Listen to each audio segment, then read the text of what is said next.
But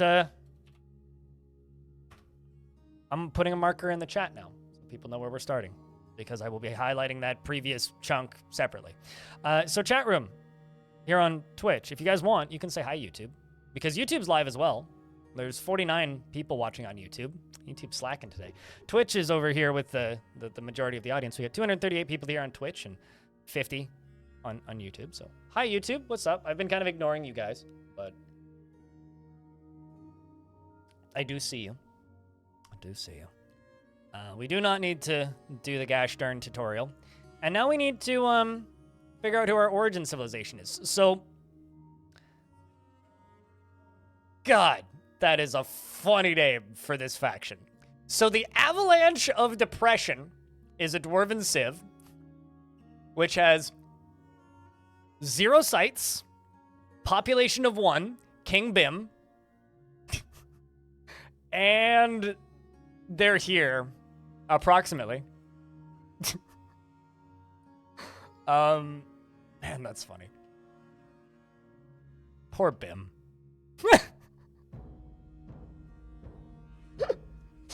Anyway, let's see what else we have. The Bodice of Flame. Okay. Decent little faction. The Frilly Doors is a pretty successful dwarven faction, I think. We've also got the Machine of Barbarians. That's a really good name. They got a fort and 2 tiny forts and a helix. We got the Spotted Wheels, which is also, it's probably, I think this is the most successful one I've seen so far, which is 15,046 sites. King Vubok, clearly. We've got also the Folded Paper. They've taken over many a goblin site, looks like. Then, of course, the Avalanche of Depression. We've got a pretty small little civ here called the Mountainous Girders. The Windy Wall, which has 4 sites. This one seems to be in some pretty active war, just because of all the destroyed sites, because these are all destroyed dwarven sites. So I think this faction was once a lot bigger. Bim is a necromancer. Oh, the necromancer of the Avalanche of Depression. How much do you want to bet that Bim is like living in one of the goblin sites? Probably just like completely integrated with goblins. Mechanism of Partying. The Treasury of Oiling. Okay. The Standards of Secreting. All right. And the Lens of Weather. Also pretty successful. So we've got a couple like relatively dead factions, but nothing is as dead as this.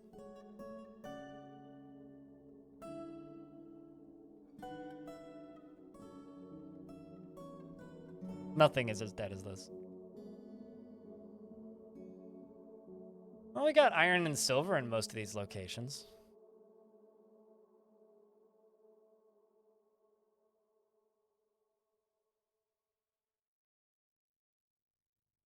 Band Horrors.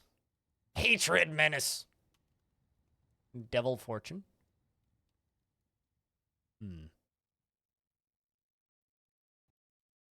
Not gonna lie, this is a tempting idea to try and start a Dwarven Fortress here. It is actually mildly tempting. Because, like, yeah, there is the one goblin location there, but I don't know. We'll be playing more Creature Keepers later tonight. Any funny reclaim spots? I generally don't reclaim, but just because they're never that much fun to actually play. I mean, yeah, there's a lot of reclaim spots. 32, the Palace of Sinjing. Down to this place. 353, the Earths of Harmony defeated them. They were defeated by the Mechanical Dips. Earth Hopes? Not so much. The Ambiguous Mine of the Bodice of Flame founded Earth Hopes. The Roasted Butterfly defeated them. Gotcha. Yeah, the Roasted Butterfly at war with dwarves down here. Worshipped labor. Owned eyes. Gate standards. Mine lands. Yeah, nothing super crazy. Why aren't reclaims fun to play? Because the layouts of reclaimed fortresses are always the same, basically. But I mean, they're not fun to play. They're just not something I generally play. There's also a serene glacier here called the Glacier of Angels, which is kind of awesome. And there's also a not so good glacier called the Vulgar Frost. So we've got the Glacier of Angels and the Vulgar Frost. Both pretty good names. Yeah, if you've seen one, you've seen them all, Icon.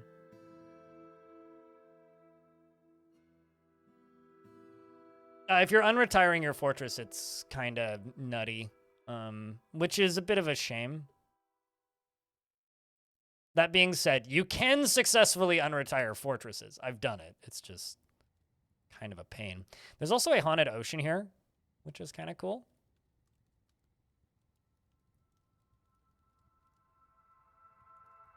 There's also... Okay, never mind. I thought that this area was completely disconnected. No, it's just this tiny little island that is. There's a few spots that are completely disconnected, though, like this one. And this whole continent up here is completely disconnected. So this whole continent's like its own little world. Like there's obviously like these dwarven hillixes. There's a little tower up here. A little terrifying. There's several towers, actually. Plenty of humans. No goblins, though. No elves, either. It's a weird artifact. Neat seeing Untamed Wilds oceans, though. Like I don't see those very often. It's roughly the size of that continent. Yeah, no, I mean, it's like the size of a small world. And then there's this one, which just has humans and then a necromancer tower on it, which is a human tower. Do you think that the humans on this tiny little island don't think that dwarves exist? Like, this literally is just like a pocket world unto itself. I kind of don't like that about this world. There's too many, like, islands with stuff on them. Like, there's also this place. Then there's this little island with nothing on it, which is probably just completely full of, like, kobolds. But it's got Joyous Wilds on it. Watched my Reclaim of Brave book series yesterday as far as you went with it. It was a mess. It was fun to watch, but maybe not great to play. Oh, it sucked to play. Which is part of the reason I stopped doing the series. I didn't really know where I wanted that series to go, so it just kind of stopped. I have to build a bridge. Like I was saying, I think I could probably build a bridge across this with several embarks. Maybe 2. But this one, 100% inaccessible.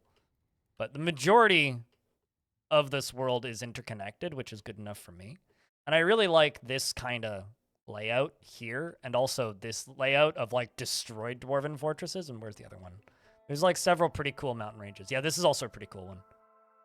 This is a particularly neat-looking little mountain range. Like, Necromancer Tower right there. You know, little dwarven tower. Just rows and rows and rows of dwarves all the way around. Completely surrounded by these dry, broadleaf forests. I wish there was more, like,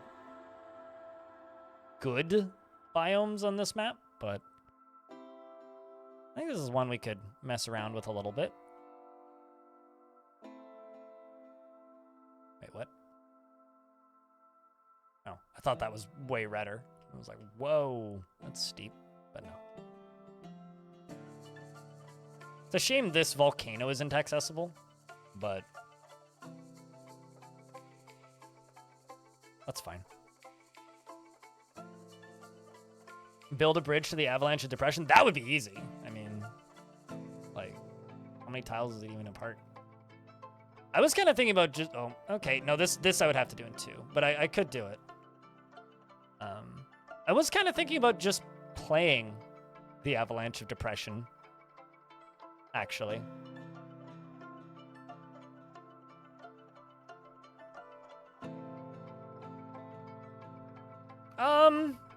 I find that evil biomes aren't necessarily too hardcore. I think that's not the word I would use.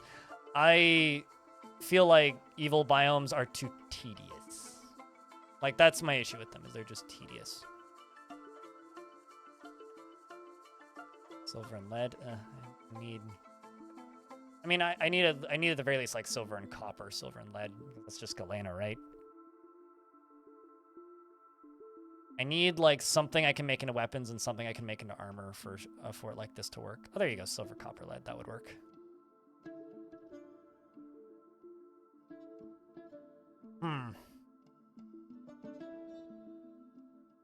Because, like, I don't find...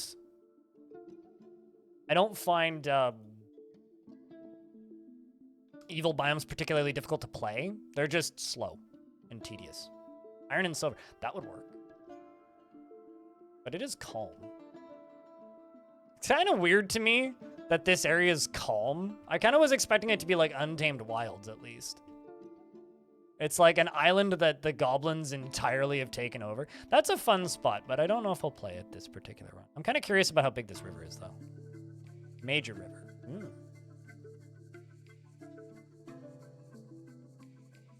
That's a stream. I'm seeing major rivers, which is nice. Stream. What about this one? Major river. Interesting. I don't believe I've seen major rivers that don't have a heavy aquifer. I feel like they usually do. The goblins killed everything, so it's called. True, yeah. This is also interesting. These are ruined things, ruined buildings, but they're listed as towers.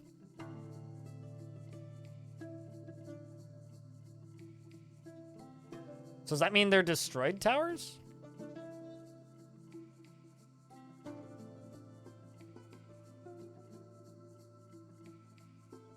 A tedious game of Dominions right now where there's hyper-aggressive nation declared war on me. At like turn 10 and you've been slugging it out for 60 turns. Also your halflings. I think I maintain, and after watching a bunch of Dominions, I like Conquest of Elysium. I think Dominions is still too much for me. Major River could be fun. I don't know, chat. What kind of thing would you like to see? Because I guess kind of my hope for this particular world is that I do a couple of shorter fortresses.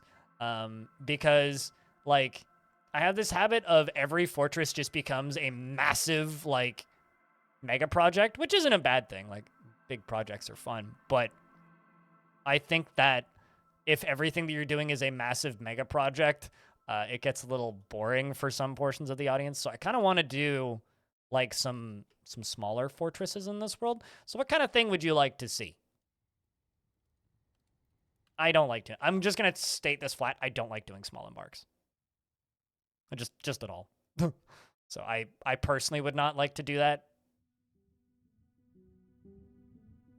But I guess the question is, because, like, kind of the two ideas that I have right now. So there's lots of big rivers, so a big river could be fun. It would be kind of fun to settle here and try and bring this dwarven faction back.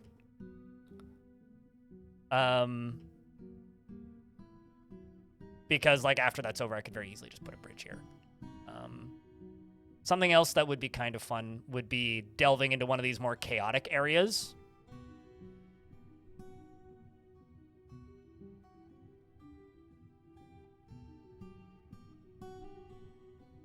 So we could do that Civ rebuild, and it would still leave us with plenty of areas in this world to explore. There are several volcanoes in this world. Where is it? The middle?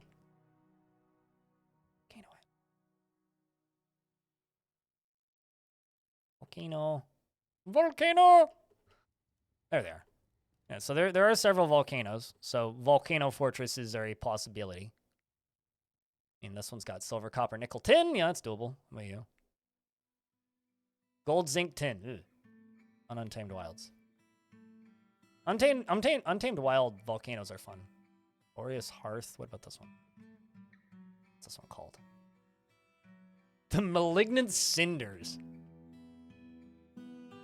There's also another volcano somewhere. Let's say it's up north. Yeah, there you are. The Ungodly Fountains, also a pretty good name. This one would need a bridge, but is doable.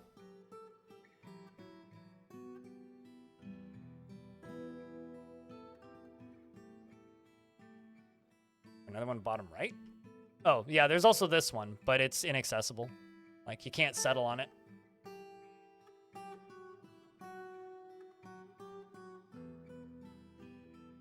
Not unless I use Embark Anywhere, but... Yeah, because you can't trade. Welcome back, Elfie. You know, I think that we, as a first foray into this world, I think that we are going to play as the Avalanche of Depression with King Bim.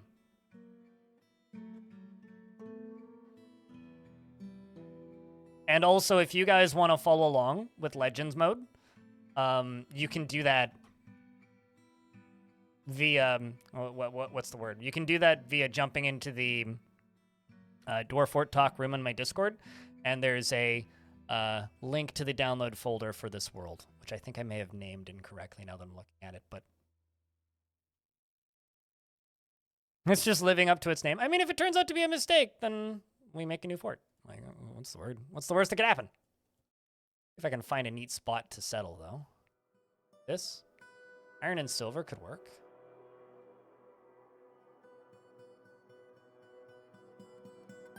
And by neat spot to settle, I mean fun big cliffs.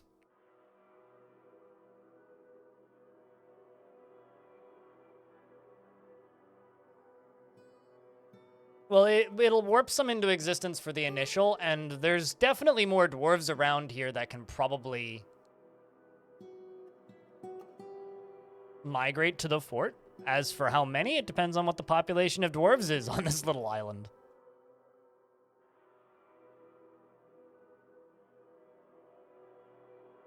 The Pebble of Vigor. Funny name. I guess my only kind of bummer about this is that it's all calm. Anything down here that isn't calm or wilderness? The ocean, untamed wilds? Nope.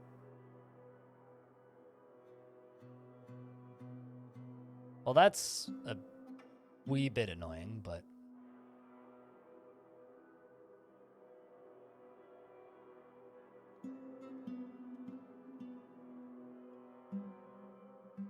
And the silver... Oh, that does have a heavy aquifer. Interesting.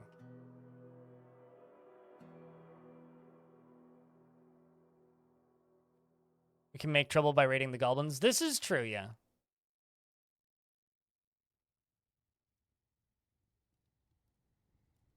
That could be a fun spot right there.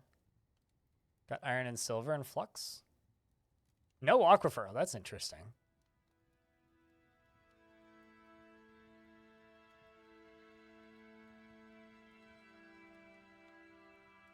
The charcoal points.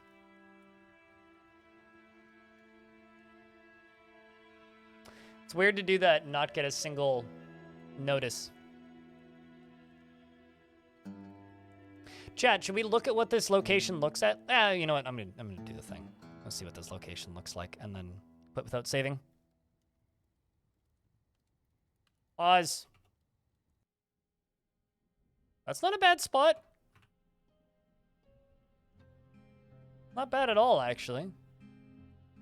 I don't see this supposed river that was on the map. Oh, there it is.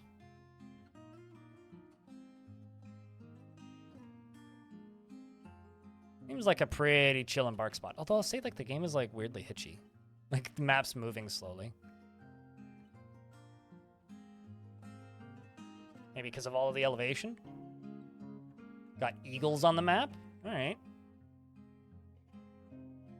Yeah, we can make that work.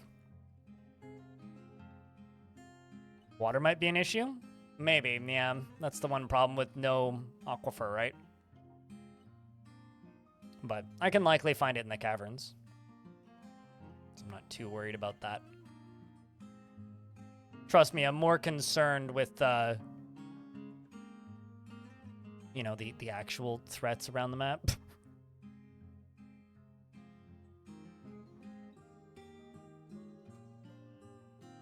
Yeah, I don't like using Start Dwarf to start with less generally, unless I'm doing like a hermit run. And honestly, the one time I did that was really boring. Assuming that Bim has ever actually like done anything, Bim may have just never. Bim might actually just be imprisoned by goblins.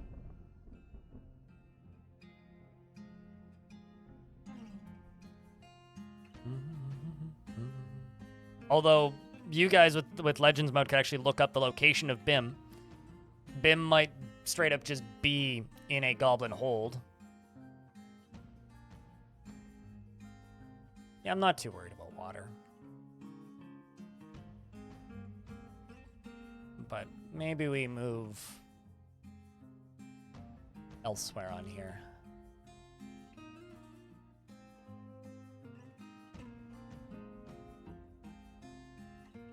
To grow pop here? I don't know. We might get migrants. We might not.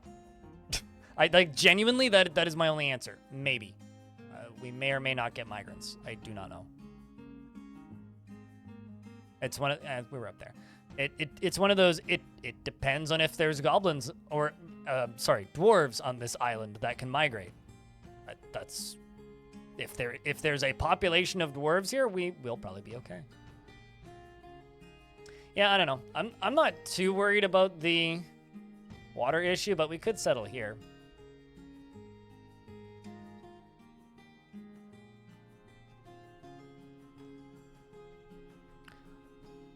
Bone Slave, the evil of poison. I'm sure that brook is good to drink, right? Can definitely drink from that creek. How do you solve the no trees problem? See above response from icon. Caverns. I mean, my last fort had no trees. So this wouldn't be too different. Although, this'll have trees, because this is Tundra. Tundra does have trees. Sometimes. Apparently, this one has none. But yeah, I don't consider that to be even a remote issue. I'm more just concerned about getting smacked by goblins on day 3. And also, like, materials that I can use.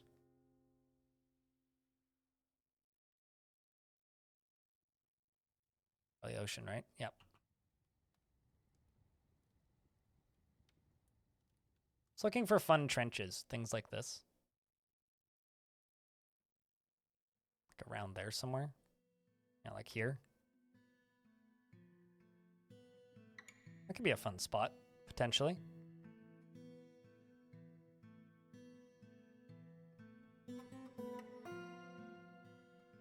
What's up, Budgie? Taiga has trees, yes. Tundra apparently doesn't. It does have vegetation, though.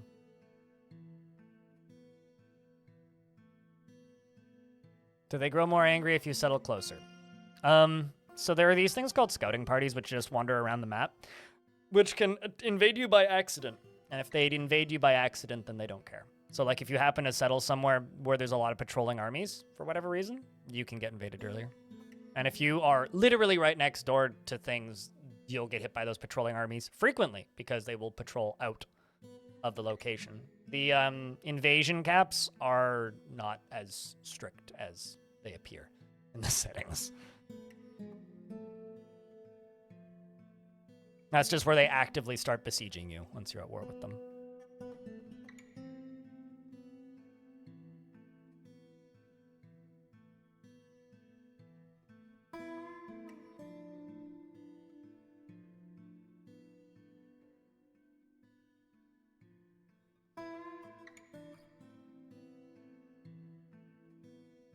Remember getting past an aquifer being a pain for you, and then they fight on land every year?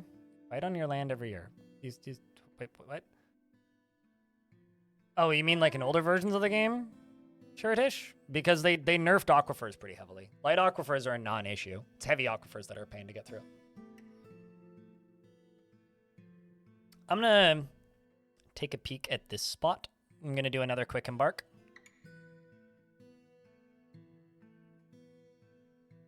Yeah, it was version 47 something where they made aquifers significantly less of a problem. Yeah, that one's kind of boring. There's sand over there, though. Not a fan. Not a fan.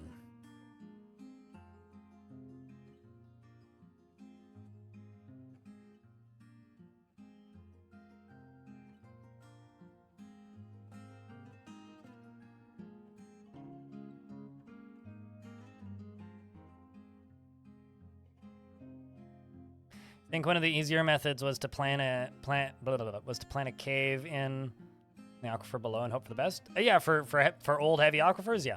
Or just do it. I was one of the people back then who, like, I knew how to get through them. But generally what I did was I just didn't play on forts with aquifers. Or what I would do is I would wait for them. I would reveal them to the surface and then wait for them to freeze and then dig through them then.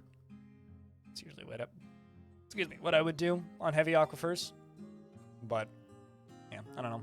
They were never impossible to get through. They were just annoying and time consuming enough to get through that I just never bothered.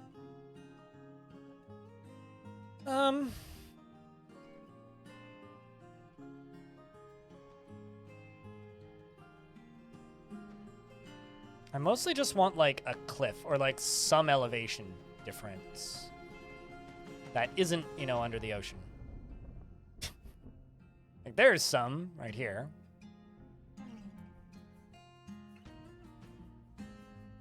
Let's see what this looks like. It's right here.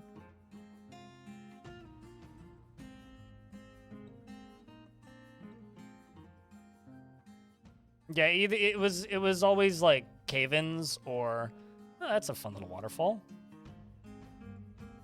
What do you think, chat? We could settle on a little waterfall.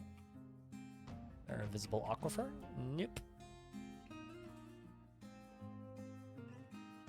That could be a fun little spot. You know, have like a little entryway going through here or something. Could be pretty. Waterfalls are cool, yep. And also death traps. Mostly death traps. But cool. Yeah, we can make that work. And then my livestock won't starve to death. And it's also, like, far enough south that... I like how we're technically at war with our own fort. Okay, so there's actually two goblin civs here. There's the malice of baiting and the gloved hatred. And apparently we are at peace with the stormy fiend. Classic goblin. All right, well, let's quit without saving and prepare carefully for that spot.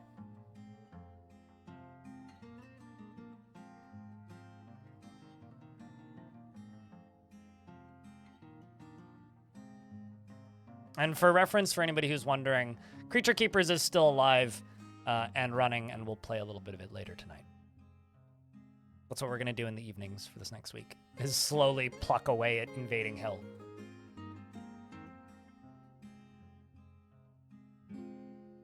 Do your old forts get inhabited by other factions? If they get taken over. Hell yeah. Morning Armuk in chat. How goes the fort stream? Yes, Armuk means you blind lol. My arm is okay, thanks for asking. Both of them are. And thanks for the 10th month. Welcome back, Lanix. Appreciate you.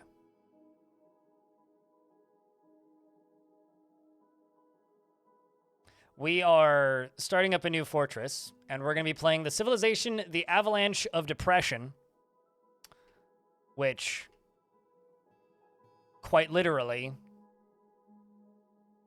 has no population. Oh, shit, there's actually a lot of little waterfall cliffs along here. Because there's a bit of a drop in elevation. Okay, well, that suddenly gives me a lot of different spots.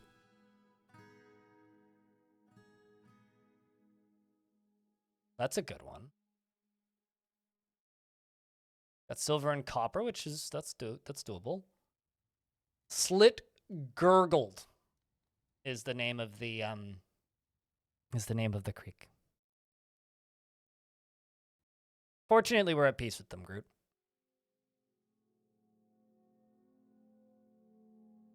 Even though it gives you anxiety? Why does it give you anxiety? What? You know what? Let's just take a gamble on this spot. It's got everything I want it to have. It's got a creek. It's got an aquifer. Slightly surrounded by goblins.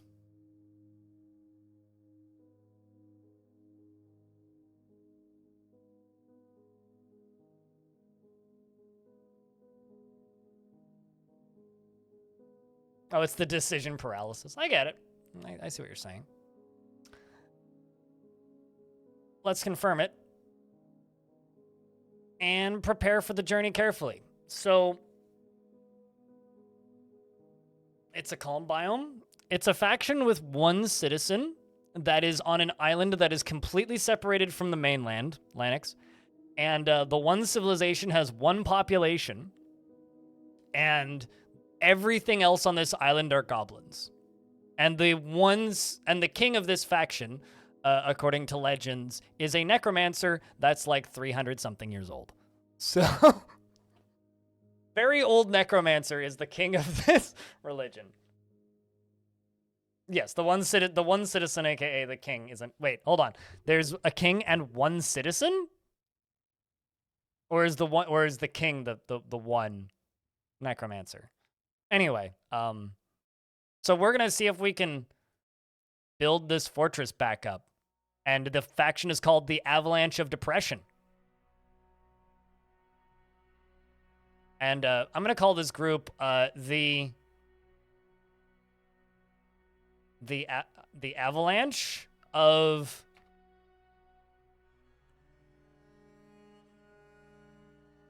I was gonna say of building or like reconstruction or something. The Avalanche of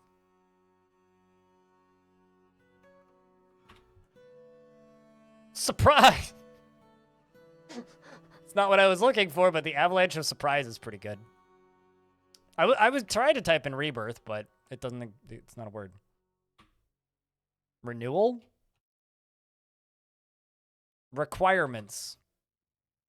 But I like the Avalanche of Surprise. It's pretty good.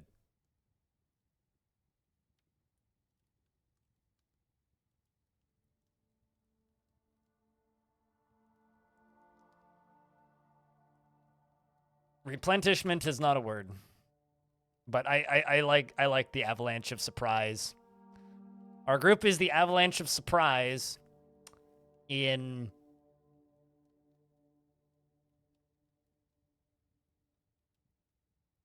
the bin of bins. So the real question, Nameless, is, has it been 1 week since you looked at me?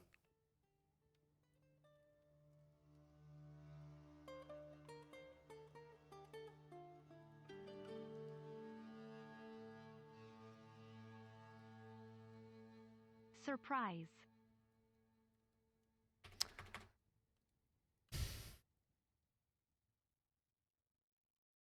I'm very surprised, Darius. Thank you very much for helping fill out that bits leaderboard. It doesn't actually, it only costs you 1 penny to get the number 3 spot on the leaderboard, right? It's currently a very, very low cost entry.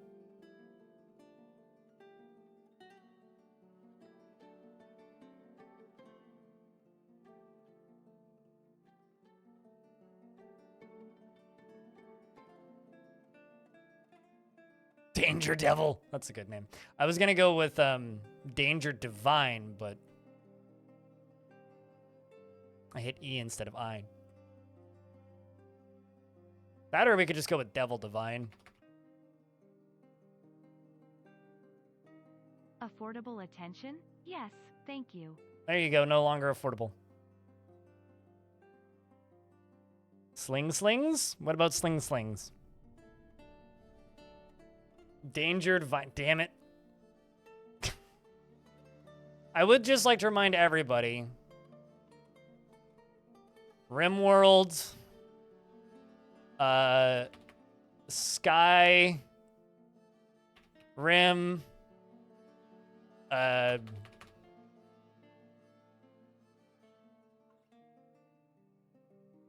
Bulbous. Soar. Must give the king his due. Death to the king. Minecraft, yes, that's also words that you could put together to be a fort. New fort. Crypt F-U-N. Oh, right, true. Yeah, sling is words was what BIM translates to. Right side of Mike, thanks for the 25th month. Welcome back. Yeah, I don't know.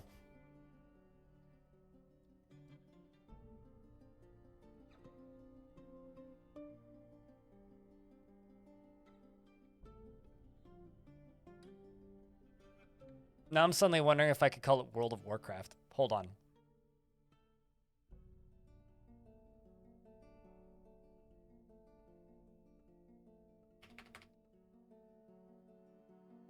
Damn it, I can't make a hyphen compound after the of.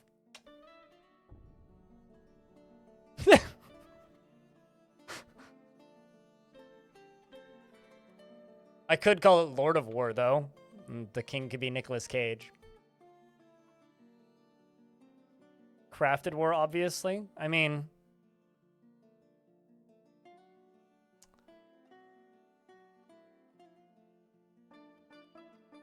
very unique name for a fortress.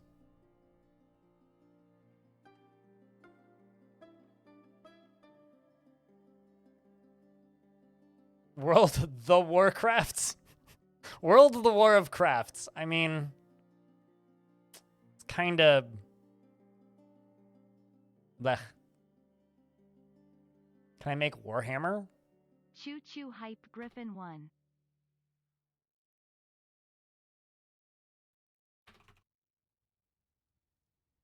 There you go. Thanks for the dollar penny. We need a fourth person to take part in the attempts to start a hype train.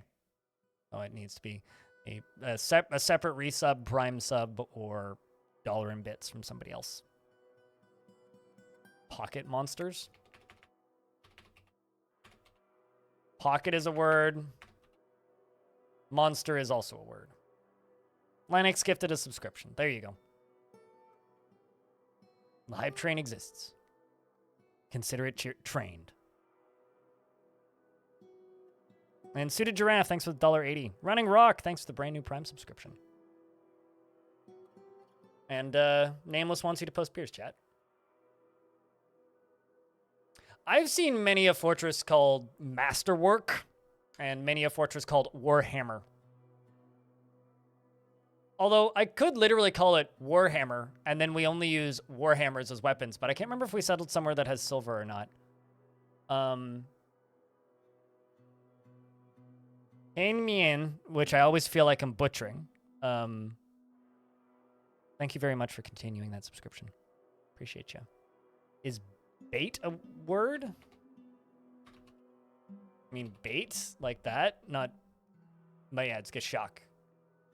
Why?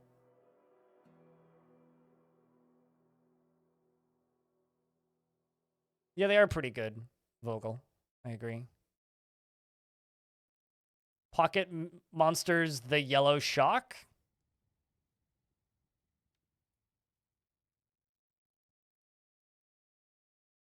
Gen Z Ford. For real. For real.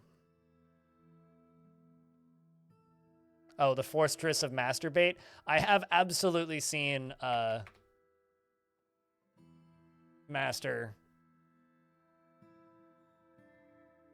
Bates Baited.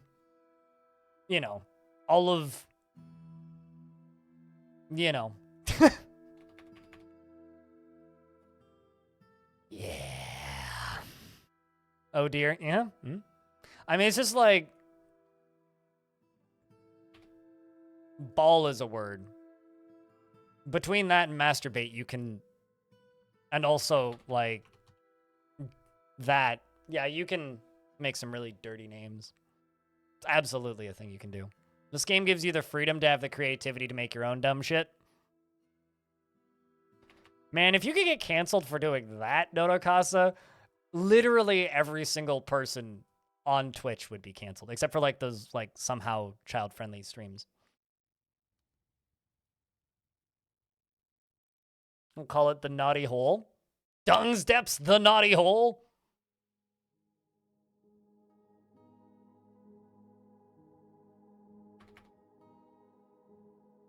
Naughty balls. No innuendo. You know, I don't want to call it naughty hole, purely because I don't want to put naughty hole in the title of my YouTube videos.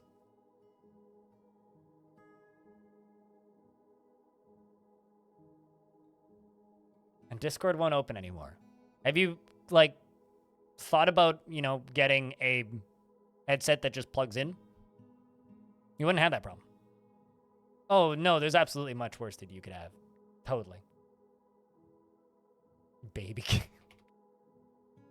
Let's go with,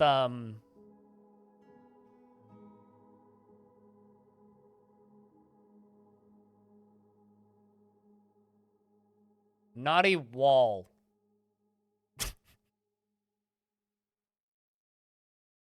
That's why we don't get Gen Z clicks. Not playing Gen Z popular game is why I don't get Gen Z clicks. Also, banning people who excessively meme with no real, like, logic is why I don't have much of a, you know, Gen Z crowd. Actually, out of curiosity, chat, this is a yes or no question. Are you a member of Gen Z? Because according to my stats on Twitch, if you are less than 8% of my audience. So, congratulations. You're less than 10. If you are.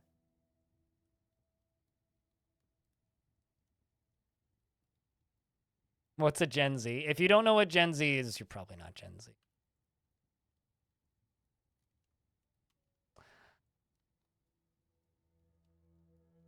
Darkwall sounds real good, but what about Dark Web?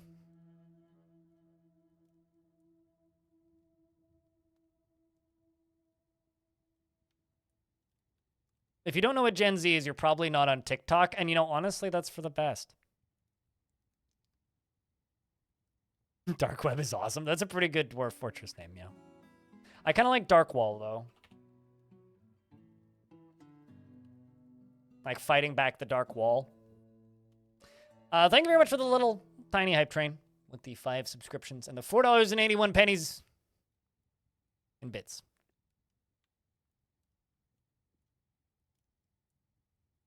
The trades with goblins.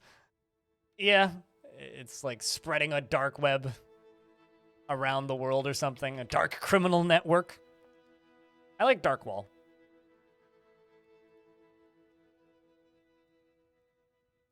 Too many syllables for Shattered Dream. Some giant cave spiders and a Forgotten Beast web spinners. I mean, a dark web would 100% have to be a silk industry fort, yeah. That's not right. Because, like, when did... Well, I guess that by that logic, then I'm a zoomer, but I think Wikipedia is wrong there. Pal is not a word in Dwarf Fortress.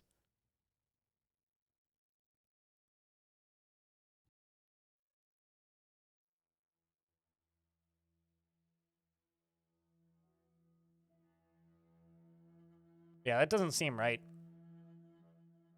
Yeah, because millennial ends in 1996. Which is why I'm a late stage millennial. So yeah, 1997 to 2012 is Gen Z, apparently. So wait, what's the next generation then? What are people born after 2012? I'm looking for at Bearsford Research, age range by generation. Whatever this is. It looks official. I don't know. But that's what this claims. Like boomers 1 asterisk. the worst generation to be a part of. But yeah, it's World War I, post-war, boomers 1 asterisk, boomers 2, and then Gen X. My parents are late Gen X. Millennials, and then Gen Z, and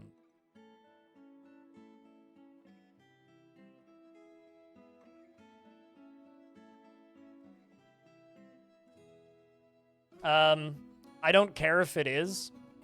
Verkov, and as somebody who is an adamant Homestuck unenjoyer, I'm just going to not try it. Called the Lost Generation. That would check out. I feel bad for them because of the existence of Lost.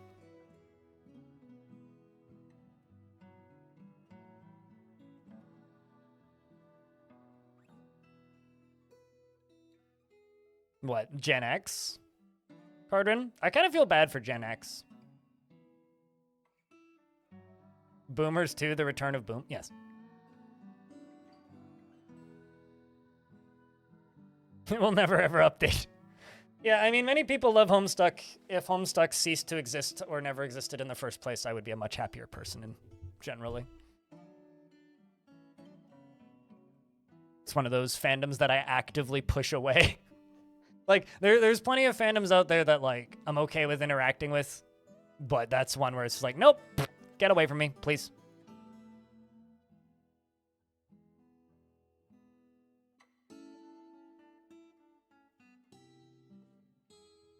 Generation is more of layman than scientific. Not used in research. Yeah, no, it's just naming categories.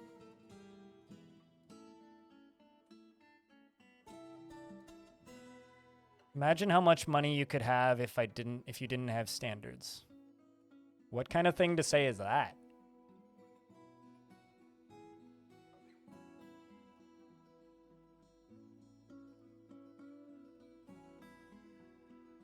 Anyway, Rev used to be rich. Chucked all of those channel points into the dumpster. It was sarcasm?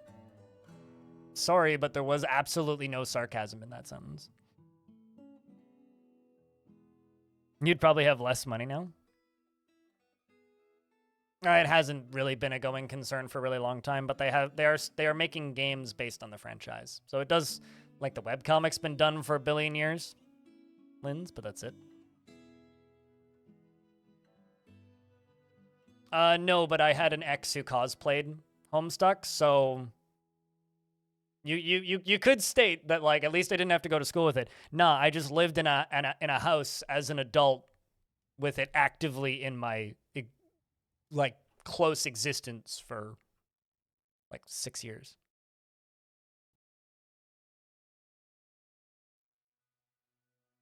Can you make a dwarf just a stone polisher? No, because that would technically be a gem cutter.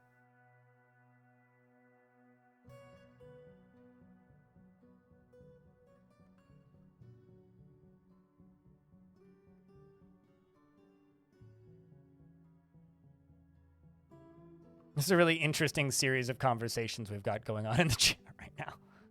But yeah, my last long-term relationship was an avid Homestuck cosplayer, and that's largely the reason for my massive amounts of dislike for it and the fandom.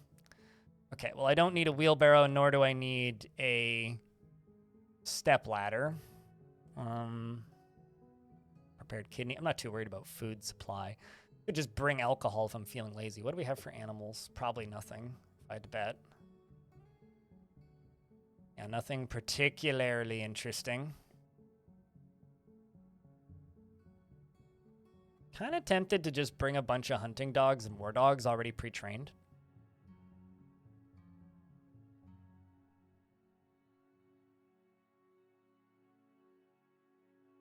If you want a dwarf with a funny job name, just tell one dwarf to work on a, like, pump forever, and then you'll have a pump dwarf. Pump operator. It's probably the funniest name.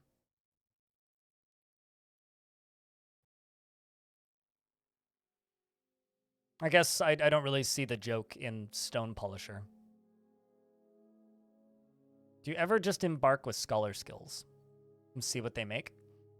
Well, this is a relatively old world with a lot of population. There probably isn't much for them left to discover because there's a limited number of bits of knowledge that they can discover in each world. And as they discover it, that list becomes more and more finite. So you'd have to do that in a young world. Do I ever do that with scholar skills specifically? No, I've never done that with specifically scholar skills, but I have, started a library right off the bat because they train them pretty quickly. Yeah, libraries can be fun. Sad you can't build strength on pumps anymore. Is that true? Well, that's news to me, if that's true. Like, that's absolutely news to me, if that's true. All right, let's just bring a bunch of hunting dogs and a bunch of war dogs. I'm just going to bring lady dogs so the population doesn't completely explode immediately. And I will bring...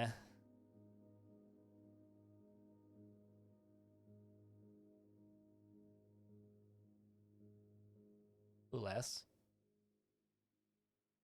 And bring one male war dog. And that leaves me with 55 points left, which is nothing. I'm going to bring an extra pickaxe. That leaves me with 35 points left. I don't need an extra battle axe. Nah, I'm not going to bring hens. Food's not going to be an issue.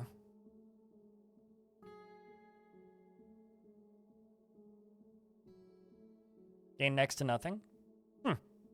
I mean, I think it still trains strength, but it's just very minimal. I mean, to put it bluntly, I'm really happy that all of the old methods for training dwarves for military that weren't putting them in the military are less effective now. I mean, like, if you want to strength train dwarves, put them in a wrestling squad. You know, train wrestlers. And that's fine. That happens soon. Like a 10% chance. Considering I'm probably going to gild it pretty quickly anyway.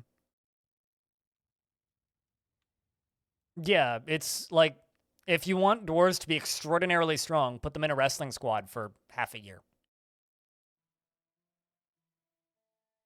What do I do to quarantine were-bitten dwarves in your fort when your fort is very busy? Lock them in their bedroom when they go to bed. Or just expel them.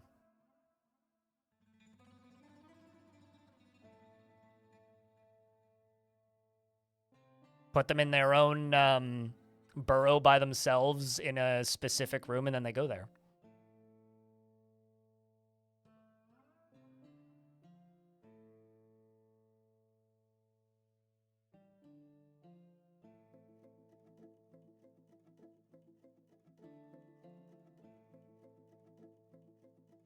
Happened to you in the first time in a fort having puppies from your embarking dogs and it got confused? Yeah, I mean, it's a pretty low % chance that your dogs aren't interested. What's your favorite thing about DF?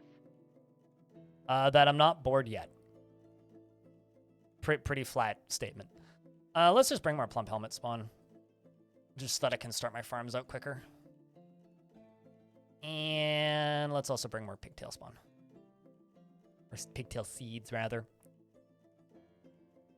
As for the dwarves themselves, I'm going to give all these dwarves some points in dodging and wrestling. And the reason I'm doing this is because I have no idea when we are going to get attacked. And because there is baddies everywhere, I feel like if they all have some skills in fighting, they're less likely to just immediately go die. Also, considering the fact that this is an island entirely run by goblins, you would think that if these dwarves have managed to live so long, they would have some fighting skills.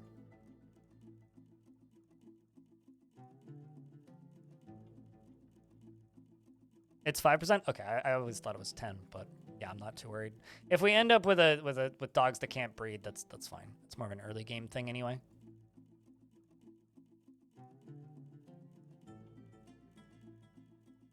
Made a scholar in forts in 5-year scholar forts in 5-year increments were all the same. 7 were the same. A chemistry, you discovered 3 to 4 topics after every 5-year period. Oh, that's interesting.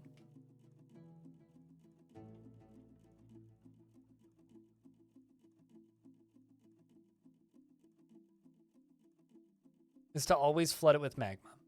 I mean, I'm not going to deny that. All right, so we've got Darkwall of the Avalanche of Surprise, and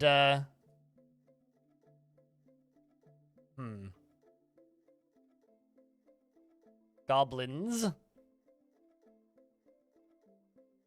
This is an image of goblins. And a shape. A wave. Okay. The goblins are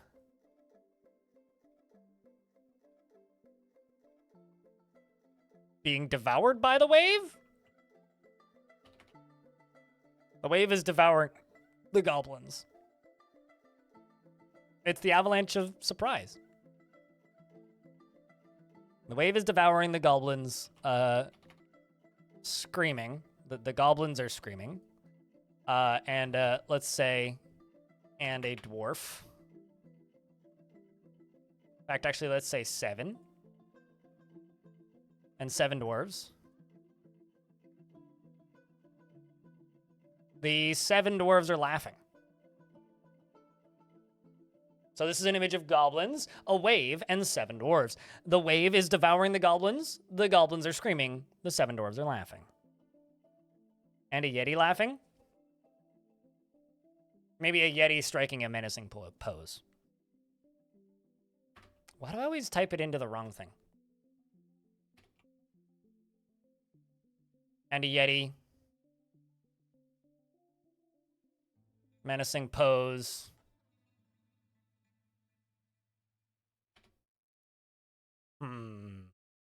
I was gonna say, how can I make it standing on the wave?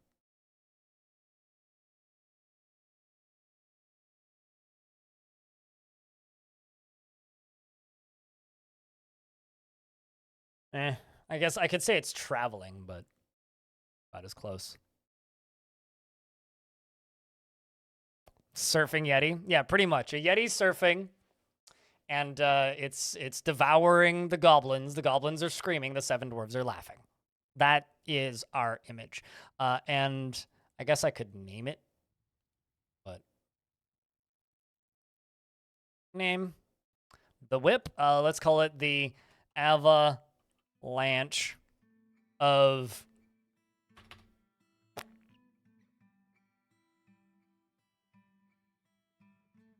the avalanche of anger, of the avalanche of depressions, of the avalanche of surprise. Triumphant pose is kind of like surfing. I mean, yeah, it's the closest I can get. All right, chat room. So these are our starting 7 dwarves. Items are selected, bring in a bunch of dogs, and we are completely surrounded by goblins. It's time for you guys to say strike the earth in chat, and Streamer is going to take a very quick toilet break. And I'm going to top off my coffee as well. Back in a sec.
All right. So, a dwarven outpost. You have arrived after a journey from the mountain homes into the forbidding wilderness beyond. Your harsh trek has finally ended, and your party of 7 is to make an outpost for the glory of all Moldath Negolgold. Turns out that's a hard word to say. There is almost no supplies left, but with stout labor comes sustenance, whether by bolt, plow, or hook. Provide for your dwarves. You are expecting a supply caravan just before the winter entombs you. Who knows where they're coming from? But it is springtime now. Enough time to delve secure lodgings ere the wolves get hungry. A new chapter of dwarven history begins here, at this place. Darkwall. Umamadil. Strike the earth. And Joker of Spades just chucked a $2 super chat at me. So thank you. The $2. Well, this is a bad news. Apparently we're fighting with an alligator snapping turtle.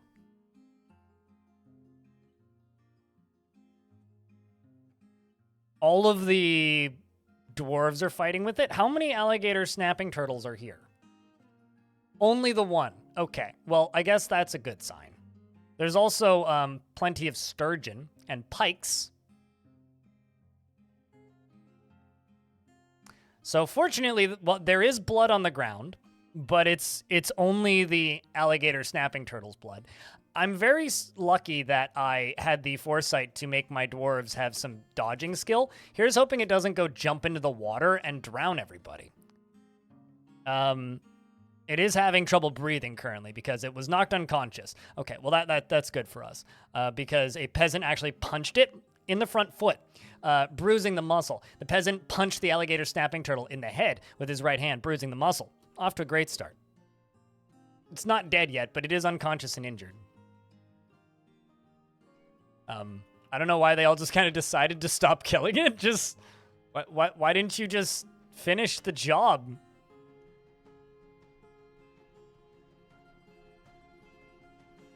I should just, like, make a squad. And just tell them to punch it. That's what I should do. I don't know who I'm going to make my militia commander, so I'll just make it Moses.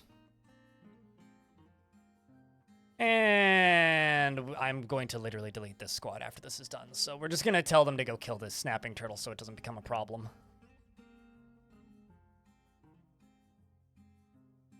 Dwarves continue punching it, and it's dead. And then I'm going to delete this squad. Me too, buddy, me too. Mercy kill. I mean, yeah, the dogs had already, like, completely maimed him. All right, so let's see. Let's just poke around this embark a little bit. Whoops. Let's poke around this embark. First off, let's see how deep it goes. What's the bottom layer? 129. Okay, what's the top layer? 36. All right, pretty steep all in all. Random pickaxe there. Got this over here. Ooh, we got sand. That's nice. Little kind of plateau up there. Kind of hoping this would become stone at some point, but... Oh, shit, we got jet. Look at that. So maybe what we'll do is we'll make the entryway right here, and I just go this way, across into here. We build in here. Now, because of our name, we're obviously going to use water as defense. I mean, like, we're obviously going to use water as defense. It's like the most natural assumption, right?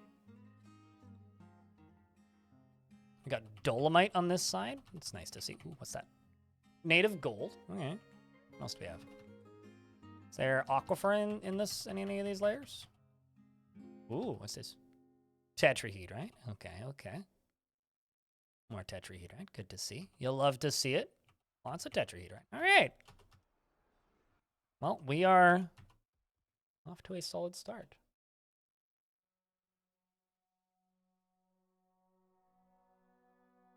So I'm assuming let's dig through this and build a little bridge. I need a bridge across anyways, because currently we can't actually access this half of the map. It's currently inaccessible. So as far as naming these dwarves, I don't want to name them until we get a migrant wave, which we will get. I'm pretty sure that's guaranteed. But I do want to look at Bomrek here, who is our expedition leader, who currently doesn't feel anything while in conflict. Dreams of creating a great work of art, and is never the slightest bit cheerful about anything, and is conflicted by this as she values parties and merrymaking in the abstract. Could not care less about her appearance and talents and other personal vanities. She has a very calm demeanor, and she is generally quite confident in her abilities when undertaking specific ventures. She doesn't go out of her way to help others, and she has a sense of duty. She prefers to present herself modestly, and she enjoys the company of others and could be considered rude and can easily fall in love or develop positive feelings and has a tendency to go it alone without considering the advice of others and needs alcohol to get through the working day. Dreams of creating a great work of art. And obviously is the expedition leader of this location and worships Doran, who is a god. What are the characteristics of my embark location? I don't understand the question. What?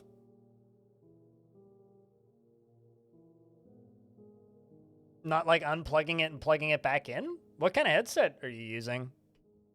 That like, it was that badly busted. What plants do we have? Quinoa, long yam, turnips, garlic. Ooh, personal favorite. Swarm of flies, lovely. Got willow trees, pecans, birch, ginkgo. It's a very large ginkgo tree. Very tall tree that doesn't really do much. Never really looked at ginkgo trees. Oh, okay. I kind of got like this round, tubular, tall thing going on. I was going to look, actually, at who caught the first alligator snapping turtle.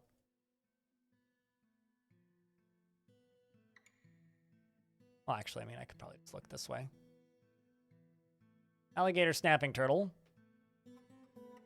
Wrestler punched it.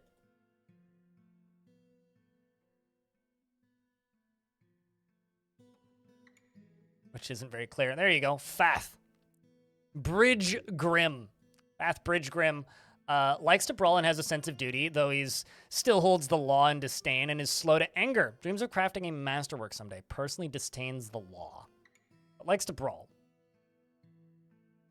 Could probably put this dwarf into the military, actually. Cannot just stand by. This might require an answer. I think I'm going to swap you out for Fath. Fath is going to be our initial militia commander. Our initial militia commander.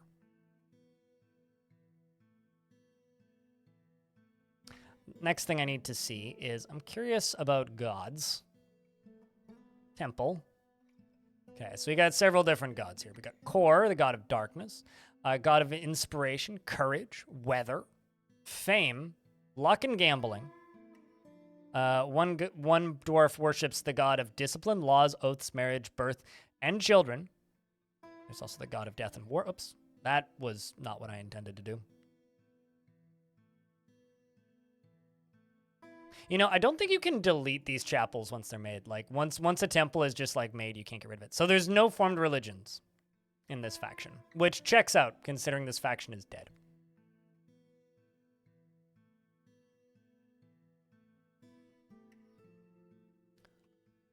All right, so what I think I'm going to do is I'm going to channel up right here. Channel down up here. And then dig into here.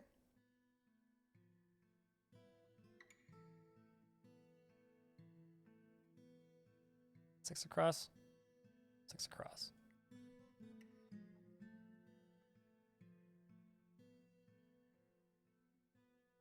And that'll be the front door. Sounds like an exhausting god. Most of them seem pretty exhausting to me. Then what I need to do is I need to assign another mining dwarf. I need to unassign that fisher dwarf. I had somebody the other day saying that I was wrong with my dislike of fishing in Dwarf Fortress. Like, blind is wrong, fishing is the greatest skill. And I'm like, uh-oh.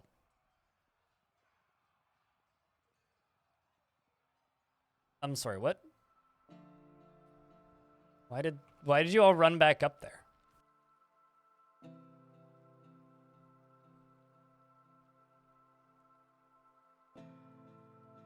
I'm very perplexed as to why I got a second round of that. I wonder if I could butcher this. Probably not. Because it is mangled. May almost be worth trying, but eh. Hack down all these trees. Get the dwarves mining.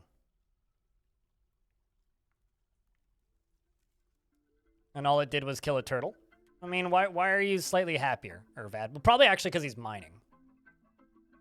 Yeah, satisfied at work. Got one satisfied at work. Thing didn't feel anything while in conflict. Also had a new romance. Is lovers with Geshud.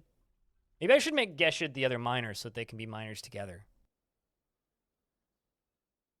Because the happiest dwarf being Irvad. I could remove Bomrek and give it to Geshud.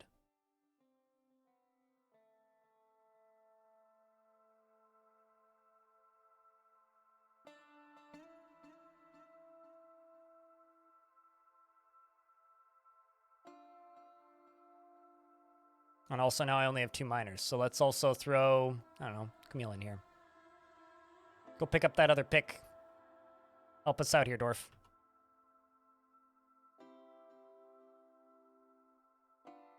I mean, it's about as romantic as dwarves can get, right?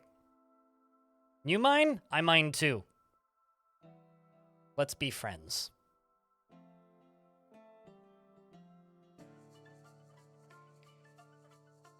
So I'm just going to get them to start making blocks here. It's just mudstone, but I need a bridge. We're just making a real quick masonry shop, and we'll just get some boulders being made into blocks.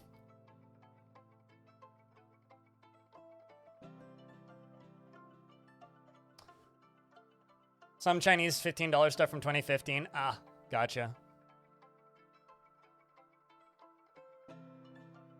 I mean, there is a Windows update pending, so that's probably all it was. Probably just changed some settings or something.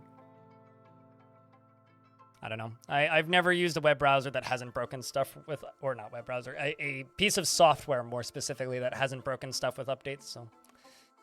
Well, it's mildly annoying. It's certainly not unique to Windows, that's for sure. All right, so I'm going to channel out this. So we're absolutely going to need to use water as defense in this fortress. Like that is like a 100% need. And this stone just keeps going up. So I'm thinking we live up in the stone. Maybe we live up closer to these levels. And then this obviously will just be the entry way in. And we can defend maybe a little further up here using pressurized water.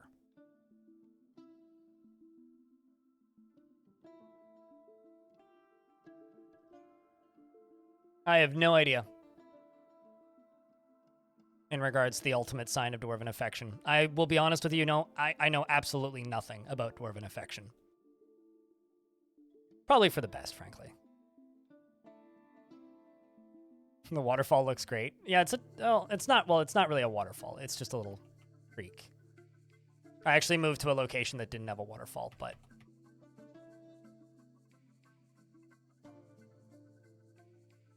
how many blocks we made? Plenty, probably. Let's go here. Keep building. Put those across. We love clicking cliff bases. Cliff fortresses are fun. Yeah, so my goal for this fortress is to not let it become a massive mega project and see if we can make this faction into a going concern again. And perhaps manage to figure out where the Necromancer King is for this civ, which is Bim. If we can find Bim, if they're no longer on our side, kill them. That would be my goal. And get the king into this fort, which, by that logic, if I kill Bim, probably wouldn't be that hard. Because you guys actually have access to the Legends folder if you guys are in my Discord. Let me know where the king currently is settled, if you could. Because we do know that the king is a necromancer, meaning that they're absolutely a traitor.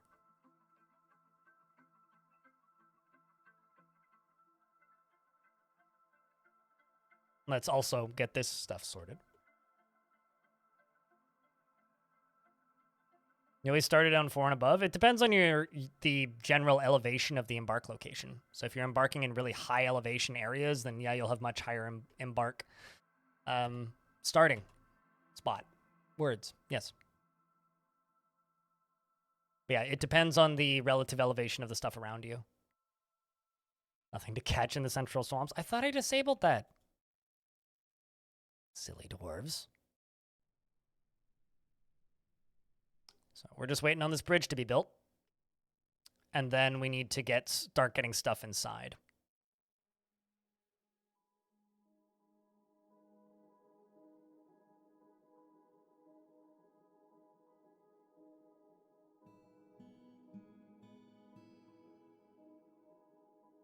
And there they go. I was gonna say, we can stop them from mining rock blocks when they run out, but they didn't run out. I think, because I've got several more dwarves, I can get some more stoneworkers just making blocks. I will be using this stuff for constructions, but...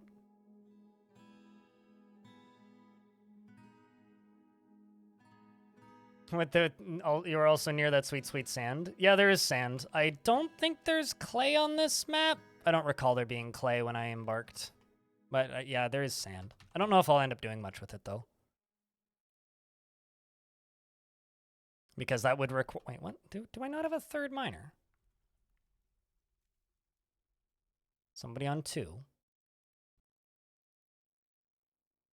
I see, Kumil. But Kumil seems to be more interested in doing other things.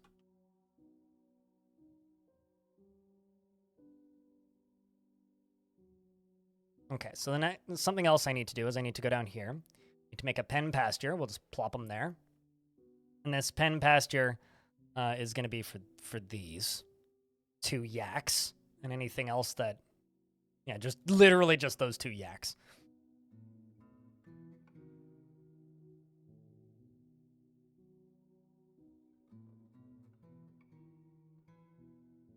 And then we'll fill that up with mudstone blocks too, and I'll put another bridge there. Almost got first. What's up, Baka?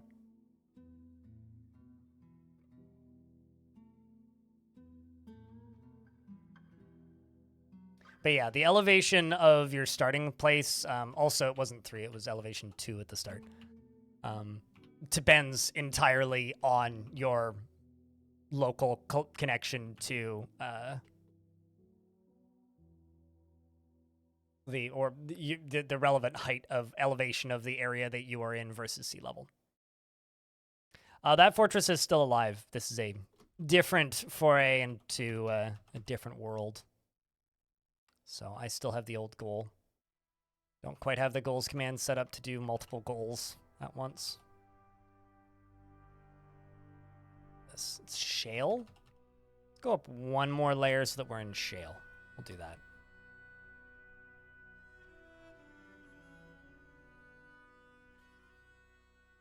We'll start digging up here.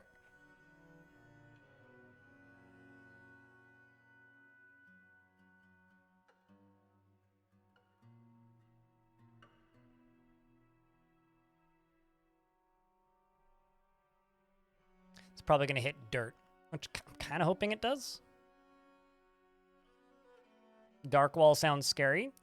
Chat room, you guys want to give Baka here the quick and dirty description of, like, the kind of theming of this fort? Or do I have to do that?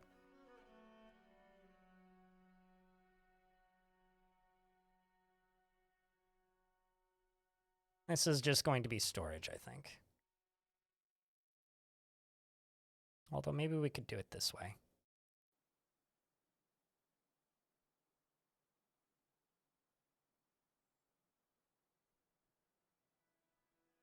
Queue up some rooms.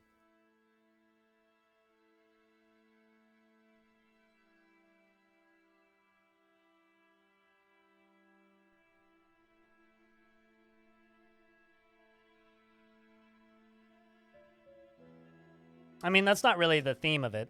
The theme of it is we are all the way the hell down here.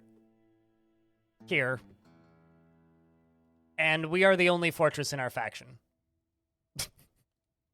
And we are on an island with that. We're on an island with that.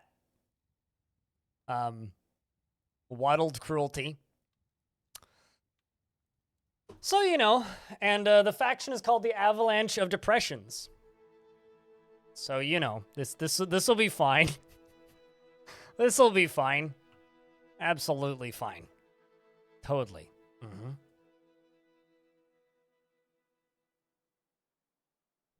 I think back here is where we're going to put storage.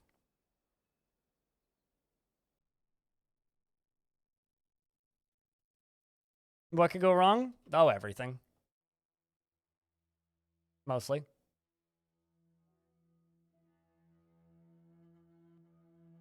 I just had that. Why are they mining so slowly thought when it turns out, oh, that makes sense. Game's paused. Duh. This is a different world, yeah. We'll be playing some Creature Keepers later tonight. Because I'm trying to build a good world for adventure mode, basically, with some fun locations in it. And the world that has Creature Keepers in it, I think Creature Keepers was a little bit too effective, and there just isn't enough goblins in that world, because the result is it's gotten really static and kind of boring. So playing with suicidal dwarves. People use that word very, very flippantly in Dwarf Fortress. What about them makes them suicidal? I would say that they are the opposite of that, in fact. Like, they are actively trying to survive. Suicidal would, like, imply that they are trying to die. We're settling to try and rebuild a faction. These dwarves were probably, like, some sort of refugees beforehand. In fact, like, mental state-wise, these dwarves are probably some of the toughest dwarves ever, having lived on a tiny island portion of the continent that has been completely under demonic control for God knows how many years.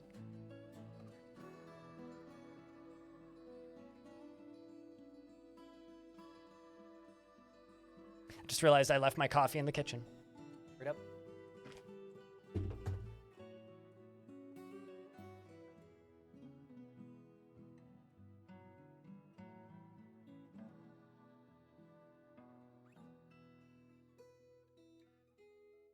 I have returned with extra coffee supplies.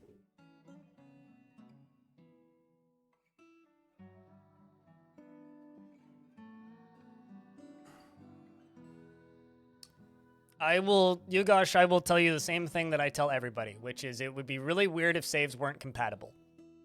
And the thing that you need to remember is that Dwarf Fortress had almost perfect save compatibility for almost a decade.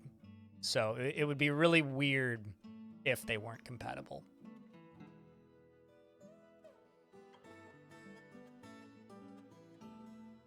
Yeah, I think people just like the word suicidal for one reason or another, which I think is kind of weird, actually.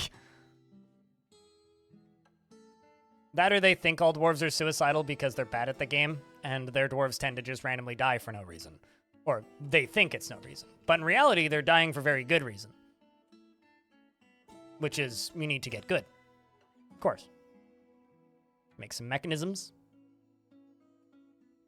Welcome back, Walnut. Missed ya. I'm just going to real quick make a stockpile right here.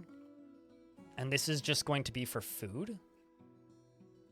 Sans seeds.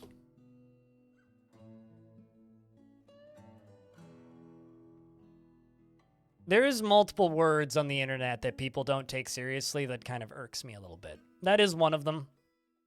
That is one of them. Hate's another one.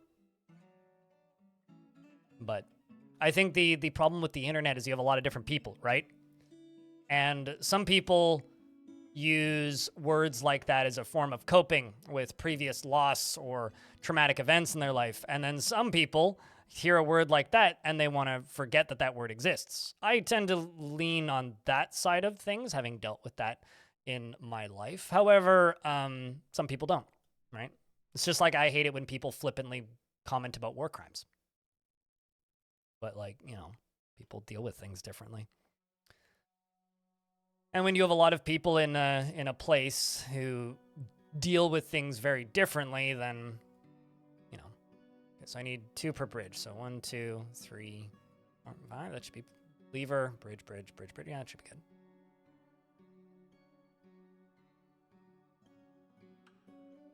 But I do tend to agree with you.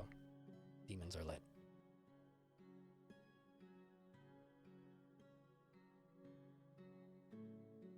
I also need to get beds made.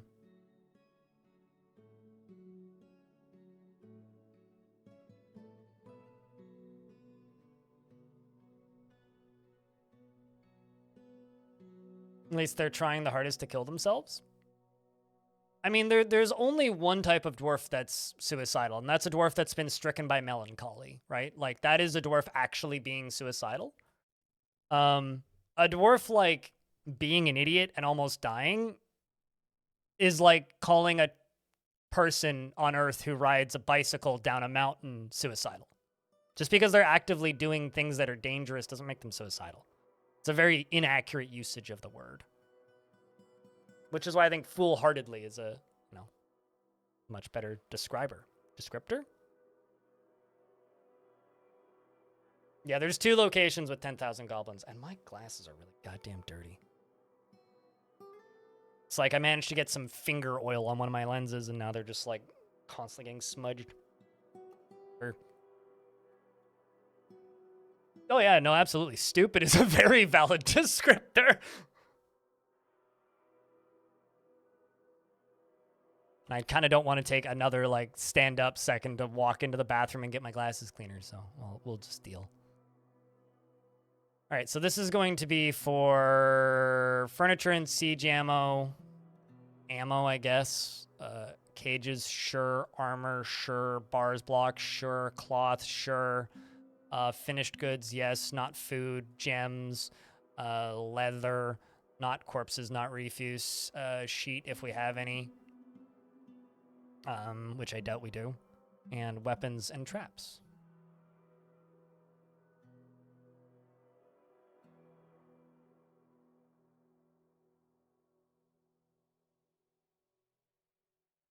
But, we're on the internet, right? Tact doesn't exist on the internet. Really. And that's just kind of the way of things. It's been that way for a really long time, and I don't expect that to really change ever. Okay, so I do have several dwarves storing stuff in stockpiles. Although, I'm actually just going to forbid all of these blocks for right now. Just so that they haul everything that isn't those blocks, then bring the blocks later. Because otherwise, they're just going to be bringing the blocks in. I want them to bring the valuable stuff in first. Chat room investments are open if anybody cares.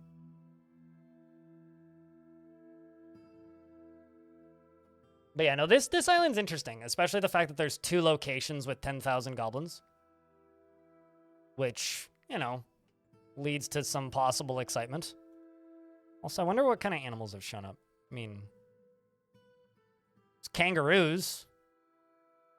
Dwarf Australia. Just need a koala. Had a snapping turtle already attack the dwarves. Or the dwarves attacked the snapping turtle. One of those 2 things happened. I'm also going to tell my miners to mine all the way up here. And when they do,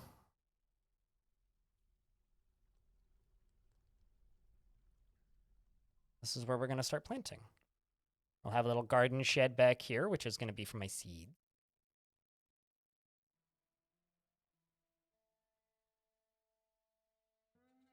And they need a dwarven goblin slayer to survive this island. I mean, most dwarves are a goblin slayer.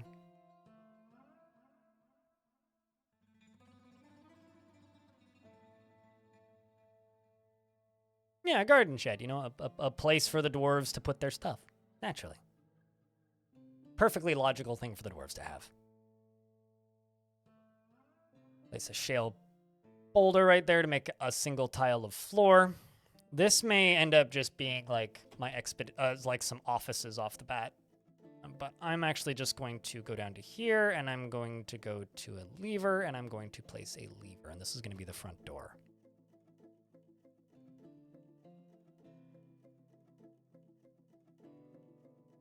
Kangaroo army, they're not war trainable, so that wouldn't really do much. It's one. I just need to wait for the other 2 mechanisms to become accessible again, because currently they're getting moved in here, I think. Looks like it. We're going to call this front door. What's this investing thing? You earn tickets by watching the stream. Type in !tickets to see how many you have, and then you can invest them every 50 minutes.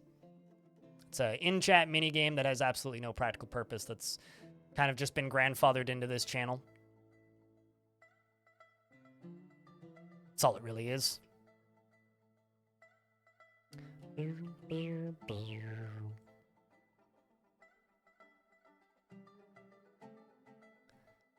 And I'm gonna need... So I can... Because of this river right here... What direction is it flowing off? It flows off on this side, I assume. Yep. Because of the existence of this little river, I can very, very, very, very, very easily get water pressure. So we're going to be entirely defended with water pressure.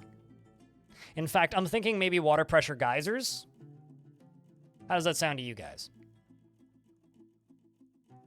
I'm thinking we do water pressure geysers, because that should be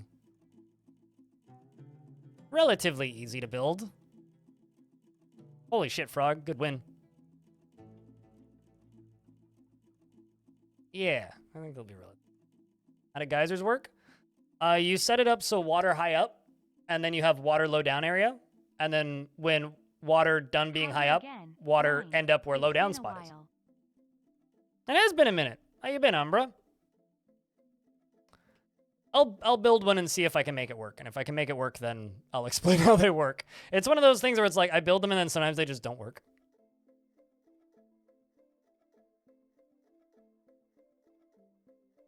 Okay, I'm just gonna plop a workshop right here. You got a mudstone. I can also claim all of this stuff because I'm pretty sure this is probably emptying out. Yep, we're getting there. That's a few things.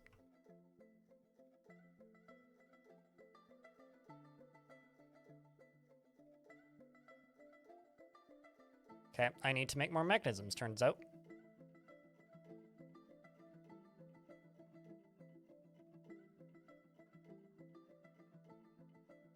Trying out version 47 adventure mode a little bit. It's been nice to see people going back to adventure mode and trying it. Generally, people, I think, have been having positive responses to it, which is also nice to see.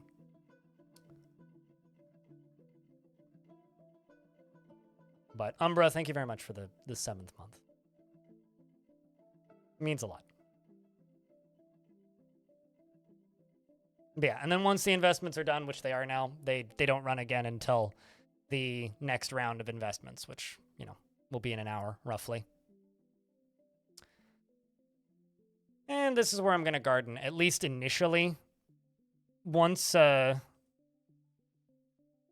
we start doing stuff with water, I could pretty quickly, like, just move over to irrigated farms. There was some, well, with adventure mode, it's more like following Let's Plays. Like, there's, the thing you need to remember, right, is older versions of Dwarf Fortress didn't really have tutorials. I mean, like, there's the getting started guide on the wiki, which is probably your best bet still. But older versions of Dwarf Fortress didn't really have many tutorials. And then occasionally a basic beginner's guide would pop up and get a buttload of views whenever the game would have influxes in popularity. And occasionally you would have people like Das Tactic go and make, like, a series on tutorials. But, like, there really wasn't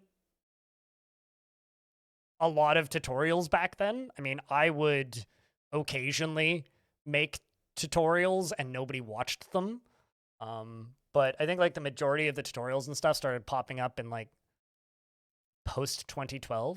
And people didn't really make them on adventure mode because, I've said this a billion times, nobody watched adventure mode, right? Like, I guess it was, like, Jeff Major who did well back in the day on adventure mode. He's got, like, a adventure mode Let's Play with, like, you know, 100,000 views or something on part 1, but... Yeah, but that's Fortress mode. And also, don't read that book these days and try and actually get, like, information out of it, because it was cool at the time. Almost none of that information is relevant anymore. Unless you just want it as a cool thing. I mean, yeah, there's plenty of Let's Plays, but Let's Play isn't a tutorial, right?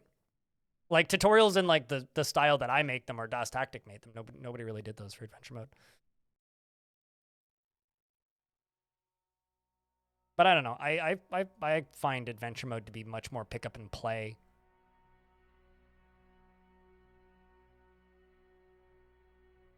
than Fortress mode is.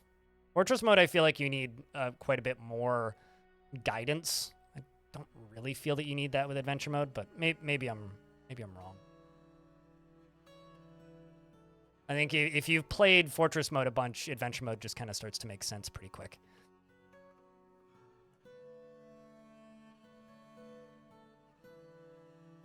That's 67 mudstone, which is a number that I haven't seen Stone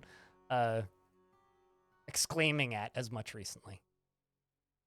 Did Stone have a falling out with the number 67, or is it just not as much fun to bring it up constantly? Let's pause the game until the ads are done. It's not adventure mode. You are a bard or monster hunter. If you need help, hit ? And it will give you the list of keys. And then follow one of my VODs. That's the most I can help you with right now. There's not too much more to understand than that. You're just a wanderer in the world you've generated. If you can't figure that out, then hello, holy spokes. Yeah, we're going to be doing a couple new forts in the next little bit. Because I want a world that's good for adventure mode. And the last one was getting kind of dull. They look cool. Walnut bag? It's literally just that. I prefer the look of constructed walls over dirt walls. Dirt wall, ugly. Constructed wall, not ugly. That's literally it. Tried out starting in a fortress to see how bad it was and to find my way out, and holy shit, it's the most confusing labyrinth. It took 10 minutes to find your way out. 10 minutes? That's why so fast? Yeah, no, there aren't enemies that can dig.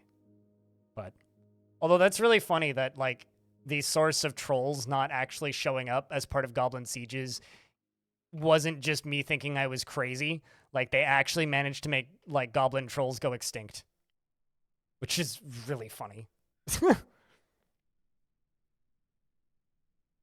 You love forts and big ol' mountains? Yep. I mean, like, for whatever it's worth, for those of you who like watching Endgame, fortresses in, like, I don't know, 4 hours or so, we'll do a couple hours of creature keepers, and then the rest of today is going to be this fresh fort. And that's going to be basically the whole gist for the week, as we'll be jumping back and forth.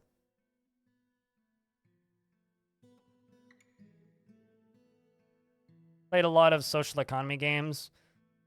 That was an all right baseline. Yeah, I mean, like if you had basic city builder experience, it's not as difficult of a pill to swallow. I think with adventure mode, if you played a lot of traditional open world roguelikes, it's not that difficult of a game to figure out for adventure mode. But if you're not actively playing, if you're not used to playing open world ASCII roguelikes, it's some things like the control scheme I think would be a little bit harder to pick up.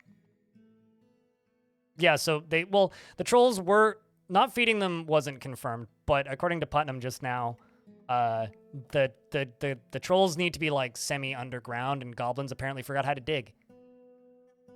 Spending those lurky points, and thank you very much for dumping those points into the chat and ceasing being rich. Oh, bull. Yeah, El Plenty, exactly. So, for those of you who don't know, who've only maybe played since version 50, you're supposed to get attacked by goblins, and the goblins are supposed to have, like, trolls as part of their armies, but they just haven't. Is there a way to cross oceans in adventure? Play an adventurer that can fly, or cross it while it's frozen. You also guessed that the dirt was theoretically not as strong? I suppose. I just think dirt walls are ugly. It's literally that simple for me. Dirt walls is ugly.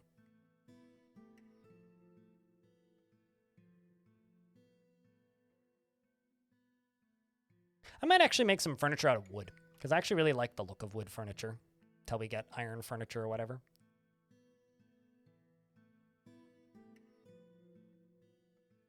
So I need a stockpile again. This is going to be for seeds. We're going to go food. I'm going to go seeds, except we'll just do lump helmet spawn and pigtails. And let's also do cave wheat and sweet pods. and go into here and set barrels to 0. You can't butcher trolls, though. So how would you be getting troll for a Goblinite? You'd have to mod your game to do that. Because trolls are sentient.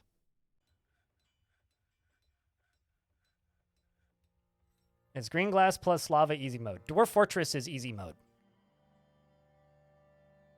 There is no hard mode in this game.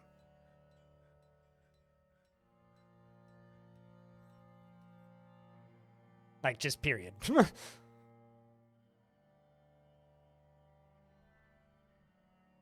It's all about how much tedium are... No, evil areas aren't hard. There is no hard mode in this game.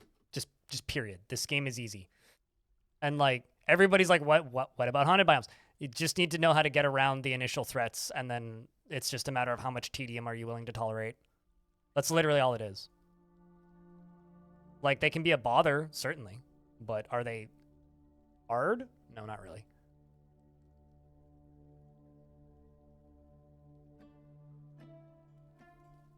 Oh, true. Right. Okay. I thought you were talking about butchering them. I understand what you mean. I guess I'm so used to just, like, burning them all that there's, like, nothing left usually.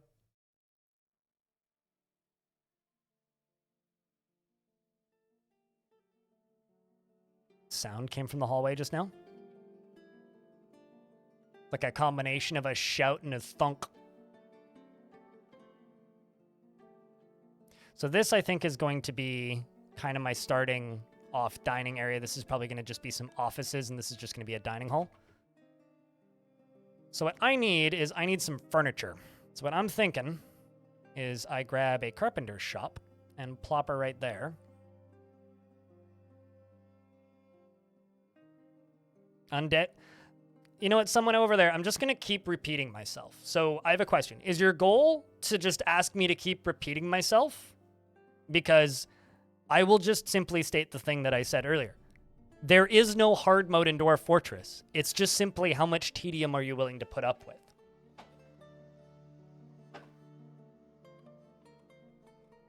Go watch Waterlungs if you want to see me playing in a resurrecting biome. It's not hard. Like, I realize I'm being extraordinarily dismissive, but you can choose to believe me or not, and that's fine. But if your goal is to just make me repeat myself, I don't understand the purpose of this. This isn't really beneficial to anybody. Yeah, it's annoying, exactly.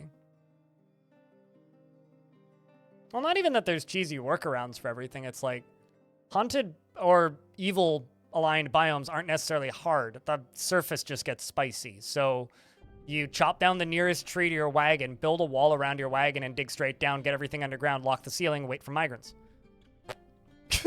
Like, it's just, instead of being able to pick a cool like a cool spot on the embark to move all of your stuff into, all you can do is just immediately hide underground. Like, that's not hard. It's just, you have to know to do that, right? Yeah, unless you just get really unlucky, but that's not hard. That's just not playable. Like, that's not hard. That's not the definition of the word hard. That's just, you lose. Okay. Anyway.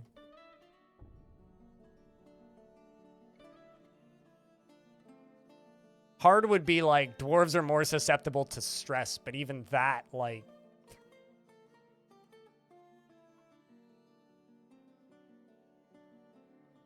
They make for a nice effect. Yeah, they certainly look cool. They also... I also find that, like, medium late game haunted biomes are significantly easier because the surface is usually spicy enough that any invasions just die. Like, there's very rarely things that can do much. Mess with gnomes much? I don't generally settle in places that have gnomes because you need to be on a good mountain or an evil mountain. I don't generally end up settling on good mountains because there's generally not many of them in my worlds. I don't know if I might have iron. I haven't seen any iron yet, at least not on the surface. I'm not too worried about making steel, though. By that, I mean, I'm not worried at all about making steel.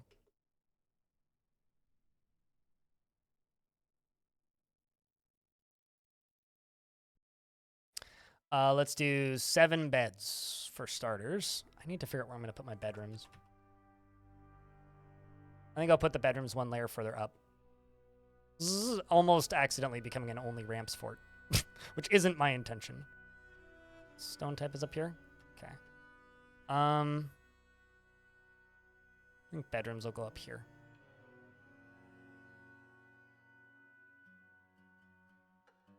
Yes, shark jumping walrus. Well, question. You had a 67-year-old king consort with your 100-year-old daughter. I mean, I would interrogate him. That's strange. This is like what I would say. Someone's lying about something.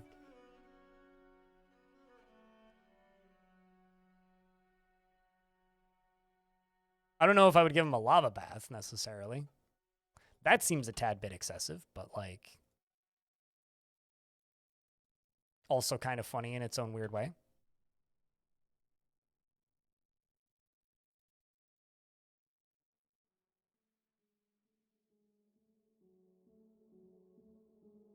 How do you get beds without trees? You bring wood or you dig to the caverns because the caverns have like the mushrooms which can be made into beds.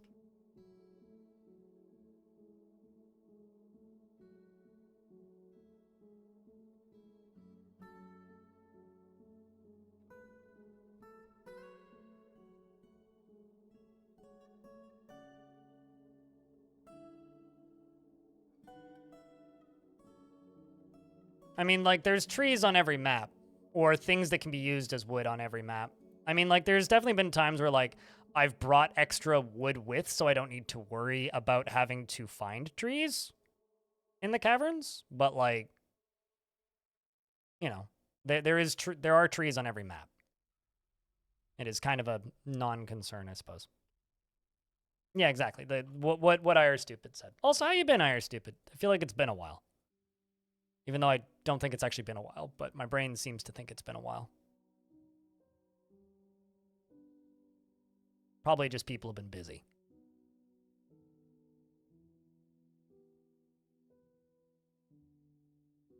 You can just have dwarves sleep directly on top of mushrooms with no mood debuffs. Where the hell did you hear this?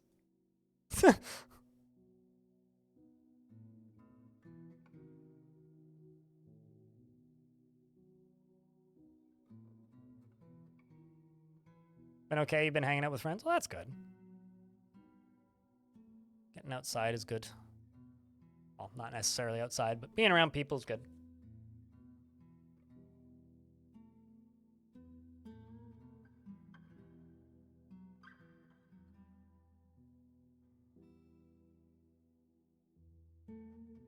Oh, without the floor, so they still get the sleeping without proper bedroom debuff, but they don't get the floor sleeping debuff. That still seems weird.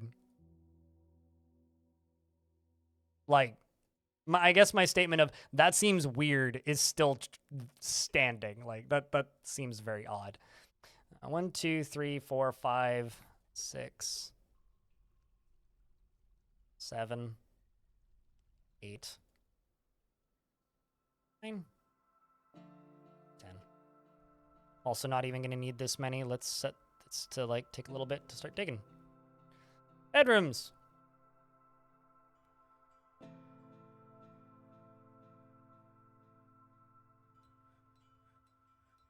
Because it's considered soft or something. Yeah, I mean, I've never heard about this, so I'm taking your guys' word for it entirely.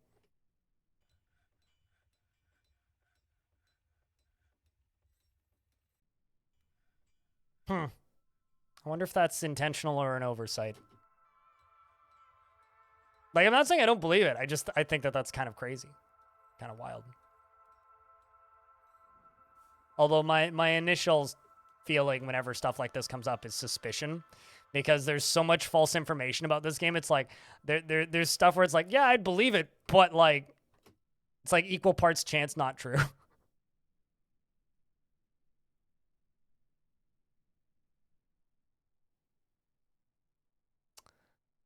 We're in midsummer. Plump helmets. Plump helmets. Next year we'll do pigtails on this one. Plump helmets. Plump helmets. I see.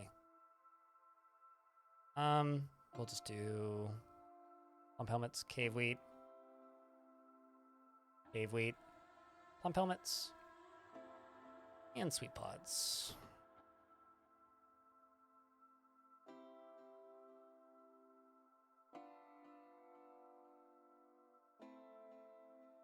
You found the code that's supposed to make smooth floors give a bad thought.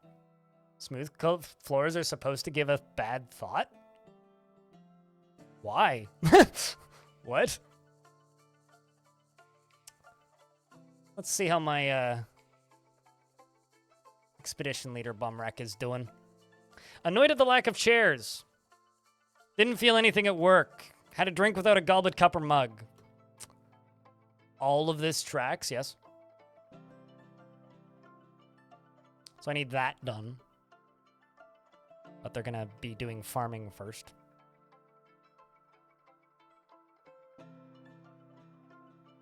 Oh, they give... Oh, when slept on. Okay, I thought you meant, like, just their existence giving a bad thought. And I was like, what?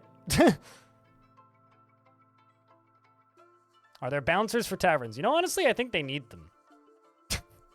I think most dwarves are just bouncers just by design. And the alcohol is free. So, yeah, they probably should get bouncers. Because, frankly, the way some of those patrons act...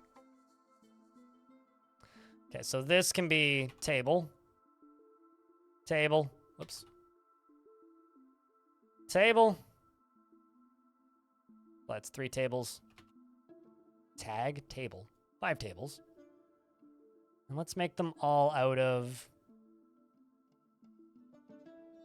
Let's say pecan wood. At least we know pecanin, because it would be very unfortunate if P can't. And,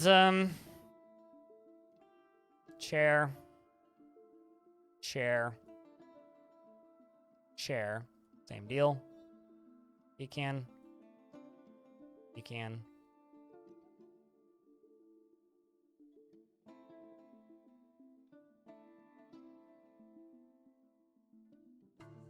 Oh, yeah, it would definitely be walnut. Yeah, there you go. Walnut, yeah. Mm-hmm.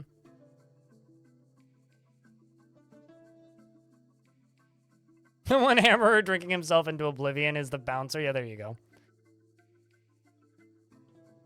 And to take your rum at the point of a crossbow. Definitely crossbow.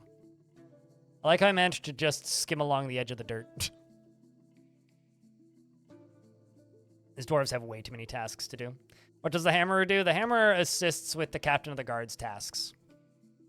They dispatch beatings, they arrest people, that sort of thing. But they don't actually do the captain of the guard's job, which is taking complaints for crimes and then convictions.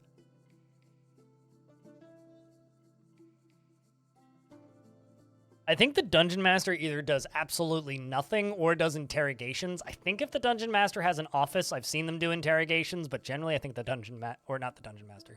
Or yeah, sorry, it's the dungeon master that generally doesn't do anything.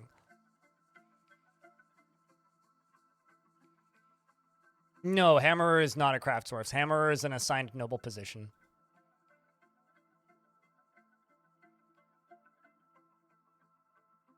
Not doing anything. Okay. I mean, I'm pretty sure I've seen them interrogate things, but I could be wrong. Wouldn't be the first time. To do independent interrogations? Oh, what? Just like interrogates people without the player assigning them kind of deal? That'd be neat. I'd be okay with that.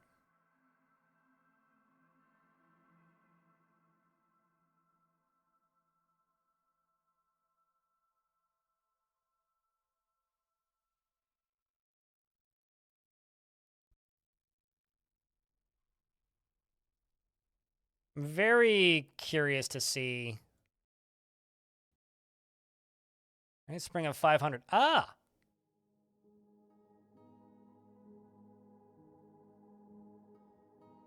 Huh. Well, I found BIM. The BIM is in the Goblin Fortress of Scorchringed. And King Bim is here, meaning we need to attack this place to try and kill King Bim or save King Bim, depending on whether or not King Bim is on the side with us or not. Yeah, I've had the Dungeon Master interrogate people while the Captain of the Guard is arresting people during, like, mass crime situations. So, at least that's where I've seen it happen. Yeah, I almost never look at the DF Wiki because in my experience it's wrong a lot of the time. But generally it's right. Or, like, mostly accurate. Like, it's very rare it's just completely wrong on a subject. It's generally, like, at the very least, mostly accurate.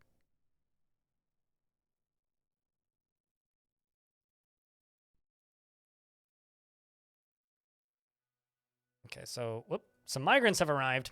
All right, chat. It's time to name people. Now, I don't know how big this migrant wave is going to be. That's the first thing. We do have 7 dwarves already. So if you would like a dwarf, you can say pick me.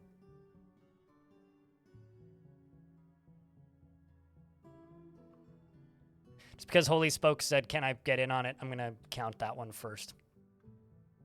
But we're probably through the list already, so we're just going in order. Holy Spokes, the glassmaker, has migrated here.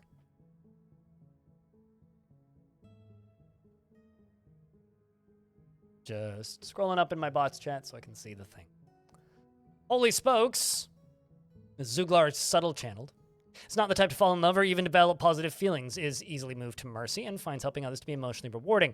Tends to avoid any physical confrontations, and works to square his natural tendency with his respective martial prowess.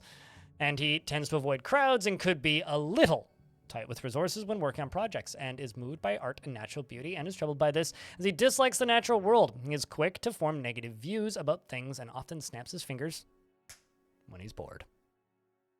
Dreams of creating a great work of art and personally sees the competition as wasteful and silly. Sees merrymaking as a waste and values sacrifice. Sacrifice? All right, so these, the rest of them, are our founders. So I'm going to do something I almost never do. This dwarf is going to be Jezza. Just going to put brackets founder, so I remember who the founders are. We already saw the local pantheon of gods, but there's no religions.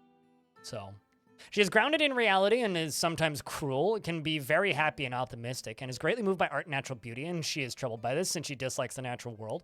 She occasionally overindulges and thinks she is fairly important in the grand scheme of things, doesn't try to get things done perfectly, and rarely feels discouraged. Takes offered help and gifts without feeling particularly grateful, and likes to take it easy. Can sometimes act without deliberation, and tends to not be swayed by emotional appeals. Does not easily fall in love and rarely develops positive feelings, and has a tendency to go towards forming deep and emotional bonds with others, and generally acts with a narrow focus on the current activity and tries to keep her things orderly.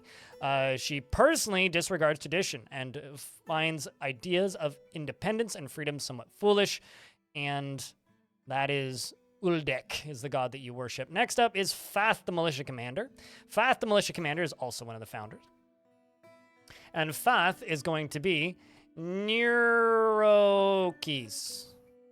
Neurokis is also a brackets founder. You might get picked from YouTube chat. I do read YouTube chat. Twitch chat just gets priority, though. There's a lot more people in Twitch chat.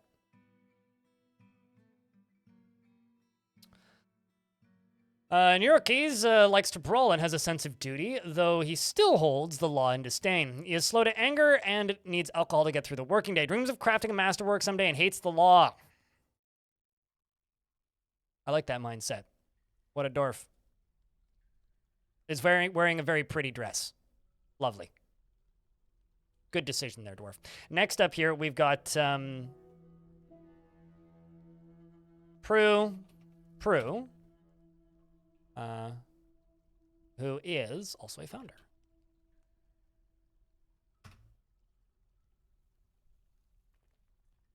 Yeah, it just brawls, you know? Just brawls. That's all it does. It just brawls. Isn't that most Jedi?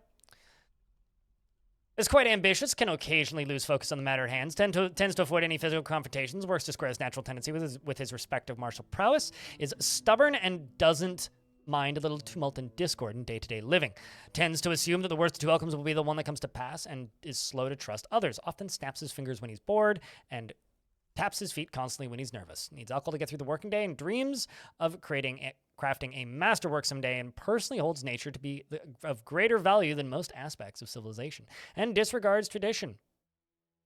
Wants to wander. Welcome to the fort. Next up, we've got Geshud, who's also a miner. Or rather, next up we have Urvad, who's also a miner, because Geshud was the one I just named. This is going to be BT Craig TV.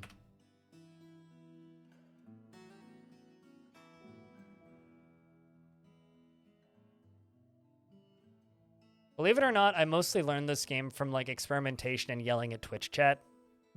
Early days it was the wiki, but every time I've come back with it, it's just been fiddling. Sometimes I'll like check the wiki to confirm things. This dwarf can be very happy and optimistic. And he prefers to present himself modestly. He tends to think before acting and likes to keep his things practical without delving too deeply into the abstract. He has an active imagination and doesn't focus on material goods, tries to do things correctly each time, and is quick to anger. He's not particularly interested in what others think of him, and he has an active sense of humor. He greets others very loudly and needs alcohol to get through the working day, and likes working outdoors and only grumbles mildly at crappy weather. Experimenting and having fun? Yeah. I mean, wikis are great and all, but I don't know. I spend enough time teaching people how to play this game without a wiki that I just... Unless it's something I need to reference. Like, whenever I need to do, like, paper industry, I check the wiki, because I always forget the order of operations for that. Can't trust chat? You don't... Let me just be kind to you. You don't know what you're talking about. Personally hates those who wield power over others and finds romance distasteful. This community was a lot more trustworthy, shall we say, and knowledge accurate in earlier versions of the game because it was way smaller. So when there's only like 4 people typing, if 2 of them are giving you good information and one of them starts being a jackass, everybody else points at them and goes, hey, he's being a jackass. And then, yeah, there you go. Personally hates those who wield power over others and finds romance distasteful and doesn't care about art one way or another. Although that's still kind of true these days. This one is in love with Geshud. So Geshud and BT Craig are in love. So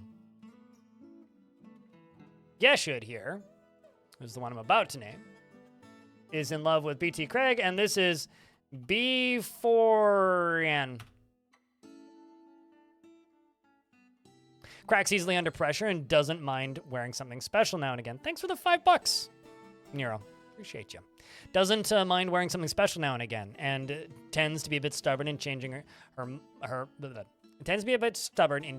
mind about things. There we go. Does not go out of her way to help others, and has a tendency to consider ideas and abstractions over practical applications, and has an active sense of humor.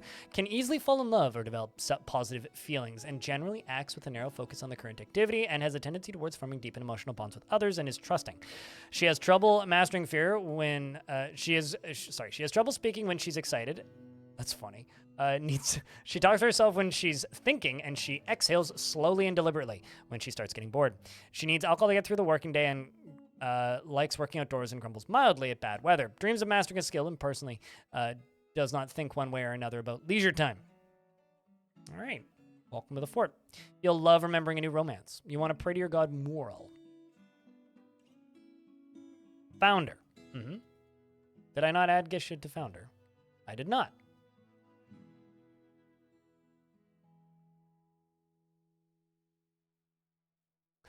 All right. How many more do we have left? Let's see. We got these 2, and then jump back over to the other things. So this next one is going to be our expedition leader. This expedition leader is now Walnut Bag.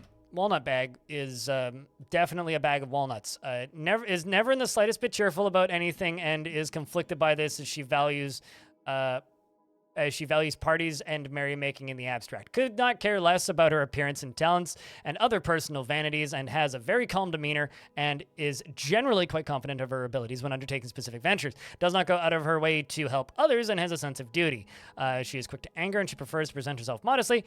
She enjoys the company of others and could be considered rude.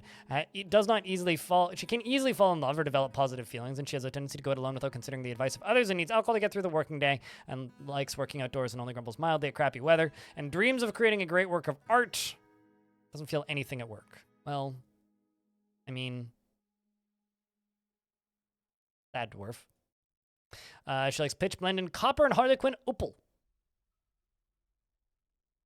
And never really done anything else.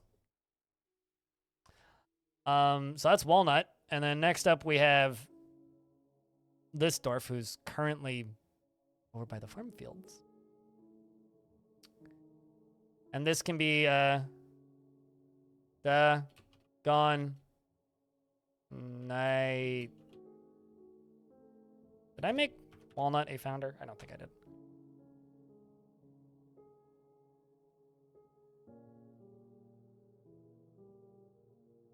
There we go.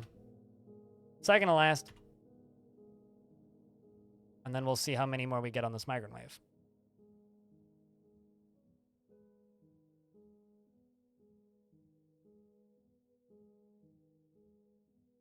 It's always weird to me that people ask that. All dwarves need alcohol to get through the working day. It's part of their species traits. They literally need alcohol the way we need water. So this dwarf feels strong need to pay back any favor done for him, and he enjoys being in crowds. Would never pass up a chance for a good fist fight and often feels discouraged. He tends to make a small mess with his own possessions, and he finds obligations confining, though he is conflicted by this since he believes in the importance of the rule of law. He has a tendency to consider ideas and abstractions over practical applications, and he likes to take it easy. He does not have a great aesthetic sensitivity, and he is conflicted by this as he values artwork and its creation. He tends to share his own experiences and thoughts with others, and could be considered rude. He tends to be a bit stubborn in changing his mind about things, and can handle stress. All right, so this dwarf is going to join the military. I'm going to make a squad with no uniform, and it's going to be for these two dwarves. So, Nero Keys, what do I name your squad? Is the question. Currently, it's the Turquoise Tribes.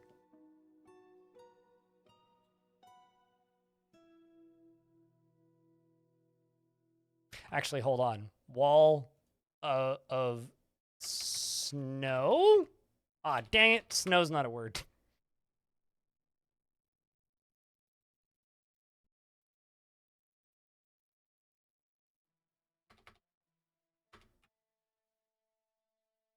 The angry wall. Turquoise angry wall. Angry turquoise wall?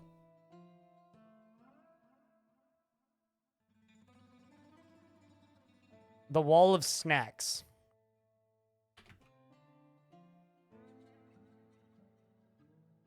I mean,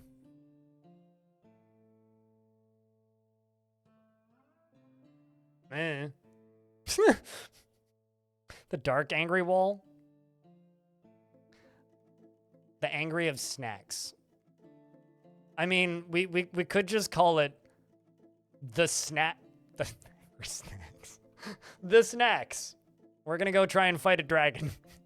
All right, food's here. Room service. I'm gonna call it the snacks until I come up with something better. All right, so let's jump down to the new arrivals and see how many more migrants we get.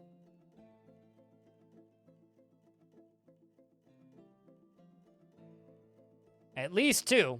That's taught the surgeon. So next up, we've got... Uh-oh. So we've got a problem, which is you guys have scrolled the chat up so much that I need you guys to say, pick me again. So I'm going to pull one from YouTube chat.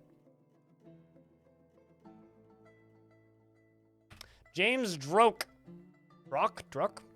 is Greatly pleased by his own looks and accomplishments, often feels lustful, and can sometimes act without deliberation. He isn't particularly ambitious, and he has a greedy streak. Generally acts impartially and is rarely moved to mercy, and he acts with a narrow focus on the current activity. Let's see if we get any more. Some livestock. Calrer is confident under pressure, can be very single-minded. She prefers that everyone live as harmoniously as possible, has little interest in joking around, generally acts impartially and is rarely moved to mercy, and is curious and eager to learn, sometimes acts with little determination and confidence, and doesn't tend to hold on to grievances, tries to return favors, and stares intently when she's thinking. She needs alcohol to get through the working day. Dreams, she personally values self-control, sees perseverance in the face of adversity, bullheaded and foolish, and dreams of creating a great work of art. Anybody else? Tellin Artho, 61 years old, no outside relations, worships Nycat, and is dour as a rule, conflicted by this as she values parties and merrymaking in the abstract. She's brave in the face of imminent danger, tends to be swayed by the emotions of others, and is slow to trust others, can easily fall in love or develop positive feelings, and occasionally overindulges, dreams of mastering a skill, and personally doesn't value loyalty. Well, Talon, get into the military. Is that everybody? I think that's everybody. Certainly seems that way. All right, everybody. Thanks for your join requests. We will get more dwarves named when the next migrant wave arrives.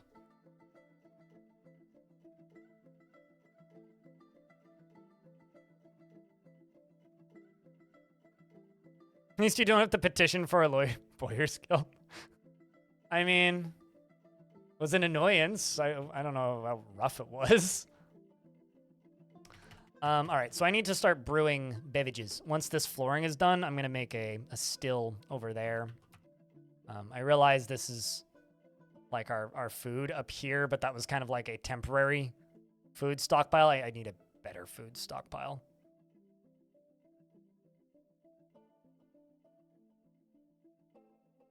You missed all the way up to the first migrant wave?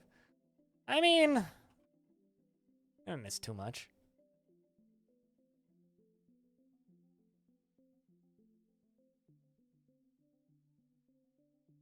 I was going to say, are you not making rock blocks?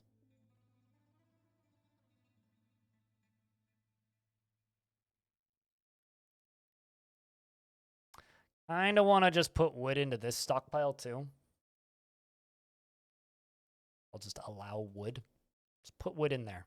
This will speed things up quite a bit. We also need to get these floored. And then, of course, go around and build more bedrooms around this snaky pattern. And what I'm going to do is I'm going to build a water reservoir right here. And this water reservoir is going to go all the way down to this layer. Which will also give me the ability to, dig out some of this other stuff. And what's going to happen is I'm going to have a little fill tube here, which is going to just be a little pump stack, which is just going to go up to probably about up to here, actually. Then go over and then fill up the entirety of the reservoir all the way down. And before I build that, I'm going to dig around and have a few geyser points. And then we'll see if I can fill her up and make geysers.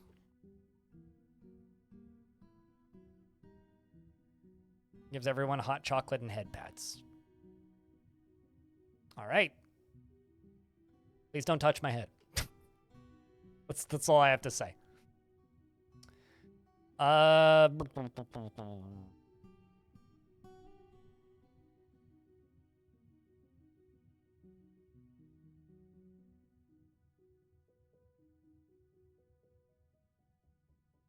Got that cave wheat coming along. As great as plump helmets are, I feel like it's a bit of a shame that so few people actually grow the other underground things that are very easy to grow. Okay, so there, you're grabbing plants for us. We got a bunch of dwarves outside gathering plants. Dwarves constructing building. There we go. Get you brewing drink from plant just on repeat so that we get more plant. Yeah, if you want a dwarf, it's first come, first serve when dwarves arrive. Yeah, I theoretically have that thing there so I can activate it if the channel gets really busy, but it's been permanently deactivated, more or less. Let's just make sure that both of these are connected. Yep, both the bridges are connected. Yeah, no, so, I mean, we removed it. I stopped using it because I found that the result, the thing is, it depends on, like, your proximity to Twitch's servers as to whether or not you get a dwarf, basically, which kind of sucks because turns out people don't always want to be, I guess, people want the opportunity to get things, right? And if things are all locked behind a timer and other stuff, then generally what ends up happening is a very small portion of people get all the redeems, and then nobody else ever gets them. So, which I don't think is super fair. So if we end up in a situation where there's, like, you know, hundreds of people watching in the chat super busy again, then I'll do it at that point. But basically, like, when adventure mode comes out, I might make that an actual redeem, if depending on how much traffic the directory gets, because who knows. I'm still not totally certain that the directory is going to be that busy, but, you know. Fortunately, now at least all the directories are, the whole directory is in one place, and it's pretty easy to see who's streaming Dwarf Fortress now, which is huge. No, so this is a new world because Creature Keepers kind of proved that the other world that I was playing in is kind of dead. There's just not a lot going on. So this is a brand new world that we just generated today and did a little bit of fiddling around with. If you want to download the save, it's just sitting in the Dwarf Fortress room on my Discord. And I've got, you know, space kind of everywhere here. But this little area has a Dwarven Civ on it that's dead. The king is here in this goblin fortress. And apparently the king's a necromancer. So I kind of want to try and either get the king into my fortress or kill him if he's turned against us. So. What's up, Space Potato? Hope you're doing well.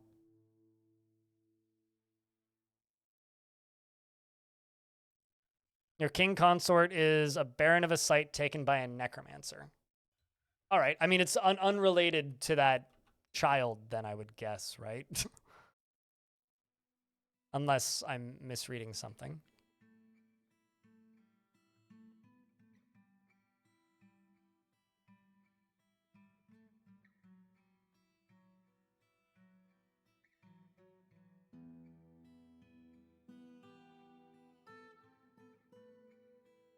So those will need like 9 blocks per. Or what I could do is I could just do this.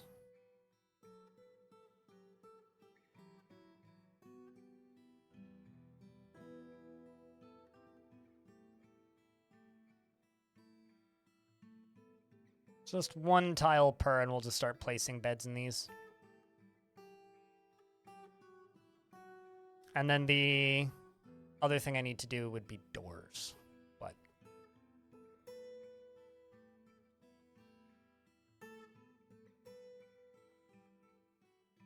currently I'm very much in the, well, I guess I'm just going to build things on top of constructed floors and not non-constructed floors because constructed floors look a lot nicer.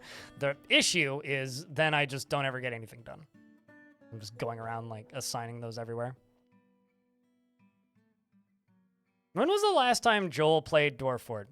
You guys need to go spam Joel's Dwarf emote at him more so that he like remembers that this video game exists.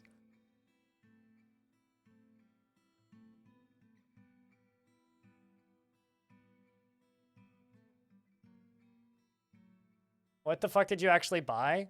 So if you bought Sprinkled Steel's Warrior Extract, somebody's Necromancer experiments shoot venom or have some sort of weird extract that they secrete, which sounds lovely. And likely what you actually bought was a randomly generated liquid, right?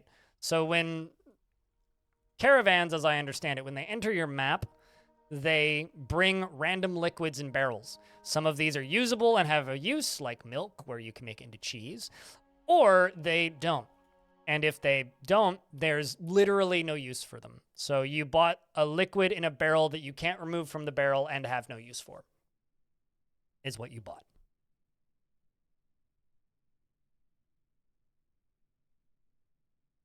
Said recently that he isn't because it was buggy in the initial release. But, like, most of the bugs have been... Okay. Sure. So he doesn't want to, then. is what he's saying, which is fair. If I'm not mistaken, too, he was also one of those people who was, like, pretty adamantly against the graphics. But I could be misremembering.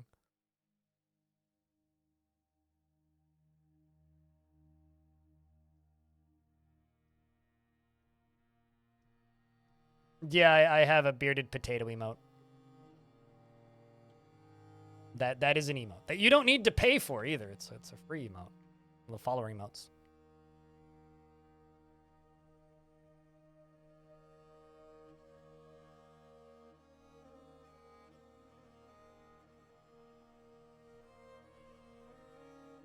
He'll definitely be back for adventure mode. Sure, I'll believe it when I see it. It was a running joke in this chat for years that I've lived my entire career in the shadow of Joel, whether I like it or not. Just gonna plop our first meeting place here, and it's gonna immediately get filled up with dogs. Here they come. Oh Lord, they coming.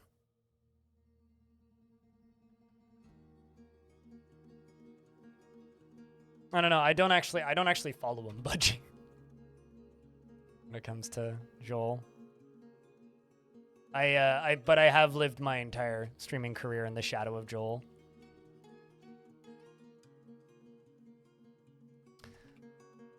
Just gonna real quick make a pen pasture down here and fill it up with the dogs, just to get them out of that meeting zone.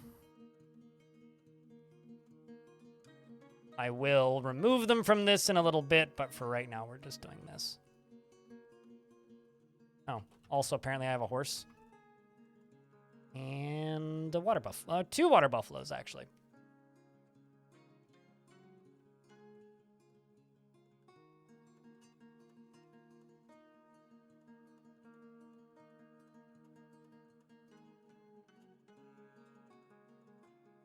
Construct building, couldn't reach site. Well, that's mildly concerning. Oh, probably because it was underneath something. If I had to bet.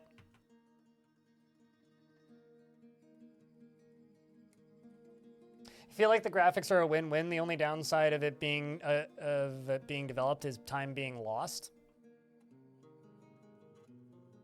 I don't think that Dwarf Fortress coming to Steam has a negative. Period.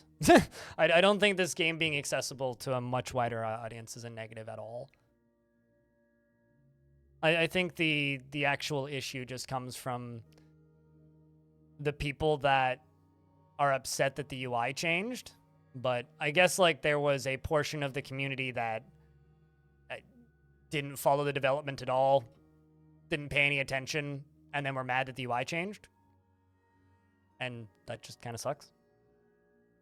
Partially because it means that the messaging could have been better, but also like it's kind of sad that they don't give the game a try, because there certainly is a decent enough number of people who do that. Right, it's a fraction of the player base at this point, but I think at this point the only real bother that I have with that sort of stuff is just people that are now complaining, oh, the dwarves don't move smoothly. People just want more. It's like that one Queen song about them wanting it all. Because they want it now. And it all.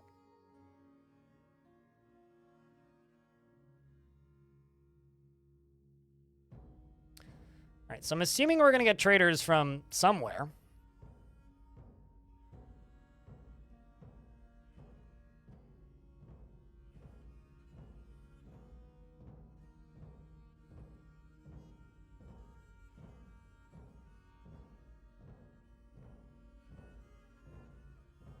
Hold on a second. For unrelated reasons, I need to figure out what day of the week is 420. A Saturday. Perfect.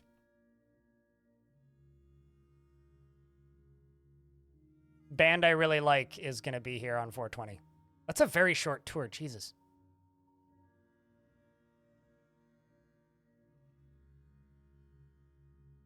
Long story short, the band Dope Throne is going to be in Vancouver. They're actually going to be touring a little bit. They're doing Victoria, Vancouver, Kelowna, Nelson, Edmonton, Calgary, Regina, Winnipeg. Sweet. Nobody knows who that band is. If you want to find that band, just type in Killdozer music video. The not Steam UI seems to be view negative on thinking that the new UI could have been a magic arc, for example.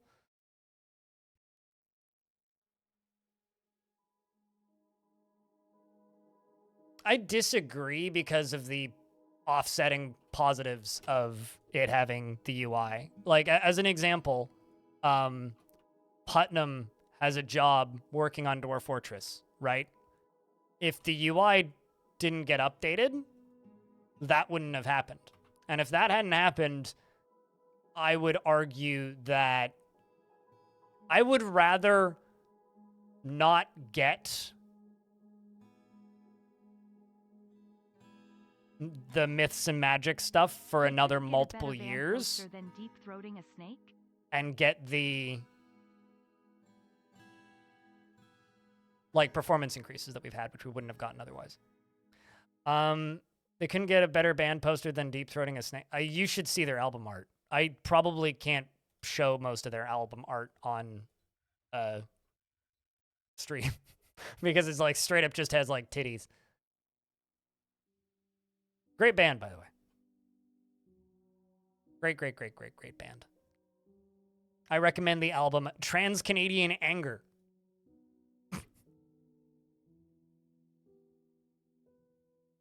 Oh, fair enough. Like, I'm not saying that you necessarily hold that negative view. I was just trying to figure out how to word things and then brain, like, malfunction for a bit.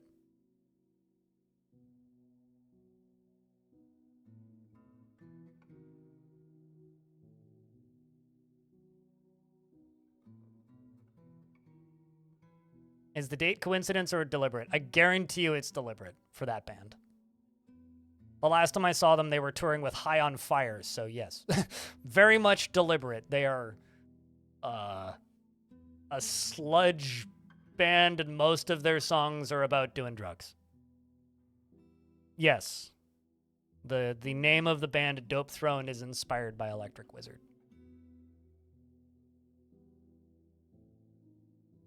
Or rather, they're named after the Electric Wizard album. But they're pretty different.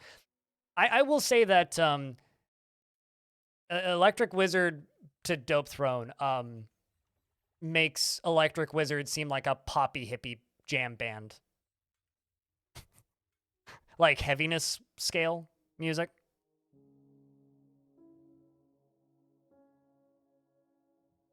I thought that like they'd killed off the Arcs idea to begin with and we're just going to piece stuff in. And unless like the procedural magic stuff that they were talking about for hospitals is coming in the adventure mode update, no? Because I would say that the procedural medicine stuff that they were teasing is the closest thing to part one of that. The Vessel of Portals, name of this location. We're going to connect this dining hall to it. Yeah. I mean, that's literally what Tarn's statement was, is we don't need to do arcs because we have, like, a better update structure now.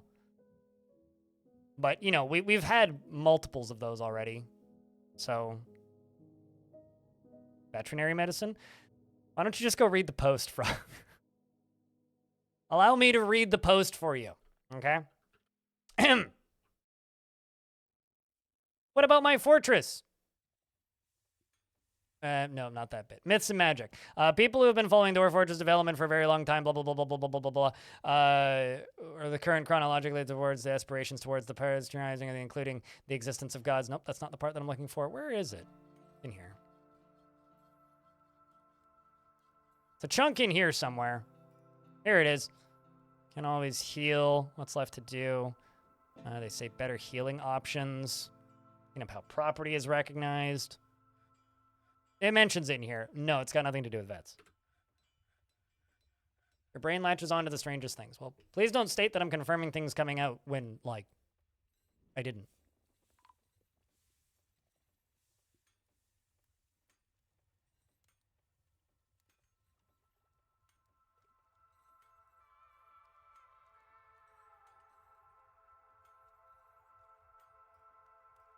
He has a so complete vision.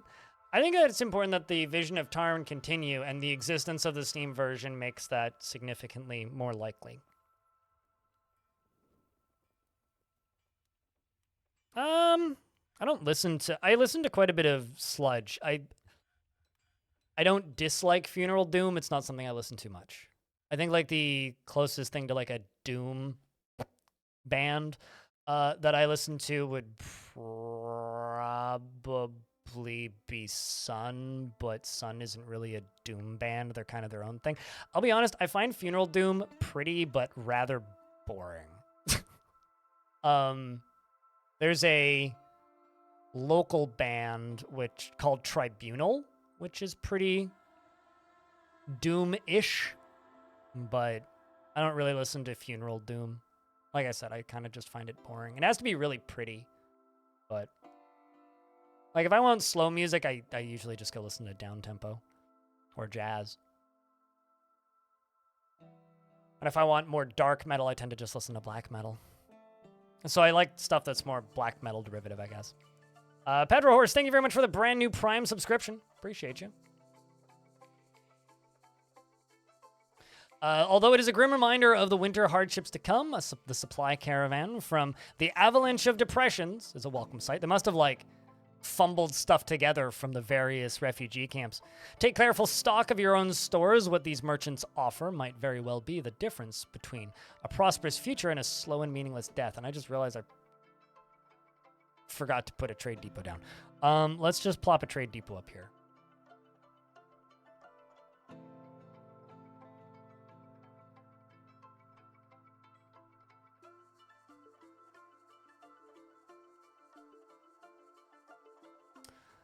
Tillin Artho is going to be my broker for starts.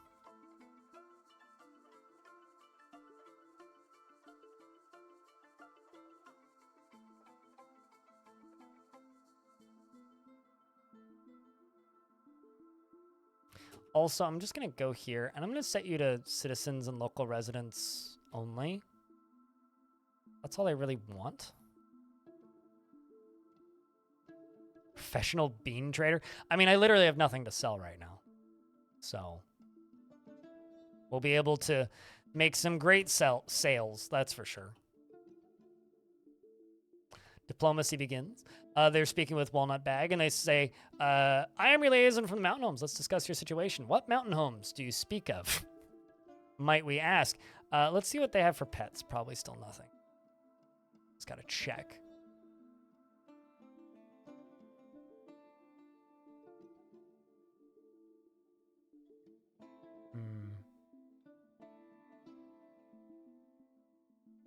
Ask for more dogs. And roosters and hens. And I think that's it. I haven't updated the command yet, Sanya, because that fort is still ongoing. But this particular fort's in a new world. We're starting to prep for adventure mode. And the goal for this fort is to kill the king, because we are on an island that my faction had one fortress, and it was taken over by goblins. And the king still lives there and is apparently a necromancer. So, trying to free these dwarves from the clutches that was, or that is their goblin overlords, I suppose. Or at least give them a sense of hope, really. Because currently they don't really have much of that.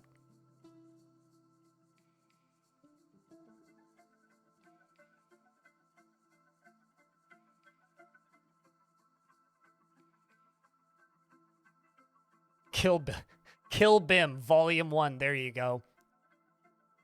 God, I haven't seen Kill Bill in forever. Pussy Wagon is like all I really remember from Kill Bill. And then just like people dying. Pussy Wagon and things dying. What else do you need to know about Kill Bill?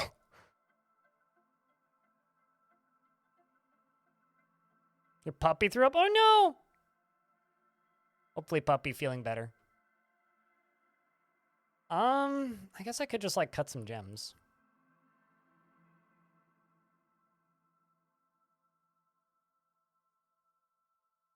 It's really problematic.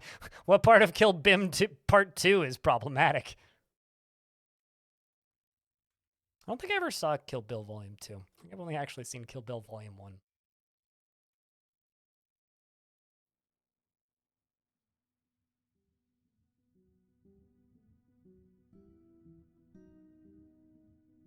Because Volume 1 didn't succeed. Part 1. No Part 2.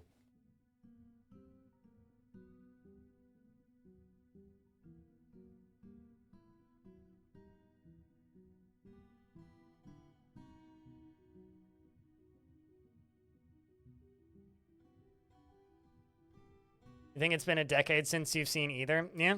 You think you've only seen 2? I watched it way more than 10 years ago on a friend's projector. I wonder, hold on, what year did the first Forza Horizon game come out?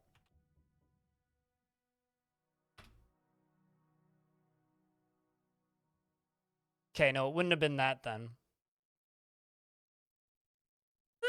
No, that it wouldn't have been that friend's house. It was either like a Need for Speed game or a Forza game that we were playing. I can't remember what it was, but it's definitely not the first Forza Horizon.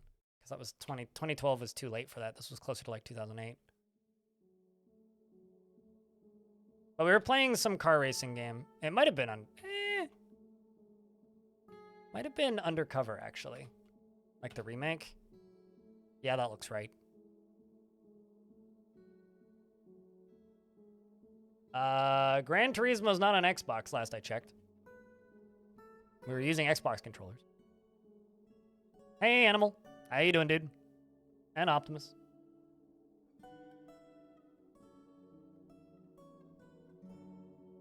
More than this sporadic stuff? Hell yeah. The return of Animal's memes. I'm looking forward to it. Hopefully it's a good job shift. Or a good hours shift for you. Same job or different job, actually, is I guess what I was trying to say. Before I forgot how to words.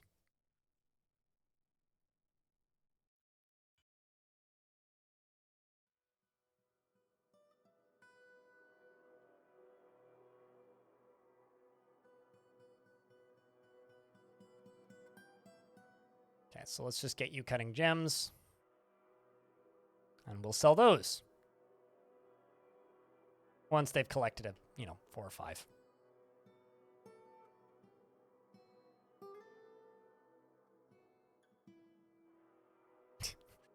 Well, I mean, that's cool. Looking forward to it, Animal.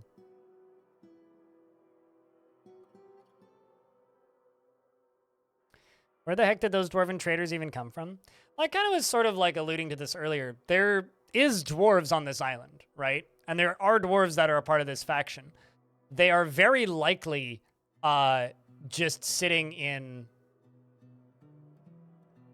They're very likely just sitting in tiny little enclaves and camps, like refugee camps, essentially.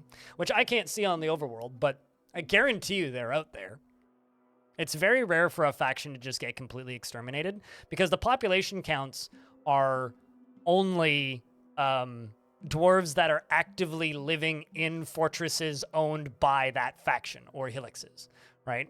And because we have 0 sites, the listed population is 0. But there's way more dwarves than 0 on this island.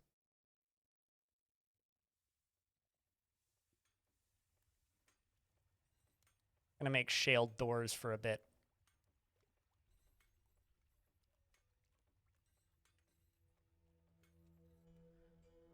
Where fun happens? Fun can happen. Well, it depends on what the site is and how good the squad is.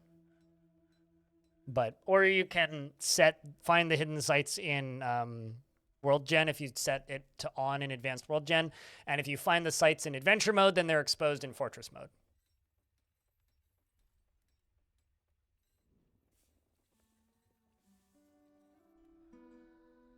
Oh, probably. Holy spokes, like anything.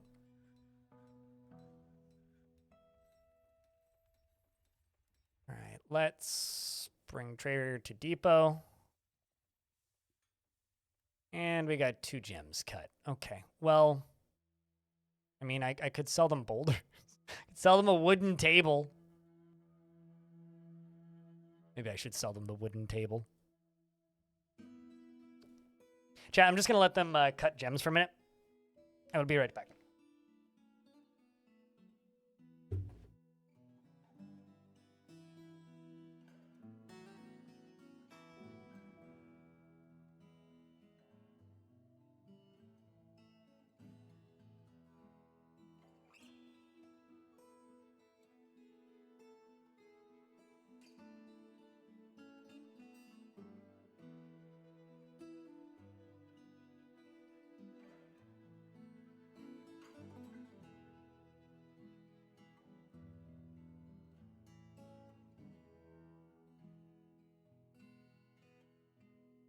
Gotta keep the dirt moist because I've started some new seedlings. And baby plants need very moist dirt or they die. So I'd like to have tomatoes this summer. So in order to have that, I need to keep those from dying.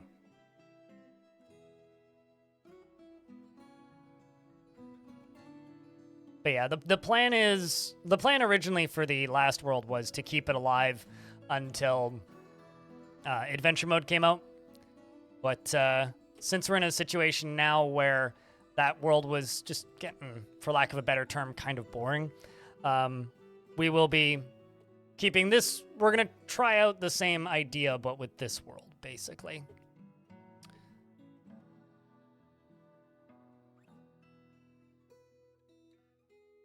You also recently found out that because of an ingenious extrusive layer, you don't have a sedimentary layer, which means you don't have non-tree coal.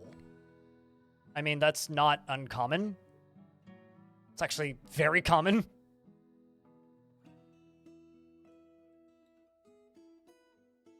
Like, I don't know. Like, to me, more often than not, I don't have coal on the map. All right, well, these are all super low values, so probably what I'm going to do is just trade for some brain. Just do all these one at a time and just trade for food. That's all I'm going to do. Let's trade for meat to give the dwarves a little bit of food variety.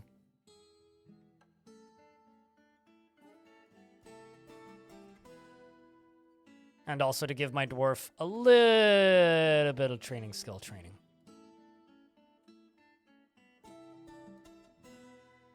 It's like, could I game this and trade more? Yeah, absolutely. Do I want to? Just nah.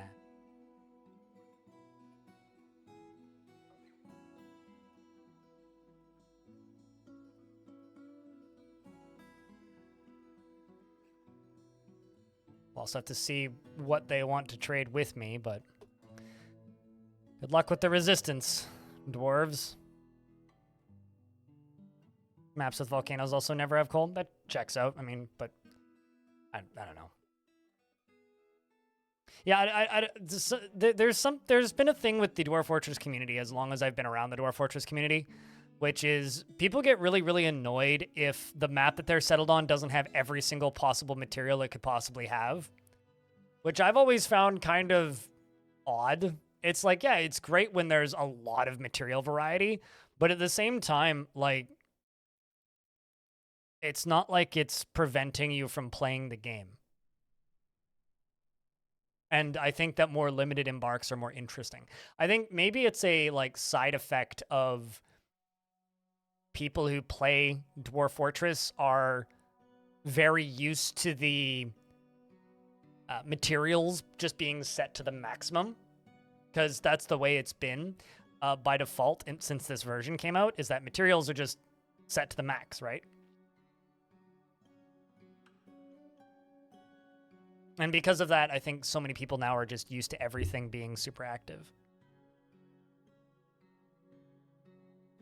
Which is really worrisome to me when I hear Tarn talking about his long-term plans of, like, making trading important and making item scarcity a thing and material scarcity a thing, because all that's going to actually happen is all of those stalwart I need steel on every single embark people are going to sit there and scream because suddenly, you know, certain materials are actually going to be rare.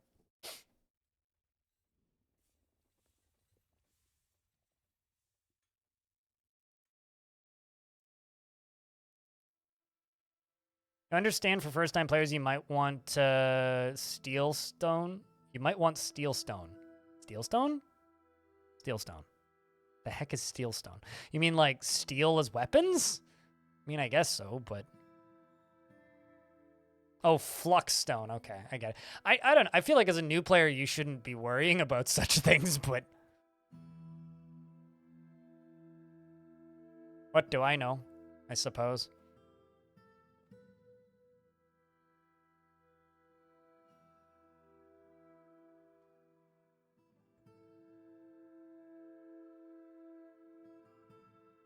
Dear doggies, please stop misbehaving and running up here. Although those are hunting dogs, meaning I can just remove most of them from here. By that, I mean all of them, so the dwarves don't have to run back and forth. Oh, okay. Well, good news, chat room. That dog wasn't gay. Well, that means I gotta geld the one adult, like, male dog I have. Because suddenly, 5 billion puppies.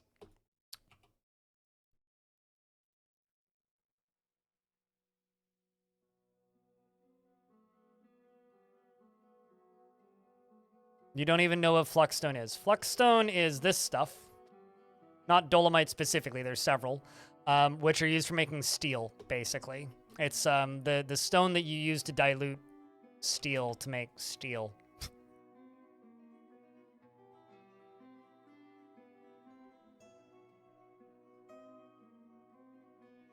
Basically.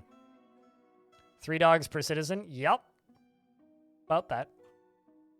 I mean, pets and livestock. Plenty of puppies. I also need to make a butcher table, but one thing at a time. Population's a little low right now.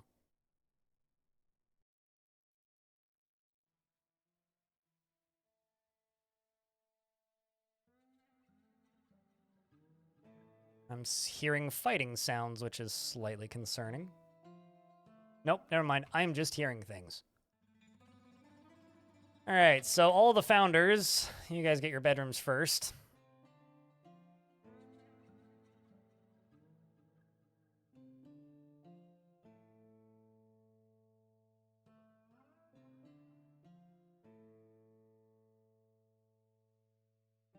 Found a map that you thought was a bit unique. Half of the mountain was an evil glacier and also has a volcano. And when I started the map thinking I was going to make an army of giant polar bears, and then I realized there was already a dragon living there. Jesus. that escalated quickly. Yeah, that seems a bit excessive.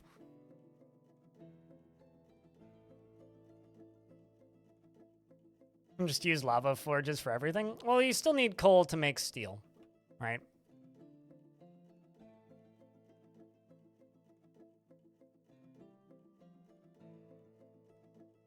Okay, we've made 2 more bedrooms. And somehow I managed to delete one of them. Right, you can be given to founder. You can be given to founder.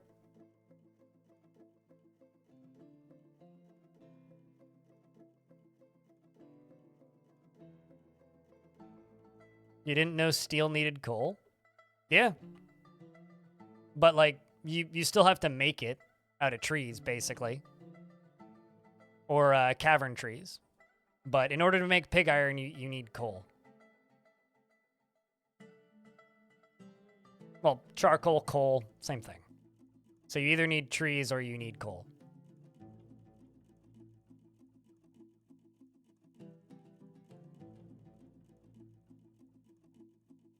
out of beds, yes. I am, in fact, out of beds.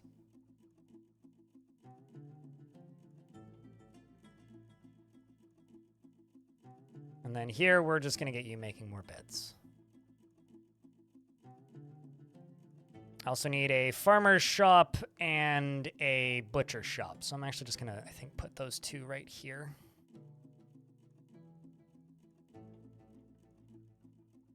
How do you deal with fungus? Fungus is good. You could build floors over it if you don't like looking at it.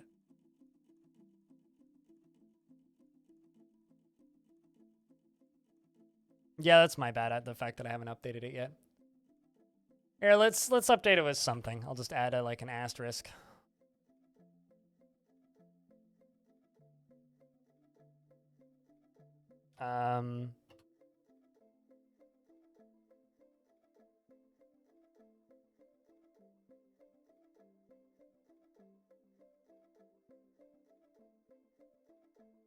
All right, there you go. Goal's been updated. Some more migrants have arrived. So if you'd like a dwarf,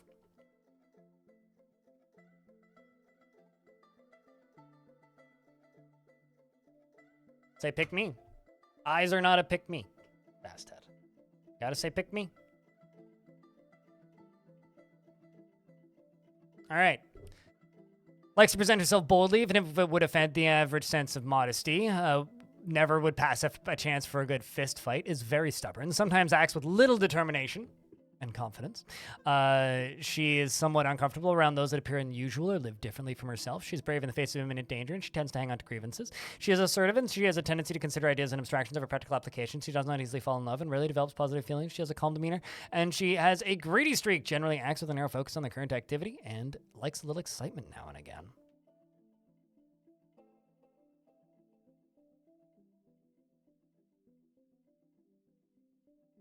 Catching up here, pinning this one. Thoughts, chat, there we go. Dreams of crafting a masterwork someday, and personally finds the pursuit of knowledge to be a waste of effort. Novice appraiser and record keeper. Welcome to the fort. Don't know how big this migrant wave is. Next up, we got Ravioli.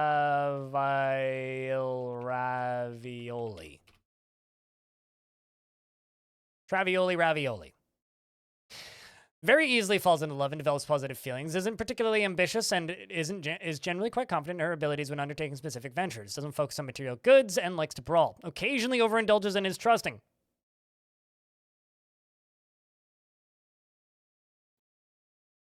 Is not particularly interested in what others think of her, and it generally acts with a narrow focus on the current activity. Could be considered rude, needs alcohol to get through the working day, dreams of crafting a masterwork someday. Personally, treasures independence, sees perseverance in the face of adversity, bullheaded and foolish, and doesn't care about art one way or other. Competent engraver and a novice fisher dwarf. I need to pick what our first guild is going to be.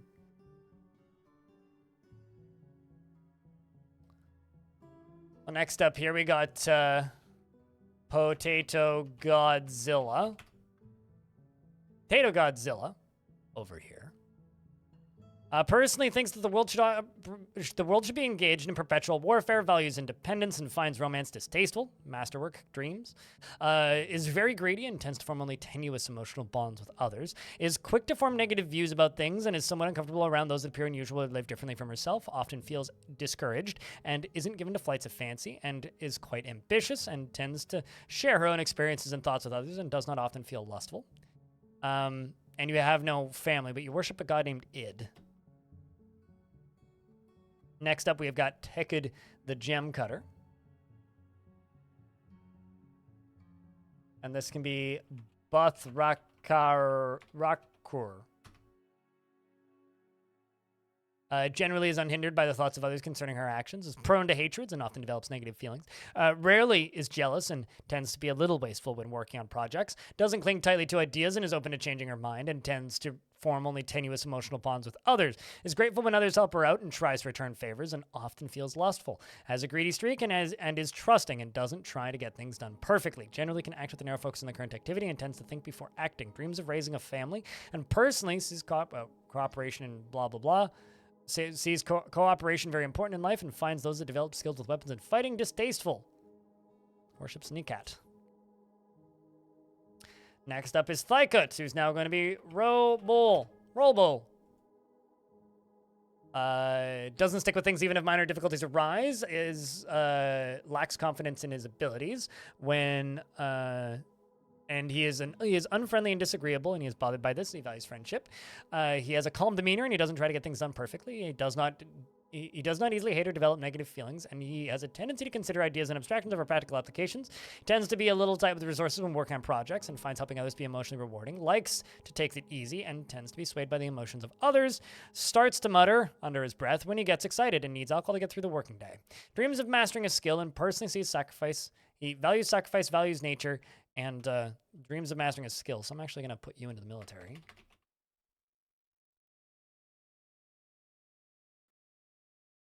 Even though you're quick to give up, you'll be fine. The kinesthetic sense helps.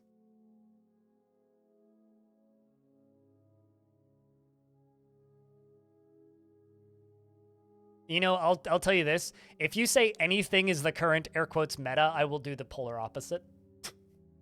Because if you think Dwarf Fortress has a meta, there is no meta for this game, quite literally. There's quite the line, so I don't know if it's worth saying pick me at this point, Terminal Wetness. This dwarf can be Taco Catty. Taco Catty is generally unhindered by the thoughts of others concerning her actions, doesn't try to get things done perfectly, and is slow to trust others.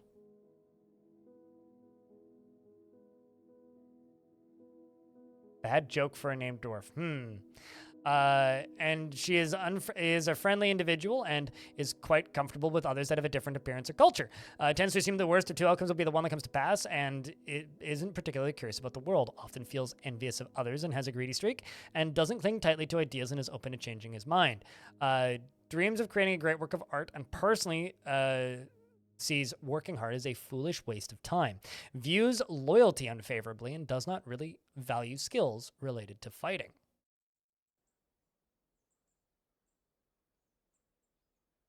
Welcome to the fort, Taco Catty. Next up is a bookbinder. This can be Kyle Iblesvo. Kyle has a low sense of self-esteem, is very greedy, and feels best when everyone gets along without any strife or contention. Rarely feels discouraged and is curious and eager to learn, and can sometimes act without deliberation. Is grateful when others help her out and tries to return favors. Is quick to anger and generally acts with a narrow focus on the current activity. Generally acts impartially and is rarely moved to mercy, and always points at others when greeting them, and has a certain stare for when she gets annoyed. Dreams of raising a family and personally believes that mastery of a skill is one of the highest pursuits. Thinks that there is something deeply wrong with people that persevere through adversity and respects power.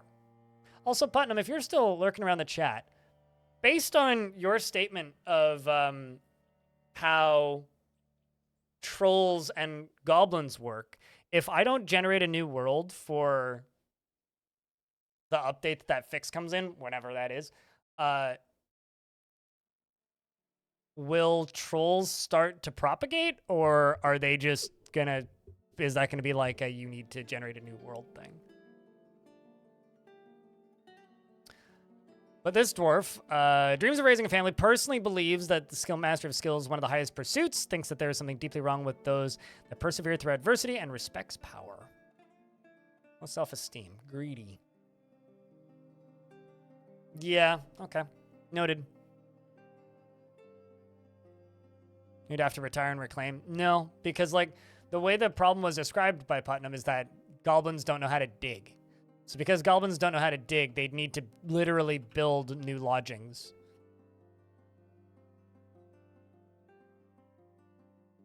At least that's how I'd understand it.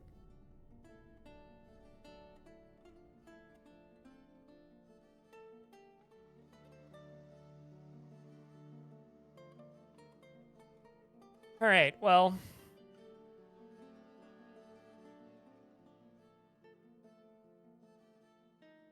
Turns out Granddad addicted to Viagra. We're all surprised, but no one is taking it harder than Grandma. Yeah. That is the bad joke that I've heard many a time.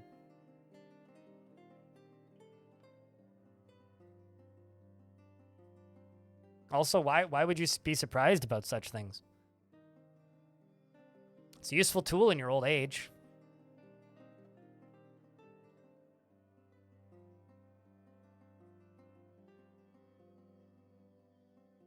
Let's just throw down bayberry floors.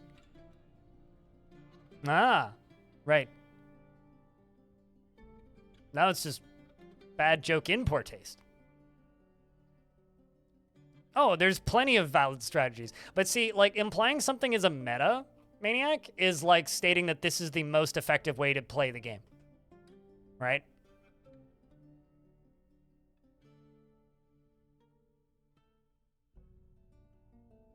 Well, that's not how they wrote the joke the first time, Defiler. I'm sensing retcons in this continuum.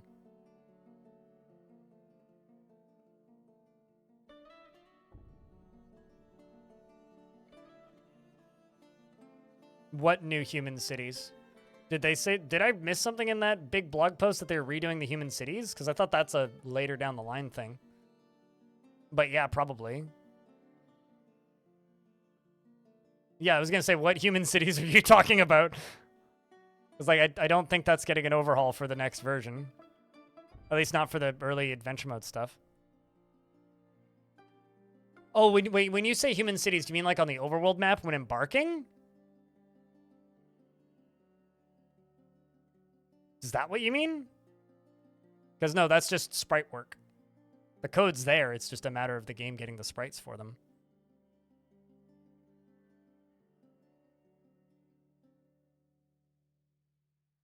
There is no meta in DF.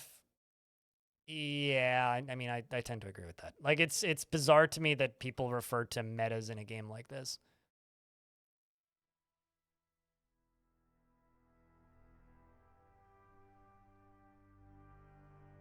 I need a butcher and a farmer's shop. This is kind of a weird spot to put the butcher, but we're going to go with it anyway.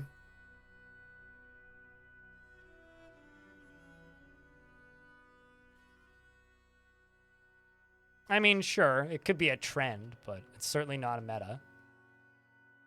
I mean, it's not a bad idea, but I don't particularly want to start off with a doctor's guild because I'd rather go with something that's mootable.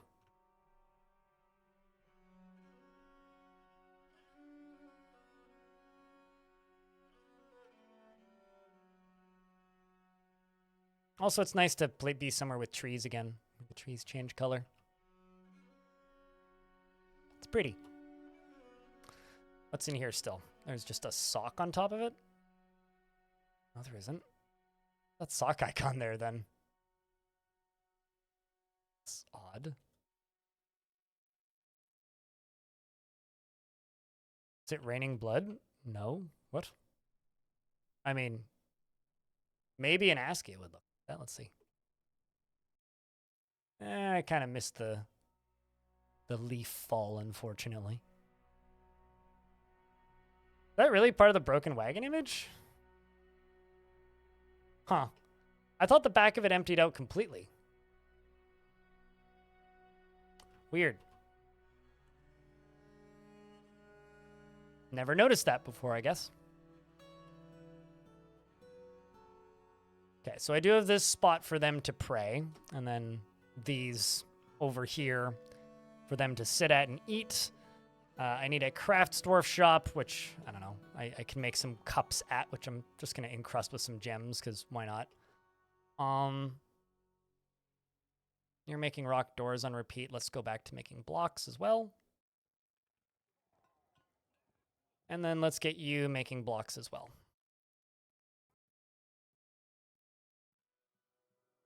Fully 3D volumetric fog.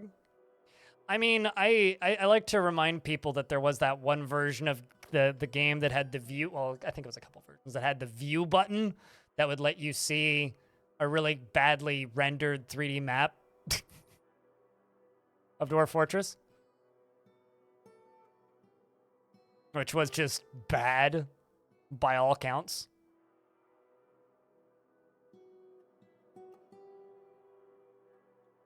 But I do like to show that off sometimes because I think it's funny.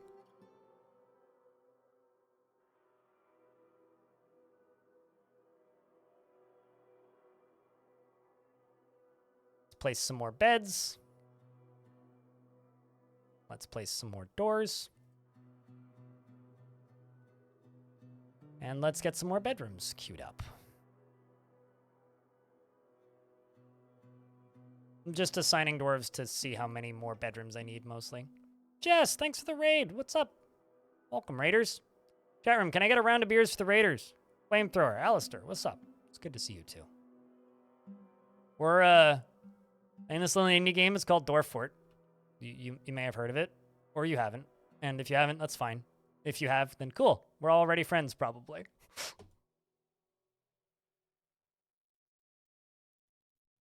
Are you still working your way slowly through, Mist? Or you beat Mist. Okay, there you go. You got all 4 endings? Four times each? Well, there you go.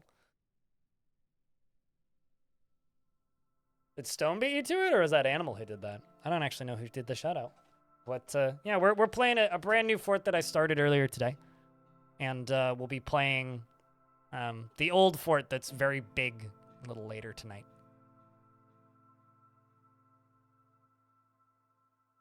Let's see how many doors I have lying around. You at this point. Infinity, hello.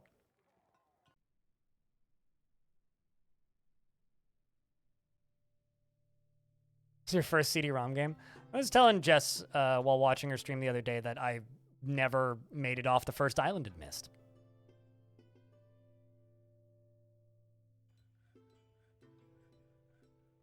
Dwarf Fortress, I would assume. Jess? Do it, chat. You can do it. Convince her.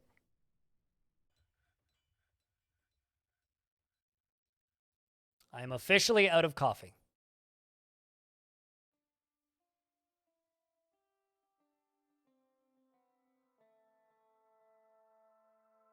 Totally not here already. I mean, it happens.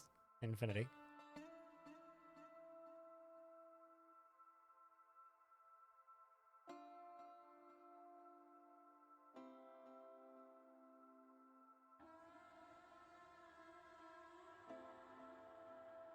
No more sip. Wait, what? I've got beer. I've got 40.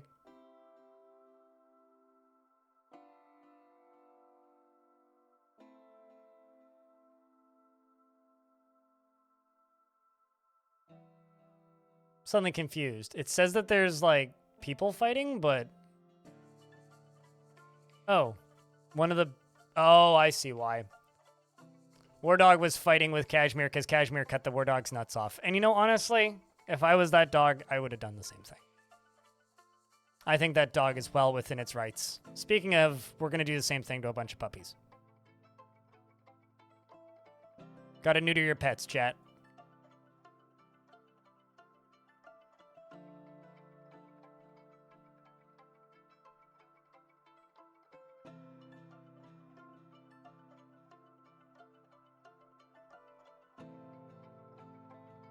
Bob Barker. Who, the dog or the dwarf?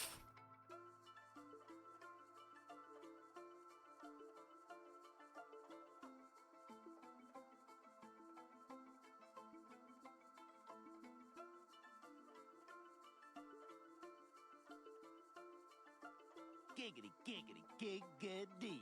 Thanks for the 69 pennies. Appreciate you.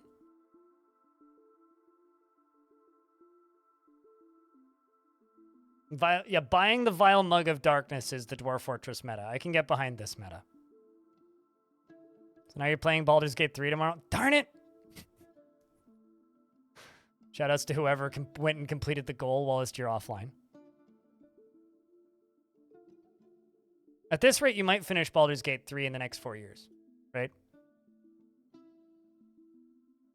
Was cage bred for the first 2 years of his life. You rescued him and neutered him, but he made his previous owner $18,000.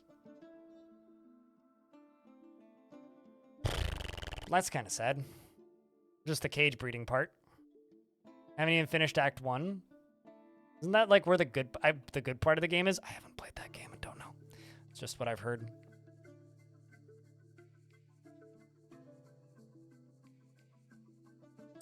I need a manager. / probably bookkeeper.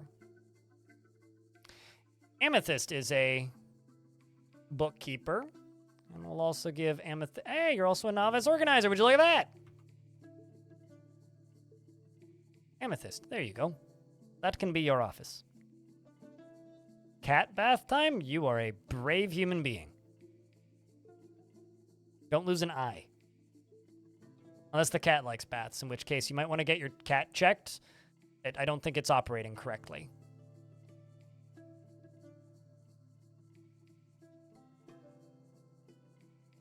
Cheers, Jess. Thanks much for the raid.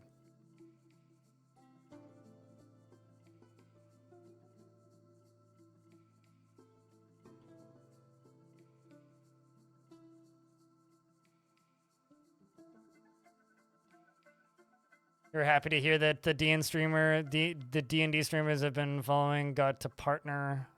One of the D&D streamers you've been following got to partner off of Baldur's Gate. Well, that's cool. Always nice to hear people gunning for partner and still getting it. You know, I kind of wonder why there's still different priority levels for this. It's like it made sense in older versions. Because in older versions of the game, it literally would take like months for the dwarves to count the full stockpile supply. And now you just set it to the highest priority and they finish it up and like, bang, done. And like, you don't worry about it. Like going back to older versions for like the side project, which is now done, was a really weird process because like, it suddenly reminded me of, oh yeah, right. This used to take forever. What's that selector? So if you set it to 1, you get an estimation of all of your products. If you set it to 2, you get a better estimation. You set it to 3, you get a more accurate estimation. You set it to 4, you get an almost perfectly accurate estimation. You set it to 5, you just get the correct numbers for everything. Because in older versions of the game, it used to take way longer for them to actually do the counts. So it was better to just have an estimation. It's like the accuracy of the value of things, basically.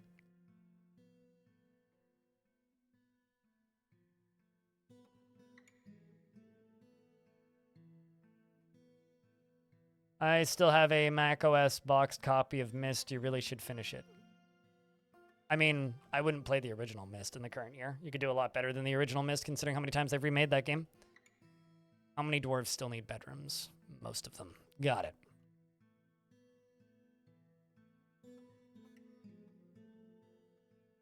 I can do this now, so let's just say bed 30. Let's go to tasks. Let's see, doors, blocks. Gelding puppies.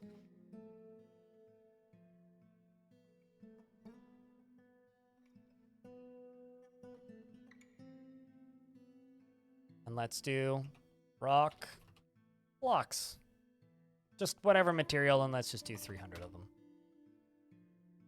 And let's go to here. And extend this out.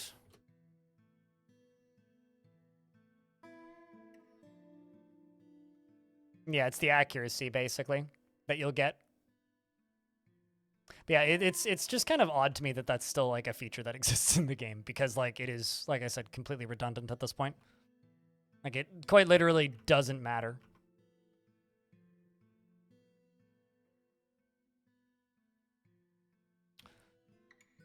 Okay, so I need 2 things. I need a tavern, and I need a guild hall. And I also need a barracks. And I also need to start digging. But let's do a guild hall right here. And I guess the question is, what do I make this guild hall into, chat? Doctor's Guild's been suggested already, which wouldn't be a bad one.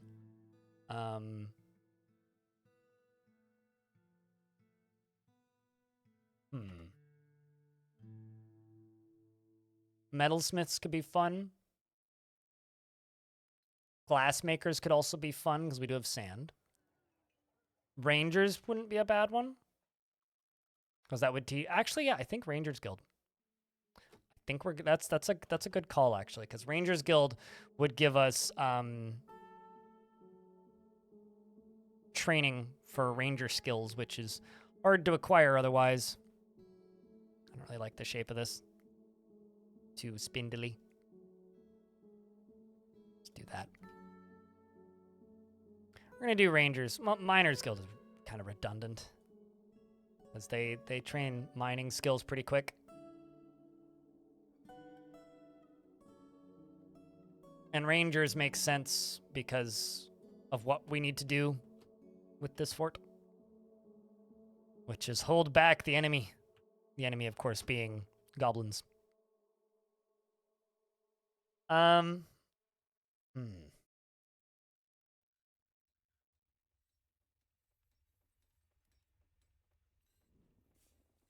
Let's just make a craftsdwarf shop right here. Make you out of shell blocks. And I'm going to do rock mug.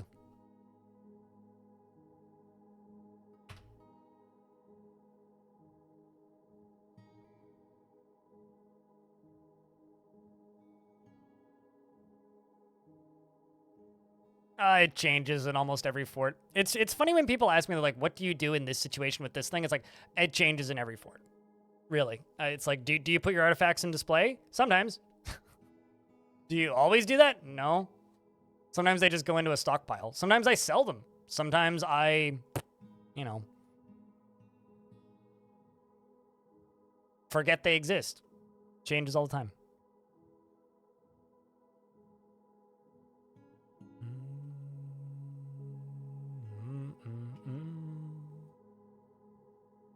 I don't think I've ever seen somebody say fair dinkum in my chat. Like the most Aussieism.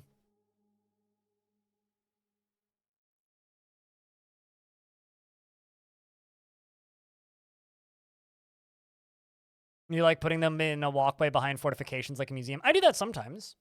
Yeah, sometimes I'll put them behind glass walls. Sometimes they'll go into a vault. Sometimes I'll use them if they're practical. Like doors usually get used.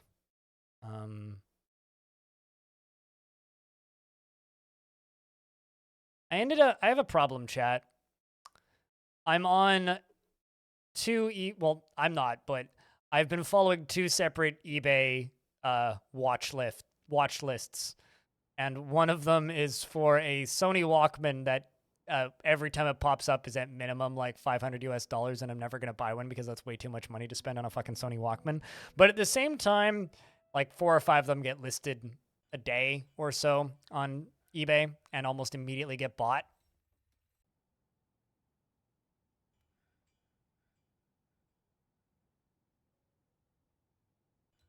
It bored itself into all of your brains. Fair enough. Yep. Tracks. I think like I learned about the existence of that term when the game Dinkum came out, which I think is a very, very interesting and realistic video game, especially the part where you can pick up a funnel web spider and put it in your pocket. Very realistic video game. Walkman cassette players, yeah. I mean, I literally, it's not Sony, but I literally have one on my desk. I picked this up for $20 over the weekend. Replaced its belts, and it needs a new spring, but it works. So the problem with this thing though is getting inside of it is an absolute pain, because it feels like it wasn't designed to be maintained, but it's like you have to undo like 4 screws in the back, 1 on the side, and then like 2 underneath here, which are a pain in the ass to get a screwdriver into.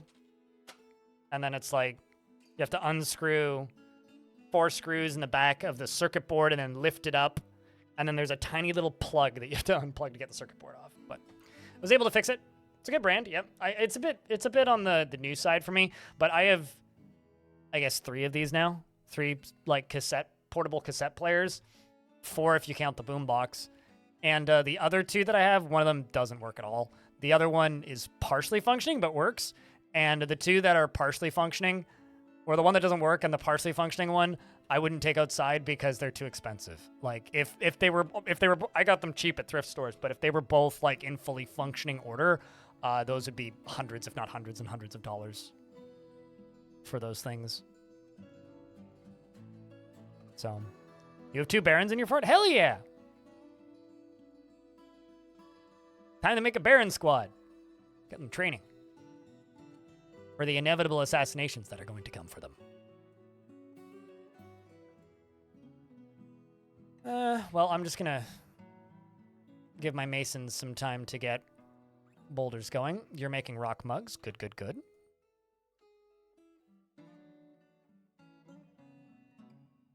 All right, so I think what I'm going to do...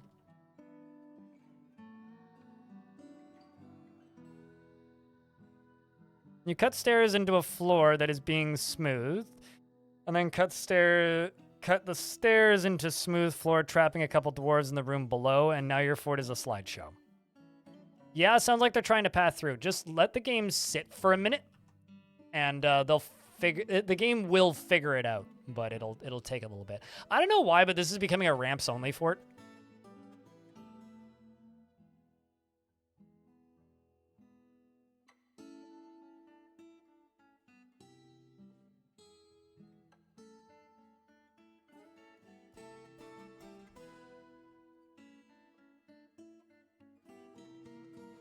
Let's actually get rid of this last one.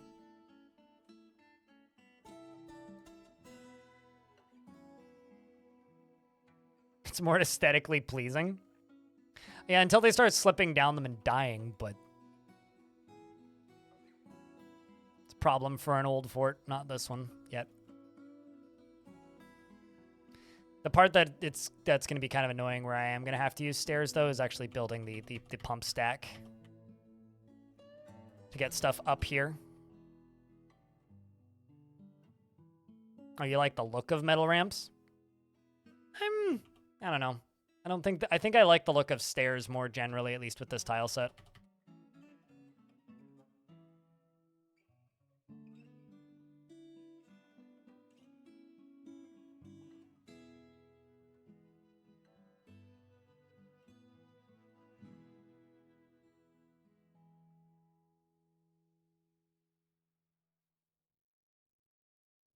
Okay, so this is going to be the reservoir. This I'm going to actually need to build stairs next to. Just in order to make it go vertically down.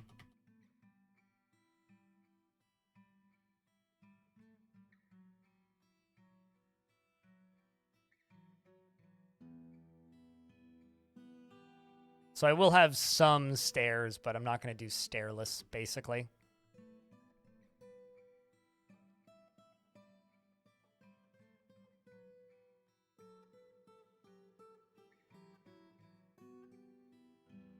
I think I'm also going to use ramps to make upper floor bedrooms, which could be fun. But we'll do that later. For right now, let's just let them focus on this. Up here.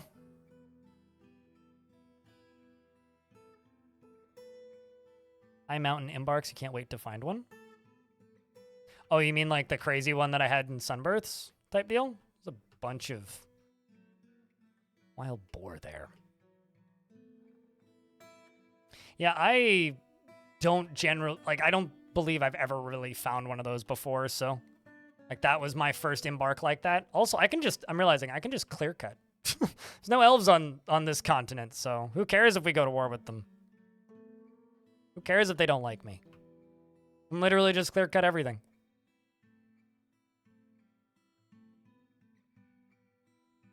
I also kind of, let's just make a single wooden minecart. Let's just get wood quantum stockpiled.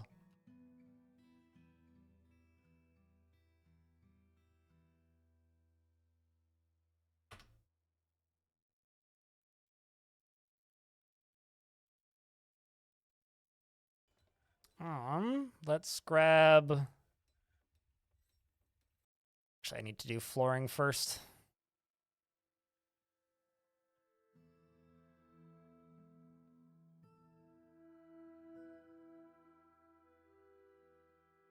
It's going to take a little bit to get all of the boulders out of the bottom of this, but we'll get them out.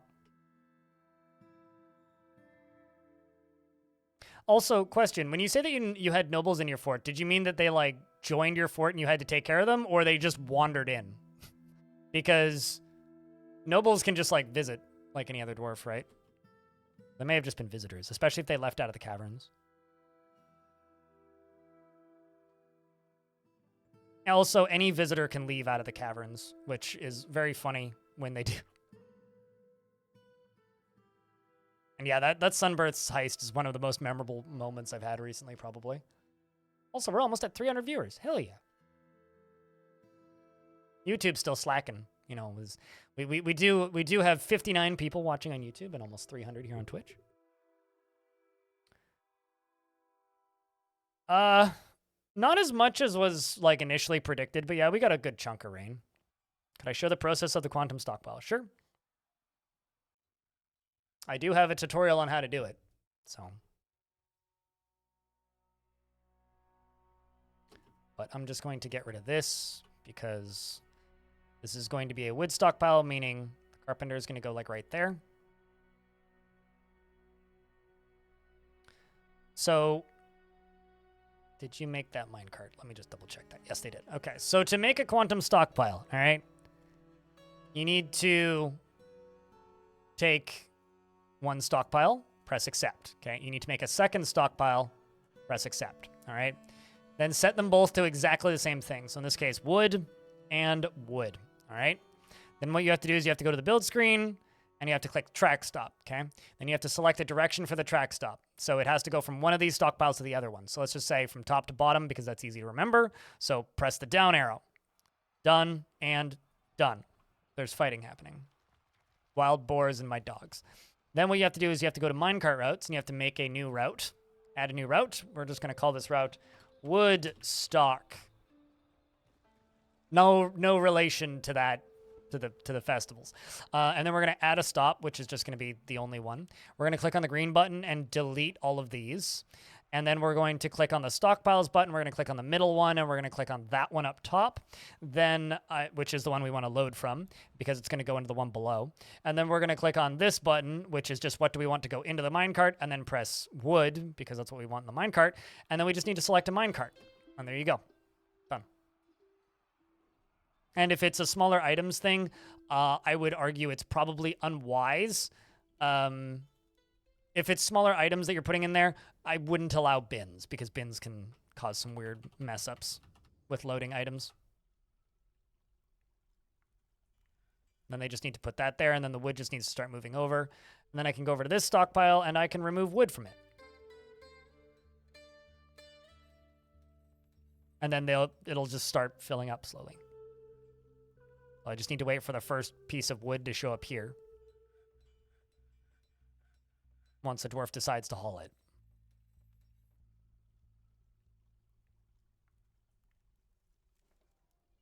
We're running low on drink again.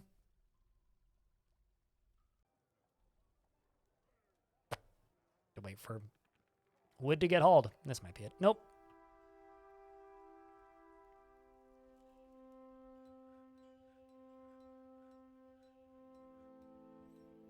I've always been giving you issues. I think people just overthink them. Then you see how these applewood logs are sitting here? Dwarf puts it in there, they put it in the minecart, it goes in the lower one, and then it sits there. And if you end up with infinite looping, fix the settings on your second stockpile.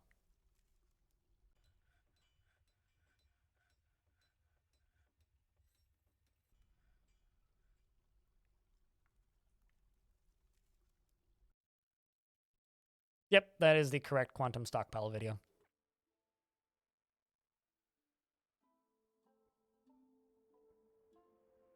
I just realized I still have the volume for Dwarf Fortress really quiet because I had Putnam on earlier. I was wondering why the volume was so quiet. Sorry if you guys couldn't hear anything.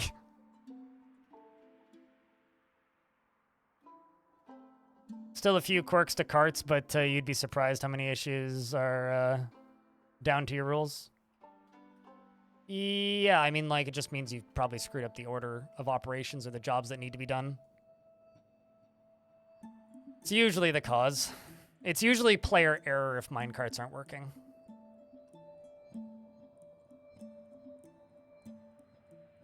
You got sub-gifted? Yeah, you get ad-free viewing for the next 30 days.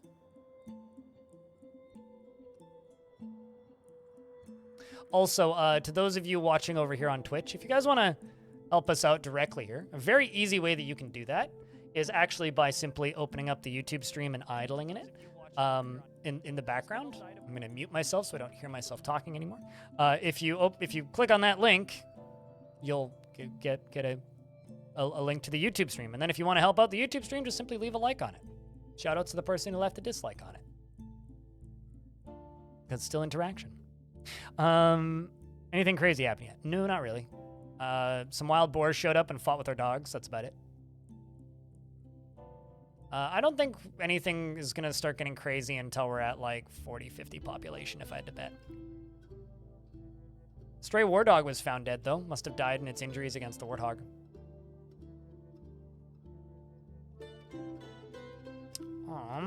Question is now, what do I want to do with the bodies?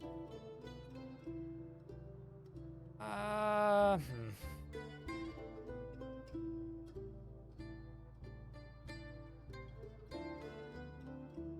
think I'm just gonna make a little hole here. And this little hole at the bottom of it is just gonna have a drawbridge and they'll just throw over.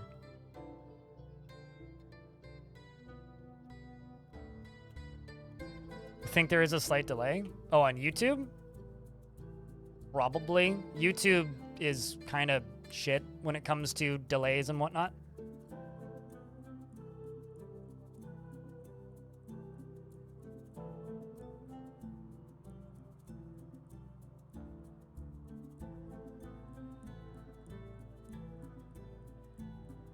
YouTube is a little behind. Yeah.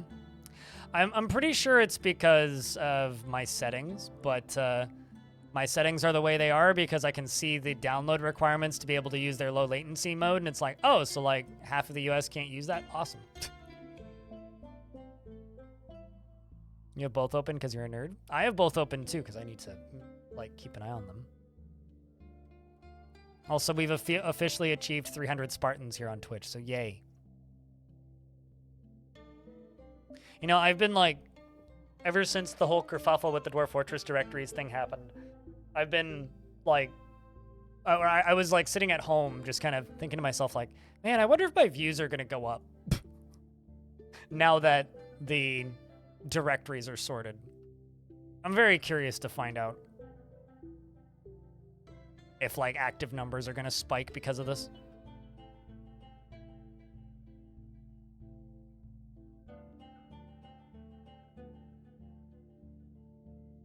And then I'm going to need to build space for a pump stack. So it's going to be 1, 2, 3, 4, 5, 6, 7, 8, 9, 10, 11, 12, 13, 14, 15, 15. Okay.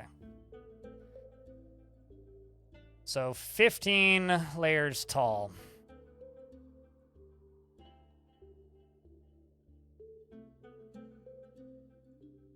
I mean, I actually need to go one lower anyway on this side.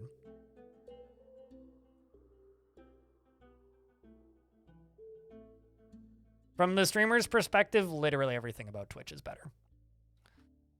When it comes to YouTube versus Twitch discussion.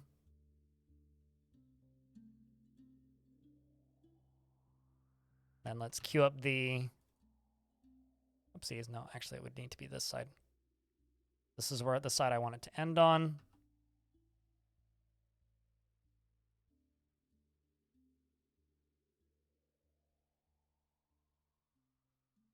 Nice to just make a small pump stack that, like, isn't going to just drive me nuts because of how huge it is. If I make an oopsie, it won't be hard to sort. Actually, this last one doesn't get one right here.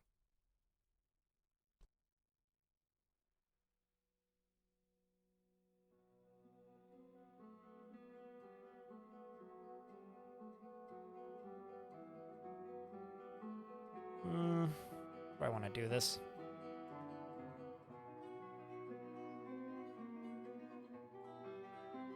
I'll do it like that, I think.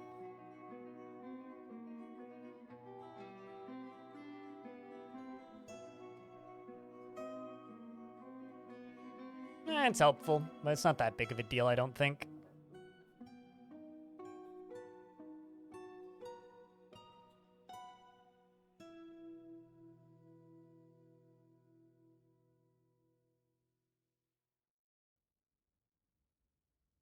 1.3k viewers, but it is not even half of that on Twitch. Like right now, for me, or like what's saying that? Do you mean the Dwarf Fortress directory? Because Robaz is streaming, so no, those numbers check out. Like if you're talking about like the Dwarf Fortress directory, yeah, 1.3k viewers is accurate because Robaz is streaming.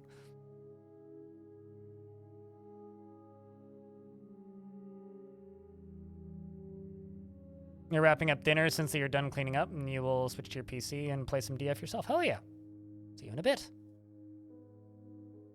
But no, that's very accurate, actually. The 1.5 viewers is correct.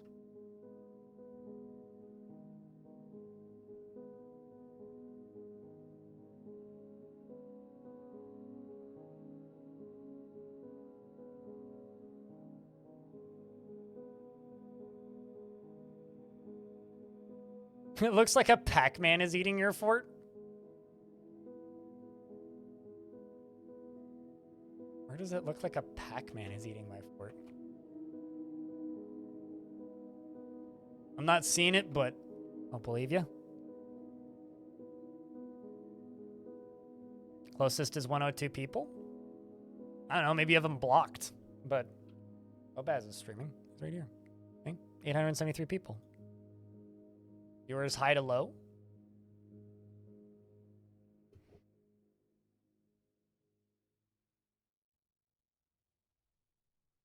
Oh, I see what you mean. The mountain is the mouth. I was looking at it inverted. Okay, no, I get it. Yeah, it's like it's less of a Pac-Man and more like a weird fish like devouring it. But that is kind of funny. I see it. All right, let's unpause. So what we need to do is I need 15 pipe sections and 15 corkscrews. So wooden pipe section, wooden corkscrew, 15 and 15. And I need, actually, we'll be specific about materials, but let's do rock throne and rock table and rock coffer and rock cabinet. Cabinets will do 30. Coffers will do 40, 50. Tables will do 25. And thrones will also do 25. And I will start up here for materials. So we'll go...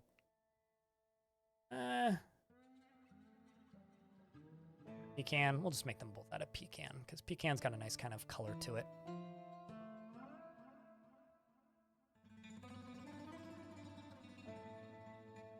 And then we'll start at the bottom here.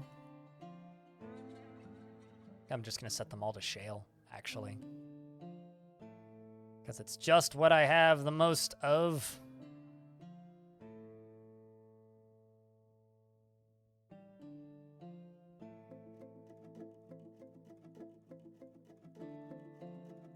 No, it's not worth the effort. Dyed clothing is 100% not worth the effort. It adds slightly more value to it. That's about it. I would say it's one of the least worth the effort things that you could do in this game. I don't even think that's like an unpopular opinion. I'm pretty sure that's just like kind of the general opinion. This dwarf just like mined all the way down using the ramps and is now stuck. Good for you. Pro. It's okay. You can dig back up. I believe in you, dwarf. Being very productive here.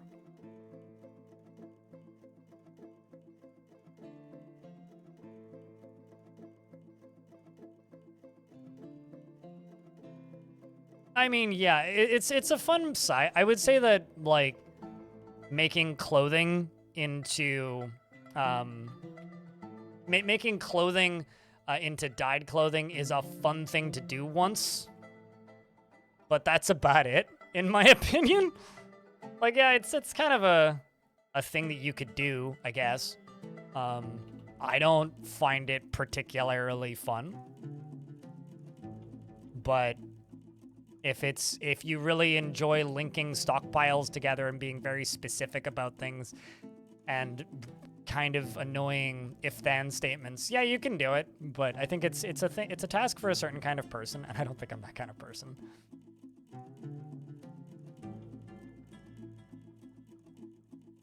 So I'm making a second quantum stockpile. This is going to be for boulders.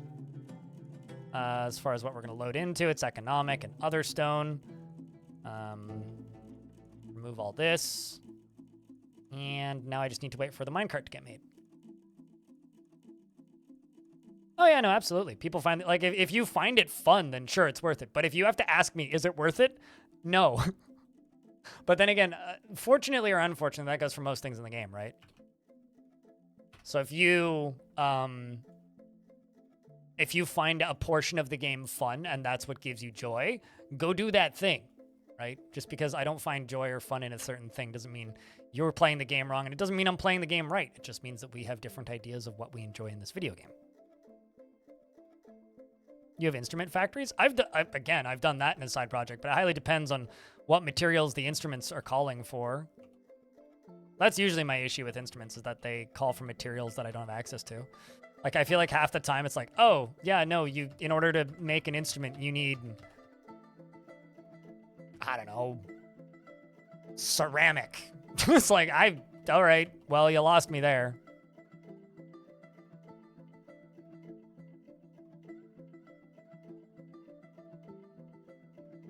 I don't happen to have ceramic on my map or whatever. You're pretty sure you're playing this game wrong? Are you enjoying it? Because if you're not, then you're playing this game wrong. If you're enjoying playing, then you are playing the game correctly.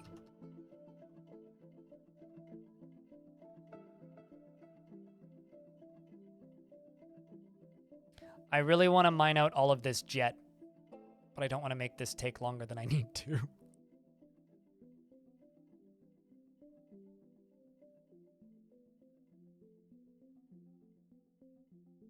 What are my miners doing? Oh, they're all sleeping. Checks out. Purpur's coming back around and doing what I need them to do, though. Like red, blue. I can't remember what the other one is. Like, midnight blue is Dimple. I can't remember. And then there's red root. Right, and then green and silver. Yeah, because there's emerald dye. Emerald green or whatever.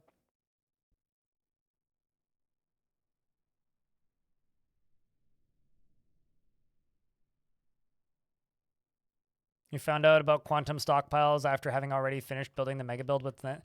I don't use quantum stockpiles for everything. I use them sparingly because they feel kind of like cheating to me. But if they don't feel like cheating to you, like, by all means, use quantum stockpiles.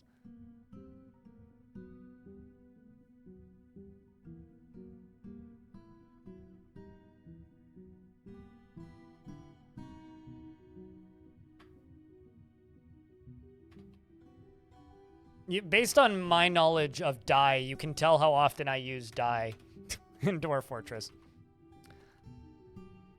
Just by my very clear, abundant knowledge of dyes in Dwarf Fortress.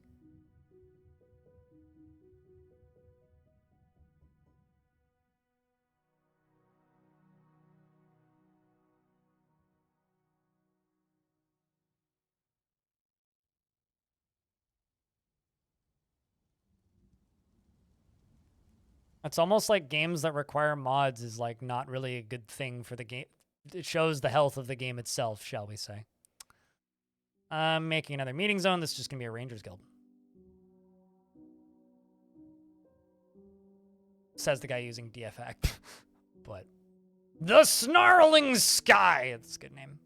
Dogs are fighting with more wild boars. This is fine. Right, yeah, I was going to make a dead body stockpile, wasn't I? I was in the process of that as well.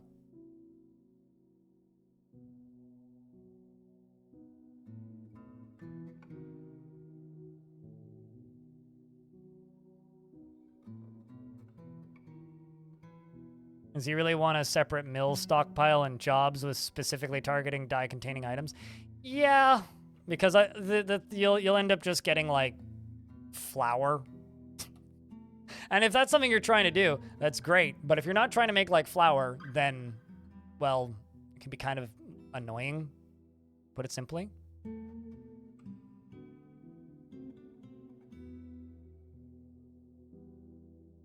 Nah, I'm good. It's almost like making me do challenges that are based around the parts of this game I don't like. Just would irritate me. I might do a little fort, like, with the goal of dyeing cloth, but it would be, I wouldn't do it as a build challenge. It would just be like, hey, this is a fort with 10 dwarves. We'll play it for an afternoon and just dye cloth. Paper is annoying too, unless you happen to have papyrus on your map.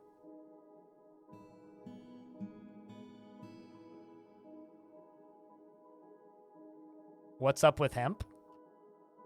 What's the deal with airplane food? I guess I don't get the question.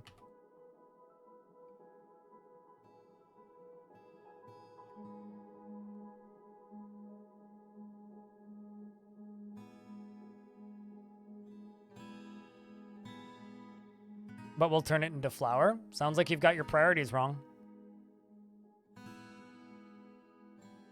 They're going for one but not the other. Exclamation point goal. It's locate and or kill king. Because this, for clarity's sake, the other fortress is still running and we'll be playing a little later today. But we are the fortress of Darkwall, and this is a brand new area here. And this island is completely inhabited with goblins. And my faction had a population of 1. So we are going to try and take it to those goblins and kill the king of the faction and acquire the king. Or alternatively, free the king. Although I assume the king is willingly there because of where the king is. And I know for a fact that the king is in that location. Because, well, we go here and I go to news and rumors and I go to our little island. And I hover over here. It says, in the early spring of 500, Bim became the king of the Avalanche Depressions, replacing his aunt Adil. Charmed ice. So we know he's there. Although I keep saying I'm going to play Creature Keepers tonight, I wouldn't say it's unlikely that I don't end up playing Creature Keepers tonight and instead play Creature Keepers tomorrow. But I'm still going to finish Creature Keepers, is I guess what I'm trying to say. Not done with that fort yet, but we needed to start a new fort because we needed that new fort smell around these parts, you know what I'm saying? Dwarves are getting a little pissy, so should assign some more bedrooms.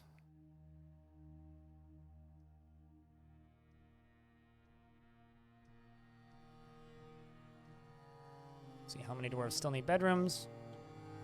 Getting there. It's like 2 or 3. That are still requesting sleeping spaces.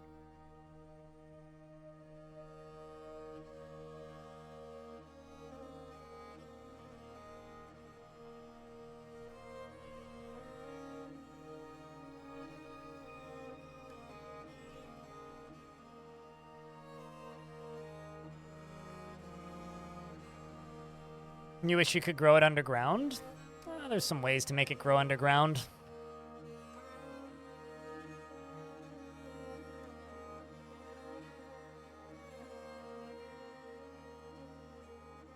It's nice to just be able to not worry about the materials that end up in a pump stack, which is very rare for me. Because I'm so often just making pump stacks for pumping lava, which is not what I'm doing for once.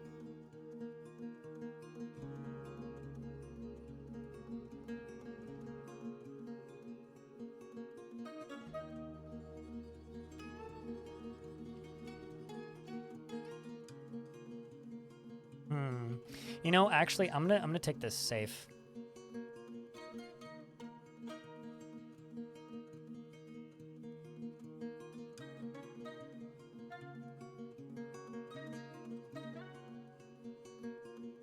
So give me multiple ways to lock this area off. We're also gonna need to do this, because power!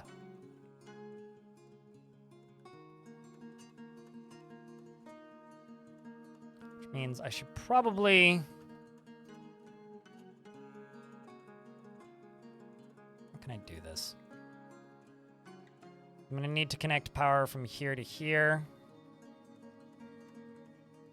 I'm also going to need to pump water down into here.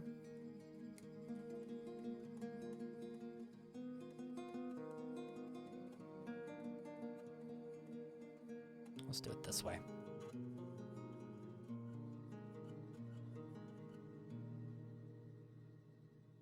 Yeah, because I can put the pump right there, power along here. Yeah, it'll work.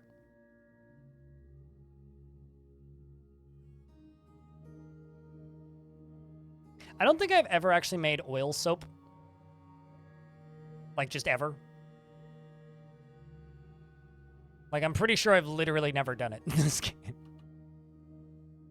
It's like, I know that you can make oil, and I know that you can make soap out of oil. I'm pretty sure I've never done that. Also, something that I've done before, but not even once in this version, is catching small animals. Just something I should probably make a tutorial for at some point, but I think it's kind of telling that literally nobody has ever asked me to make a tutorial about catching small animals.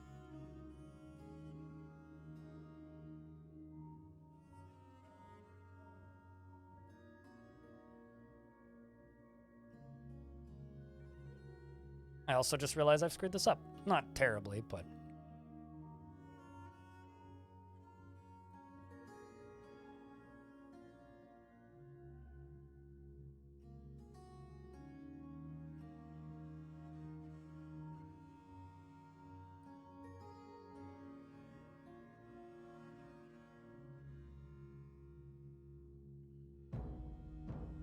I mean, one of the main components of soap is oils, so yeah, I could believe that. Is there anything to do with small animals when you have them? Not really. Some of them have materials that you can extract from them, but no, not really. Rock mechanisms... 20? I don't know. Let's make them out of shale.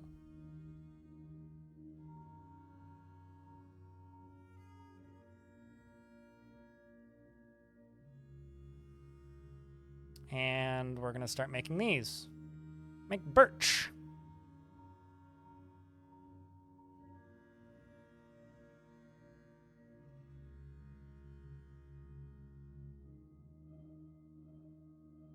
The problem that I'm suddenly realizing is this is going to immediately have power when I build it. Which means I need to be ready for this thing to go when I build it. I'm also going to get rid of this bottom stair down here.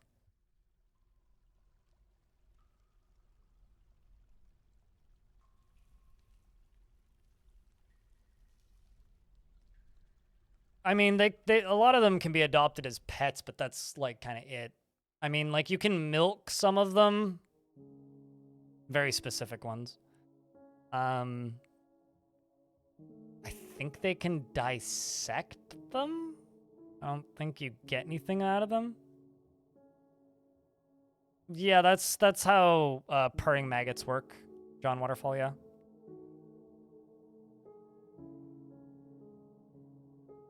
Yeah, and the birds literally do nothing. But yeah, catching small birds is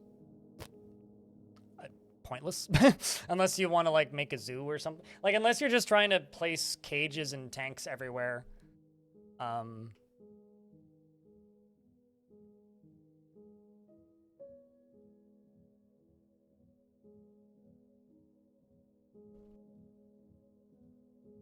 I just got an email about Trackmania, and I'm suddenly worried for the safety of Trackmania. Console releases for better access. It's better to have the game. It's much better to have the game that is played, so it's realistic to compare the situation when efforts are made by the studio. As a result, decided going forward, Trackmania Starter Access will give access to 10 free tracks at the start of each new season. Starter Access will continue to provide the Royal Ranked modes.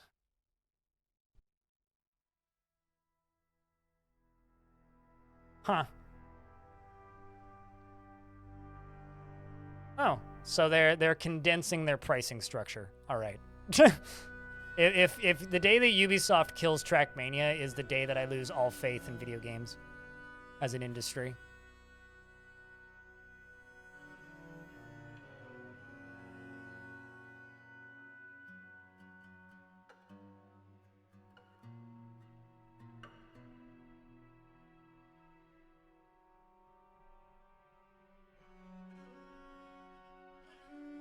The other day that you had a dwarf who likes purring maggot teeth, you also learned that they have teeth. I'm upset with this information. I didn't need to know this. But thank you, I guess. But I just would like you to know that I find this information very disturbing. And, morally upsetting.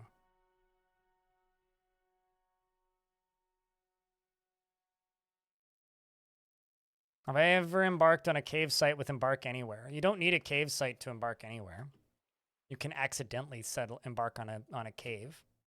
But, no, I don't really use Embark Anywhere.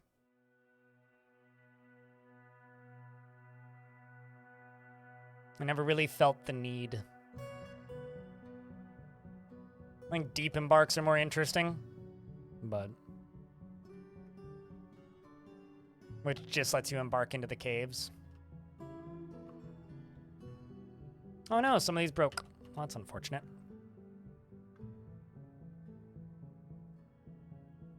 Not sure why, but they did.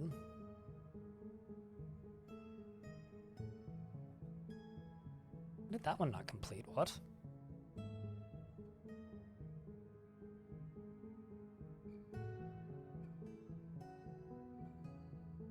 So I'm going to have to get all of this stuff out of this reservoir once it's done being dug.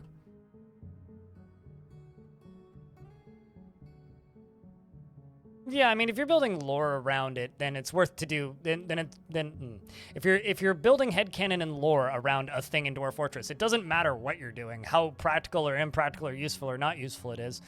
Everything's useful if you're coming up with your own internal reasons for it. I've just never really found the reason to come up with internal reasons for like catching small animals. Like I once had a fort where I was catching fire snakes. That was kind of fun, but like. Especially when I realized that in order to catch fire snakes, you have to use, like, lava-safe material, which I think is kind of interesting, actually.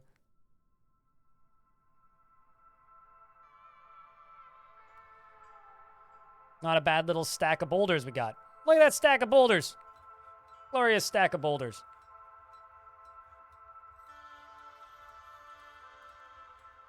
Glorious little stack of boulders. Same with you. You're set to 0. What about you? Set to 0. Excellent. So I said little stack of boulders, okay? You got to start somewhere. Doesn't matter how big the fort is, you got to start somewhere. All right, so this is going to be citizens only. Can visit that. That guild hall. It's not much of a guild hall right now, but at least they can socialize there. Lamau. I mean, you've seen creature keepers. We've got more than dozens of boulders and creature keepers. Significantly more than dozens, even.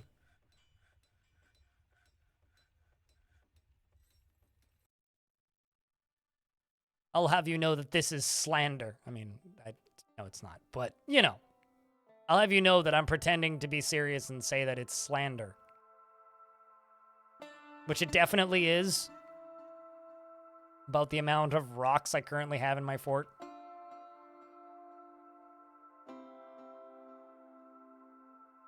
Four more bedrooms. There we go.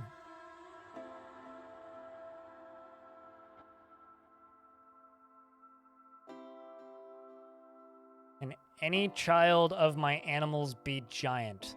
You asking if you can, like, naturally get giant variants? You need a breeding pair of giant animals to get giant animals.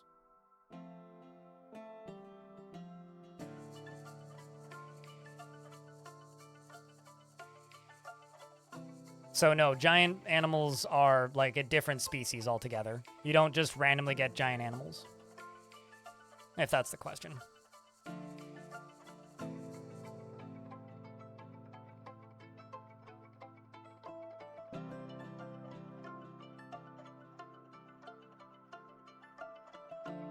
Yeah, the plan for this fort's pretty simple. We kill the Batman. Speaking of, is there anything else on the map? Just wild boar and then the sturgeons. Yes, you need a female. Yeah, so if you have a male giant elephant and like normal sized elephants, then no, they can't breed. They're different species.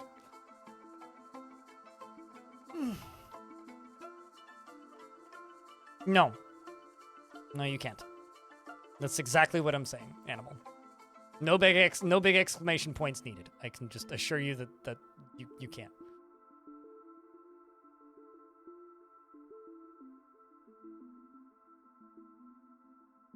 I need this boulder removed from here. I'll remove that.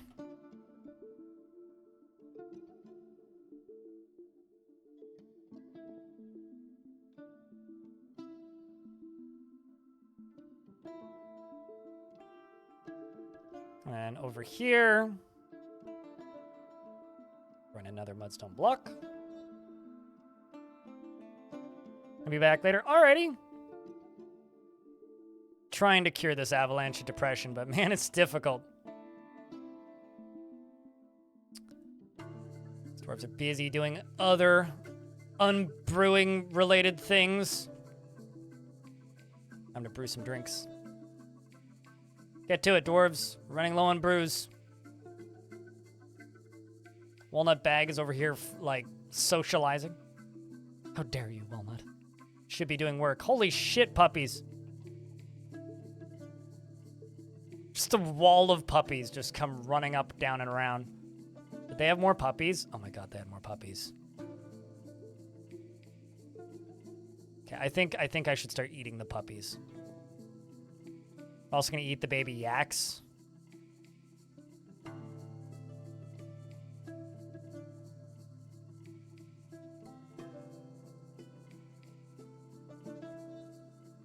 Can you watch the replay as a quasi-tutorial?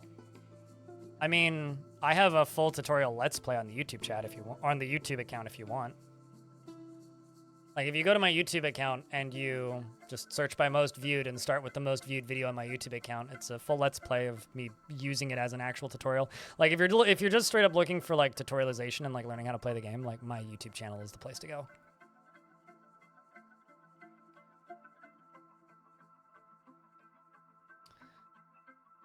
I guess that means I should make a Leatherworks.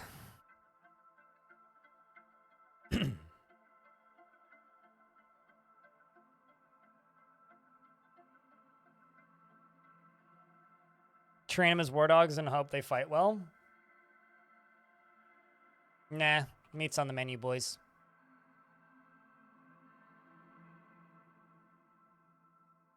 There's too many of them. If they were breeding slower, I would consider it, but...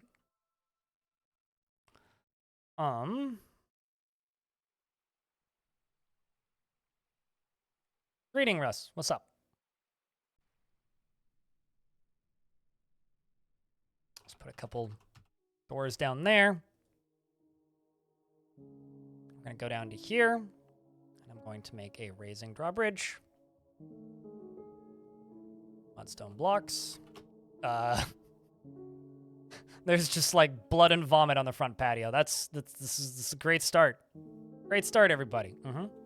Definitely.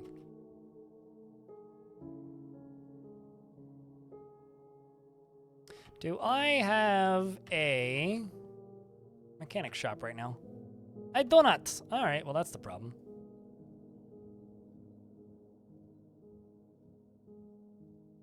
I think I'll just chuck one over here. For right now. Puppy biscuits, puppy soup, puppy bone crafts. All the important things, you know?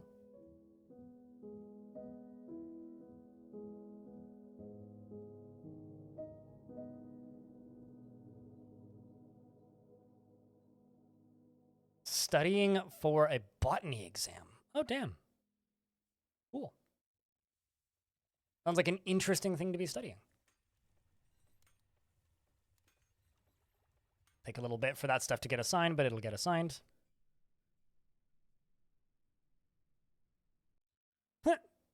We're brewing foxtail mullet. What do we actually have for brews?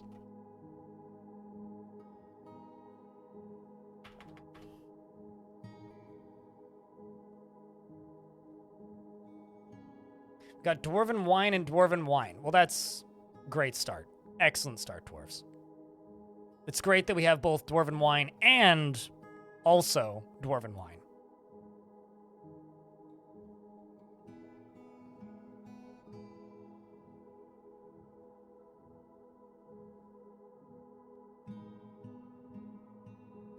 Although, actually, I don't think we can access this side down here. So I'm going to go down to here. I'm going to pause the game. And I'm going to build a little bridge across this thing.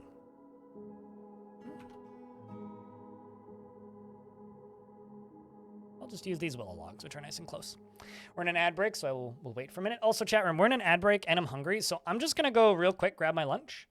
I will be back in like 90 seconds. Don't go anywhere too quick unless you really want to. And if now's probably a good time for you guys to use sound commands if you happen to pay me extra money for them to entertain the chat. And we'll be back.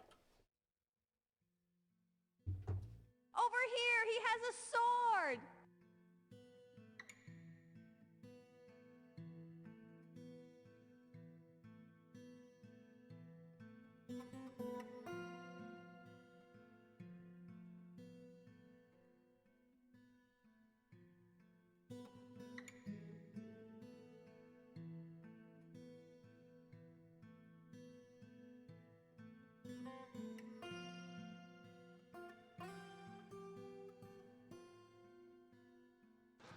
Nuclear vessels.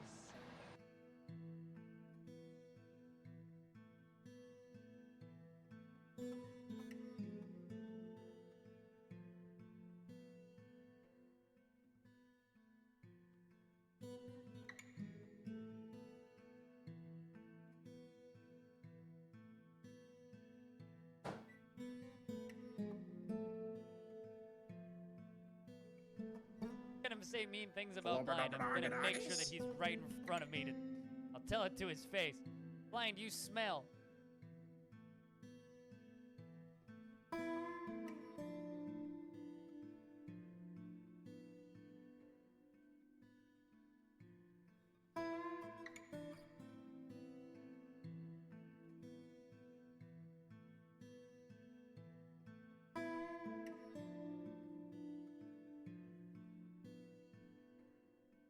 Always love the kickoff of new forts. Glad I could be here for it.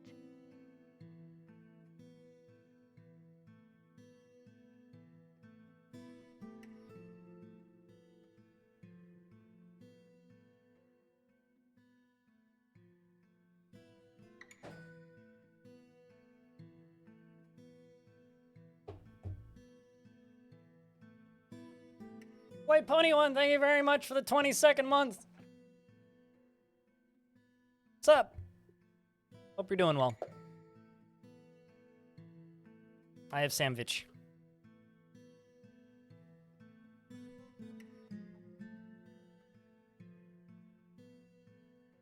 Sandwich!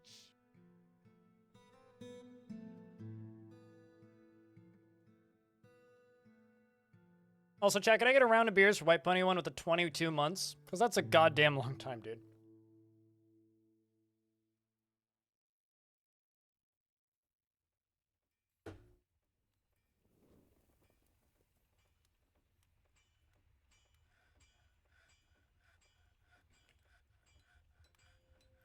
Getting bloody close to 2 years. Real close to 2 years.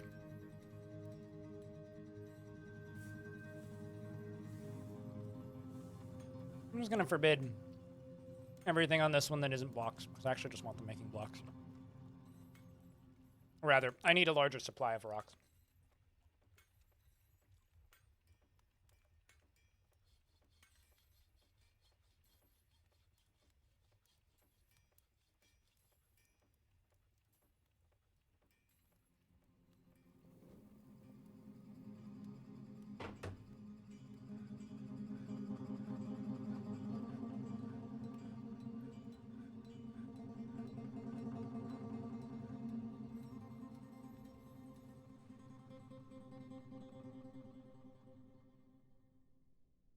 All right, so who are the happiest dwarves? Probably, yeah, the two miners that are, that are a couple. Definitely the happiest dwarves in the fort. Who's the least happy dwarf in the fort? Taco Caddy. Why? Because you drank water without a well. Well, found your problem. Is that you drank water. But you also you needed a proper bedroom. Now you have a proper bedroom. And you also got to sleep in it, or got to dine in a very good dining room, which is literally just 3 tables in a room. I'm not entirely certain that counts as very good.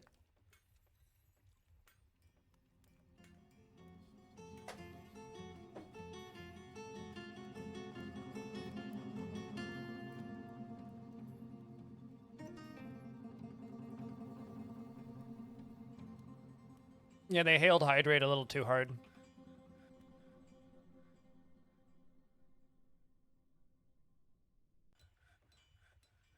Just a little bit too hard.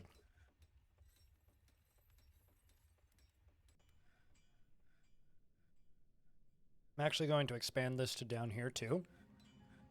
And I'm going to put 2 wheelbarrows onto this side. And,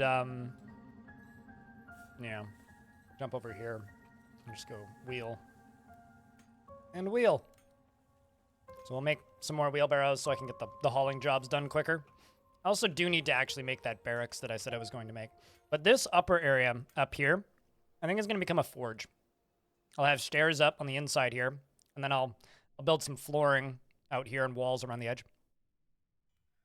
And essentially what this is they'll be able to go up to here and start forging, because we have a stockpile of wood that's growing down here, which is part of the reason I just expanded this, so that this biggie stockpile here gets bigger, so that I can start making charcoal, and we can start smelting that tetrahedrite that I have.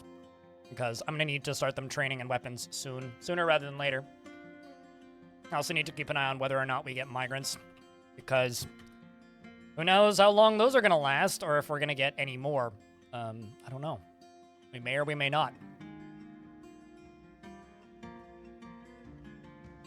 It's kind of a mystery. But, you know, mysteries are exciting.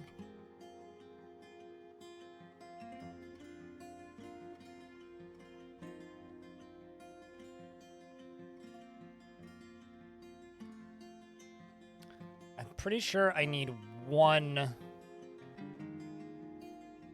more screw pump. Because they're pecan.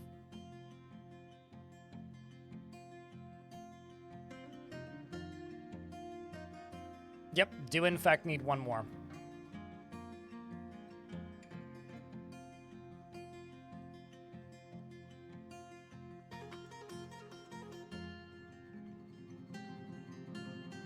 Okay, queued up corkscrews twice because, you know, wood and pipe section. 1 and 1.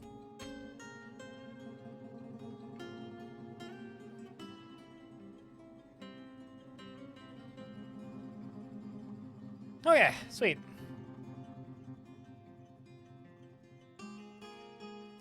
So chat room, I've kind of like resisted talking about this because I don't know, I just kind of haven't all day. But I went to the pub last night, and the bar that I go to is a hotel bar, and so you get some kind of all over the place patrons usually, which kind of, I don't know, it's part of the fun of that particular like bar, right? But the result of it is sometimes you get some very random people, and I usually get there like 90 minutes before close or whatnot, so, and then just hang out until close and then just leave, because that's when it's a little bit quieter, because they don't have a ton of seating and sometimes they do fill up. And this guy wanders in, and he's staying in the hotel, which he was pretty clear about, like almost immediately. He's like, staying in the hotel. Okay. And turns out works in warehousing. He's doing some sort of contract job around here where, anyways, he's doing some warehousing work locally. And this is kind of just one of those people who sits down at the bar. It's very clear. It's like, yes, you're here to talk to people, right? Because you're just talking at people. I haven't updated that command yet because Creature Keepers is still alive and well. So the last fort's still the last fort. Yeah. And I haven't abandoned creature keepers or anything. Anyway, so this guy starts talking at me, and I start responding and whatnot, being polite, making conversation. And he keeps referencing, what's his name? Some historical figure that some of you have heard of, probably. Right, Jesus Christ. And after a couple minutes of conversation, I'm like, ah, yes, so you're one of these Christians. Where you really, really, really like to just, like, talk to people all the damn time about how great Jesus Christ is. And so we start, like, loosely debating religion in good fun kind of deal. And certainly not well known. No, definitely not. Santa Claus, some people call him. So this conversation just kind of continues. And at a point, he just kind of, like I said, just starts not quite lecturing me about religion, but we start debating back and forth. And I got a pretty great quote from him,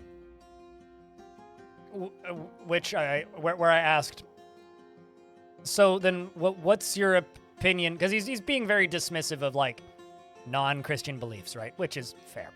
But I asked him, like, so how do you feel about other religions? And he goes, well, there are none. I'm like, try telling that to a Buddhist. And he goes, well, it's not my fault, it's theirs. It's the first time in my life I've ever actually heard somebody have the, well, your opinions are just wrong argument for literally everything. And I was kind of humbled by that. People should act as if God, quite literally, I was like, people should act as though God exists, and if you don't think God exists, then your opinion is wrong. It's quite literally this guy's entire, like, argument and take. It was kind of fun, actually. What's the phrase about arguing with a pig in the mud? Not far off, actually.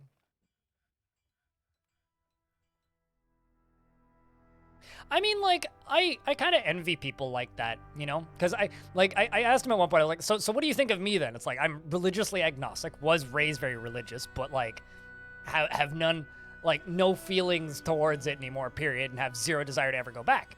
Because, like, for me, like, the purpose of religion is community, right? And if you get community and positive effects personally out of being a member of a religion, then more power to you. But his whole take was, no. Your mistake isn't that you get community out of religion. Your mistake ends with you. I'm like, what do you mean? And he's like, well, because you are thinking about you instead of the group as a whole and saving others with God and your relationship with God. I think we might be screwed. Stop getting migrants. Fingers crossed we get more. He's like, because, like, that's where your feelings begin and end. That's apparently where I screwed up with religion, because I feel like I should be getting something out of an activity, which I think is very funny. A very belief alone type evangelical. Well, what I thought was quite amusing about him was that he says he's non-denominational, but everything that he was talking about sounded very Protestant to me. Protestant Bible Belt American who insists he's non-denominational, basically.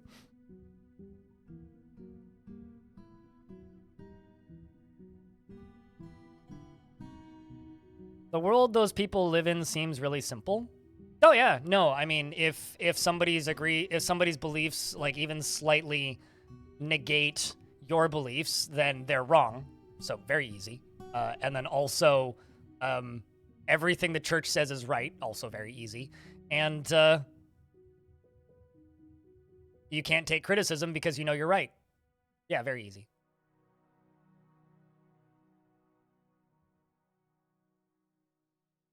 Well, modern Protestants have no specific kind of thereof. Well, modern Protestants, sure. Traditional Protestants, not so much.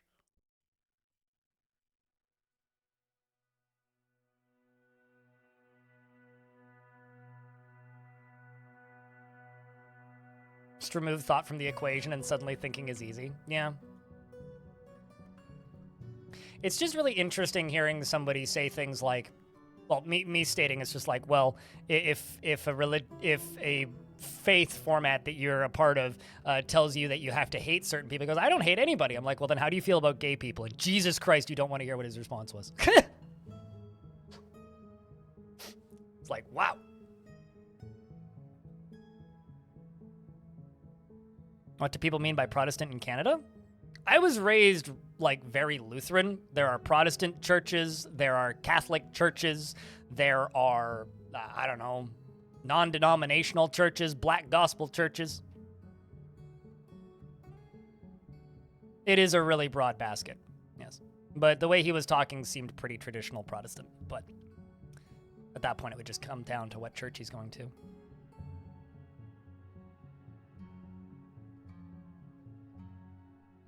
It's almost like the fear of things that you desire or something, Maniac.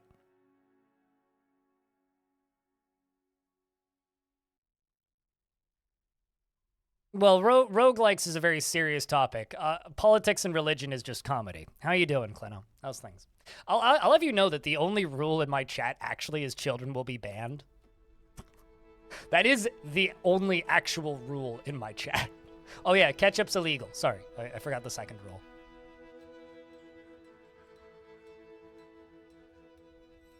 Basically, like, there is no rules. Just don't be a douchebag. Turns out that's really hard for some people. Vomiting? I don't know. What's a reverse exorcism? I feel like there's a punchline here, which I'm not seeing immediately upon reading your statement. We quite literally have no rules in this chat, yes. But if you, like, don't act like an adult with some semblance of maturity, you don't last very long in my chat, generally. It's funny, having no rules means, like, two things. It means both, yeah, there's no rules, technically, but also, if I decide I need there to be rules, I can just appear rules out of thin air, so don't give me reason to. Oh, I was supposed to make that wider.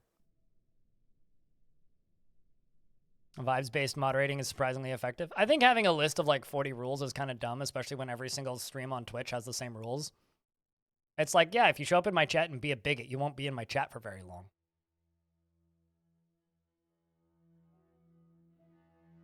Like, that's just kind of how it goes. I don't think that should be a surprise to anybody.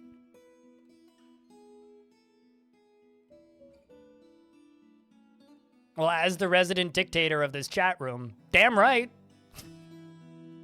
My enforcers are here to shut you down. It's not like Twitch chats are a democracy or anything. The only true Twitch chat democracy probably actually would be excessive profanities chat. Although even that's not really a true democracy, because the people who choose who gets banned in that chat room are his highest paying subs. I don't have a follow age command, but you've been following since October 2020. According to Twitch. What devils are we speaking of? It's been a minute? Nah, not that long. Over here, he has a sword. But it's been time. Time has passed. That much is for sure.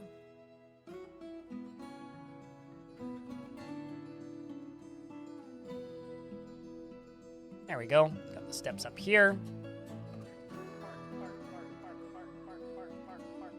What are we barking at? You see a squirrel, chat?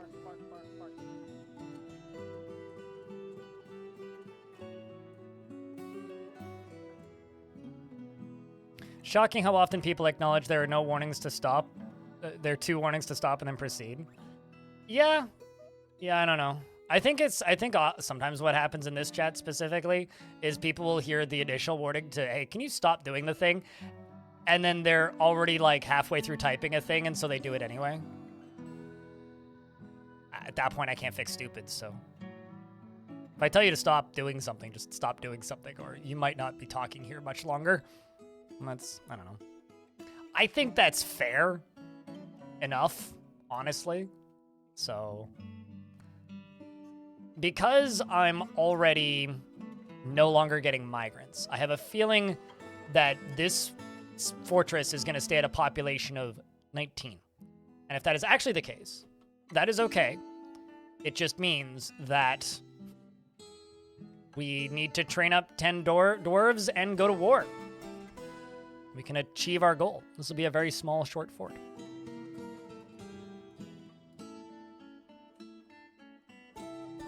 I wouldn't say you've pissed me off. Well, I mean, maybe. Maybe.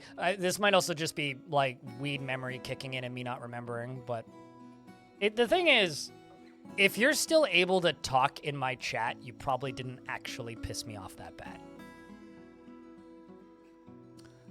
No dwarven kids? I mean, if some dwarves decide to get married and start having kids, then sure, but I'm not going to play this fortress for 20 years for them to grow up. No, this is only really intended to be like a 5-year fort anyway.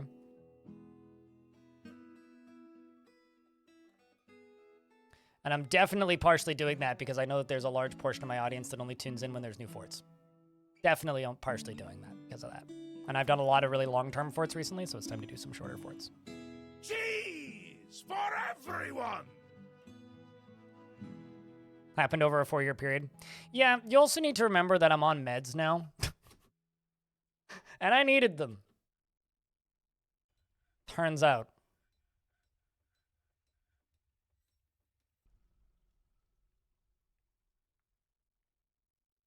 Hi Blindy RL, how are you? I'm okay. I hope you are feeling great. I love saying you playing Dwarf Fortress, but each time I try to play IR I end up frustrated. XD, I think for me this is one of those games that I love walking, but I can't play it. I also love walking. Walking's nice. Sort of like riding bikes, but slower. I don't know. Dwarf Fortress is one of those games that just kind of takes time. And some people will get through that and enjoy it, and some people won't.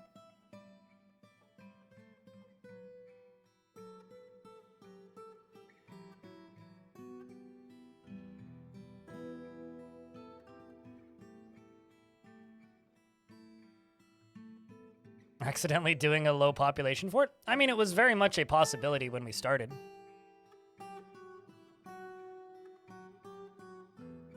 But it kind of seems that way, yeah?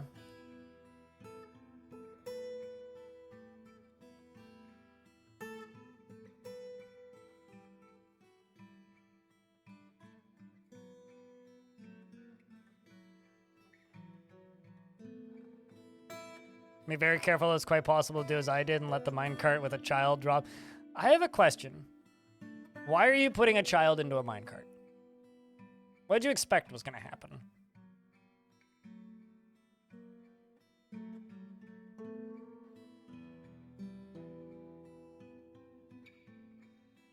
Like, seriously.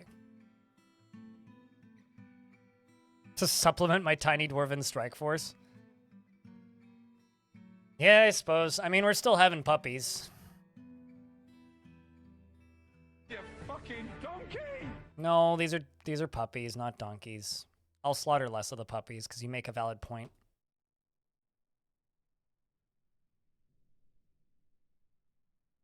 You accidentally clicked ride instead of push. Oh. Okay, that makes sense.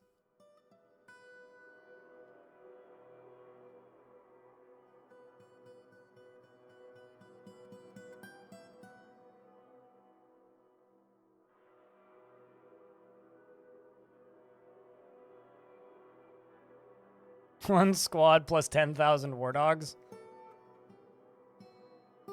I wonder how that would run.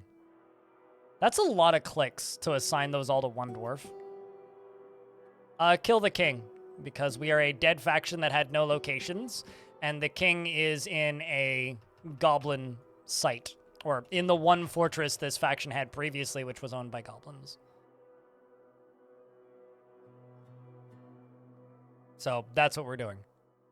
Kill the king.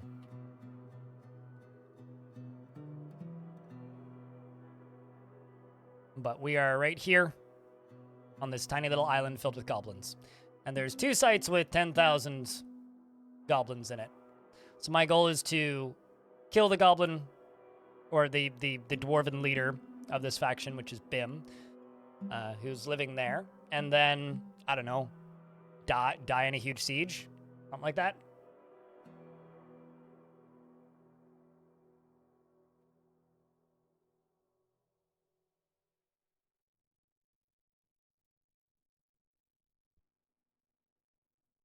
You can lift that.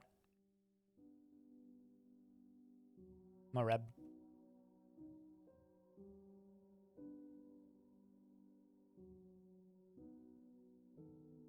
I mean, I'm trying to think of like an equivalent of like children in a minecart. When I was younger, once.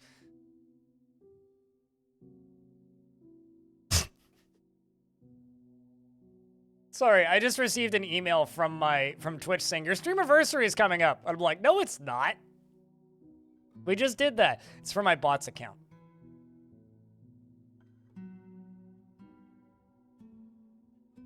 Huh. That's amusing.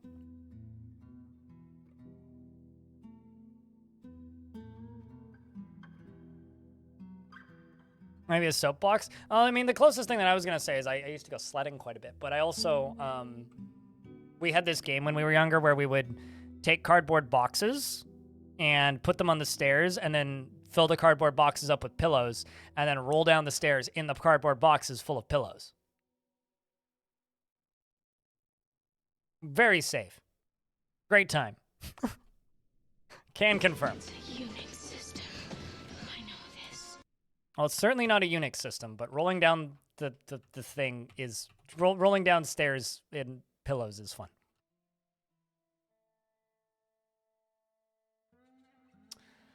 Trying to figure out how I can get all these boulders and things out of here. Why am I out of booze? Probably out of barrels is what I'm out of. One.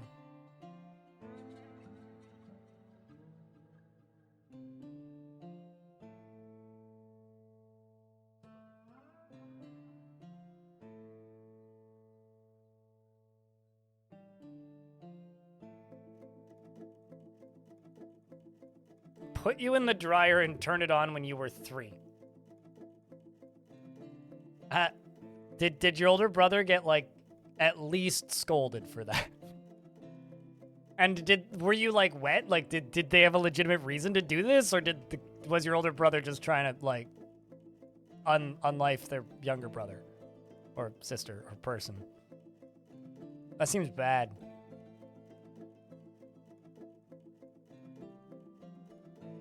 And it's like, still, I can't tell you how to do it because it's licensed under his book. Wait, what?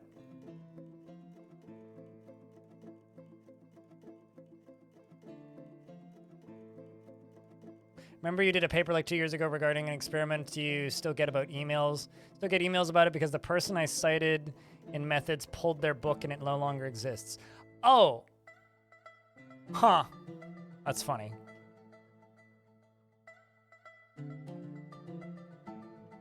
Why did they pull their book then?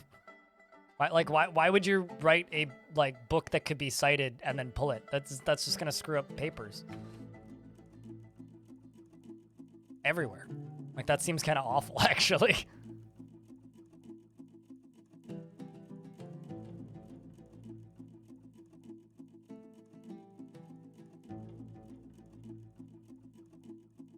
Felt so bad as an adult.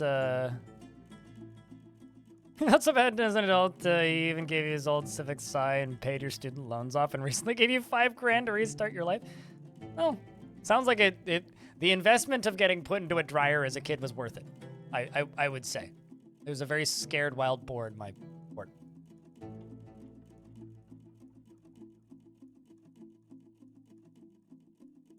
Shadow learned to not store their bowl of candy in 3 to 5-year-old high reaching range. Brother ate all the candy. Rip.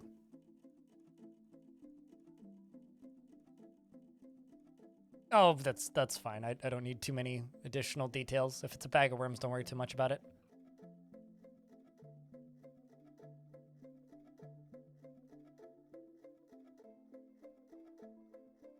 On Twitch, yeah, I have whispers blocked. I have to DM you first. Discord whispers are less blocked, but still sort of blocked.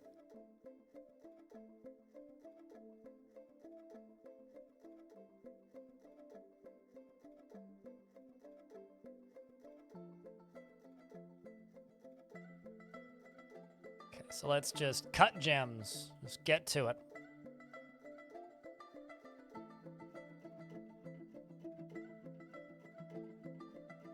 Get to it, dwarves. Okay, so up here, I need to make more floor. What do I have for blocks? All right amount of sand, amount of chalk. Let's just do a smaller square like this.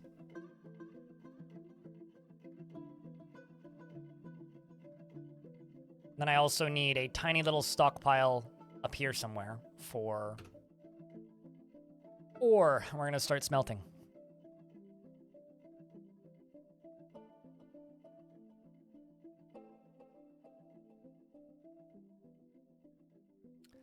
You share your name with a very prolific and somewhat famous person in the related field. You get job offers and interview requests just about weekly. Oh boy.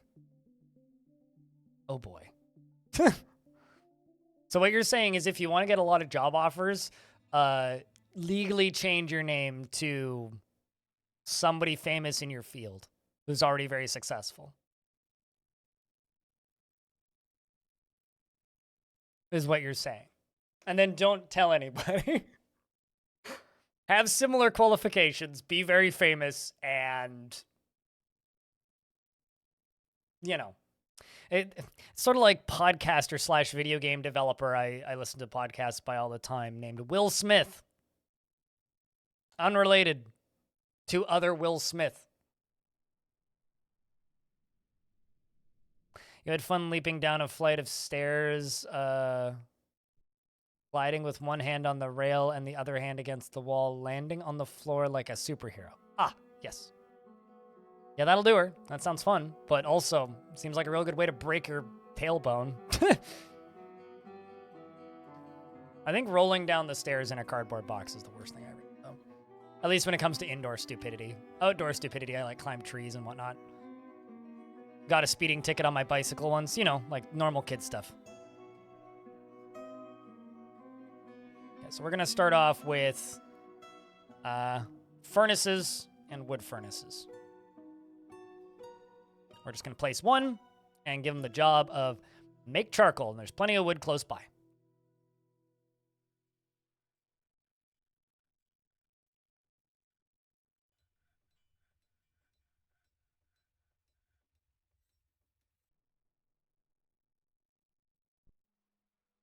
It kind of does show how much brand recognition is in all industries, though, Clino.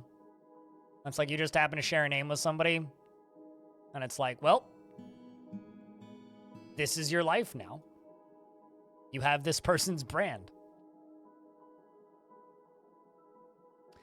But yeah, the funniest thing ever was when Will Smith slapped Chris Rock, and then, like, Will Smith, the internet's Will Smith, not TV's Will Smith, the internet's Will Smith, just every opportunity he got, he would say something slaps on Twitter, and would just get, like, 100,000 responses and just mute the tweet.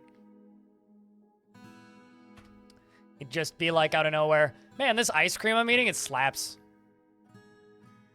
It would be like, you apologize to Chris Rock. It's like you realize that like the guy in the profile picture of this Twitter account is like, has red hair and a carpenter beard, and definitely isn't the actor that you think you're talking about. Funny to me, very, very funny.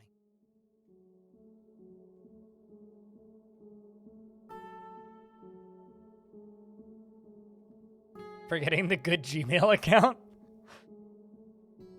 I whenever email accounts and email names and email handles come up, I always feel the need to mention that growing up, I knew a guy who managed to land hotmail at hotmail.com. As in M-A-L-E. So hot M-A-L-E at hotmail.com. And sold it for quite a lot of money. Well, it was quite a lot of money at the time. It was like several $1,000s. But like, as kids in high school, it was a lot of money.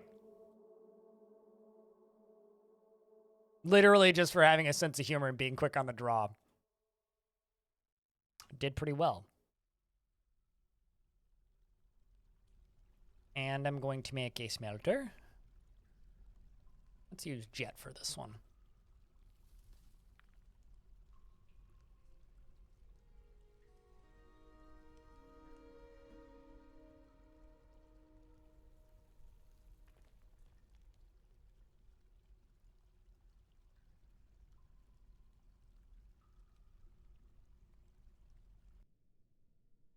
I knew I'd get the numbers right eventually.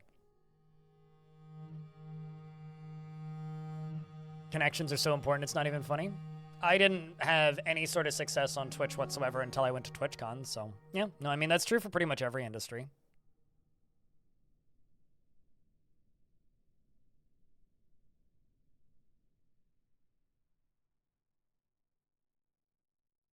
Field where connections aren't important. Trying to think of a field where like your entire job is like disconnecting stuff. It's like, what's a field I could pun this with?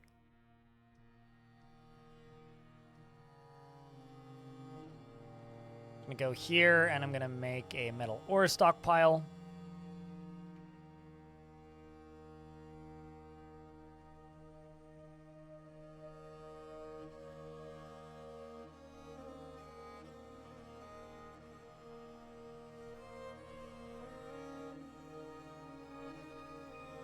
We're talking networking. I'm pretty sure.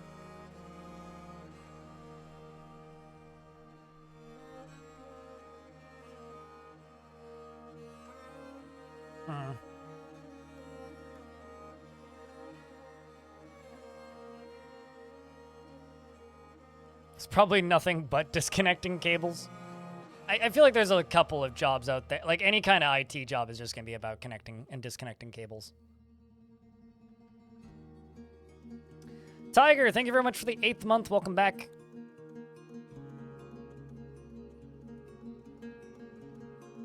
Or like a circuit board printing plant. Probably a lot of connections. No migrants again. Yeah, so I think we're just stuck at 19.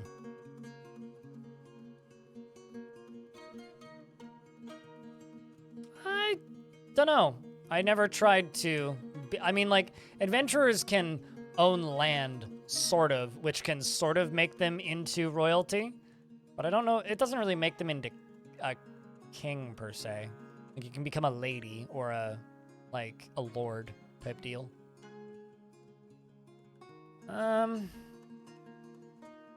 Sure, we'll just do finished goods with cut gems.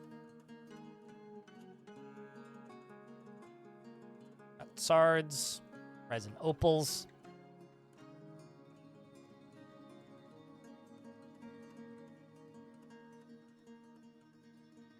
Sexy time workshop. Uh-huh. But Tiger, thank you very much for the 8th month. Means a lot. Thanks for continuing to support this channel. Chat room, can I get a round of beers? W Tiger keeping that subscription alive for an 8th month. No, because Adventures just summons a new person into existence, basically. Yeah, but Burning Man isn't something... Like, the current era of Burning Man, if you are going to Burning Man, I don't think you should be allowed... Ooh, that's going to get dark if I actually say the thing I was going to say. I'm not certain you should be trusted with children. I'm not saying you can't have them. I'm just saying maybe you shouldn't. Because you went to Burning Man.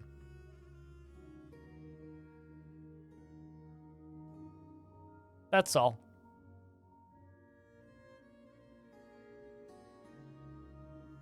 At a 5-story UFO and a 4-story man on top. Cool. Yeah, Burning Man is just one of those things that's been ruined by wealth.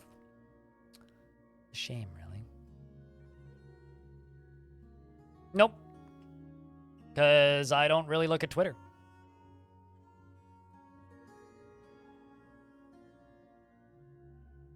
There was a devlog. I did miss it. Sorry for the news delay. I've been expecting a 5.12 patch, and it's been moving slower than anticipated. We already posted an adventure mode progress update over in the Steam news, and here's a report and a monthly Q&A. Oh, cool. Oh, wow, they're a day early for the monthly Q&A on the report. Yeah, I don't know if you know Clino, but Putnam was on the stream earlier, babbling about things. It was fun. I guess I have to cut that down tonight. Sold 27,000 copies of Dwarf Fortress in December.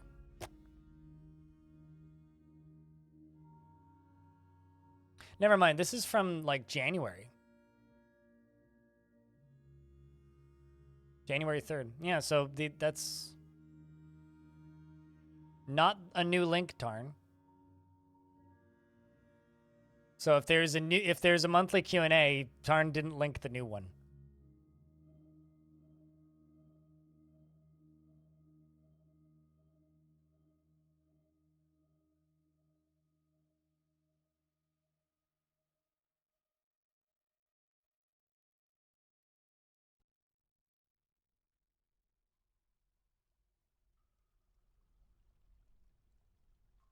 You're looking forward to complaints that there wasn't enough? Enough what? Copies sold?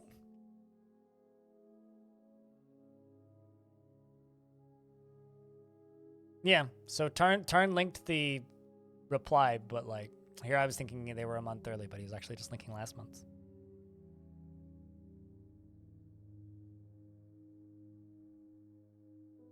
Oh, enough quality of life stuff. I mean, I'm just curious about what's going to make it in. Because I don't think that there's like an official list anywhere. It's going to tell you to smelt that tetrahedrite. Pleasant, thank you.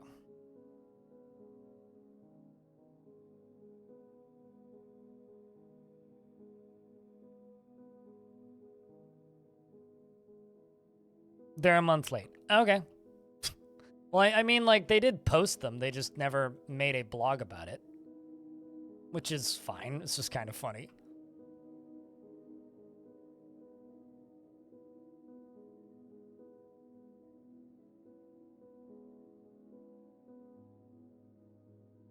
I don't think they can actually access that right now.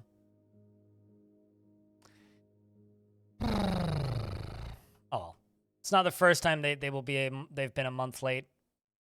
Won't be the last. All right, Beef. I need you to just mine, please. Instead of, you know, like jumping between multiple gigs. Oopsies. I need these 3 dwarves to just mine, pretty much. Because otherwise, they're just going to end up, you know, doing literally everything but mining, and that's not what I need them to do. I need them to mine. All right, so down here, I'm going to go build stairs, and we're just going to go up a layer. So make those out of jet, because it's close by, and it's a nice-looking material.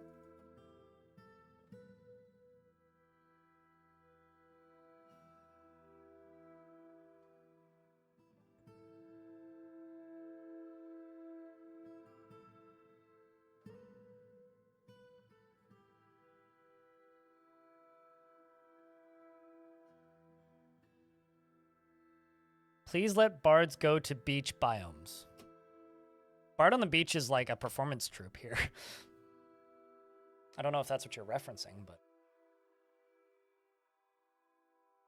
Mine, all mine. Something like that, yes. Okay, so I need to get this stone out of down here. This is what I need to do. But in order to do that, I have to dig out kind of a lot of stuff. Rather just dump things, but...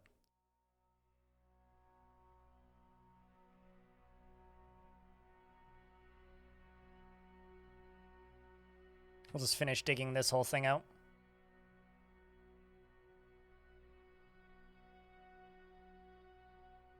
Paste bin is down. I can't remember the last time I used paste bin.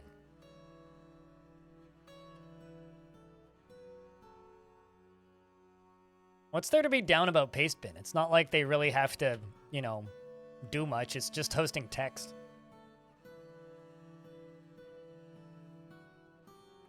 Now I'm just wondering what could cause paste bin to go down.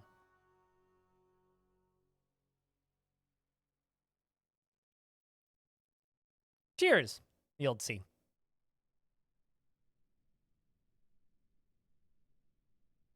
Thanks for watching the videos. I think that the, like, how to make a tavern, the quick tutorial version, not the complete guide version, is the most plagiarized video I've ever made. Like, it is one of the most, like, it is, that video's transcript in its entirety, maybe ChatGPT-ified, maybe not, combined with screenshots of that video is on like 90 websites. Like, which is, most of them are on at least a few. That one, like how to make a tavern, for some reason is just like comedy's level of plagiarized. And for some reason, like, there's some crazy like Russian writer named like Igor or something who writes like 250 articles an hour for some of these websites, and it's kind of impressive. Oh, okay. Why don't you just use it? Why don't you just do that locally? Like just in like a notepad file or something. Or like a notepad plus file. You want to be fancy.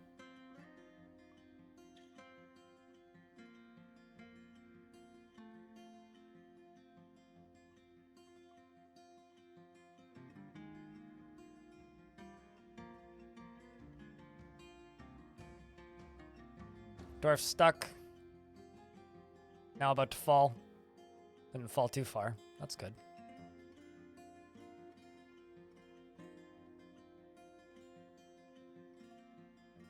Kind of was expecting that dwarf to fall almost immediately, but didn't.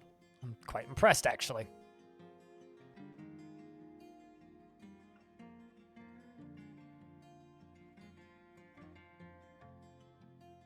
Okay, fair enough.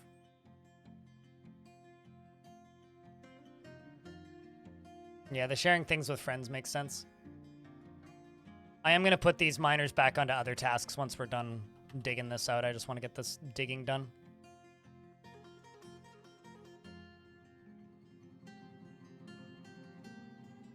Yeah, I never use Pastebin, so I forget that Pastebin exists until somebody sends me a Pastebin link, and then I'm always like, why? It's just one of those services / I guess websites that I have absolutely no real use for. So,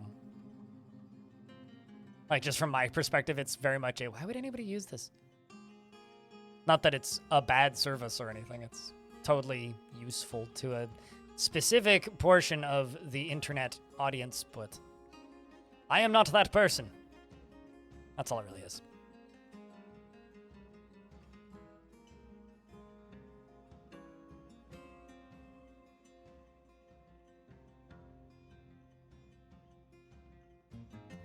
I need to go 2 levels further down, which I'm going to do just by building a little funnel.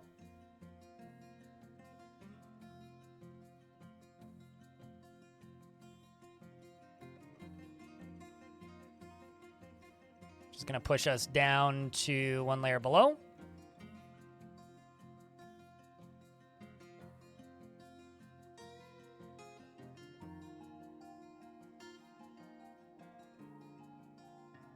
Do that across. How many bars am I sitting on? Silver, not a ton. 4 silver, 20 copper. The portraits are coming with the adventure mode release. Because I'm pretty sure they're just like not going to be done until then, as I understand it. Oh, did I did screw this up.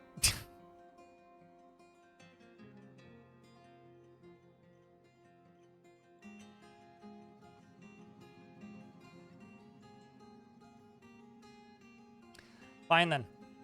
We'll delete this. Dig your way up. There you go. What's that green looking gem? This one? Green tourmalines. Rough green tourmalines specifically.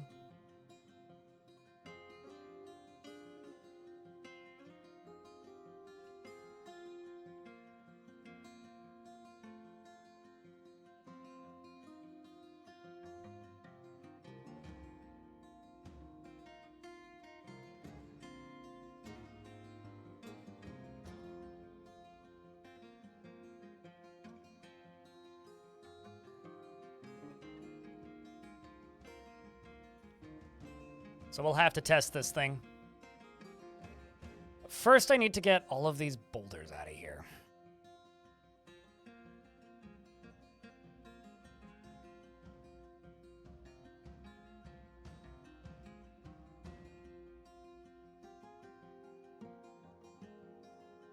Let's do copper hatch cover. Let's do 3 of them. Because I realize that I don't currently actually have a forge built just yet, but let's build one of those.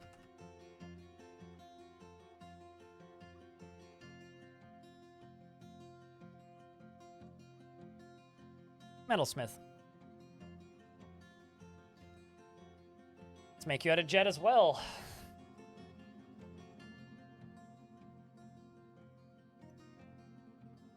Make more tetrahedrite. Wait, what? I love boulders. Maybe I would say my biggest fear in this game is probably forgotten beasts made of steel. Boulders are great. It's more just like the puzzle of how do I move the boulders. I need them. I just want to get them out of there quickly.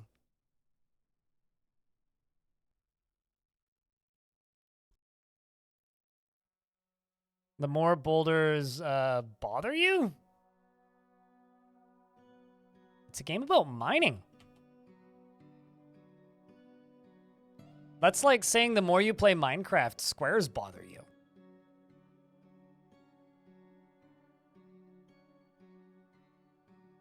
I'm pretty sure you can lower the amount of boulders that come out of walls using some pretty simple game edits. You can also set them as invisible, yeah, but then your gameplay is still transporting them. I don't know. That's a little baffling to me.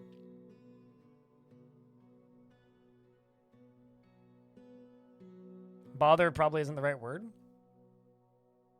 I think probably what the word that you're looking for would likely just be that you want a better alternative way to move them, right? That'd be my assumption, based on kind of what you're saying.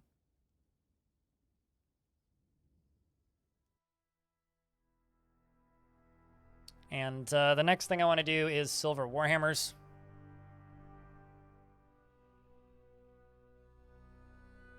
Let's just queue up 5 of them. There's 4 dwarves in the military. We'll do copper armor.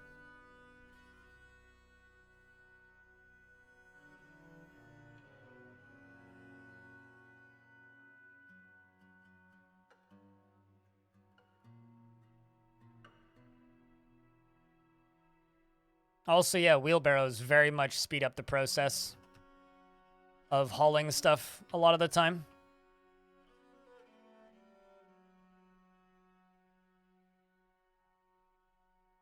The goal is updated. Just look at the bottom of the goal.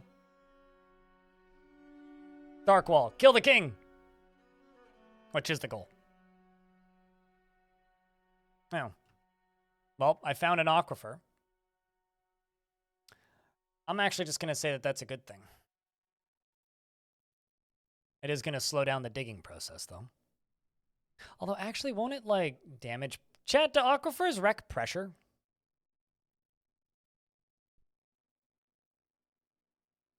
Okay, we'll just do it here. It's fine.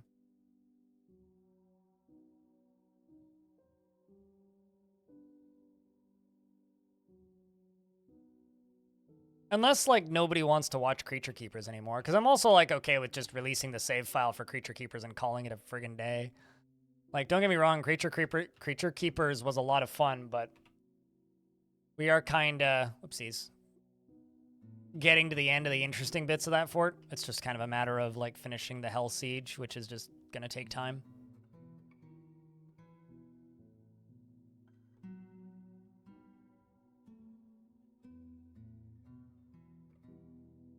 You set up stockpiles for your boulders and then move your boulder stockpile somewhere else and proceed to... Oh, yeah, okay. There you go. Found your problem.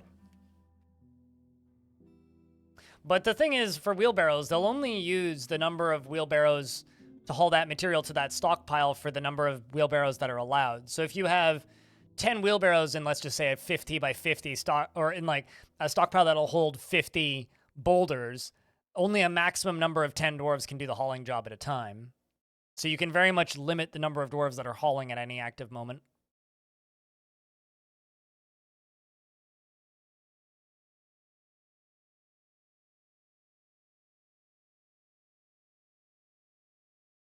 Yeah, no, I agree. I mean, if you're moving, like what I would do is just don't build a boulder stockpile until you know it's going to stay there for a while.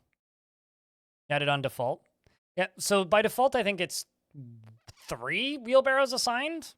So if you go in and assign like 40 wheelbarrows, then 40 dwarves will suddenly start doing that job. But they'll only assign the maximum number of wheelbarrows they will put in a stockpile is the number of spaces in the stockpile, because the wheelbarrows do take up space in the stockpile.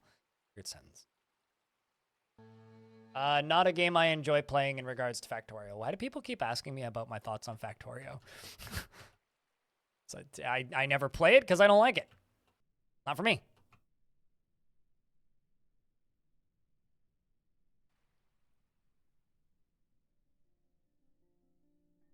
I mean, I feel like most of the people who made this game are a big fan. Doesn't Tarn play a bunch of Factorio too? Commonly loved video game that I have zero desire to ever play.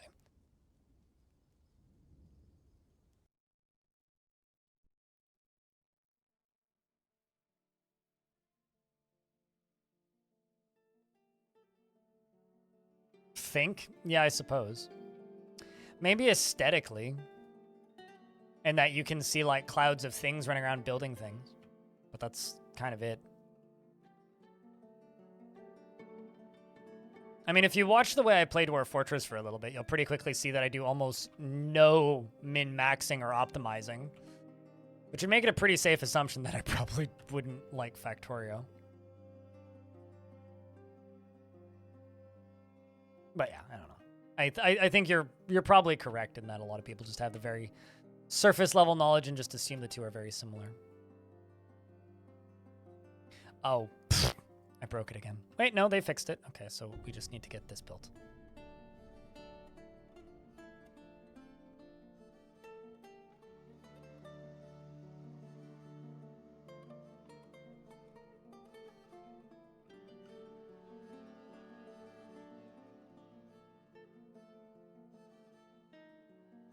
Actually, might as well make these out of coordinated colors because I have the opportunity to.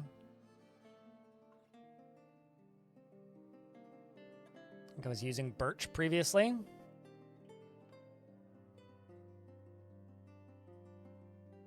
Although I screwed this up. That needs to be one shorter. Okay. This is generating 200 power. You currently take 160. Is that all the way up? Yep, that's all the way up. Plus one extra one. Yeah, we'll build an additional water wheel, I think.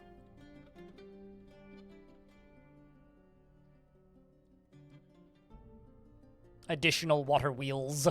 We'll do it that way.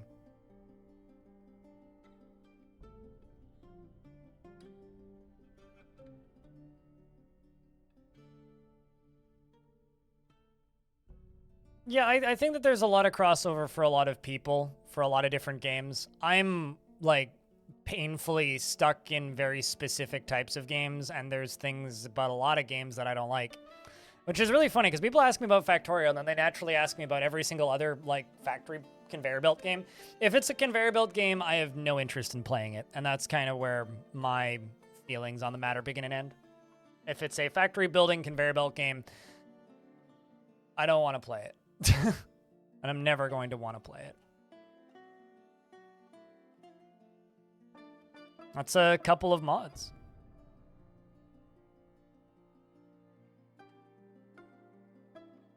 Did you manage to mod fun into it? Sorry, I'm feeling like being a little bit spicy today. Huh.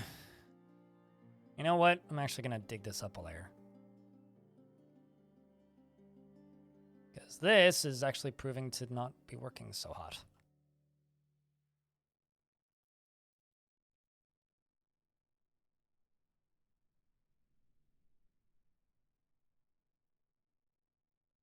If it has conveyor belts and the entire game is math, I would rather go back to school, and I've agreed with myself that I'm never going to go back to school. So yeah, it's just that's not why I enjoy video games.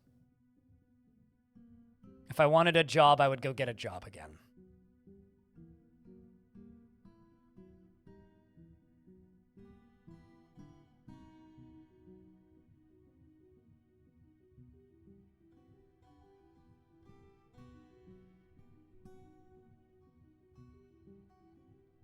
I mean, if you needed spreadsheets and math to play Dwarf Fortress, I wouldn't play this game. Just straight up, if that's what this game was, I wouldn't play it.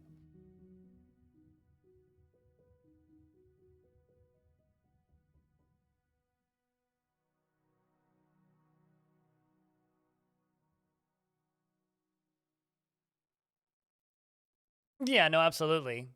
I mean, there's a reason why there's a lot of kind of janky, not great multiplayer games that are extraordinarily successful. I hate MMOs just in general. I played Eve for a month, and my mom didn't let me use her credit card to play for another month, so I stopped playing Eve. And then instead installed some weird open source variant of another space game and played that for a bit, which I quite liked. But no, I don't like MMOs, just kind of in general. Why would I play games with other people when I could play games by myself? She did me a service? Probably, yeah. I mean, I wouldn't have stuck around for very long. X series, the particular game I installed was a variant of Elite back in the day, which I played for like, I don't know, 2 weeks. And then I got my space game fixed, and then I went off and did other things. But I played X2, which I got used. Around the same time, I got MechWarrior 2? 3? 2. MechWarrior 2 Mercenaries? Yes. I played like 400 hours of Elite and offline. I actually streamed most of it. Caravan has arrived somehow. Oh, they need a trade depot again. Because I unbuilt the trade depot. Of course. Yes, naturally. I definitely did that. My bad.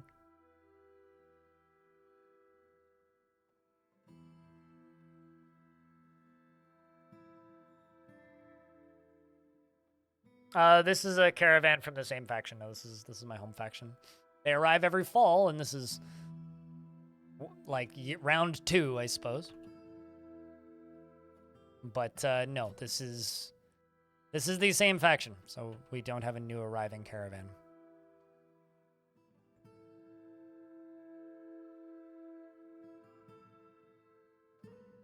I'm just encrusting gems on everything's, you know, splints, quivers, other things.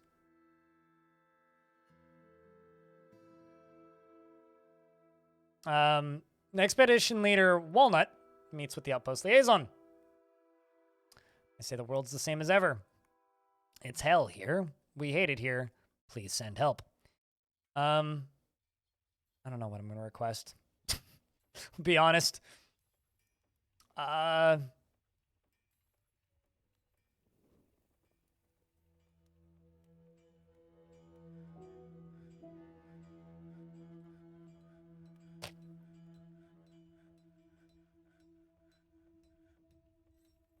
You just request class and instruments. We are very different. I request anvils when I don't know what to request.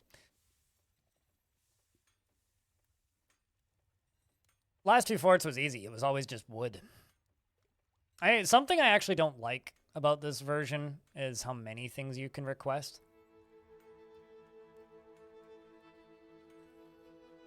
Kind of wish that was more limited. If I had to think about it a little harder.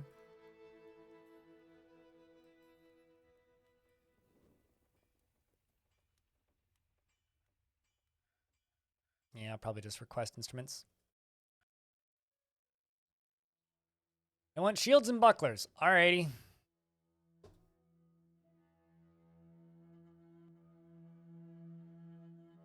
Can learn a lot about a DF player by their trade requests. You learn about what they prioritize real quick.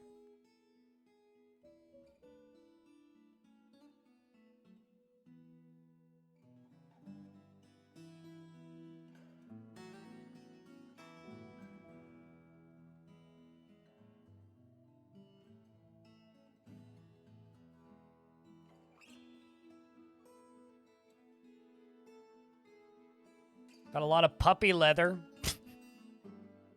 I guess warhammers.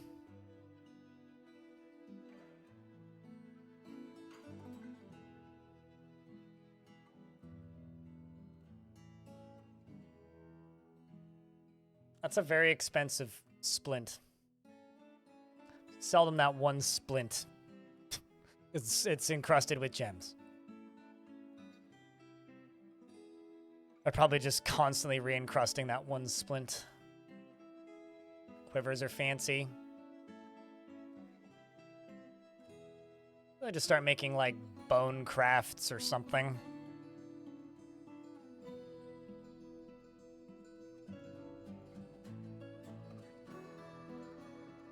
Sell some cheap gems and then that one splint, I'll be fine.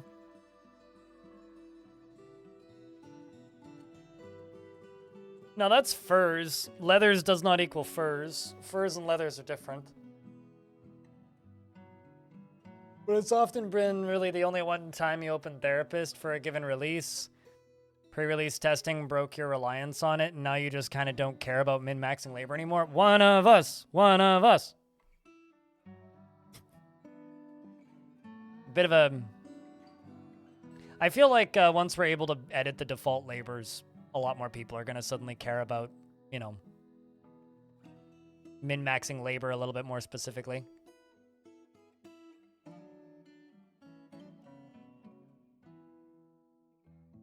Is a fire alarm going off in my building right now? Somewhere in the building? I know that they're doing fire alarm testing today and yesterday, so if the fire alarm suddenly starts going off, I assure you there isn't an actual issue. Trade a depot. Thunk. So I told them to bring me animals. Well, they brought me cluckadoodles and various other animals. Which I don't have enough value to buy all of, which is kind of funny. Let's just buy dog, rooster.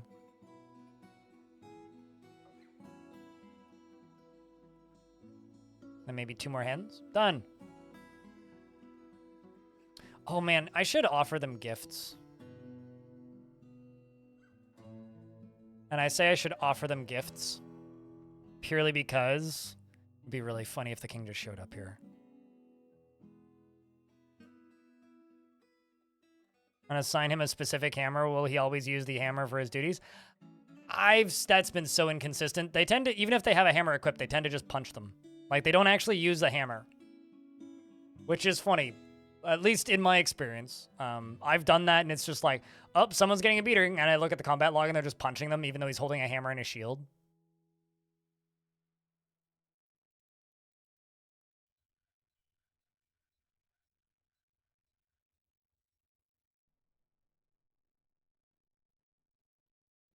Yeah, I don't know. I'm always amazed when I hear about people reading about or saying that they still use Dwarf Therapist because, like, under what world do you feel that that's necessary still? Like, it kind of baffled me back in the day, and it baffles me even more now.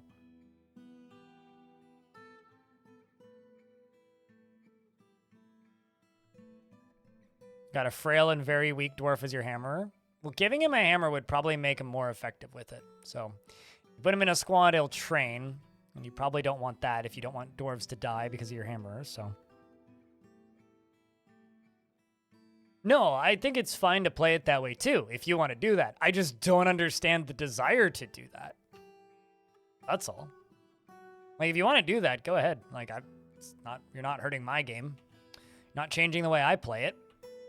I just think it's strange that people feel the need to play it that way.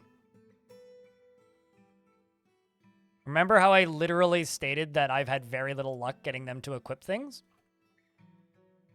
Even this thing? Yeah. Doesn't matter the material. Why would material change that? I told you what my statement was. My statement was my statement, and you can take it or leave it if you like.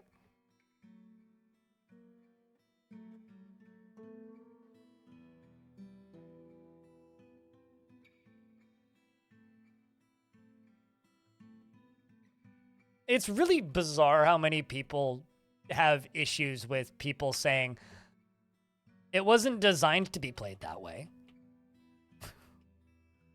Because I think people have militant ownership, or that, like, kind of a feeling of militant ownership over things that they like.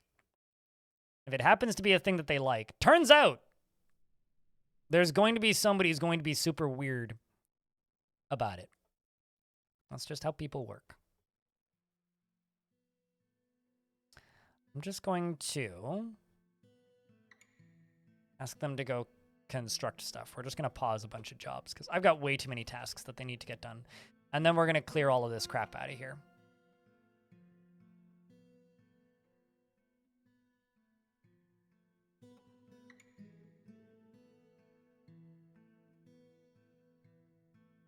I think the reason some people might take umbrage with it, though, and the reason some people might feel weird about it, Putnam, is I think a lot of people learned to play this game using DF hack with the job priorities thing turned on. Or learned to play this game with the starter pack and learned to play this game with the with the starter pack and Dwarf Therapist, right? So they've always played it as a spreadsheet game. And considering when Premium launched, and that constant piece of feedback for the game was, game broken, where's this feature? And then, like, them constantly having to be like, well, that was never a vanilla feature. That was always a DF hack feature.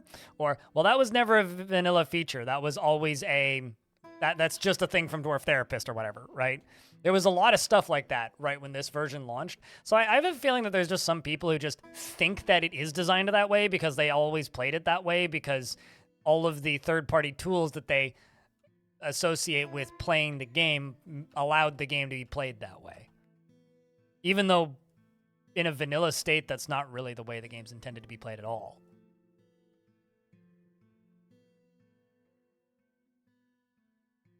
Oh, yeah, no. Like, the number of times I had to inform people, you do know that the blueprinting and planning function was a DF hack feature and not a vanilla feature. And, like, I used to have to deal with this all the time because, well, not deal with it. I mean, it's not that big of a deal. But I used to always have this conversation with people all the time because I would be, you know, streaming should also put one up here. I'd be streaming, and I'd be streaming Fortress mode, and I'd be playing the version of the game that everybody was playing at the time, but I never used DF hack back in the day because, I don't know, just kind of wanted to prove that you could do it to a degree. It kind of became hubris at a point.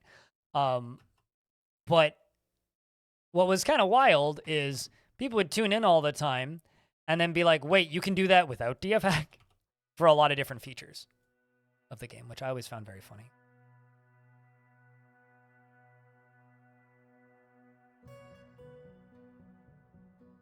Why you would want to play the game like yourself? No, would you recommend it? Yeah. I say if you are enjoying the game, you are playing it correctly. And I like to think that most people who are playing the game are enjoying it. So that's about it. If you are playing the game and enjoying it and having a good time, playing it correctly. It's just strange that you ask me to play the game the way you play it, if you're doing that. Yeah, I was going to say, are you playing like the frame rate optimal Fortress, which is just like a checkerboard pattern everywhere? Like, you may not like it, but this is what peak performance looks like Fortress. That's what I'm imagining you're doing now.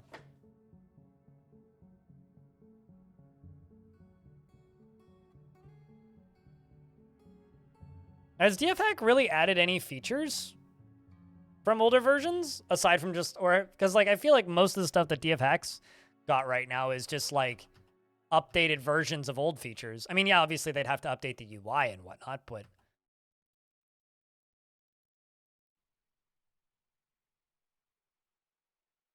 outside of that, like, there isn't that. Civilian alerts? That is one of those features that I will never understand. Also, they had civilian alerts in older versions of DF hack, though. They put a big button.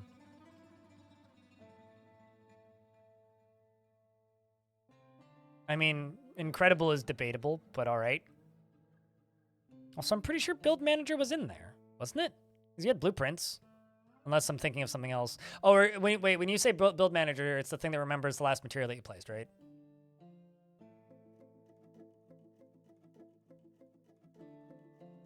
Because, like, this was in version 50, or not 50, 47, this UI. I guess it's a lot of UI work. But all the search functionality and stuff was in version 47. Planning mode is pretty similar to what it was before, aside because, like, if I'm remembering correctly, version 47's DF hack also had the ability to pop up the last material you used at the top. But maybe I'm just, like, gaslighting myself into remembering it this way.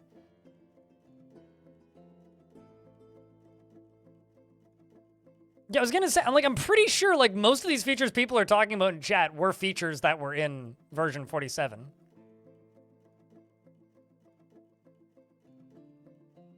Okay. Why in the world would you want to just drop a massive blueprint when you could play the game? I mean, I'm aware of what it does, I guess is what I should say. I just don't understand why that's a feature people want. Like, the fun of this game is building unique layouts. At least it is for me. Like, for me, the fun part of this game is going around and making unique layouts from fortress to fortress. And if you're just, you know, copy-pasting and huge thing down is just... Why?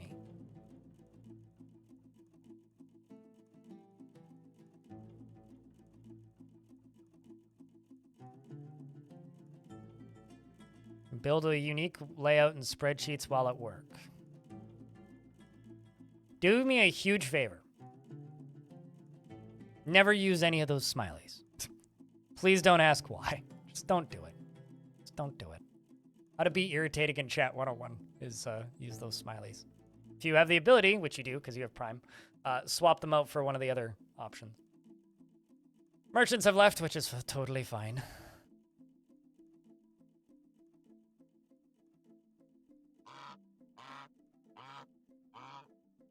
They never read positively. That's, I guess, the easy way to put it.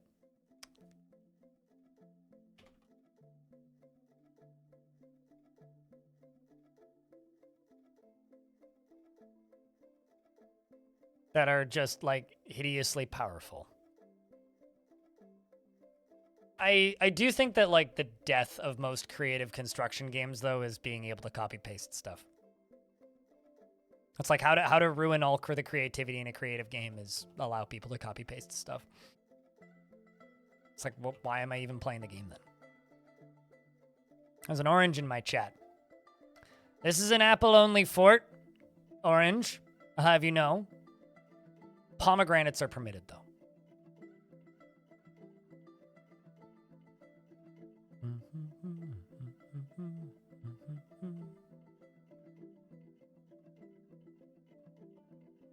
Sure.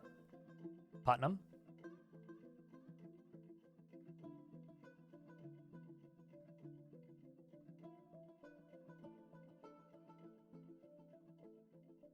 You can just copy blueprints from online.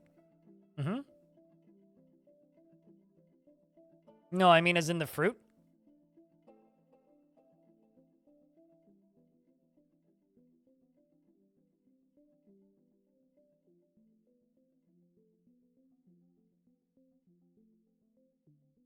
Half the fun is figuring things out yourself. Yeah. Yeah, I don't know. I understand why people want those features. But from my perspective, if you're playing a creative building game and I'm not saying if you don't play this way, you're playing it wrong for clarity's sake. It's just my opinion. But if you're playing a creative building game or a game with aspects of creative building and your response and something you feel the need to do is jumping from all that. And something you feel the need to do is getting, like, rid of the creativity portion of the game. I kind of feel like you're missing the point to a degree, but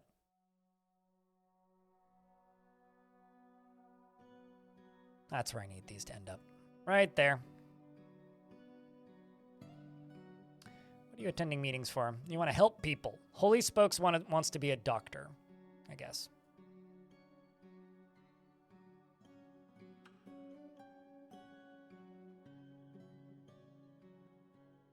Wants to be around family and friends. Wants to help people.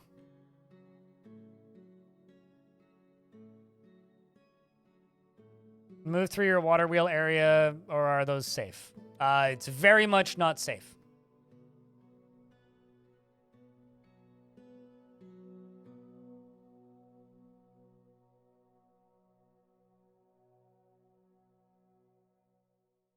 Cool.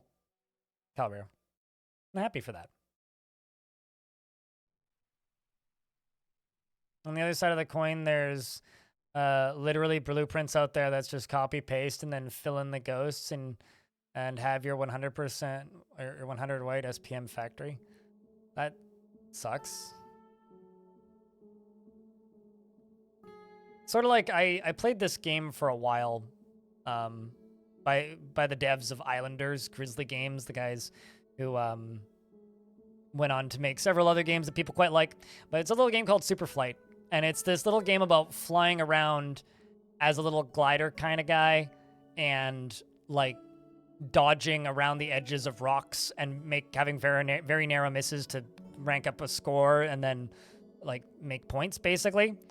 And there is a like, it has seeds where you get randomly generated little maps.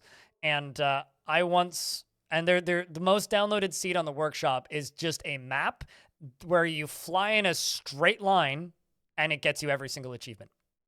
Like, you don't touch anything. You just fly in a straight line and you'll get enough near misses and then you just keep reloading it and eventually you'll get every achievement.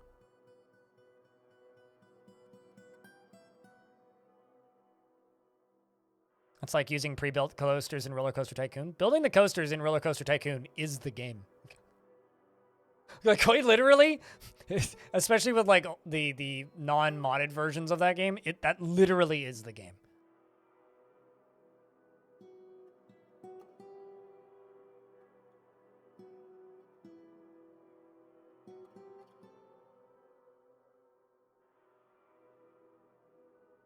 Don't really care sometimes. No, I get it. I mean, the thing is, I used it for a very specific achievement because I couldn't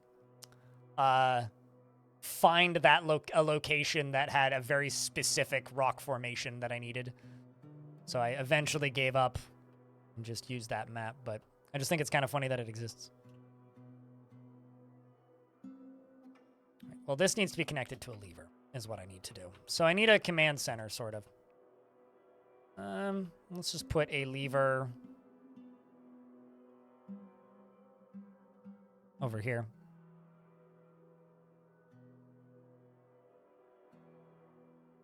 Yeah, I mean, like, I think it should exist, to be clear. Like, it's not that I think that building planners like the DF Hack one shouldn't exist. I think that you're just losing something if you choose to use stuff like that.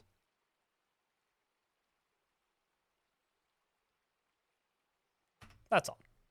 I think you're just missing a good chunk of the game, if that's the case.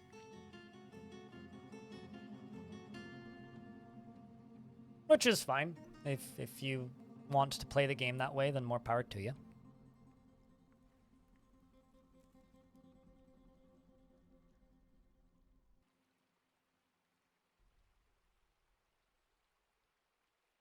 I don't think there's anything necessarily wrong with that. Unless you're going around telling other people they're playing the game wrong. And I've definitely encountered those people a couple times. With this game specifically, too. They're like, you're playing the game wrong. Because you're not playing it exactly the same way I do. It's like, what? It's one of the most ridiculous things I've ever heard anybody say in my life. But okay. Used achievement maps in TF2 because there was like, you were like 14 years old and also achievements were the only way to unlock weapons. What? Really? That was a thing? TF2? Huh, damn.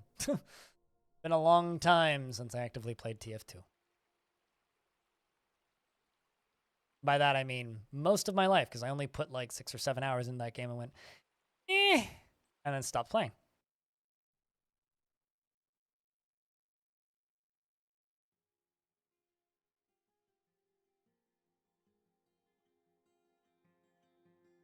I mean, I didn't play until it was free to play, so. All right, well, I just realized I'm making them do, like, go extraordinarily far out of the way to actually do this. So, no, this should be the dump zone up here. They're not going where I want them to. Go figure.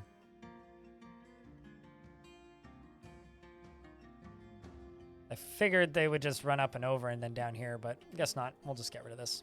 Just force them to the upper one. Up here.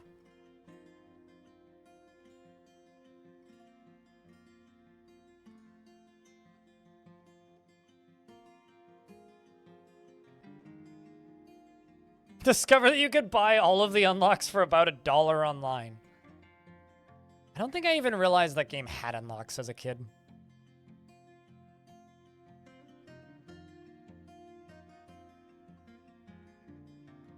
Strength stat? Do I look like Tekid to you? I do remember watching a stream ages ago of Tekid trying to figure out what dwarf in his entire fortress had the largest density, because he was trying to make a military squad of the densest possible dwarves. So, got a skedoodle. All right, enjoy your skedoodling.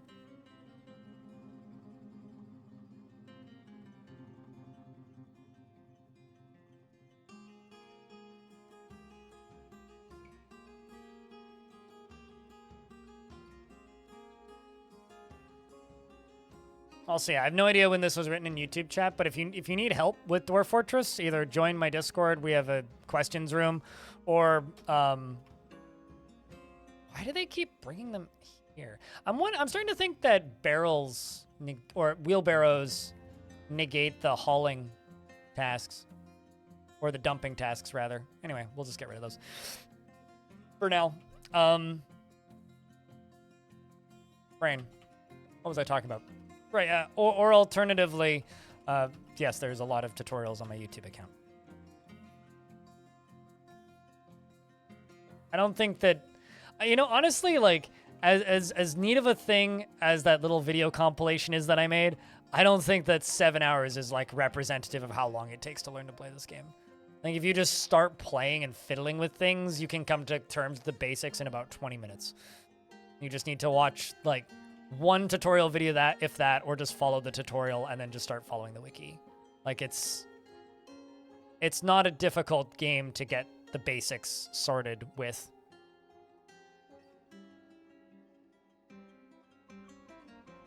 They should have just straight up no wheelbarrows. Actually, sorry, no, you can't have two. I misread that.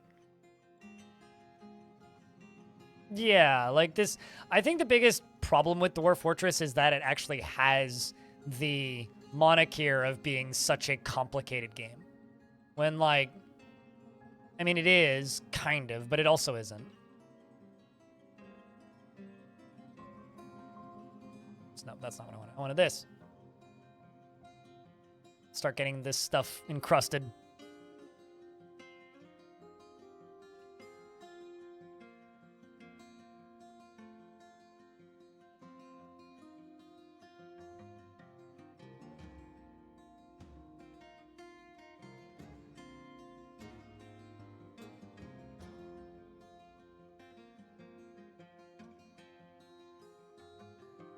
You don't really get the achievement hunting stuff. The thing about achievement hunting is I get why people like them. People like having direction in games, and games that have less direction, achievements are just an easy way to get quick retention, right? It's an easy way to be told that you're doing a thing good. I think some people really enjoy being told that they're doing a thing good, which I get it. I mean, positive affirmations are a thing. But what I don't fully understand about achievements are people who play a game specifically to get the achievements. And people who play games longer than they would normally specifically to get achievements.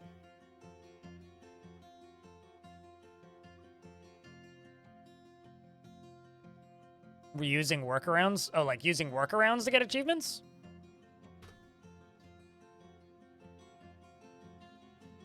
I mean, when Dwarf Fortress gets achievements, whenever that actually ends up being, Because they were always saying, like, they were initially saying, like, after adventure mode or when adventure mode comes out, but who knows if that'll even happen at this rate.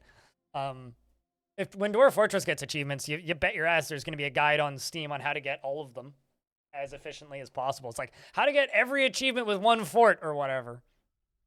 Or here's, like, a very particular embark that will give you every single achievement or whatever. No, okay, no, I get what you're saying. Tales of Montreal is a very good example of achievements. What, the achievements for Dwarf Fortress? Oh, no, I agree. Like, it's, like, games should have achievements. I mean, fuck, if Dwarf Fortress had achievements, I would be going for them. I would be. Because, like, I don't know, it's something else to do. And it would give Twitch chat something to watch too, which isn't a bad thing. So...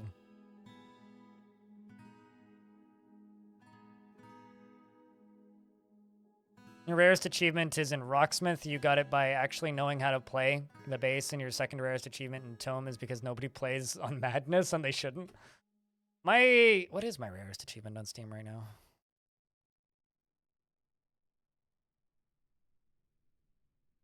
I don't really achievement hunt. It's very rare that I'll achievement hunt in games. So my rarest achievements are the True Psycho Gamer, which is basically just finish a 1 hour plus run. It's like, it took me like 4 hours, I think, run in Brigador. I have the Medal of Confidence, which ironically I don't think I could actually do this in the current game, but I was able to do it in an earlier build during early access, so I don't know, get fucked. Same with these two.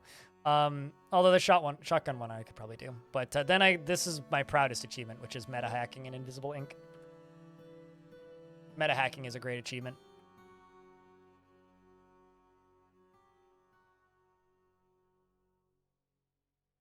Welcome to CUD? You mean the one where you die? Why is that hard?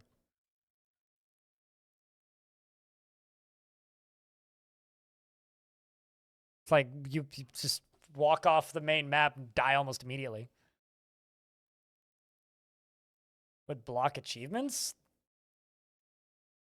Not unless they intentionally do that. I don't see any purpose of doing that. I mean, somebody might make a DF hack script to just unlock them all, but... Because you gotta remember that DF hack isn't a mod, right? It's a separate piece of software running concurrently. It's not like Dwarf Fortress has, like, VAC on it.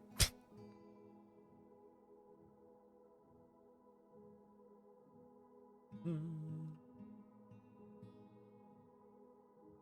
don't need to worry about getting a VAC ban or something.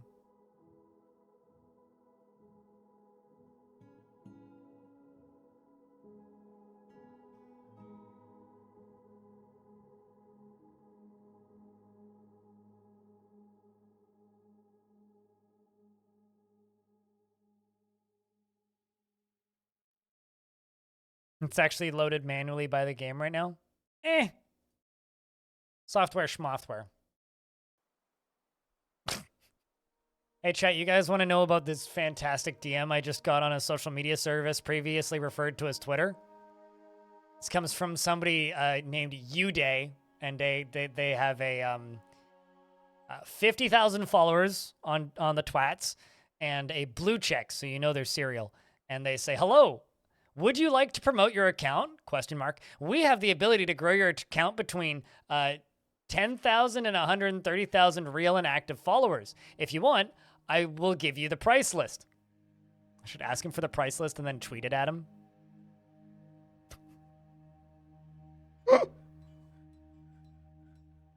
But I shouldn't do.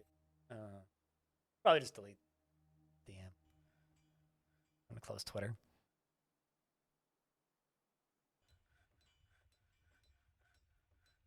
You go to the Steam workshop and you download a mod that lets you play as kobolds. Tiny Doom Cloud. And it's exactly the same as playing as dwarves. The difference is the kobolds are tiny and very fragile, so they're just shitty dwarves, basically. I never fully understood why people wanted to play as other races in Dwarf Fortress, because, like, it doesn't actually change the game much. Do you get to rob people? There's no real mechanical differences versus just playing dwarves. I mean, you can rob people as dwarves, too. You just build a squad and tell them to go steal items. And you could do the exact same thing as kobolds, theoretically. Because playing as a different faction is just a reskin of dwarves, except they don't need to drink alcohol. That's it. So why bother?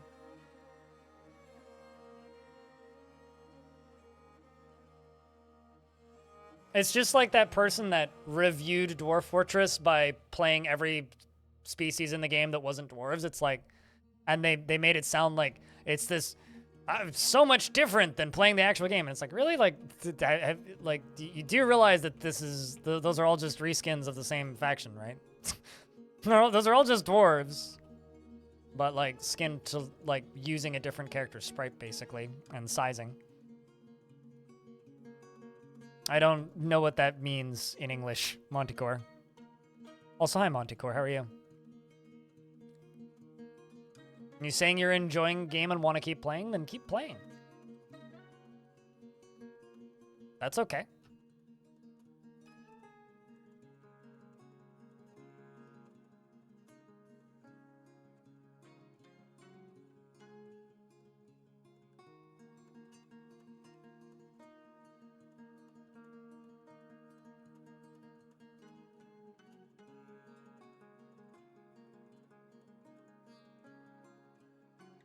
My stuff's clearing out pretty quickly. Not too many more dumping jobs.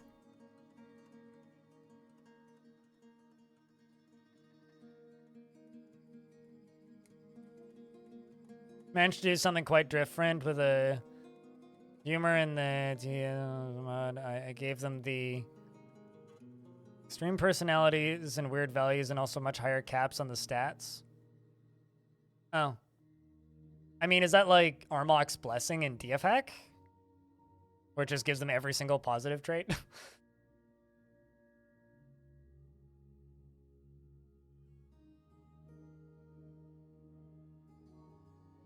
Yeah, I believe it.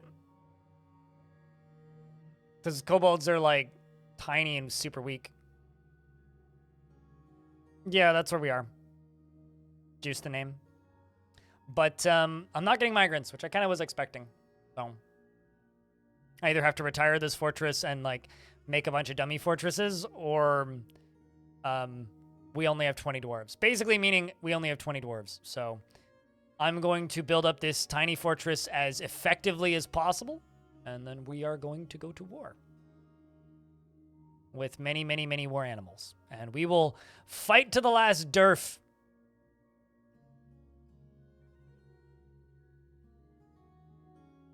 Well, that's just absurd, Maniac.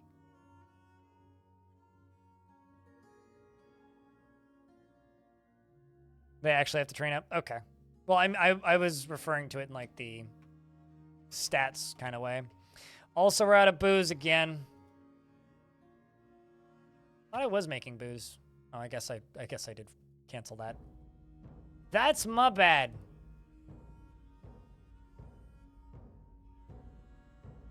I was staring at chat and not at the game, so I didn't realize my booze had dropped.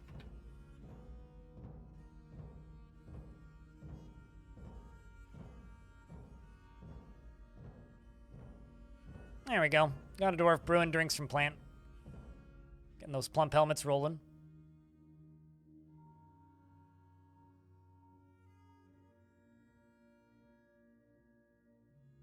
There's one single drink left. I mean, we only need 19.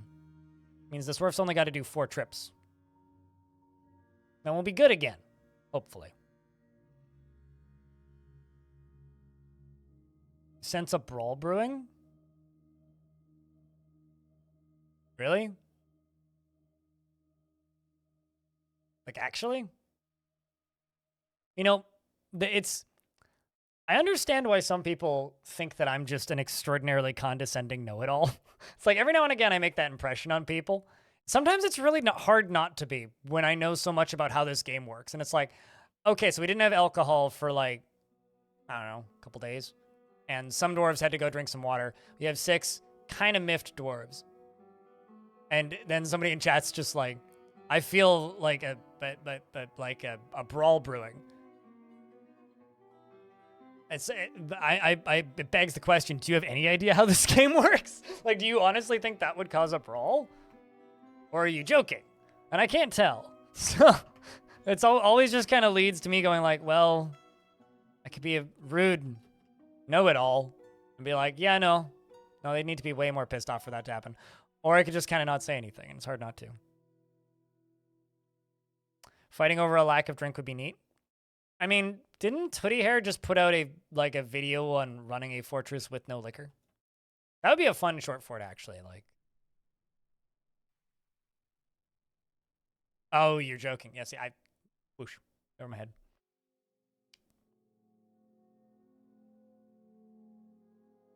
Not because they're not. Exactly, that too. Also, I mean, like, tantrums can happen, but tantrum spirals don't really happen in the way that they used to. That really hasn't been a thing in forever. This dwarf is strong.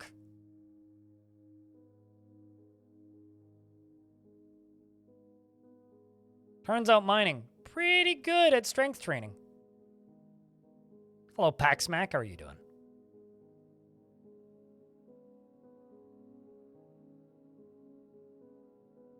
So once this is all done filling, I'm going to build a pump here. And I also need to connect that lever to a door. This lever right here is going to be connected to this door. And so what's going to happen is water is going to be pumped out of down here and down into here, which is going to go over to here. And then it's going to be pumped up from here, right? So that's what we're going to do. I'm actually going to make this into a little bit of a bigger space down here. The water is going to then get pumped up from here, and it's going to go up over to here, and then spill back down into here, and then go all the way down to the bottom of this, and all the way along, and it should, and if this doesn't work, I can fix it. It should bubble all the way up to here, basically. Then I let it pump for a little bit. And then what should happen is when I pull the lever and release this, it should send a geyser of water shooting up. I'm like 99% certain it'll work. But if it doesn't work, I know of some ways I can make it work and fix it, basically. So I'm just trying to get all of the remaining bits of stone from down here out of here. And we're very close. We can almost test it. Got into the grad program you applied to? Hell yeah! That definitely would be good if that's something you've been going for.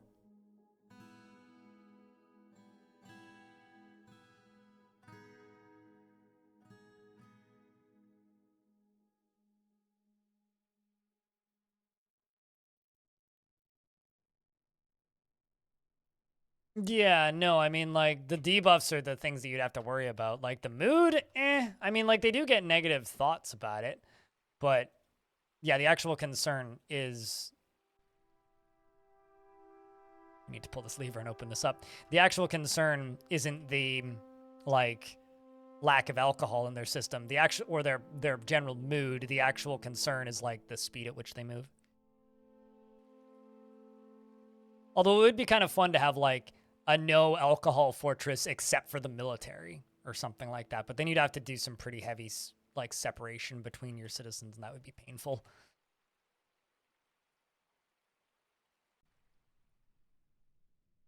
It's kind of terrifying. Well, congrats.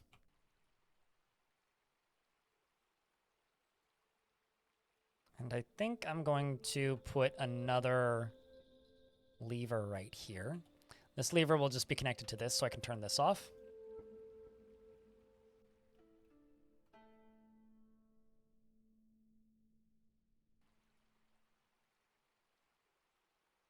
How many of these dwarves are socializing? I think these dwarves are trying to tell me that they really want me to make them a tavern.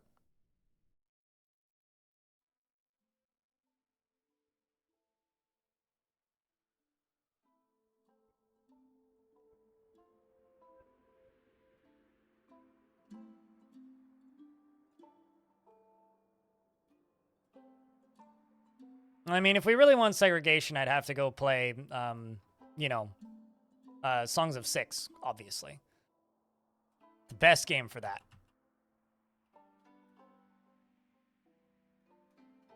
Okay, so you right here. Connect to this.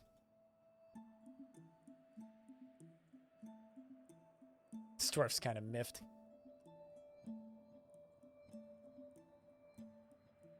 So this is generating 500 power. This uses just under 200.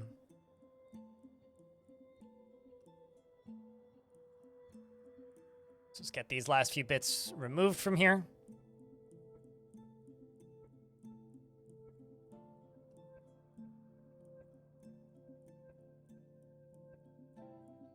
Any advice on early gear? I feel like non-volcano maps, you struggle to get a steady flow of steel. Why are you obsessing over steel?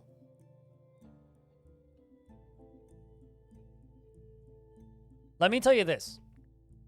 I've successfully taken over large goblin fortresses with nothing but copper. You don't need steel. You know, we were talking earlier, like, something that kind of bothers me about version 50 is how easy it is to get diamonds. Diamonds used to be a very hard to get, cool thing to get. Because if you got a diamond, it was like I played for thousands of hours and maybe you could count on one hand the number of times I found diamonds. Diamonds were just something you didn't get. And because of this, I'm kind of bothered that you can just, like, you know, dig underground and very quickly find diamonds. And I asked Tarn about this back when the change came in, and his response basically was, well, this is a stopgap for when we have actual material scarcity. Because at some point in the future, you're not going to be able to get everything without trading. Like, you're going to have to trade. And if that's the case, I fear that every single person like you who is obsessed with having steel in every single map, and obsessed with having every single material in every single map, and obsessed with, like, specific item locations and stuff, if you are obsessed and feel the need to have steel for every single weapon and stuff, just stop. You do not need steel, period. Was to what you're going to go for before getting to candy? You were reading online that copper's bad? Sure, it's not as good as steel for cutting stuff to bits and being effective, but if you need a weapon, copper is 100% like adequate and will absolutely get the job done of killing the thing that you need dead, right? There's like one creature on the map or in the world that you absolutely need steel to kill in melee, and that's the Bronze Colossus. But even that, like, you don't, if you're using Mark Swords, you don't need that. I mean, one of the most effective defenses I had in a fortress in recent memory was using bone bolts and causing enemies to fall off of a walkway and into lava.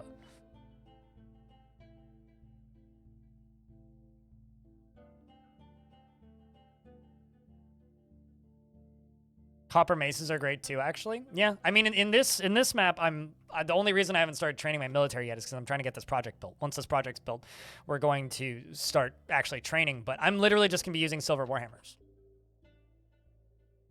And copper armor. Like, that's it. That's all that I really need. It's more about the dwarves' skill than anything. And this is part of the reason why I, like, talk smack about Dwarf Fortress not having a meta, because it really doesn't, or shouldn't. People obsess over specific materials, and they obsess over using specific materials for everything. And they assume that they're playing the game wrong if they're not using the most optimal thing. Just don't worry about having steel. You don't need it. You can defend your fortress with water and wood. Just responding to something in chat who said that you can defend a fort with nothing but minecarts and gold coins.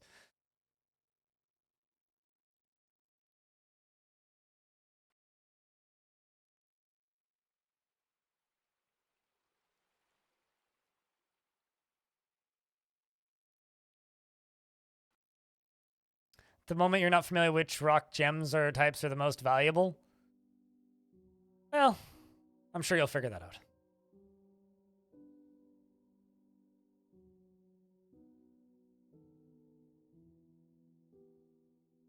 Once again, defending stuff with coins is not my idea. That's a thing that's been on the wiki longer than I've been playing this game. On stream, anyway.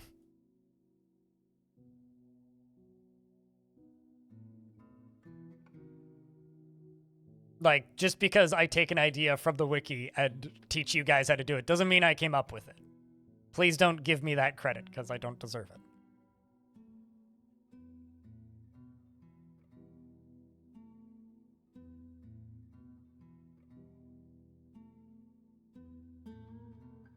Because all the stuff you were looking up telling you to go for steel. I mean, sure, you can go for steel. Like, steel is really strong. So maybe in some situations you should go for steel. It's not something where you need it in every single fortress. Not even close. All right, let's get this sucker filling. And see if it works. And if it doesn't, then I have to change the design slightly. But that's fine.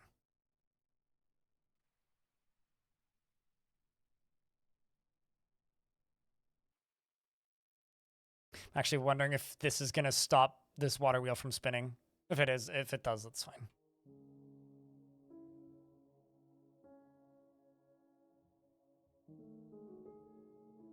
We'll have plenty of power regardless.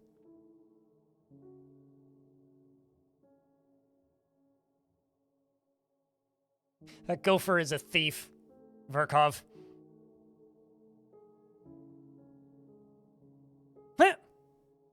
That's a lot of water.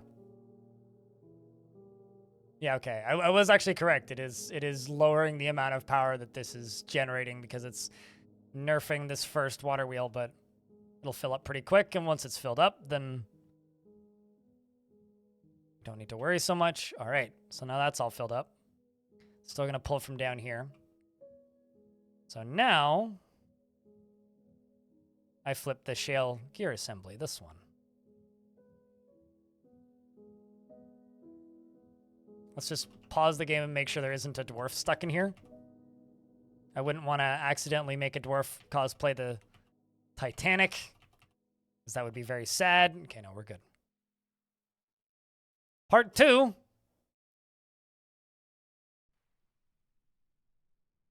Your dream will happen soon? What's your dream, Stone?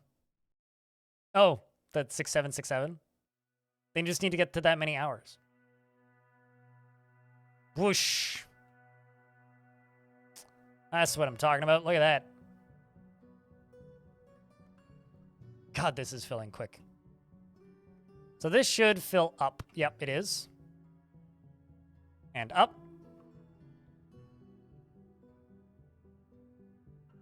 Waiting for that to fill first. Then up. So now this is building pressure underneath this. That's what's currently happening. This is building pressure right here. So now what I need to do is wait for this to hit the top. Then when this hits the top, all of the extra should come gushing out of this. Like that kind of gross gum commercial, Gushers. That's what should happen. So what I'm going to do is I'm going to move this pen pasture down to here. And move all of the livestock that's there to over here, because I don't want to...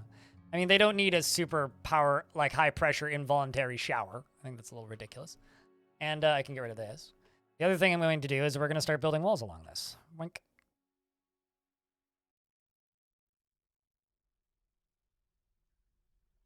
Let's say, I don't know, dolomite blocks. Why not?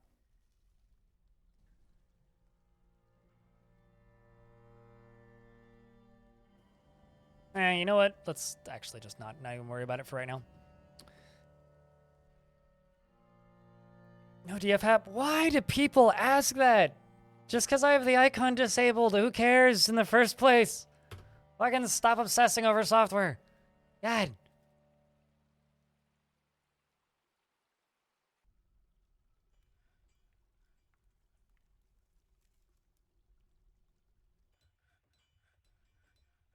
Anyway, that's a tick on the no DF hack question.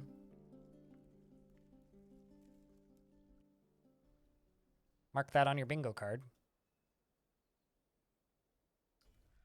Anything I'm missing? No, we're good.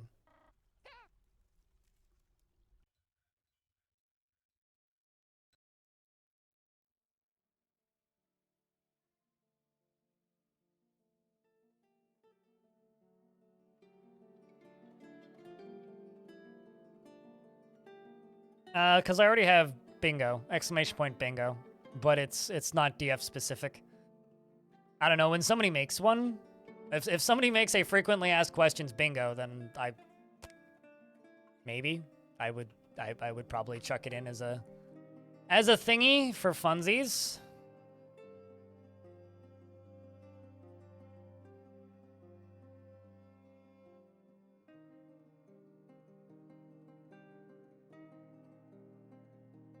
Sleeping in a dorm by providing them drinks, meals, and clothes. It's amazing how few people actually give their dwarves, like, proper amounts of clothes. Speaking of clothes, I should make a process plants job.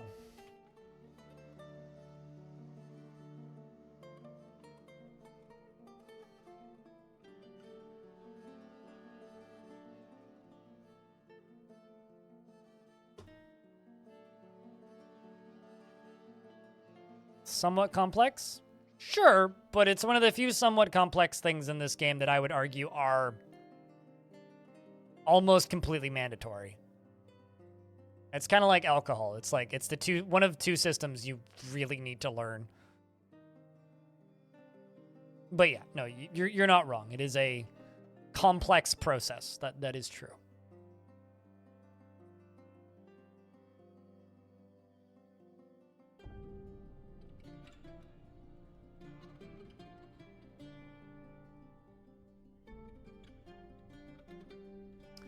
Currently completely out of ore, looks like. Still filling.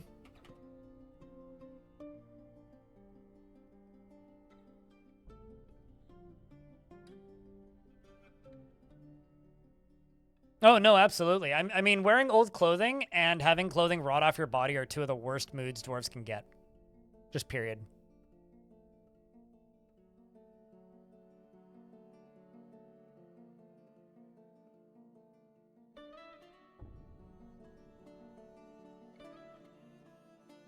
Without chests and cabinets?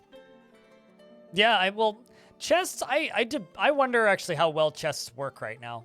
I haven't seen dwarves put items in chests in a while. That being said, cabinets, people complain about having clothing everywhere and then there's no cabinets in their forts, and it's like, well, I wonder why. Number goes up again.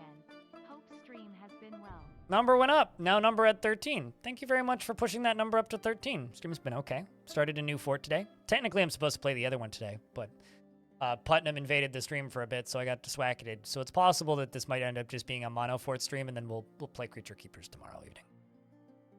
You need to learn clothing? I've got videos on how to do it, but it's mostly just make sure that you have a steady supply of cloth is literally all clothing is, which is as simple as making a loom and then making sure that you're planting pigtails and having a repeating job to process plants whenever there is enough pigtails available to process, and then they'll automatically loom that into fabric for you right here.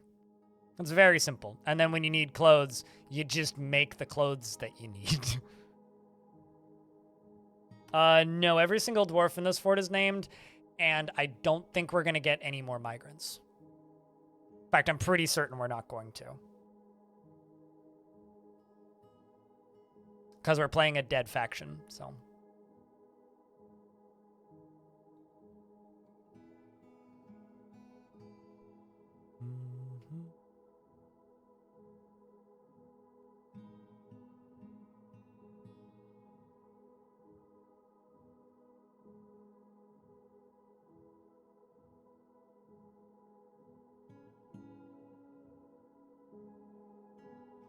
Where can you post a screenshot for your fort? Wherever you want. I mean, like, the Dwarf Fortress talk room is technically, I guess, the correct room for that sort of thing, but, like, I don't know. Where... Chat room, can I get a round of beers, by the way, for Devilish keeping that subscription alive for a 13th month.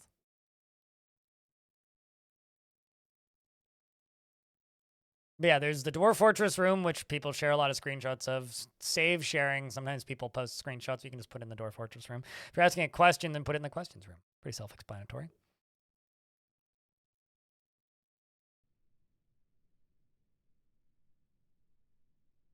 Probably not the chess room. Yeah, there you go. I mean, unless you built a chessboard in Dwarf Fortress, in which case that'd be kind of cool. Fighting with wild boars again.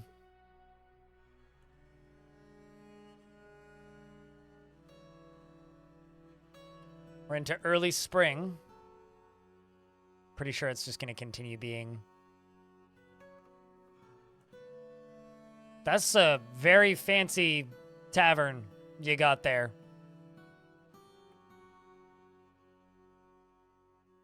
Jeez. Just friggin' gold tavern. It's kind of schwanky. All right, so let's make a burrow real quick. Oh, hey, they made this disableable. Used to just be hold down shift. Neat.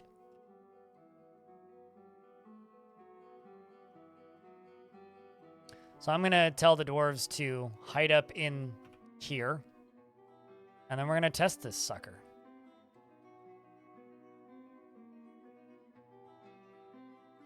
Alrighty, dwarves. Get your rear ends up in here. And then let's just wait for the dwarves to run inside for a little bit.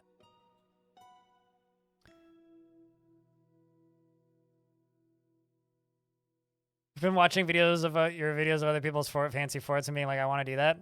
I mean, then do it.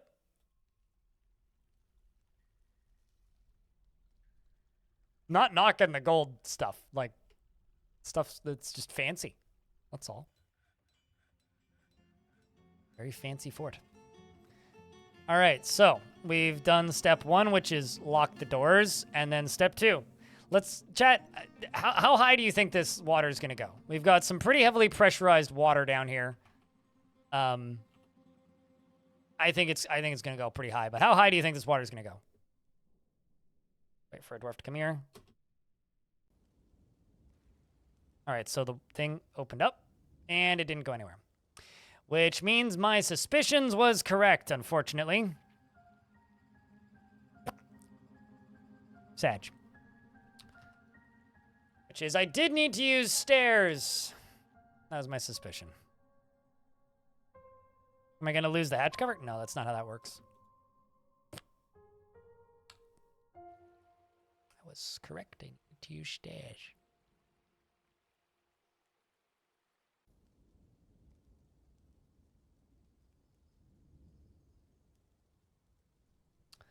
That or... Let me try the other thing. What if... What if...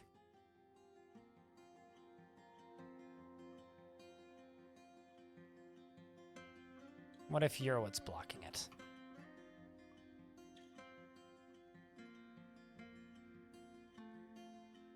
I don't think the hatch is gonna actually block pressure, but what if it is?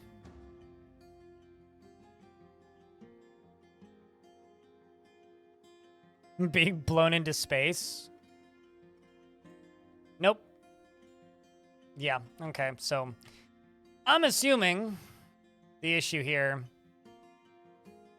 It's weird, actually, because it should have. It is actively pumping. Pumped all the way up to here, and then goes all the way down. All the way down to here.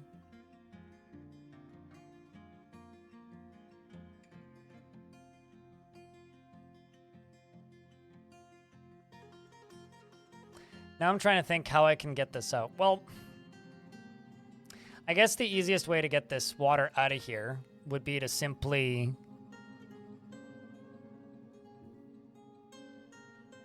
Just pump it out, I guess.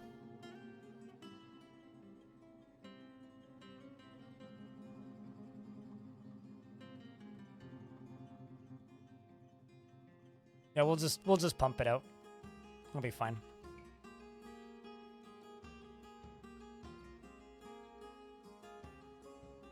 Wooden corkscrew. Wooden pipe. 1 and 1.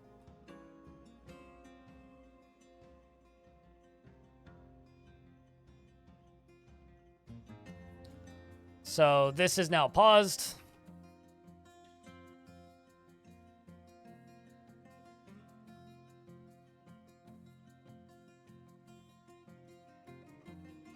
Material doesn't matter so much for this.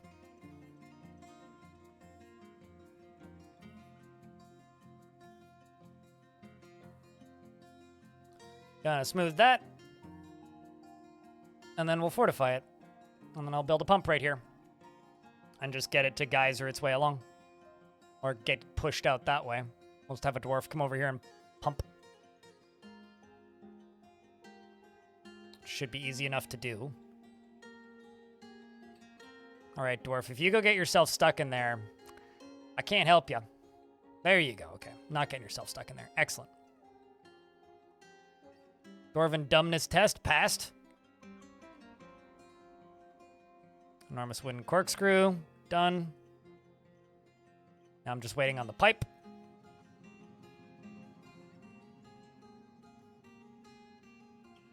Yeah, I've built these before, and it always takes a little bit of fiddling to make them work.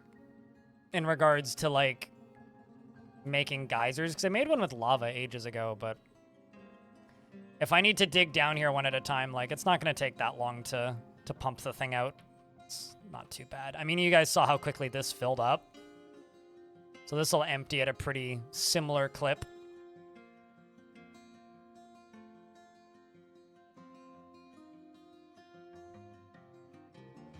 Okay.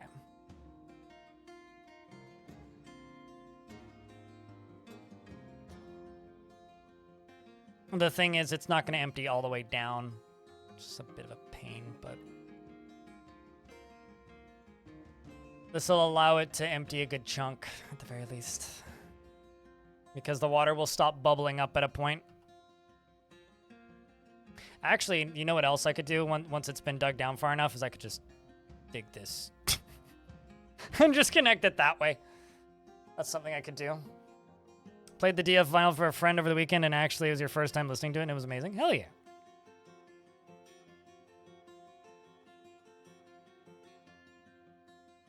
That's a hell of a soundtrack, that's for sure.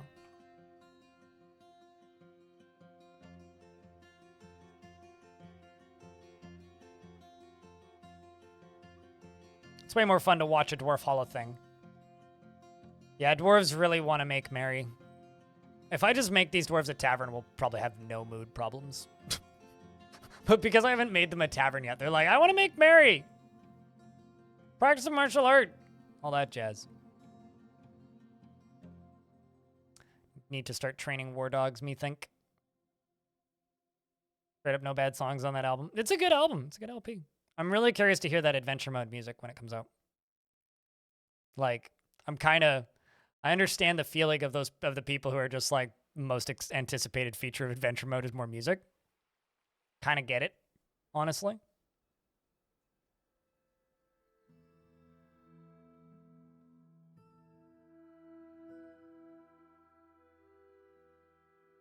Basically, I want this to be low enough down that when I dig through this, it's not going to just like instantly kill the dwarf. Oh, it's an awkward. Oh, man. Is that the issue? You know?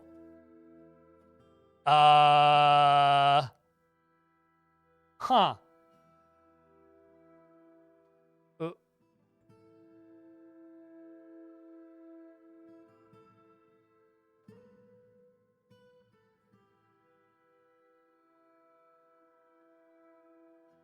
What?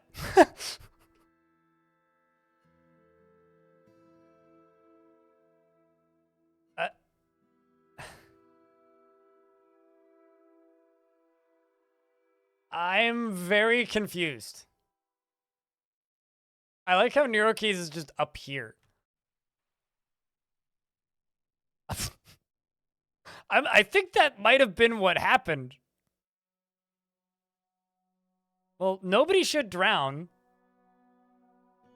Holy Spokes did get a surprise involuntary shower, though.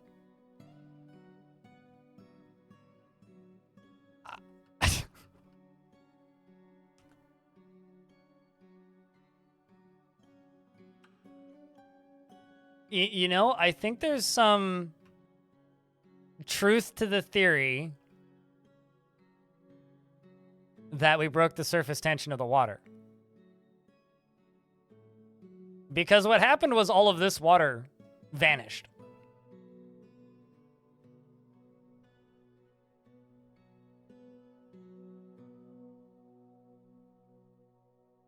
Huh. See if he's a dabbling swimmer. That wouldn't have been enough time to become a dabbling swimmer. That's something. Holy Spokes, what was your swimming skill? Novice swimmer, not quite dabbling just yet. So now this is just going to dig through like this immediately, right? Yeah. There was a wild boar in there very briefly. And also, like, it's helping pump this stuff out quicker. Did a dwarf just fall in there? Pretty sure I saw a dwarf fall in there for a second there. This is really dangerous.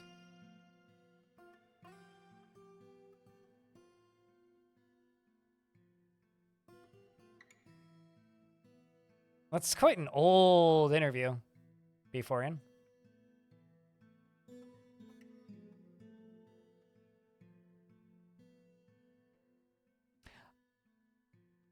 I guess this is just, once again, I like me not really understanding how the water physics in this game works. It's like, no matter how many hours I have in it, I mostly don't get it still.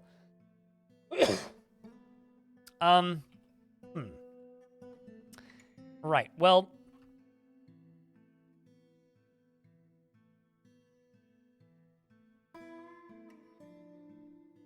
Novice is better than dabbling. This is the truth, yes. The thing is, in ASCII, you kind of had a directional flow indicator. Because you could loosely see the water flowing in one direction or another. But it never quite it didn't quite make the translation to the graphics in this version.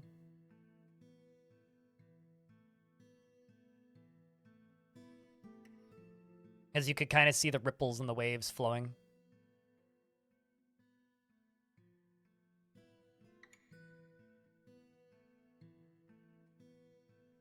I think I'm just going to move this pump up to here. So that these pieces don't fall down into here. Which they probably won't, but the off chance they do.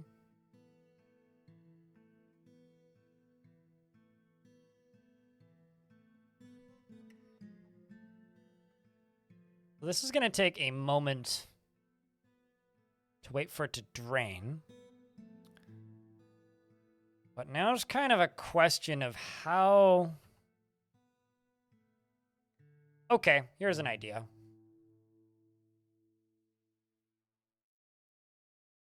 What if I dig through here, starting from up here?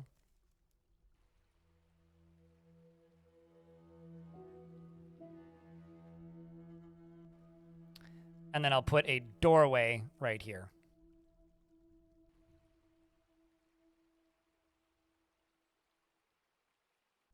This is going to geyser up and maybe drown the dwarf that it geysers.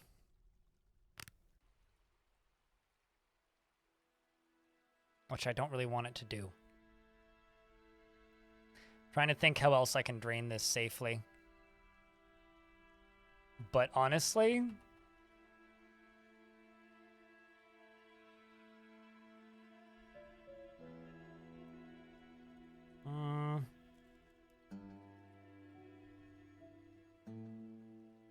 It's not that much water that could geyser up.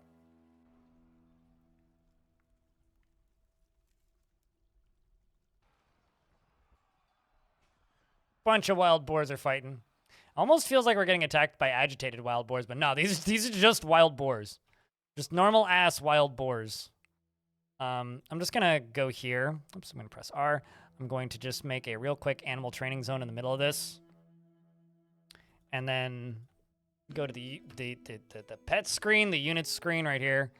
And we're just going to be all like, all right, you guys are hunting dogs. I get it, but y'all are war dogs. Go. War puppers. Orc. Or whatever.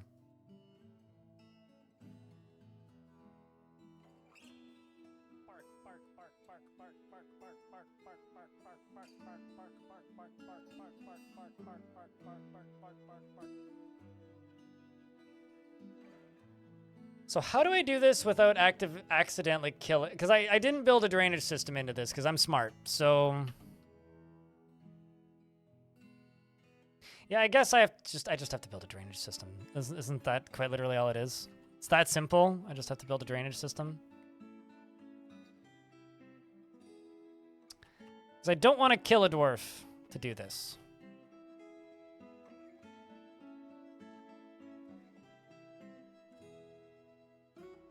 I'm like, that's kind of something I'm pretty strict on at the moment.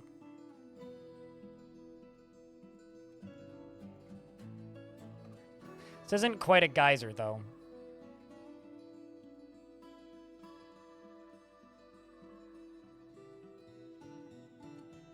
Let's try and put the hatch cover back onto this. Try and go with both.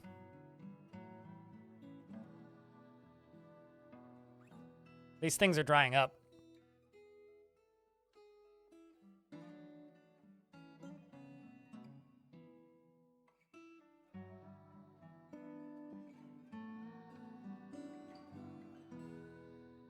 Also, I'm pretty sure novice is first. Dabbling is after novice, right? Scrolling back up in chat a little bit. Not that far back up in chat, just chat's been kind of quiet for the last 10 minutes. But I'm pretty sure that novice comes before dabbling. It goes novice, then dabbling. Like, novice is they've tried it once. Dabbling, they actually start learning it.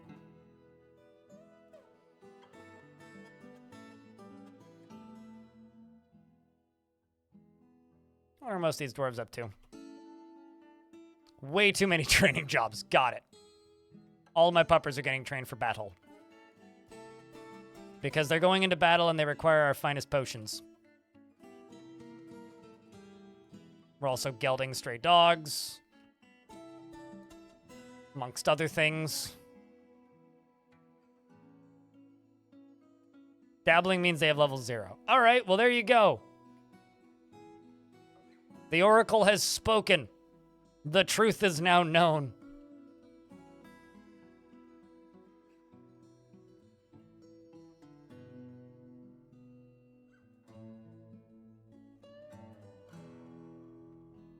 You're about to lose 4 children to being stuck in trees. Well, I mean, this is one of those things where I can explain to people for years how to stop things from getting stuck in trees, but nobody ever actually listens to me, so I start to wonder if I should even bother. But chop the tree down. Be the easy way. Holy shit, migrants! My God, I am shocked. Well, our fortress grows. If you want a dwarfs, say pick me. Big Bang doesn't stick with things even if minor difficulties arise. He is incredibly brave in the face of looming danger, perhaps a bit foolhardily. Dislikes obligations, will try to avoid being bound by them. Lanix, thanks for the raid. Hello, Lanix. Perhaps a bit foolhardily. Dislikes obligations, will try to avoid being bound by them. Is conflicted by this for more than one reason. He's not particularly interested in what others think of him. He takes offered help and gifts without feeling particularly grateful. He tends to share his own experiences and thoughts with others, and he has an active imagination. He likes to keep things practical without delving too deeply into the abstract, and he tends to hang on to grievances. He can handle stress, and he tends to be swayed by emotional appeals. He rarely feels discouraged and can easily fall in love or develop positive feelings. Generally acts with a narrow focus on the current activity. Welcome to the fort. Dreams of raising a family and personally has a great respect for fairness, has no family nor friends. And, Big Bang, you're joining the military. Second Dwarfith arriveth. Same origin, civilization. This one's a novice mace dwarf. Interesting. No kills, though. John Waterfall is always in love with somebody. Easily develops positive feelings, tends to be swayed by by emotional appeals, lives a fast-paced life, and is quite ambitious. Doesn't try to get things done perfectly and tries to keep things orderly, and is often nervous. He can handle stress and isn't particularly curious about the world, and he is slow to anger. He becomes very rigid when he's angry, and he holds his breath when he's nervous. He dreams of crafting a masterwork someday, and personally sees perseverance in the face of adversity, bullheaded and foolish, and does not care about fairness. Well, welcome to the fortress, John Waterfall. Next up is Shem.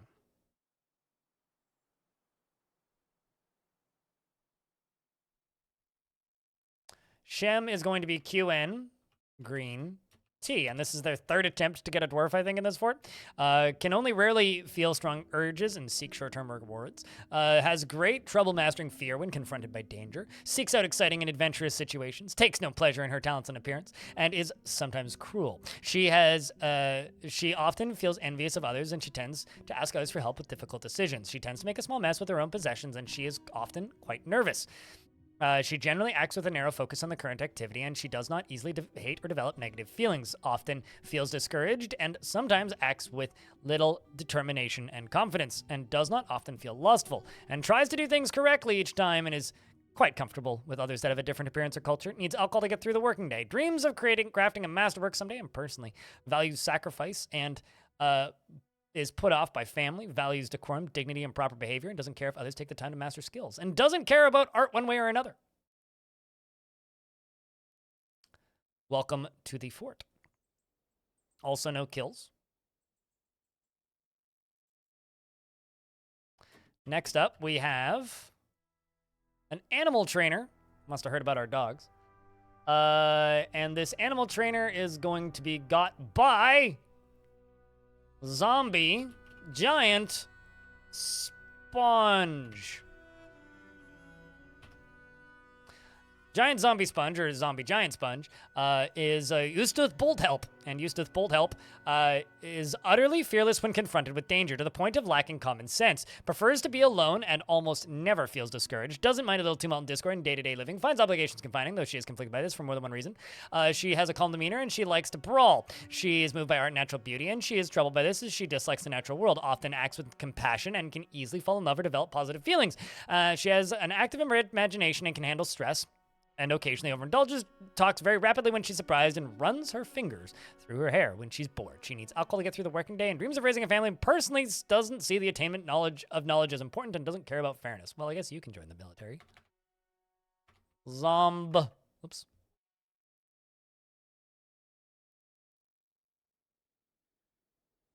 I can type.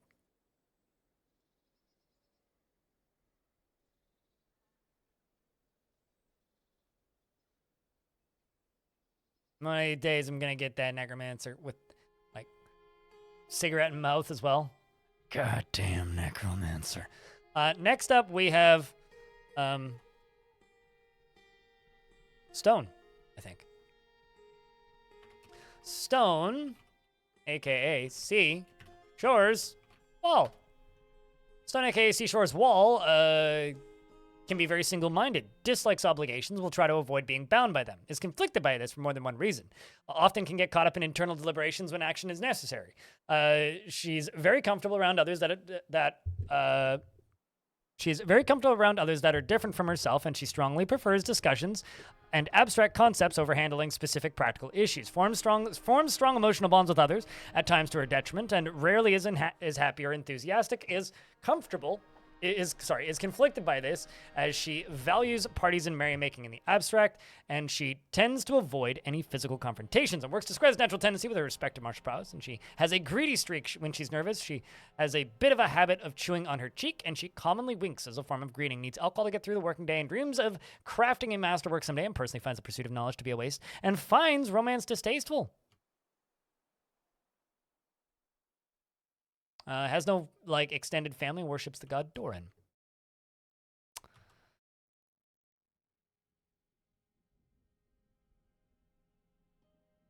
Can you a very pretty dwarf, too? I mean, that happens sometimes. Takes no pleasure in her talents and accomplishments and appearance, and doesn't tend to hold on to grievances. Generally finds herself to be quite hopeful about the future and does not go out of her way to help others. She doesn't focus on material goods, and she has an active imagination. She tends to avoid crowds, and she occasionally overindulges and does not have a great aesthetic sensitivity. And this dwarf is going to be Shutterbug. Shutterbug does not have a great aesthetic sensitivity and is conflicted by this. She values artwork and its creation. She doesn't handle stress well, and she is rarely happy or enthusiastic. She can occasionally lose focus on the matter at hand, and she needs alcohol to get through the working day. Dreams of mastering a skill, personally sees introspection as important, and doesn't really care about craftsmanship. This dwarf also can be chucked into the military. Oops.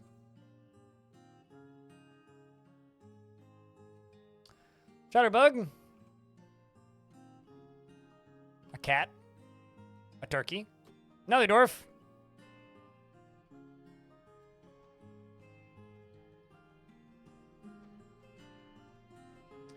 And then this next dwarf is Verkov. K-H-O-V. I always miss the H in your name for some reason. Verkov is utterly humorless and dislikes obligations and will try to avoid being bound by them. She is conflicted by this for more than one reason and is prone to hatreds and often develops negative feelings. She's not a private person, and she freely shares details of her life, and she is often nervous, and she is not particularly interested in what others think of her. She doesn't seek out excitement, and she likes to brawl. She does not often feel lustful, and she doesn't cling tightly to ideas and is open to changing her mind, and she sometimes can act with little determination and confidence and needs alcohol to get through the working day. Dreams of mastering a craft or work someday, and personally values hard work and is a gem cutter. Wow, it continues. Lorban the Sea Genji is going to be A-C-U-R-I-O-U-S, Maniac. Literally you. I'm glad I nailed it. Wait for a necromancer. You haven't gotten a dwarf in like 4 years because I said I'd wait for it, and that's why it's funnier at this point to just wait for the long haul. Oh, so what you're saying is the first necromancer I get in a fort I should just give to you, Russ, right? She forms a strong emotional bonds with others at times to her detriment. Also, that was probably in Long Death way back when that you said that. She forms strong emotional bonds with others at times to her detriment, and she is quick to anger, and she tends to think before acting. She has a greedy streak, and she is often nervous. She tends to hang on to grievances, and she doesn't try to get things done perfectly and often feels envious of others, and generally acts impartially and is rarely moved to mercy and doesn't mind wearing something special now and again. Always scratches her head when she's trying to remember something and needs alcohol to get through the working day. Dreams of creating a great work of art and personally values peace over war and finds introspection to be a waste of time. Chat room, what are you doing for dinner tonight? I'm having fajitas because I still have chicken left over from the other day. Looking forward to making spicy fajitas. It's the best, definitely not Mexican food. It was Long Death because it was Long Death. I don't know. It's been a while. Yeah, Long Death has definitely been a while. She personally values peace over war and sees introspection as a waste of time. There we go. I already did all this. Next up, we have a woodcutter.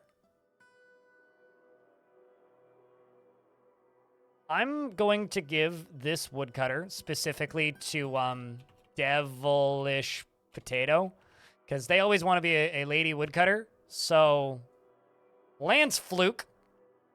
I'm just going to play favorites on this one, and then we'll roll back to the previous named ones, because I think that there's more in this Yeah, there's at least one more.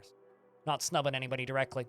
Is moved to mercy and it is not a private person. Freely shares details of her life and occasionally overindulges. Is a friendly individual and has a tendency to go it alone without considering the advice of others. Tends to assume that the worst of two outcomes will be the one that comes to pass, and she is not particularly interested in what others think of her.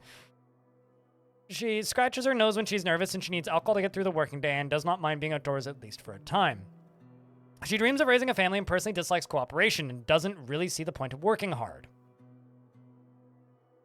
So quite the weaver as well as a competent woodcutter. Behind you, ish gonna be Snail. Da da da da da da dun dun dun dun dun. And we're in an ad break, so I'm just gonna. No problem, Devilish. Oh, did I miss the A? I'll go back and do it after. I mean, there's no repercussions because there's no elves on the continent that we're on. Doomcloud. So there's no reason to, but there's also no reason to not, so... You know.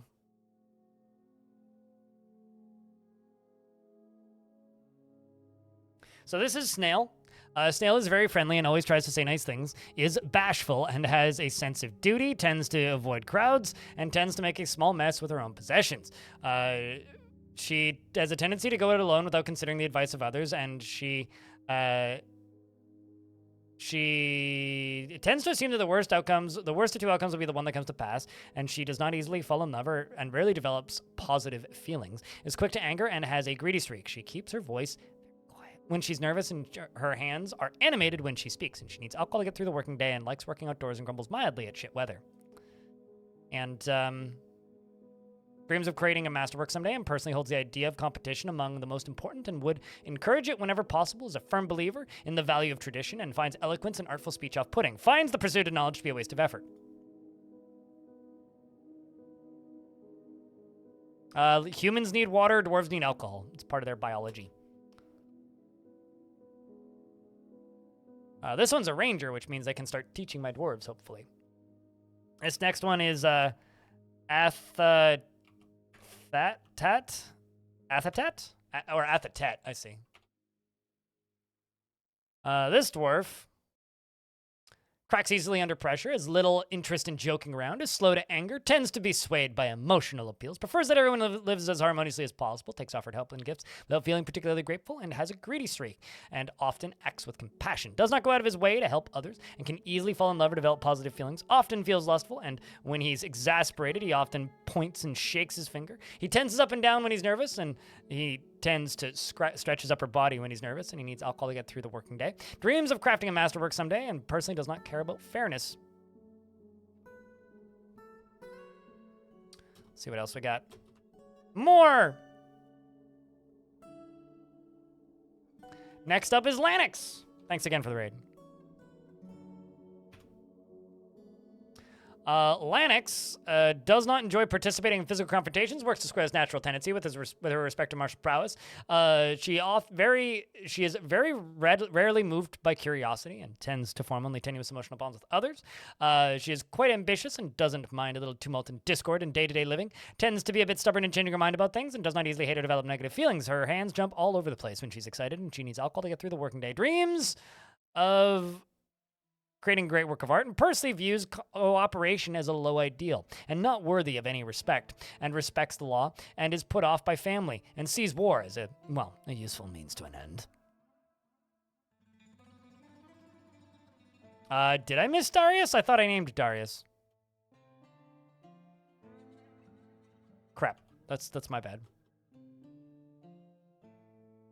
I did miss Darius. Let me just double check. Yep. 100% missed Darius. Darius Hardren. My bad.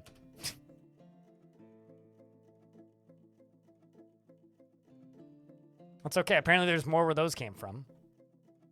Darius is completely oblivious to the concept of neatness and will just leave things strewn about without a care. well, great. Often acts with compassion and doesn't try to get things done perfectly. Occasionally overindulges and has little interest in joking around. Can easily fall in love or develop positive feelings, and tends to ask others for help with difficult decisions. Does not have a great aesthetic sensitivity and is conflicted by this as she values artwork and its creation, and has a greedy streak and can handle stress, and is quite ambitious and doesn't mind a little tumult and discord in day-to-day living. Talks very quietly when she's angry, and she stares intently when she's thinking, and she stiffens up when she's surprised, and she needs alcohol to get through the working day. Actually, I just changed my mind about how I'm going to try a thing. She personally is affronted by leisure time and leisurely living, and is put off by family and dreams of crafting a masterwork someday. I'm going to try something else with this. Instead of the silly shenanigans I'm doing, what if I just try a drawbridge? Yeah, let's just try a drawbridge. Let's just do that. Instead of like greatly overthinking things. And this I will just I guess wall off for right now.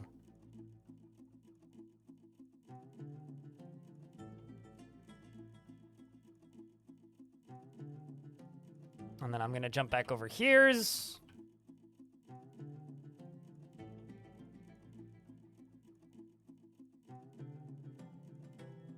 Dreams of crafting master is offended by leisure time and leisurely living and put off by family. There we go. All right. Thanks for calling that out, Celestia. Otherwise, I would have completely missed that. You're going to say no, honestly, you're satisfied by just seeing a necromancer appear during one of my streams at this point? Yeah, I'll be honest with you. I haven't been, like, intentionally avoiding them or anything. I just haven't seen a necromancer show up randomly in the wild in a very long time. Like, I'm not avoiding them or anything. I just haven't seen one.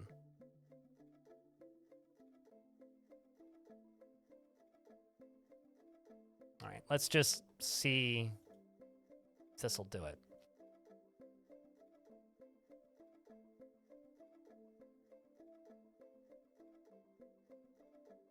And I guess this is where I'll get the military training.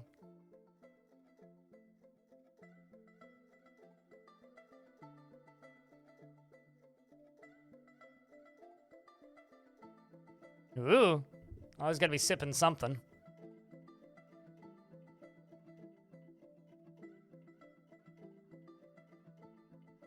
All right, well, so I've replaced this with that. Let's go up to here. And by up to here, I actually don't mean there, I mean here. Grab you. And I'm going to link you to this, and we'll try this out and see if this works. I'm also going to give you a yoink. Just get this thing filling again. Because maybe the problem was that I used a trapdoor and not a drawbridge. I kind of figured a trapdoor would work the same, but the fact that it did geyser out the way I was expecting it to after a pump touched it made me think that this is actually going to work.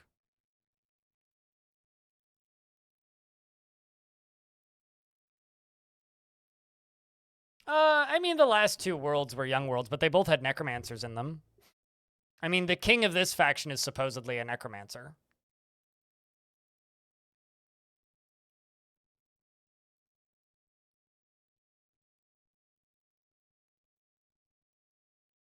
Putting a gate.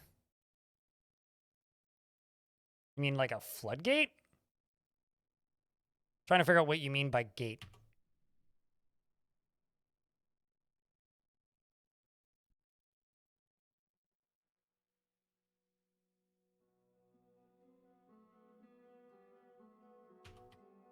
We'll try this first. If attempt 2 doesn't work, then I'll have to like seek out some more advanced means. But I've made fountains and stuff before using exact same systems as this, so it should work. It's just a matter of figuring out what order of things I need to do to actually make it work, I guess. Also, I need to make bedrooms. But I'm just going to wait for this to fill. Suddenly kind of want to put the tavern like up here, like on the bedroom layer. Like maybe put the tavern right here. There's just a dead dog in the hallway. That is unfortunate. That's probably got something to do with why a bunch of these dwarves are upset. Just, you know, the dead dog in the hallway. Definitely going to impact, like, the general vibe of the place, you know? Yeah, and I could, like, make some, like, I was going to say stairs. So a ramp going up and down. Mm-hmm. Up into here. Although it's literally right there, so. Be nice and quick. I could do, like, food storage up, like, up here, basically. Yeah, that'll work. We'll make it work in regards to the pumping setup. Like in real life? No. No, I have no pets. Just my audio gear and my houseplants. I generally think that I live in a like a one-room studio apartment. That's too small a space for most animals, realistically, in my opinion.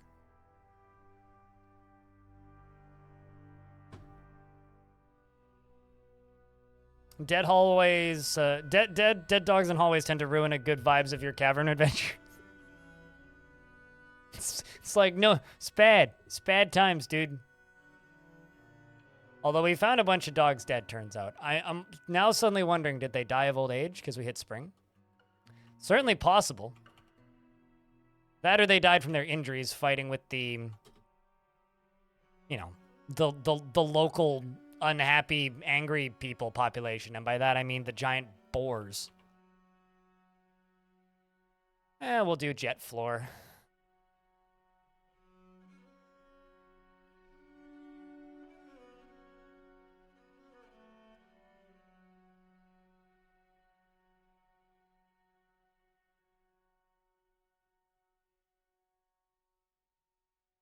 So you can have undead dogs. Those would be 100% hostile.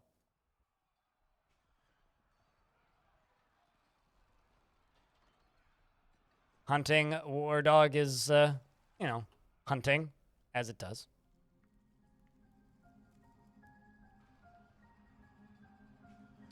Well, this thing's still filling. I'm just gonna wait for this whole sucker to be full, which we're almost there.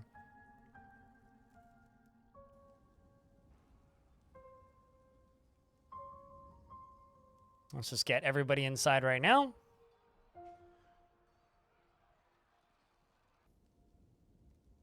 This is almost completely full. God, after doing stuff with lava for so long, it is so nice to finally have a liquid that, like fills up at a decent clip. It's so annoying having to, you know, deal with liquids that take so long to fill stuff up. Lava, I'm looking at you. All right, so now that's all done. This can all fill up. All right, so there should be plenty of pressure on this thing.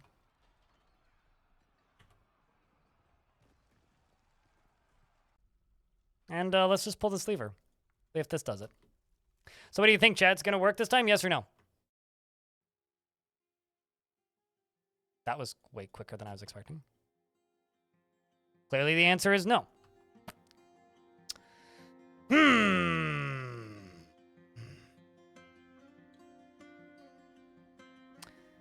All right. I take your success game, and I raise you. What if I just channel through this? No! No!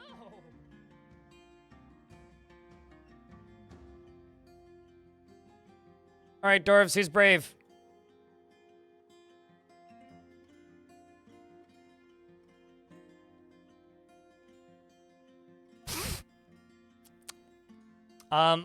So the good news is we know it works.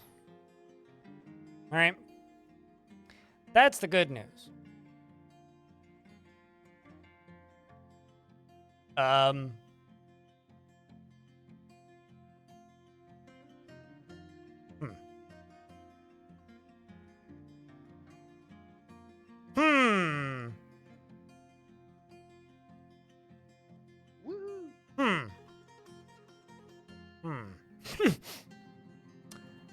Well, you know, sometimes I think I think things through real well, and sometimes I just don't.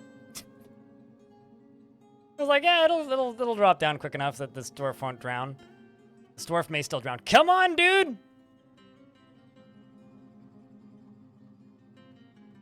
Get up there, you dabbling swimmer! Climb! Perfect. All right. This BT just had the greatest shower.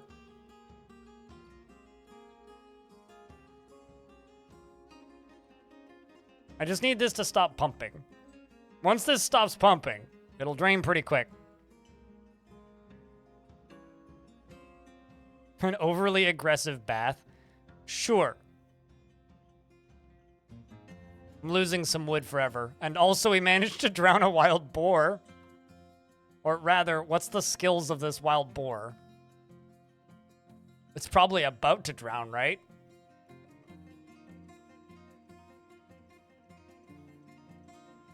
Aggressive bathing, yes. Anger baths. That's what we should have called this fortress.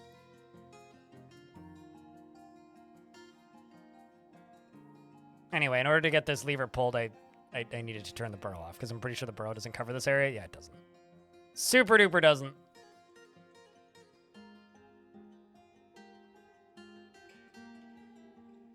So now we're just waiting on a dwarf to pull this, and then that stops. This should fill up immediately.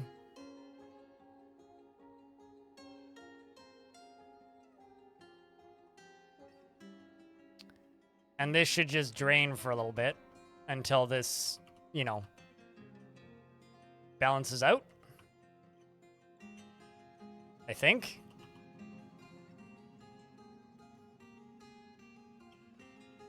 Yeah, it's going to take a little bit to drain, but it will. It'll drain this area down too. Are these geysers? That's what I'm trying to make, but it's not quite working the way I'd envisioned, but that's okay. That doesn't mean it's not going to work. It just means it's not working the way I envisioned it right now. Well, Beeforian, Jezza, and Prue are all dead. Literally nothing I can do about it. Unless they manage to climb out. Prue's dead. That's Beeforian and Jezza. Yep. Well, that's a shame.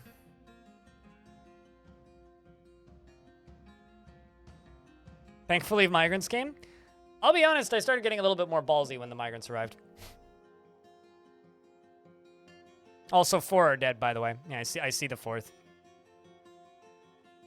I love how that's right as the game decides to save, too. Time to carve some slabs? Nah, I'll just, damn it. It's not gonna be too hard to just get the bodies out. I'd rather just get the bodies out anyway. It won't be too hard to just, like, make a pump to pump water and then just suck the bodies up and then just go pick them up manually.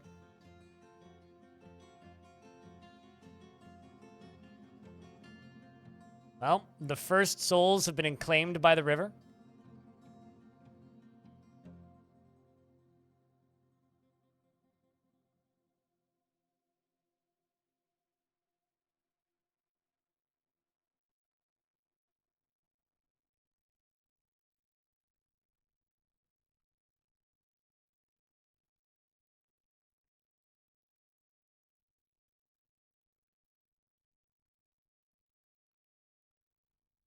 All right, well,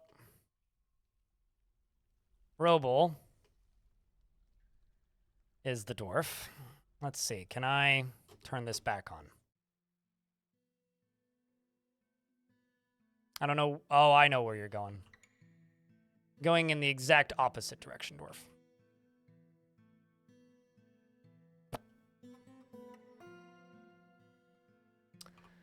Happiest founder's dead. I hate to break it to you, you weren't the happiest anymore. Because the least happy dwarf, one of these died or vanished when you died. But then again, I guess so did maybe you were one of the happiest still. Yeah, I mean, your lover's still okay. So I guess that's positive. But yeah, you might have still been the happiest founder.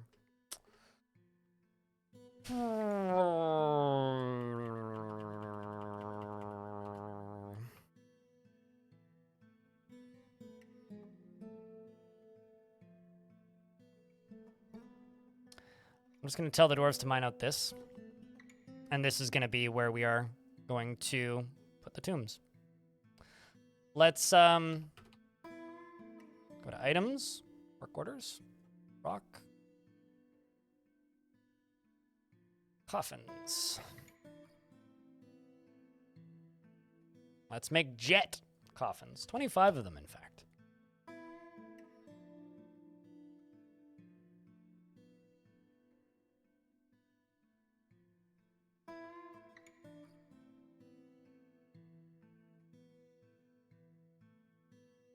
So this is more tetrahedrite. We'll start filling this up here, up with tombs.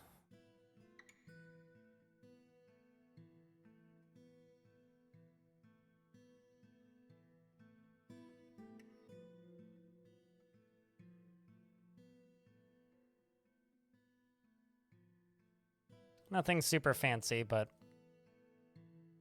it'll be what they get.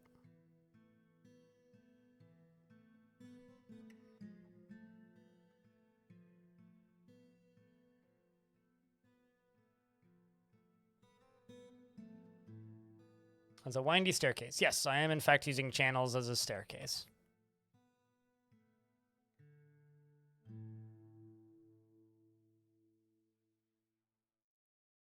Is Walnut still kicking? Walnut is in fact still alive. The dwarves that just died are the only dwarves that have died in this fort. Yeah, Walnut's still around.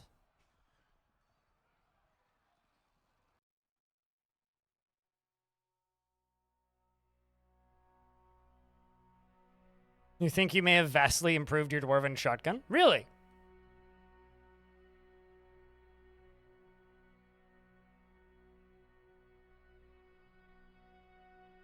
What makes you feel that way specifically? What exact improvements have you made to the device? Okay, I should be able to disable this now.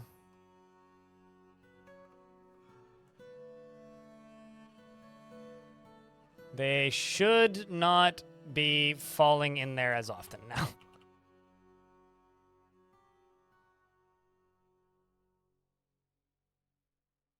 I don't know why they ran this way to begin with. Like that's the perplexing thing. I guess the whoop. Oh, I see what's happening.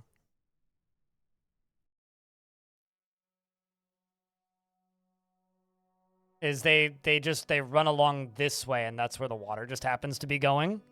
So when the water was a bit deeper, they all got pushed in because they were going up this way. I get it. It makes sense. I understand.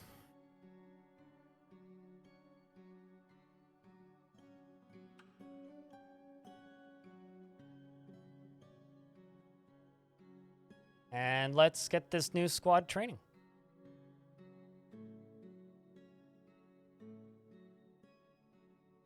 Although we're going to update this to metal armor so that they go grab the nearest weapon available to them. To get it up to speed when you first built it, yeah, you need 10. I mean, you could use rollers as well to speed things up.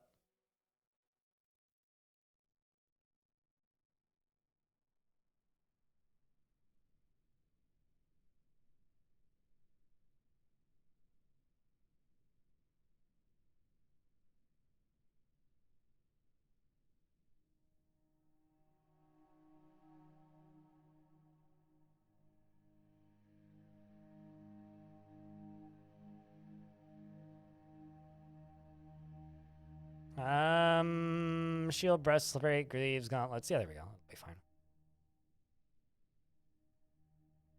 Oh, also I guess low boots, and then we'll set to replace armor.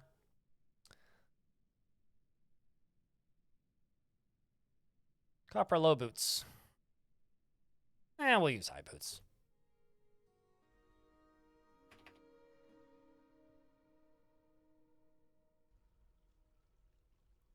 Oh, literally can't make them. Faction doesn't have them.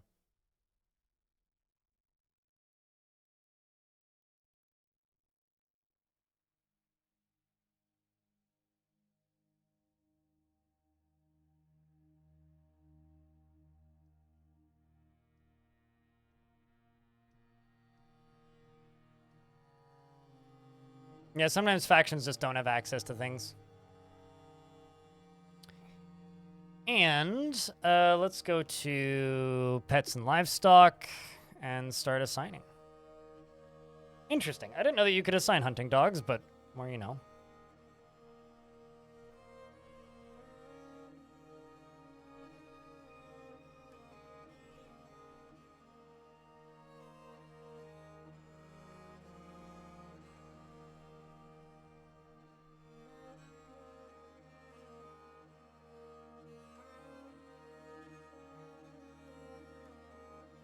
Also, I just realized that my broker's in the military as well, which is fine, but I need to just be aware of this.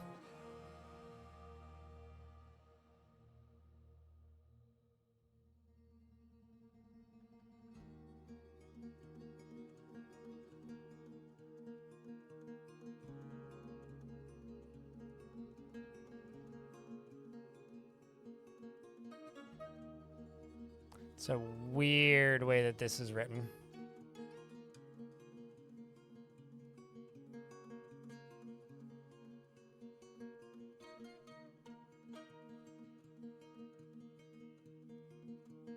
Who's got the least dogs assigned? You. All right. None of the named dogs. You guys all just follow the dwarfs.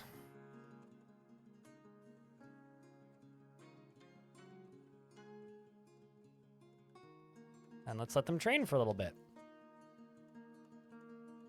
You wear many helms, sure. I mean, the fortress has limited population, thus your additional helms are appreciated.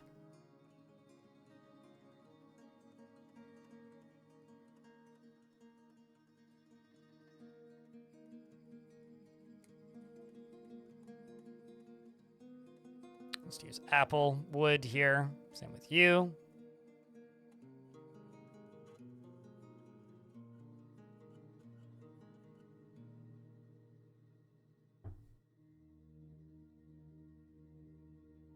And the nobility?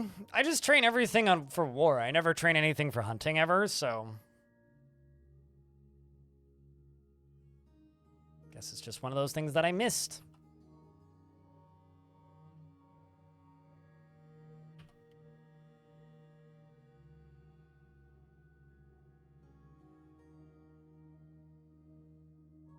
Okay, let's remove those. Get the rest of this smoothed. Make tombs. And if I feel like getting fancy later, we can add, like, statues or something.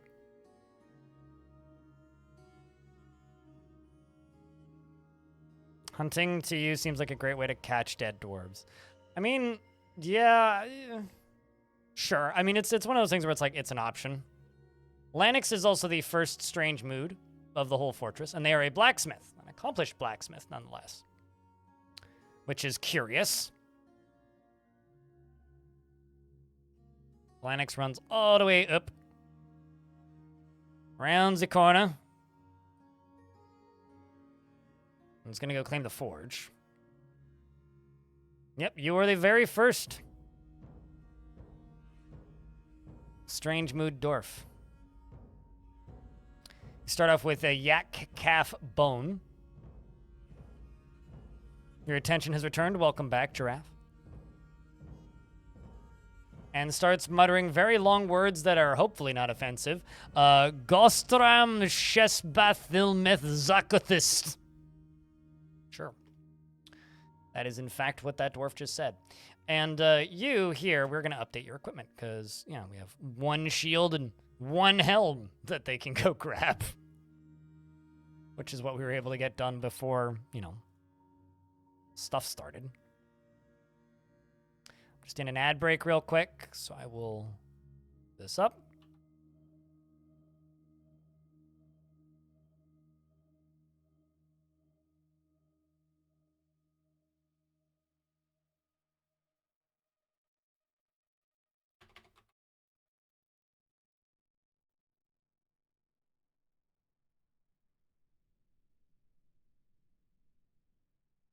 I'm really curious about if I can actually get visitors here.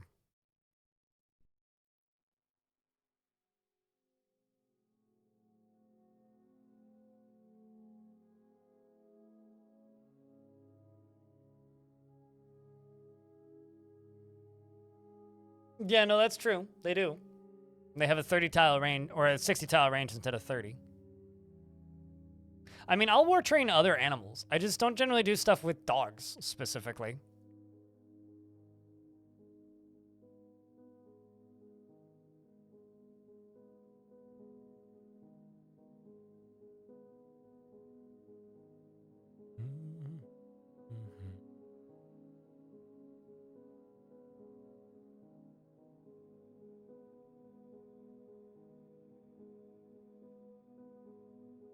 Although, honestly, I think fishing is the way to catch dead dwarves. Hunting, not so much.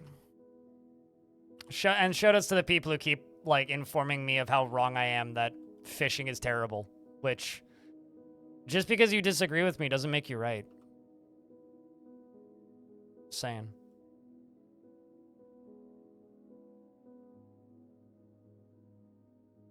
Should be coming down here to pump. What?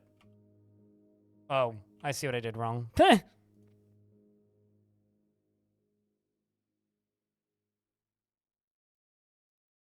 Oh, okay, there is a block floor here.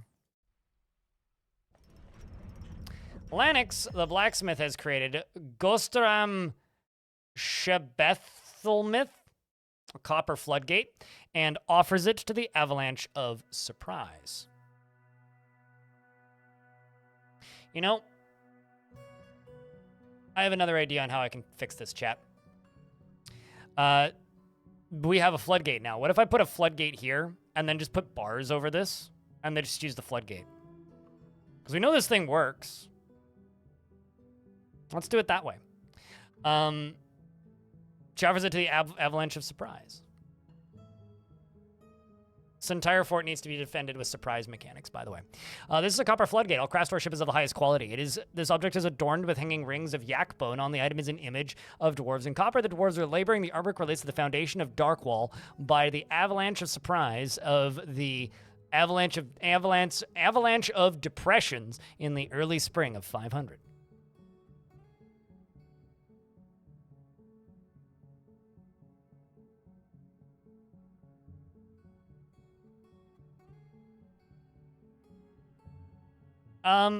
Is there any air physics in this game? I don't think there is air pressure, like, at all. I could be wrong, but I'm pretty sure that's just, like, not actually a thing in the game. And it's like, I know that there's temperatures, but, simple answer to that question, no. No, it is not that robust. All right, so down here now I need to channel through this. Those dwarfs just pumping away. Doing their thing.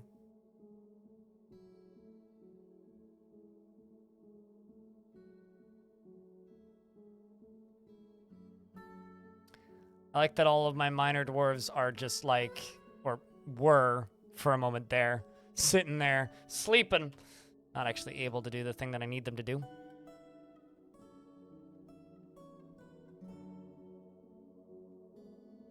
I don't think that you... how about this? I don't think people actually want, like, air pressure in Dwarf Fortress. I don't think people actually want that. I might be mistaken, but I'm pretty sure people do not actually really want that.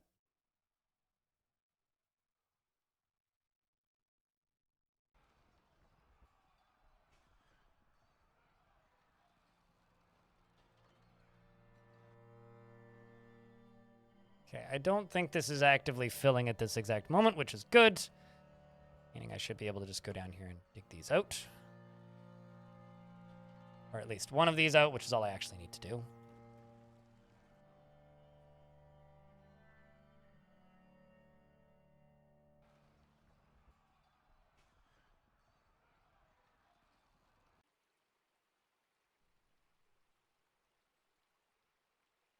Sweet, nobody fell in. Meaning now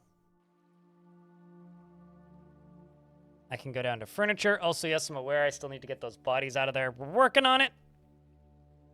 We'll do that after I finish this project. This is one of the most mouthfuls of a name. Mouthful of a took.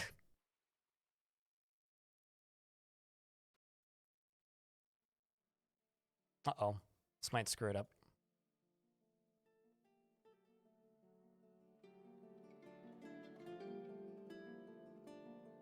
More random dead dogs. Jesus.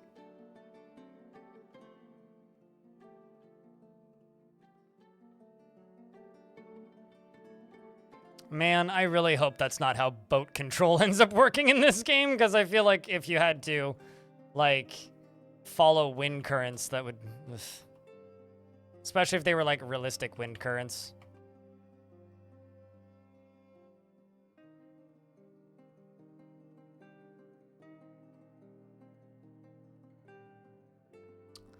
Walnut Bag is doing the honors of constructing the thing.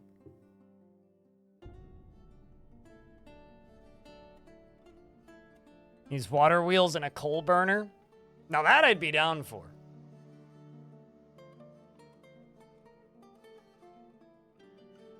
"30-minute world generation." You know, you say that like that's a huge amount of time, Jerby. Also, good to see you, Jerby. I hope you've been well. It's been a minute. You say that like that's a long time or something, but like back in my day, normal ass world gen took 4 hours to generate a 500-year-old world. Like this world that I generated today, which took like 15 minutes, like on version 47 would have taken like 2.5 hours on the same computer.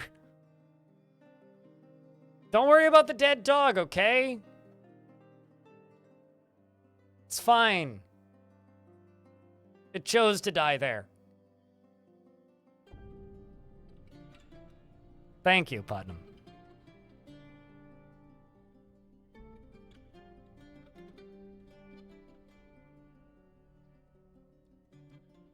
Toady fixed the bug. You found it, though? Yeah. No, I remember just kind of like that, the revolution of everybody, like, at the same time learning what was causing that bug, and everybody kind of going, what? Just collectively. So, I'm starting to think, anybody constructing building? They just currently can't get to it because it's underneath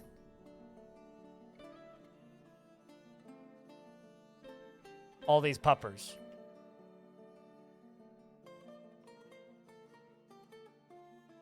Let's try reconstructing it. Because I don't know why they put it there, but it's not even in the general direction of where I need it to be.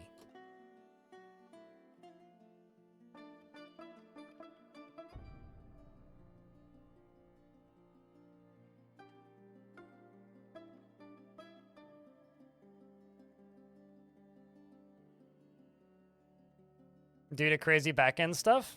Cool. I'm just now curious as to when that patch is going to be out. Because the way Tarn was talking, it sounded like he wanted it to be out by now. In that little blog post he posted today.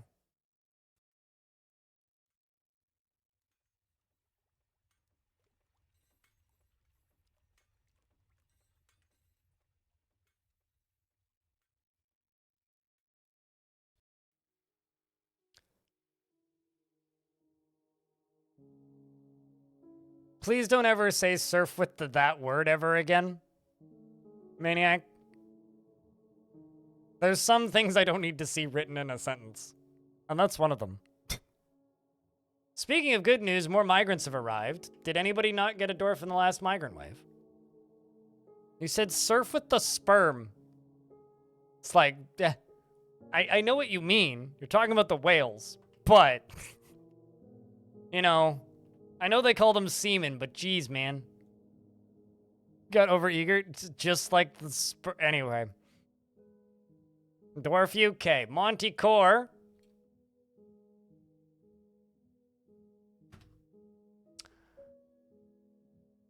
Monty Core easily changes his mind and will generally go with the prevailing view on anything. He can be very single-minded and presents himself modestly. He frowns on any flashy accoutrements and often is nervous. He does not have a great aesthetic sensitivity, and he's conflicted by this as he can handle stress.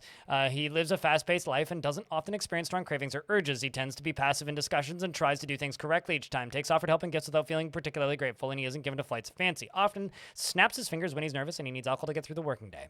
Dreams of crafting a master quirk someday, and personally thinks that there is something deeply wrong with people who persevere through adversity, and finds eloquence and artful speech very off-putting.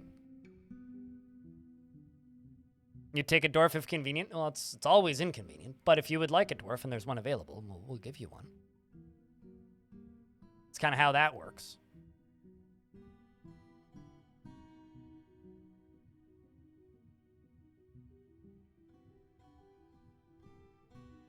This is what I mean when I say that you guys show up when I make new forts.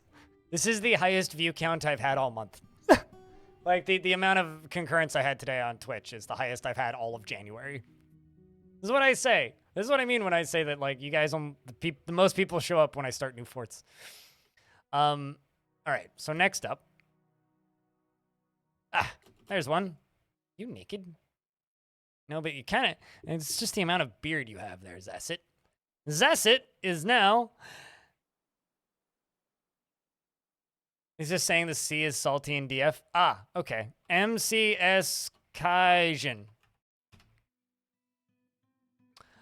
Is driven by a bouncing frenetic energy. Is brave in the face of imminent danger and doesn't handle stress well. Well, come on.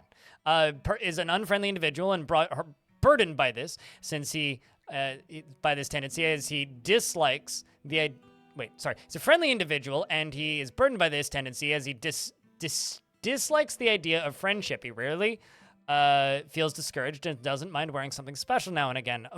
Generally finds himself to be quite hopeful about the future and is slow to trust others. Has an active imagination and doesn't cling tightly to ideas and is open to changing his mind, and he tends to avoid any physical confrontations. This dwarf sounds like a good, captain of the guard. He has a tendency to go it alone without considering the advice of others and doesn't tend to hold on to grievances. Can be swayed by emotional appeals. Dreams of mastering a skill and personally sees those that develop skill with weapons of fighting are distasteful, values romance, and finds friendship burdensome and doesn't really value merrymaking. This is the most, conflicted dwarf I've seen in a minute.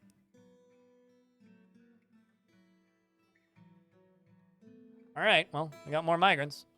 Holler if you want a dwarf, chat. I was expecting the migrants to stop, but we are. Ooh, you're a hammer dwarf. Brave. Incredibly brave in the face of looming danger. All right, well. Rith you go.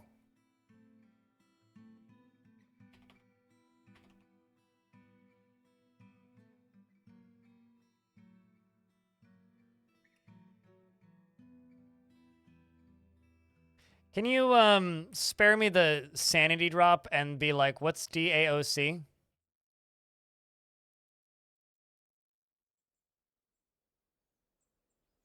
Dark Alliance of Cats. Got it. Nailed it. First try. Dark Age of Camelot. Okay. There are 2 or 3 acronyms I will always get right, and the rest of the time I will inevitably get them wrong.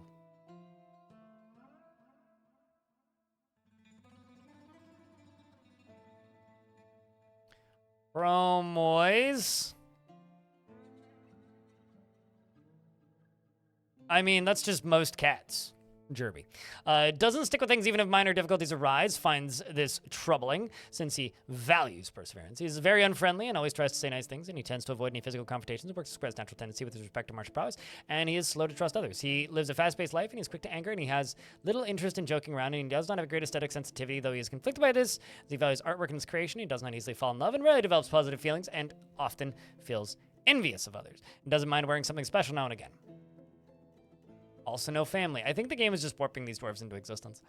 Personally, greatly respects individuals that persevere through their trials and labors and sees sacrifices wasteful and foolish, and sees working hard as a waste of time and does not care about friendship. Wait, hold on a second. Polar bear leather dress? Is it really that cold here? I guess so.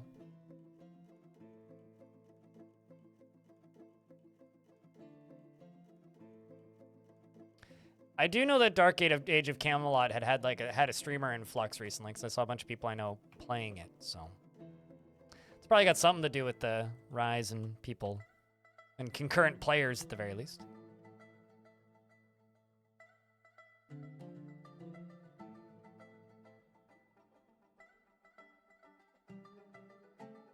I will just put floor bars here. Let's go with copper floor bars. Get rid of this.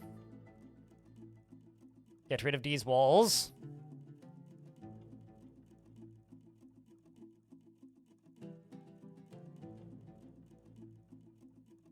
Okay, that's connected. I'm gonna go to you. All right, then I need 2 more mechanisms. 3 more mechanisms. Oh, no, just 2 more. Oh, we'll just make 3.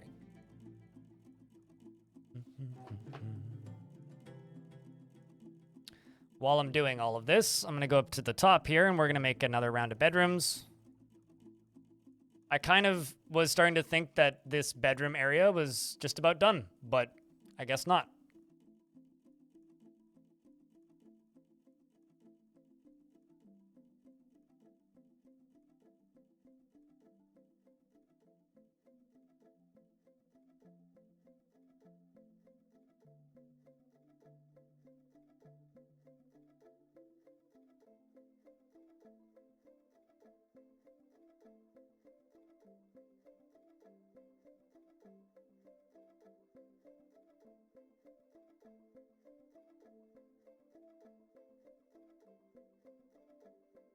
And we'll continue snaking this little area around like this. This over here can be unsuspended.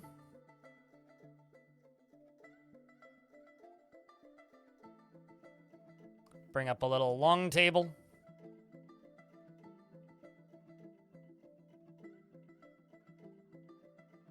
And this can be a little tavern.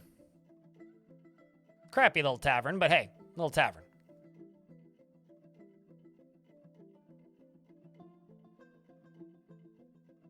New inn/tavern. Only citizens and guests. No guests or anything. Holy Spokes is already dancing. Must love the new spot. So for these dwarves, the way I'm going to do this, actually, is I'm going to build a pump right here.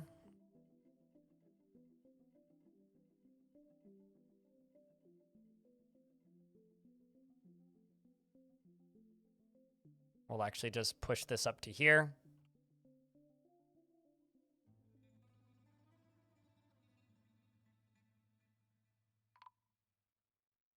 Robo has been found dead, reason drowned. Actually, this is a terrible spot to put this.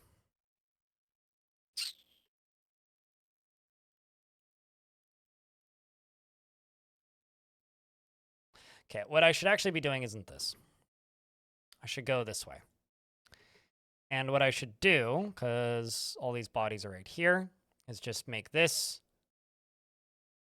make this, make this, go here. And yeah, we should just do it this way.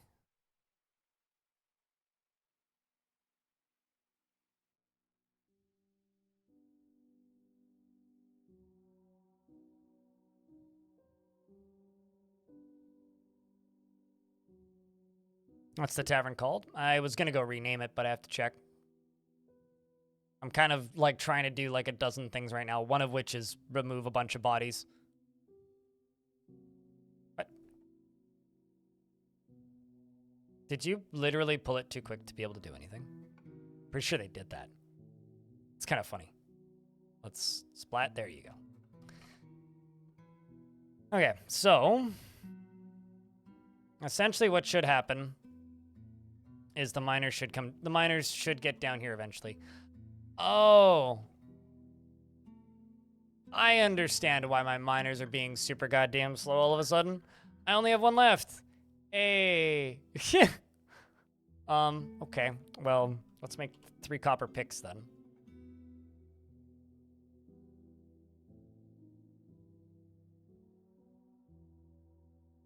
That's fine.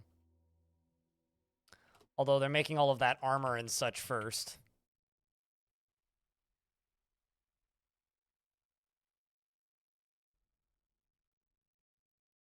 What's the tavern called? The tavern is called the Silvery Desserts. That's what it's called. Turns out. Seems like a pretty fitting name if you ask me.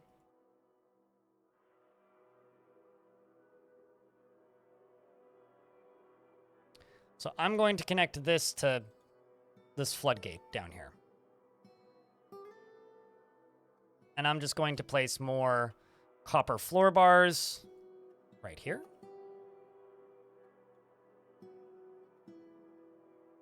So essentially, this should do her, right? This should work the way I'm hoping it will. I'm also thinking I'm just going to get rid of this jet bridge.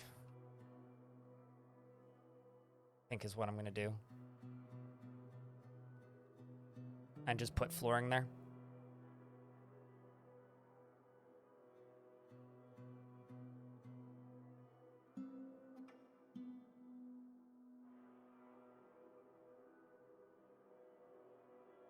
You show up. I will replace this with flooring.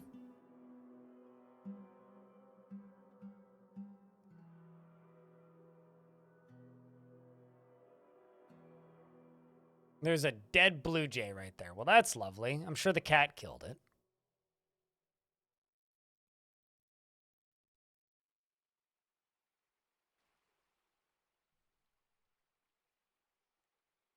I love how woefully inefficient these dwarves are right now. All right, let's get everybody assigned to this. Tell all of them to go inside. Get inside, dwarves, and stay inside. Because, god damn it, friggin' geysers is about to go off. Let's give them another, no, 10, well, a little bit more than 10 seconds, actually, because I do need to enable this. But once this has been enabled, this should just work. Keyword here is it should just work. So, chat room, this is attempt number 3 to make a big gushers out of a fort. So do you guys think it's going to work this time? Yes or no? Y or N?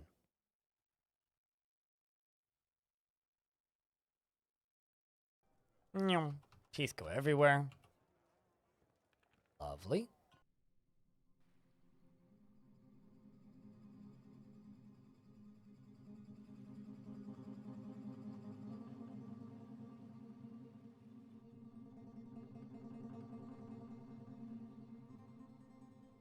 You believe?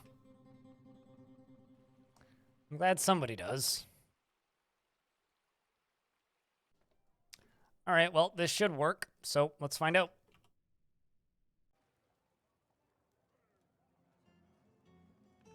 Yay! Motherfucker, it works!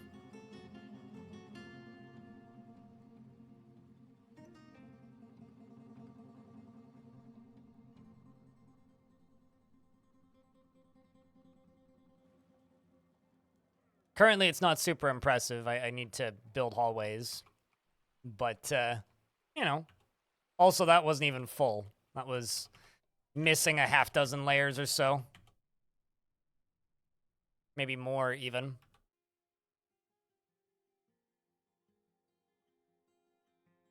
Do you actually want me to name that tavern the River of Blood, by the way? Because that seems a bit violent for a tavern. Taverns are supposed to be like party places. It should be like the Fanciful Bunny Rabbits or something. The River of Blood is just so ominous.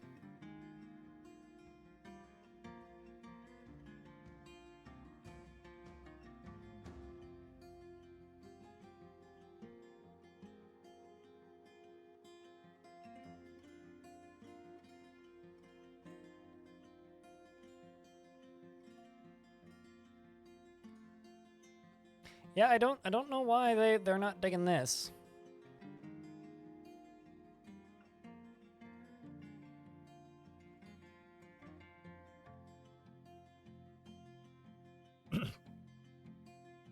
as a warning?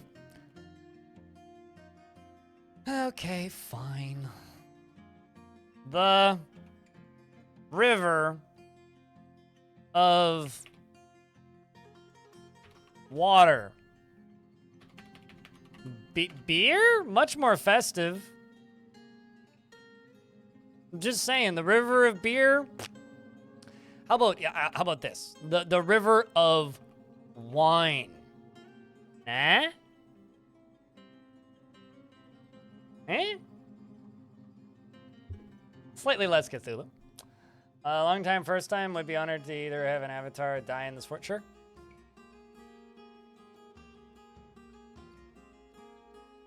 I can type.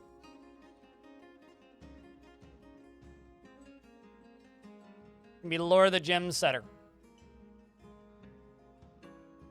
In Kiddu. Oh, hey. It's that time. Party time.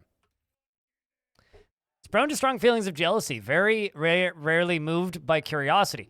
Is quite polite and observes the appropriate rules of decorum when possible. He is stingy with resources when working on projects and refuses to expend any extra effort. He is extremely confident in himself, requiring his skills. He is somewhat scatterbrained and he is somewhat quarrelsome. And he is trusting and he's pleased by his own appearance and talents and does not easily develop negative feelings, and he can handle stress. He has a sense of duty and he tends to be a bit stubborn and changing his mind about things. He's quite comfortable with others that have a different appearance or culture, and he likes to take it easy. He stomps his feet repeatedly when he's angry and he needs alcohol to get through the working day. Whoopsies. He dreams of raising a family and personally believes that time taken to master a skill is a horrible waste and does not care about friendship. Meanwhile, over in the tavern, oh, they're just socializing now? Damn it. I was gonna read what type of song that was, but darn. Anyway, just party time chat.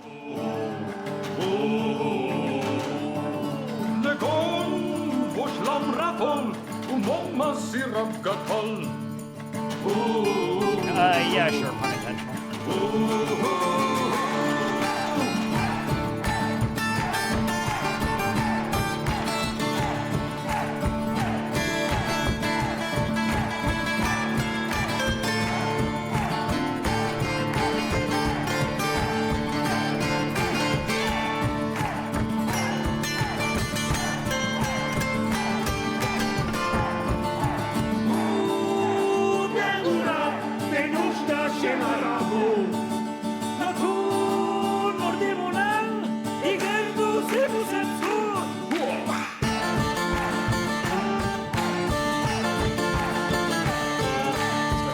Story.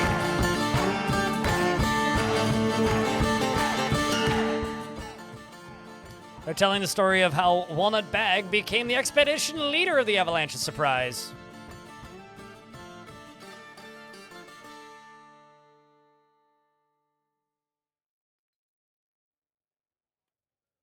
Did I not name that dwarf? Hold on. Let me just double check something. No, I did. Okay. I just have another unnamed gem setter, I suppose. All right, well, this not as happy gem setter is going to be pun intentional.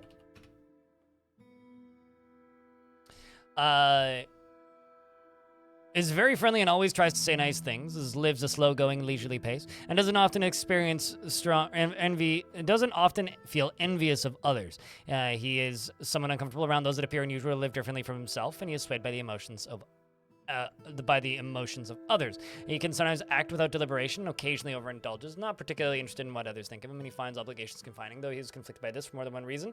He needs alcohol to get through the working day and does not mind being outdoors at least for a time.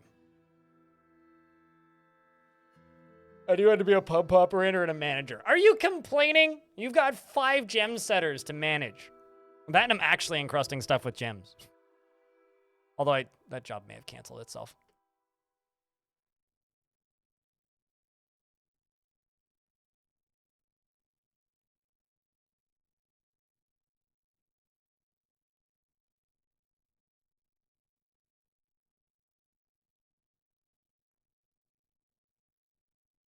It's called the House of Trembling Madness.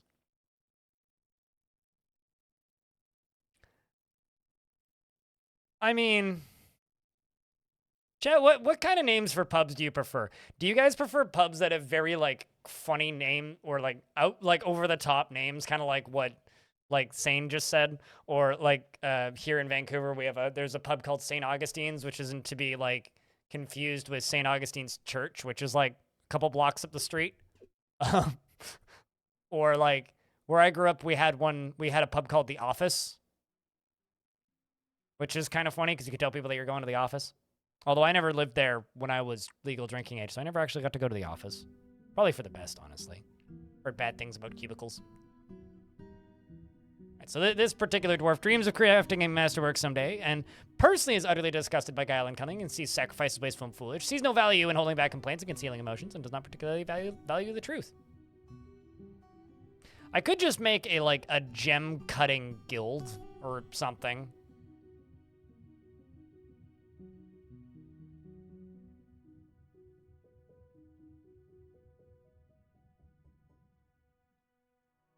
Actually, am I currently cutting blocks? Nope. Oh, no, we are. Let's just increase this to 500.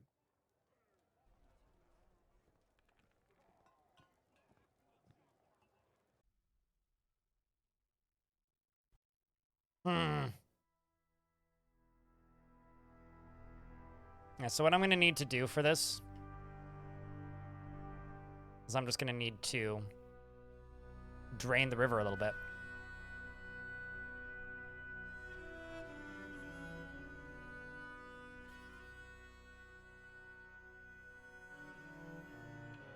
Or dam the river ever so slightly.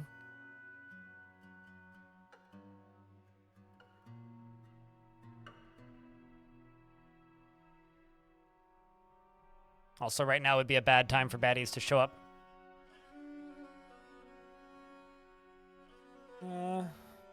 Wooden cork. Wooden pipe.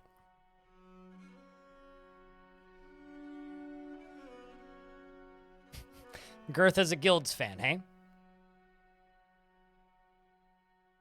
That are kind of themed but have an appropriate name. Called the Atlas. It's full of maps. Oh, that's pretty cool.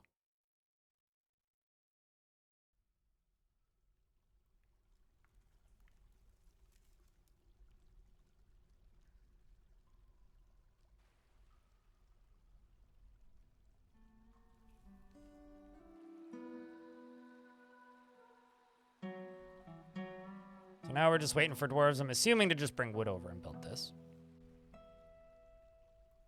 Yeah, looks like it's mostly wood.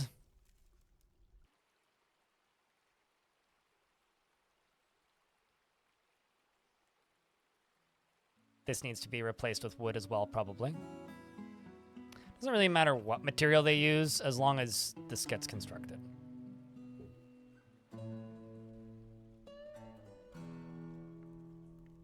I just like places that have good beer. So, name to me doesn't matter all that much when it comes to alcohol consumption places. As long as the selection is good and the service is good. That's all I really care about. Guess I'm kind of simple in that way.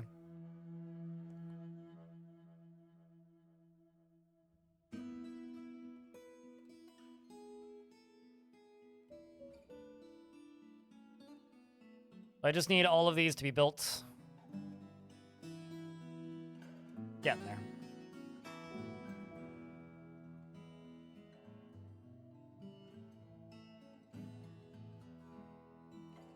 Kind of reminds me of a place that I went to in Vegas, actually. The same. Based on that description.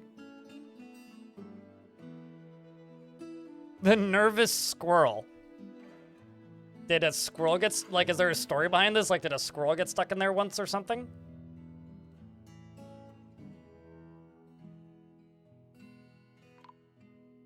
Caravan has arrived to trade.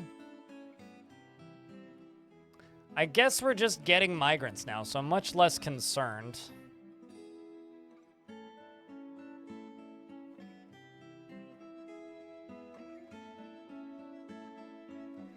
Actually, something I should do. Update equipment, dwarfs. Rith, why are you... not wielding a weapon. No health problems, like no reason you can't. Maybe I should look into this dwarf a little bit.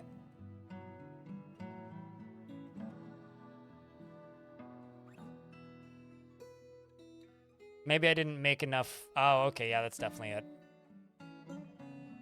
Absolutely just didn't make enough. Let's just make silver warhammers 10 more.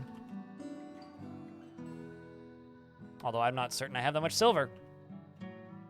13. Oh, never mind. I do have enough to make 10.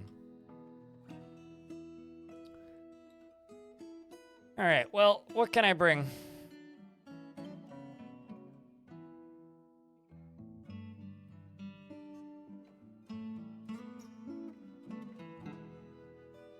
I think I'm just going to sell all these pipe sections. Diplomacy. I say that the world is the same as ever. Actually, I think they wanted shields. Should be able to sell my extras of those. Let's just ask for iron and steel bars and bronze bars as well. Why not? They want backpacks.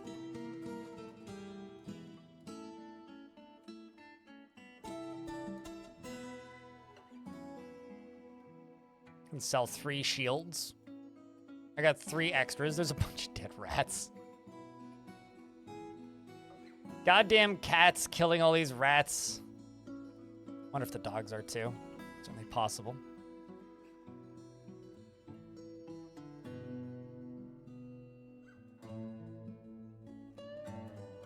Well, that sucks. We lost one. Gonna have to hope that it doesn't get pushed further away, which it might.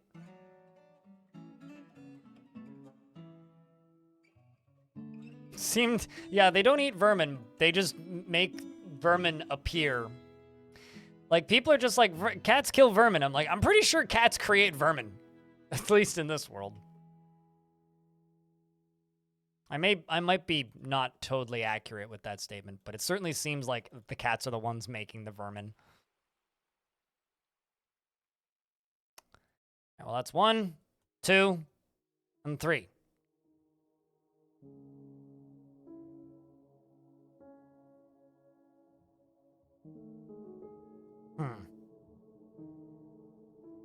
Well, I can dam this and use that to get all of this stuff out of here. As for these two, that might require step B.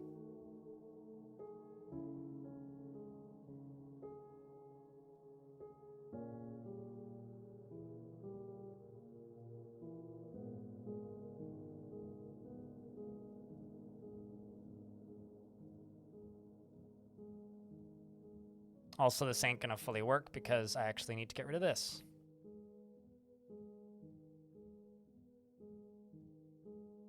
Grumble.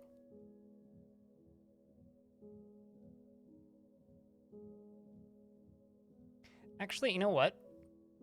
I can try something kind of silly.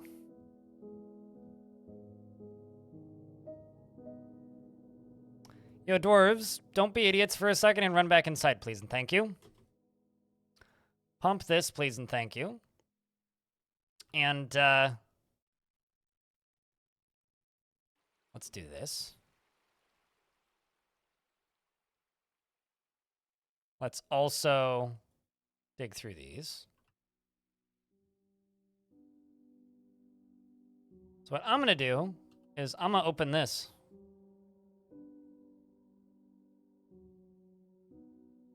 Uh-oh. Never mind, don't do that. I did say don't be stupid for a second. Where are you going there, Dwarf? Where are you going? Oh, storing item in stockpile. Naturally.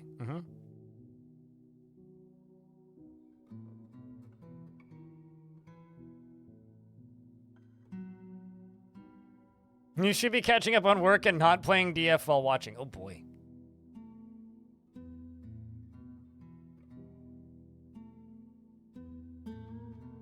All right, let's try this again.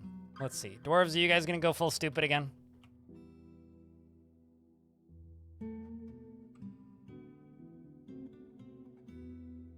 Yes. Sorry, it's a natural response. Here I was hoping that this would help drain, which it kind of is, but also kind of isn't. That is like ridiculously deep. Like that is a large amount of water.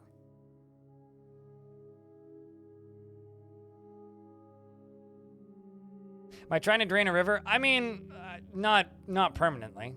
I mean, they're just. Unfortunately, while I was building my geyser, I accidentally flushed some dwarves into the river. What I'm actually trying to do is I'm trying to get these bodies out of here. That's what I'm actually trying to do. This is just a side project, not the main project. Let's see if the dwarves can path into here. They might be able to. Now, what I should actually be doing here is I should be building another pump to go this way. I'm just going to do it in a second. But first, I'm going to deconstruct this. And I also have to deconstruct this. And then we'll put another pump here.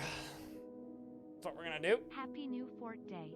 Happy New Fort Day, lazy man. I wasn't planning on playing this fort all day today. We'll play Creature Keepers tomorrow. Well, it's certainly not the first time that I've accidentally played too much of a fort on New Fort Day. But chat was into it, and so was I. And Putnam ended up hanging out in chat for a bit at the beginning, so the result was... What? Where did all those bodies go? Oh, what? No. Oh, did they get rid of them? Hold on.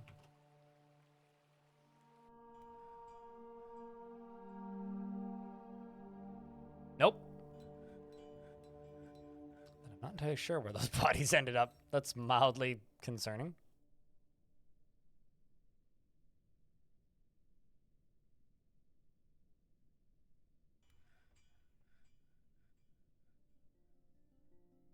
Oh, there they are. And they're all right there. Which is convenient enough. Okay, well, I just got to get one more pump built.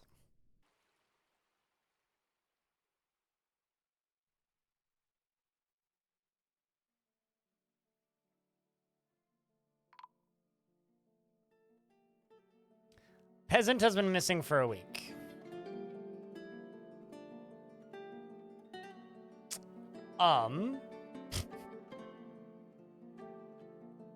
Well, looking at the river, I don't see too many recent additions to the Oopsie Water.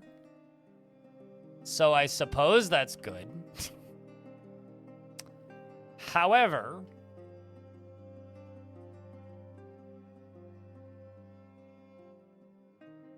that's unfortunate. Gorlak woman has arrived at your tavern, and she's a noted treasure hunter. She's probably trying to steal your stuff. Noted treasure hunter almost always equals steals your stuff.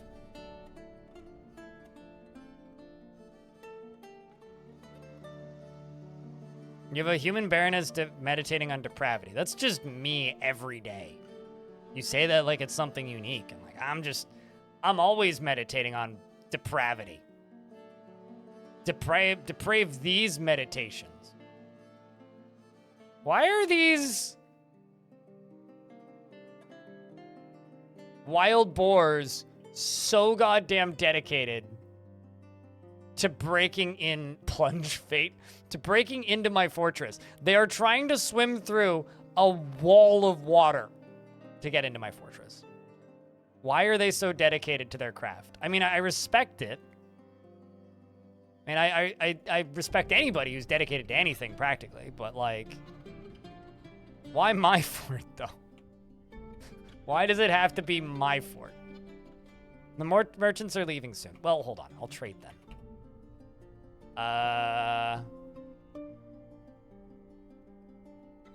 Oh, I see part of the problem.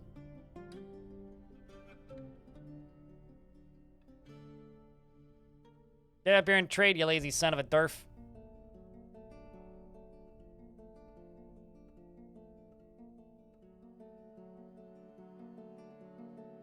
Copper and, I don't know.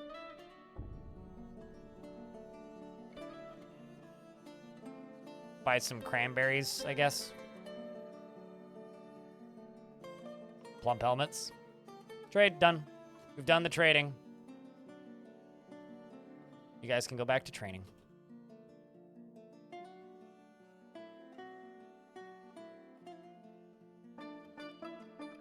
Let's update the uniform. Everybody's wearing the stuff. Except for the shoes, which makes sense.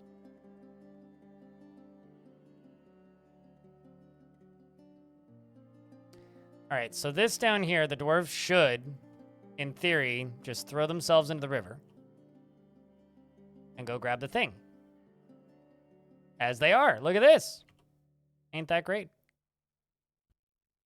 Now, the problem is this one, which is very unfortunate. And more migrants have arrived? Oh my god, this is just a normal fort then.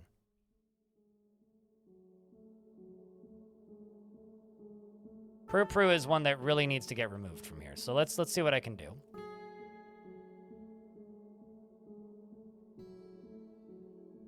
I have a feeling every time that thing here moves, the job to haul it cancels. Yeah, it does.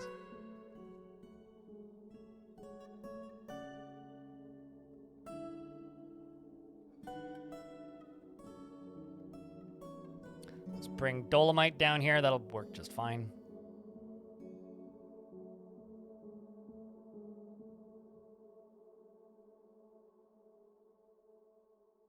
What with the dogs? I'm confused. What? What do you mean, what with the dogs? Okay. I'm just going to tell them to not go there. And suspend this one.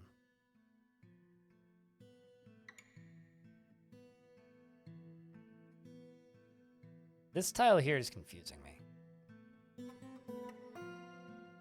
The rest of these is working totally fine. I'm the doctor. Are you now? What's up, Phineas?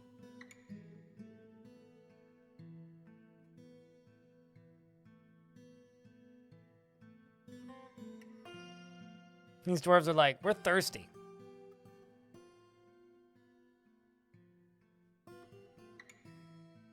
Basically, I want them to go this way.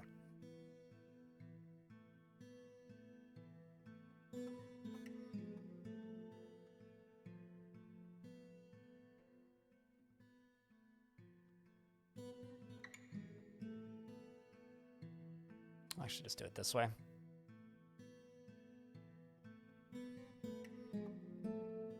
There you go. Just sit back here.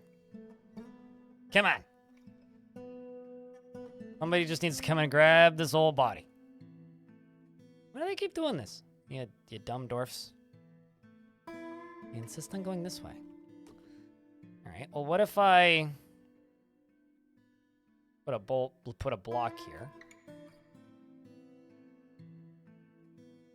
And also start building here instead of over here, you know.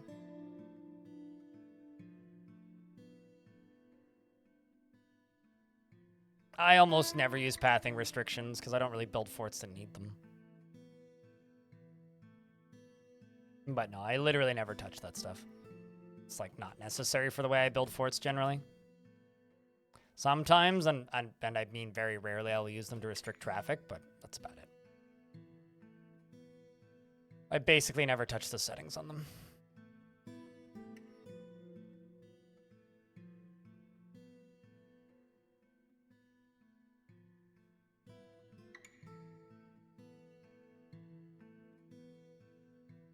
They should come from up here. But I think they're just going to keep dumping boulders down here.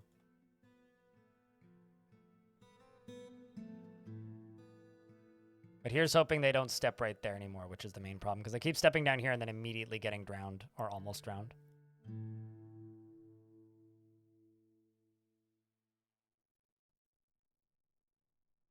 Another pupper's been found, deaders. Wow, I can't believe they were able to complete that. That's kind of impressive.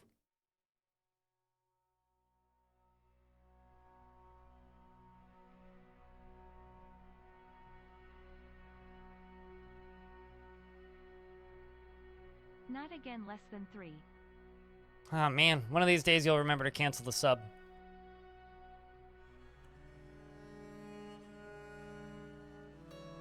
One of these days. I believe in you. I have faith. Shoutouts to this cat who's breaking all of the rules of being a cat.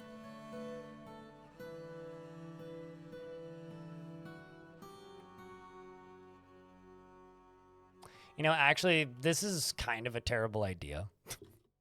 The whole draining this thing. The reason is because I actually need the water flow to keep up. Let's try a slightly different approach to this.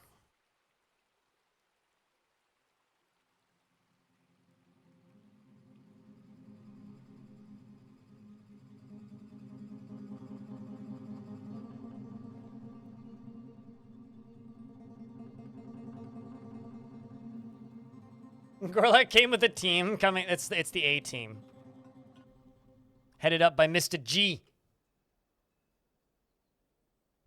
Monsieur Gorlak.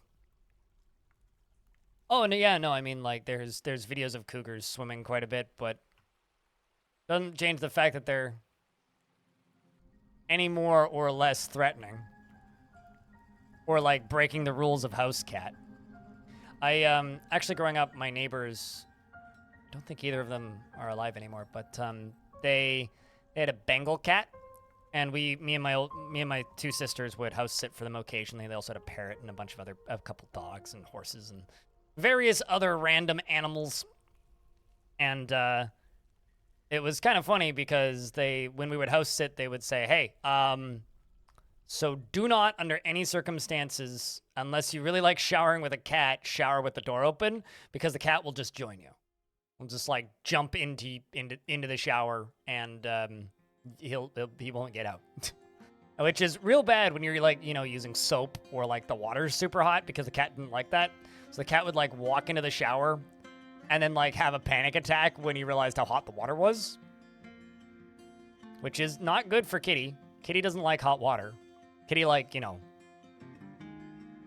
kitty temp water, so not super hot water.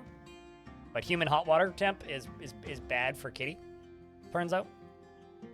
There's a way to make sure that dwarves won't put bins in a stockpile. You can click on the little barrel icon and then remove it, and tell them to not put any bins in the stockpile. I usually limit it to a very small number if I am using them. And then when you go and edit the stockpile, it resets that setting. You have to edit it again. It's this button. Little barrel. See, barrels, bins.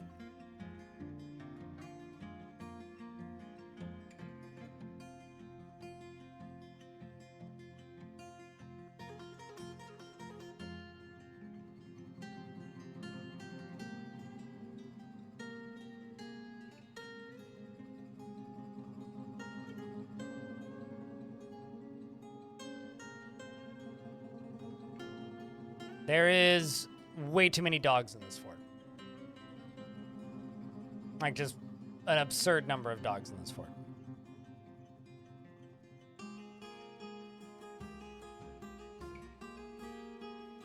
Well, at least my military's training at a pretty decent clip.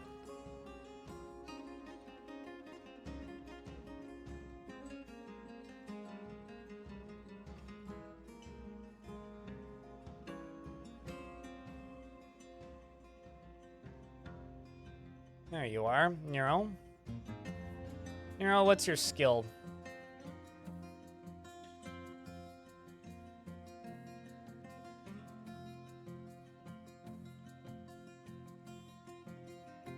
Curious if this dwarf had any tactics skilled yet. Nope, just a dabbling leader and teacher. Not terrible observing. Learning slowly. Astro Cricket, thank you very much for that raid. How was your stream today? How's the dwarfs treating you?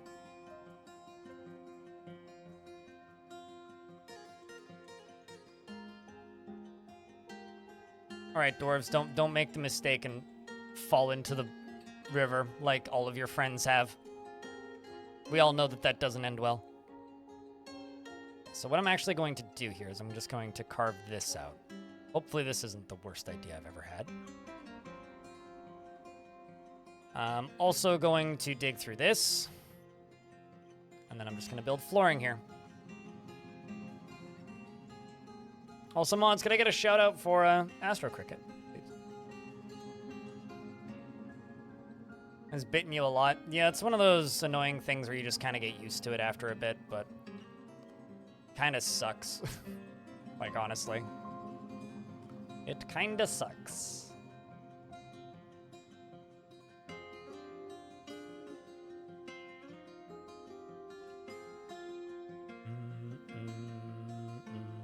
You know, actually, we'll just do this last. Let's just build this stuff first. Also, I don't really want to use whatever's closest by. I kind of want to use specific materials, and yeah, let's just use mudstone. Why wouldn't you put flooring under furniture? That's what I'm doing. What? Like, are you just asking questions, or are you looking at what I'm doing and then asking questions? Because if you look at the bedrooms, every bed has a single tile of flooring underneath it.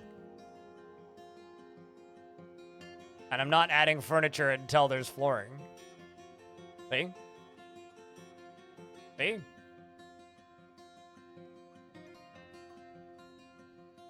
You do an arrow channel? What's an arrow channel? Never heard of a term arrow channel before.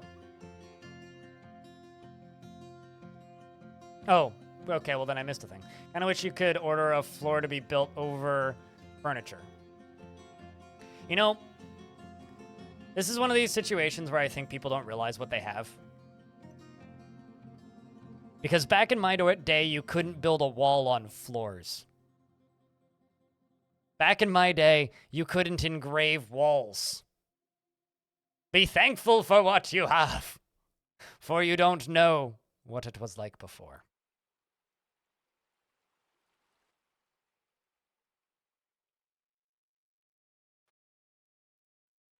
Well, then, I can't help you. If you choose to make a decision, then you have to live with that decision. And if that decision is you want to, like, put flooring into your rooms early, well, then you get to deal with the consequences of it. At least until they change it. I don't know. It's one of those things where it would be nice if they did. But, eh.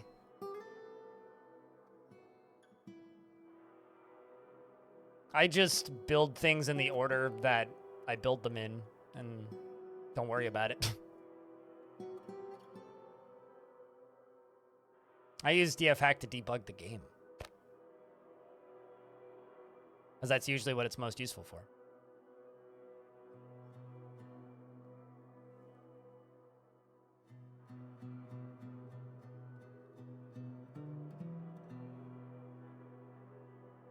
Let's just put a door right here. At least you can smooth under furniture now. Used to not be able to do that.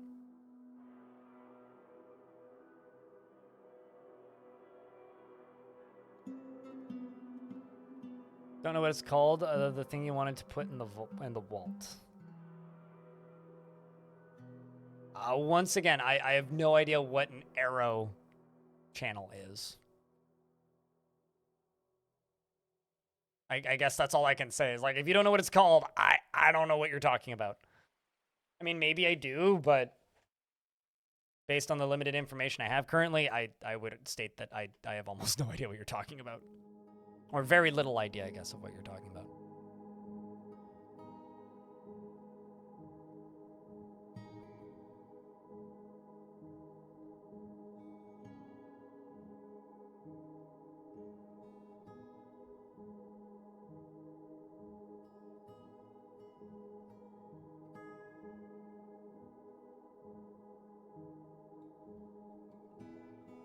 Oh, you mean fortifications? These? Yeah, okay, so what were you asking about fortifications then? Water does in fact run through fortifications, yes. Dwarves can sometimes dodge through them, too. I'm just saying that all you kids don't know how bad it was before. If you're bothered by the lack of quality of life now, jeez, you should have tried playing this game 5 years. That's why none of you did. I know, I get it. Yeah. Never would have gotten into the game otherwise. Blah, blah,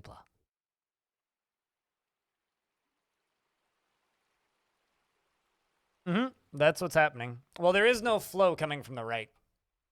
There is no flow on this side, right? So the only flow now is going this way.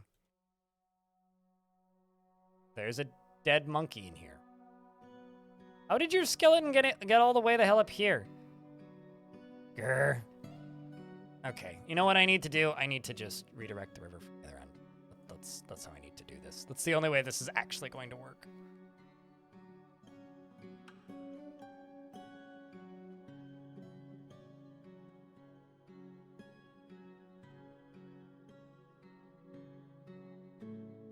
Actually, hold up. I gotta cancel these removals because if I keep them removing it right now, what's gonna happen is the water's gonna push all the parts off the wrong end. Instead, I'm simply gonna go down here and we're just gonna build it on this side right here.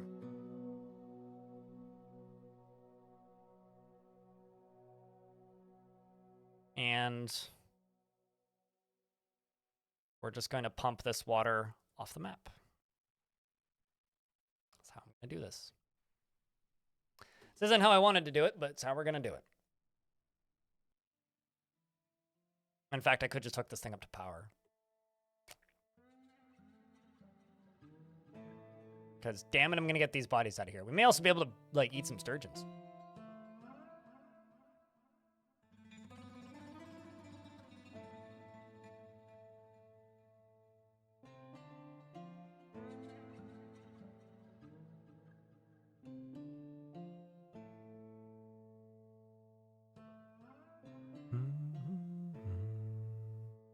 The first mega project to Lord Obsidian and Marble Castle. Ooh. I feel like everybody's first mega project is some sort of like replica of Lord of the Rings things. People used to always ask me if I would ever do stuff like that, and it's like, I don't know, I don't really want to go around replicating something pixel by pixel. It's like, that seems just kind of monotonous. Correct, Whomst. But Creature Keepers isn't dead yet. Chat room just kind of needed new fortress energy. We'll do some... I was going to do some creature keepers tonight, but, you know, ended up being a bit busy and not. So this ended up putting more time into this fort today than I was initially anticipating.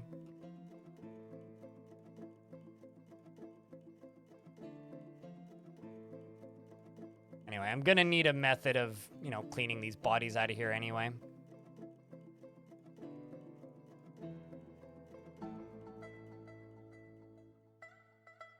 You start this today? Yep. You can tell by how early game this is.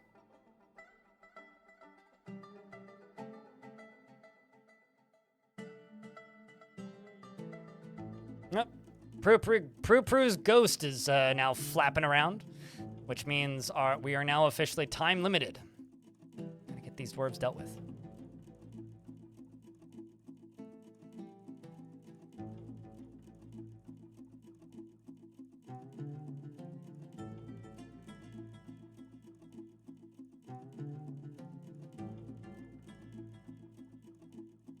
Moving a hell of a lot quicker. I once had somebody who was watching my stream and was always complaining that I never started new forts. And then one day I did, and they made it to the stream at the very beginning, like, of World Gen. They're like, "Oh my god, you're making a new fort? Finally, I get to watch you make a new fort." And then I was like, "Yeah," and they're like, "Hold on, I gotta go get lunch or something." They're like, "Don't get too much done." And I was like, "Okay." By the time they got back, I was up to, like, 50 dwarves. It had been, like, 2 hours or something. I was up to, like, 50 dwarves. You know, we'd done the embark and everything, and we're, like, pretty, not, like, finished with the fort, but, like, definitely through the earliest of the early game portions. And the person was just like, "Oh man, I have to wait again." It's kind of funny. You mean the VODs, Whomst? You're not wrong, ETA. Some people don't like watching VODs at all, though.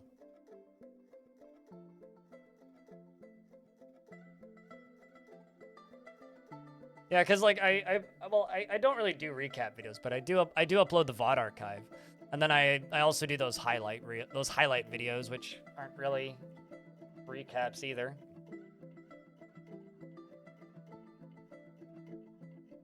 They're just kind of like highlights, I suppose.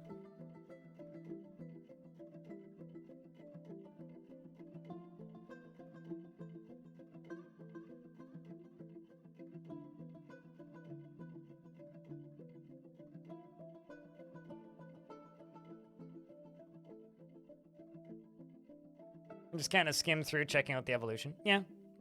I mean, I've been of the opinion for a long time that it's better to just show the whole process in a highlight, or rather than like highlighting small things. Like, I realize highlighting small things probably better for overall views, but honestly, I don't have the hours in the week.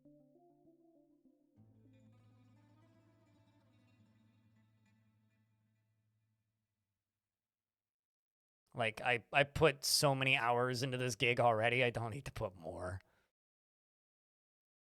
And what a lot of that sort of stuff means is just like, oh yeah, put more time in than you already do. And it's like, oh boy, that's so much.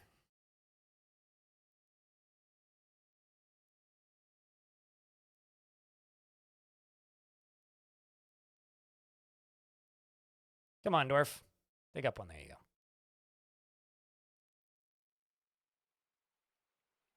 Let's actually just put jet floors here. Kind of surprised none of my military have fallen off this drawbridge yet, because they're just standing here training. And whenever wild boars come up this way, my dwarves just like kill them, basically. Okay, so we are going to smooth. For those of you who don't know about this trick, I'm going to blow your minds. We are going to make it so that water can flow off of the edge of the map. This will officially be a completely redirected water flow.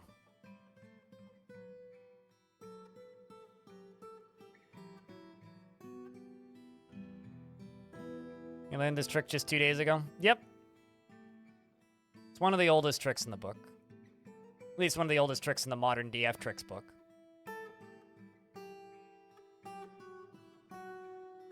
Fortifications.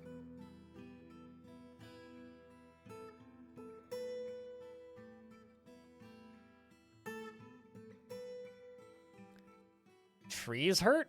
Who the heck's... Hold on a second. Who told you that trees hurt your CPU? Also, platinum, do trees hurt your CPU? Chat thinks trees hurt your CPU. I don't think that's true.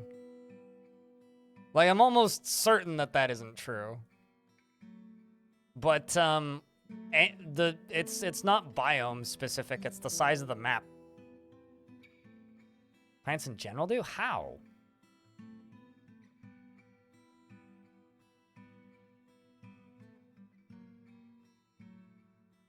Is this like growth speed kind of thing? But anyway, best map for CPU. It's less about the map and more about map size. So just play on a smaller embark if you're worried about your computer, or you need more frames. Build on a smaller map.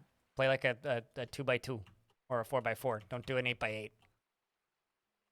That's my general advice when it comes to CPU and Dwarf Fort.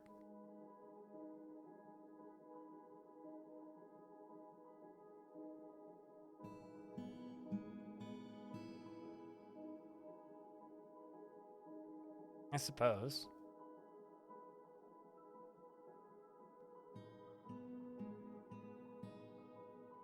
But yeah, the vast majority of lag, or CPU-driven lag in this game comes from just the size of the map, usually.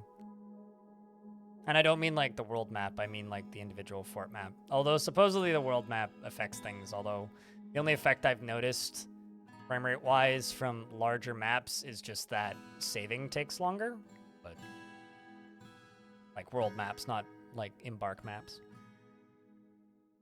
Each leaf is modeled.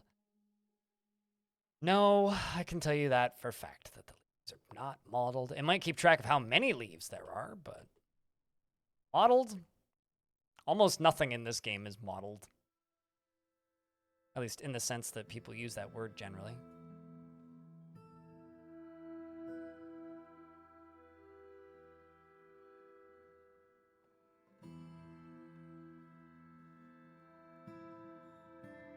One, two, three, four, five. And let's get some doors in between these, because these dwarves desperately need bedrooms. There's 4.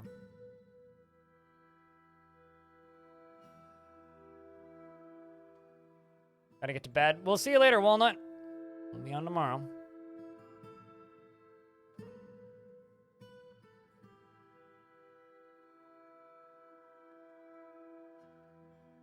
There's really not much to do in that area. I mean, I have one on animal husbandry. Animal training is make an animal training zone and then click one button to train the animal. And if it's an animal that you want assigned to a soldier, go to the pets and livestock thing, click this button, this little dwarf face button, and then assign them to a soldier. That's kind of it. Like, there really isn't much to it.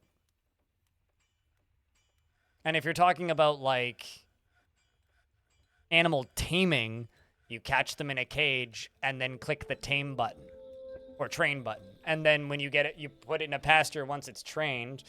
And then when you get a breeding pair, you make babies and then you train them. And then eventually you have tame ones. Like, it's a very simple process. I'm pretty sure my animal husbandry video loosely covers all that. But like I said, it's all pretty simple.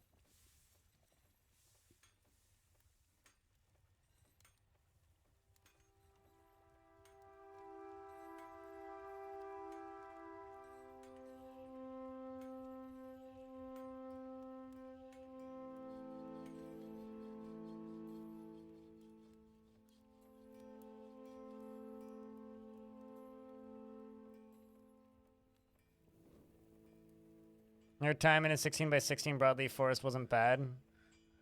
But you only had the starting 7. So what you're saying is you didn't stay there very long then, hey? I find that with large maps like that, usually what ends up happening is you get like some pretty horrific hitching. Like, I don't feel like it runs worse, but whenever animals wander in from the side of the map, the game just goes ka-chunk and like slows the hell down. Which can be quite aggravating. How's this going? Okay, well, yeah, we can finish that up. And I just need to tell these dwarves to start pumping. And we will block this river.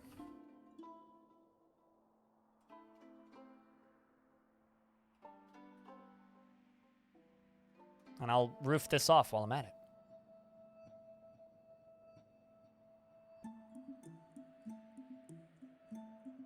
You're trying to crash your game.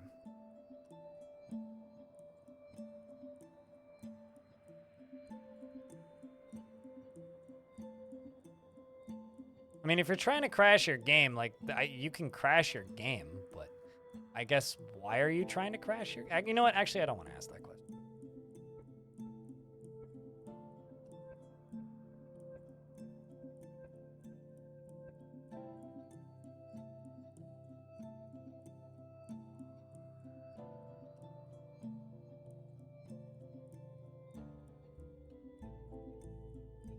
Also, is it bad that when people say that they have a computer built for local AI models, I get the exact same thought in my brain as I used to get when people said that they have a computer built for crypto farming?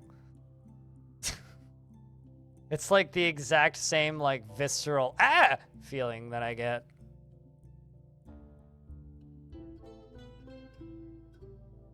It's your job? Oh, totally fair. But, like, people would say that about crypto farming, too, so, like, checkmate.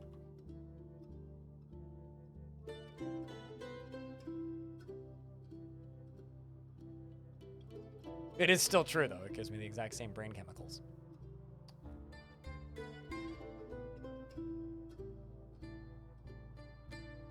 And Gorlaks wear shirts. Yes. I think it needs to be sized for a Gorlak, though. At least that would be my assumption. I've never actually had to make clothing for a Gorlak, outside of just having adventurers, and I seem to recall them wearing armor at the very least.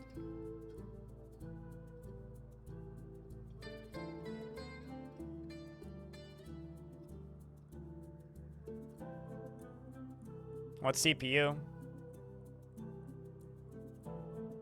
I can ask. But yeah, the best way to, like, if you're trying to, like, stress test Dwarf Fortress, what I would recommend is just lots of temperature weirdness. That'd be my advice. Just lots of temperature weirdness. Try and, like, make the temperature do the weirdest stuff you possibly can.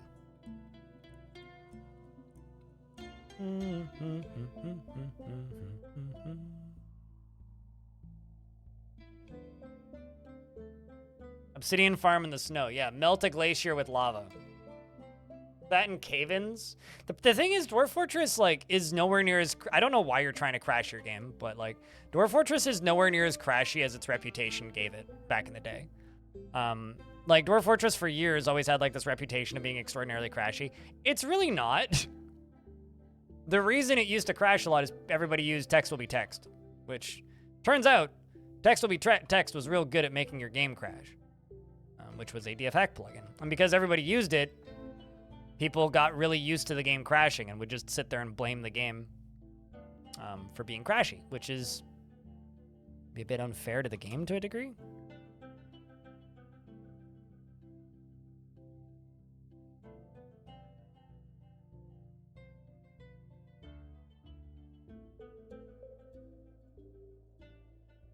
Yeah, that's a fat CPU, damn. So it's an external plugin. Sure, but it came built in and required DFhack to function, but yes. Okay, how about this? Starter pack is the fault of most crashes.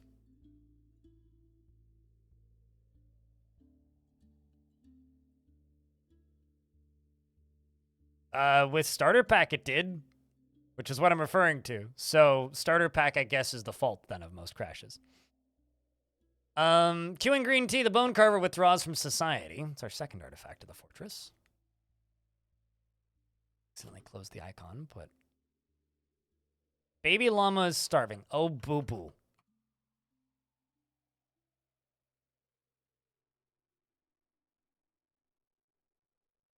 Sure. I don't need no turkey. Actually, I should probably put that turkey elsewhere. That's fine, though.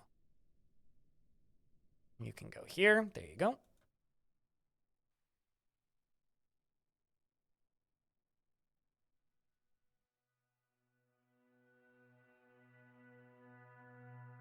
See if I can build a bridge here in a moment.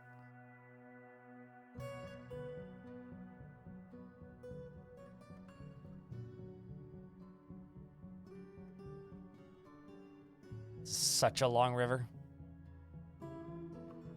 Bunch of salmon coming in. Oh, damn. Should really make, like, a fishing area in this particular fort. All right, let's see if I can queue up one of these. Try me, dwarves. Shale will work. Let's see how quickly this gets forbidden. Hey, there you go. Placing item in tomb. That's what I'm talking about. What you? Oh, that's just some great anger. That I can also chuck. Gonna take a little bit for them to get to that one. There we go. Pru's been laid to rest. Excellent. Queuing green tea begins a mysterious construction using puppy bones and alpaca wool cloth. I don't know. They're gonna make a handkerchief on a steak. Probably. That's my bet.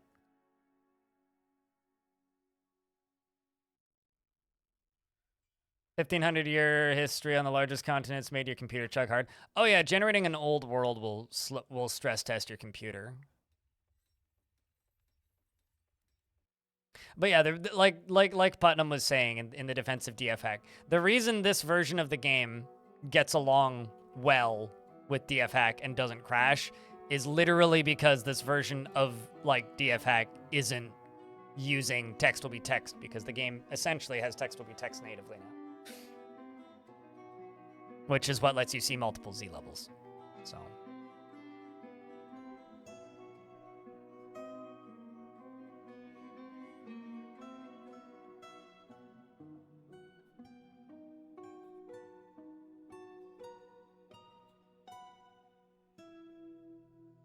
So at what point does it cancel?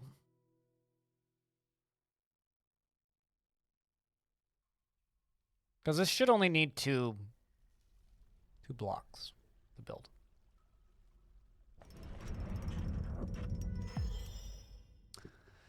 Queuing green tea, the bone carver has created Tunzitash, a dog bone amulet, and offers it to the avalanche of surprise. Well, full of surprises, aren't we?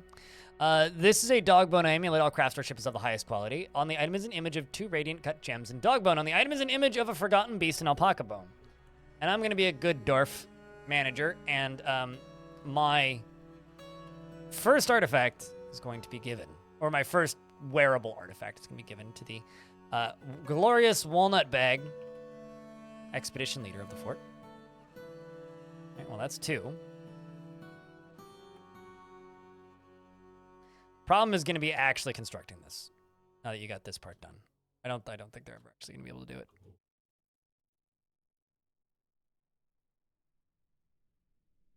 All right. Well, what I'm gonna try to do is I'm gonna build a piece of wall right here.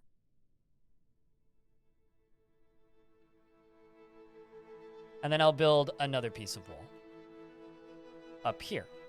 Then I'll try and put that bridge in the middle.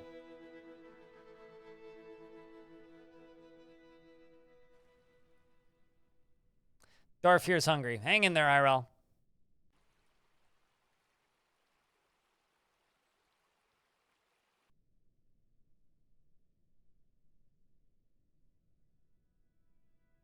Do you adjust notification settings in Dwarf Fortress? They keep auto-pausing the game. You go to settings and then you go to announcements. It's all in there. Settings, announcements. What you're looking for.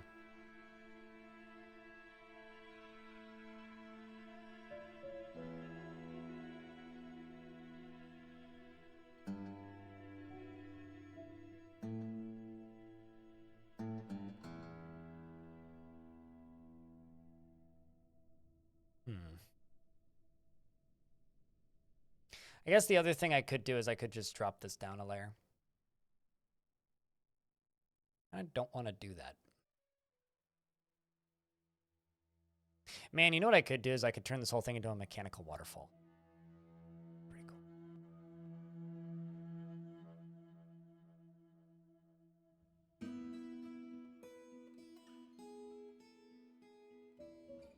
But yeah, I feel like a lot of people stopped playing older versions of Dwarf Fortress because of crashes. And a lot of the crashes people got in older versions of Dwarf Fortress were due to using plugins for DF hack that were recommended by YouTube videos and friends. Which I will never stop making me just kind of smack myself in the face and be sad. Are we not able to get down and in here anymore? Did you fill up?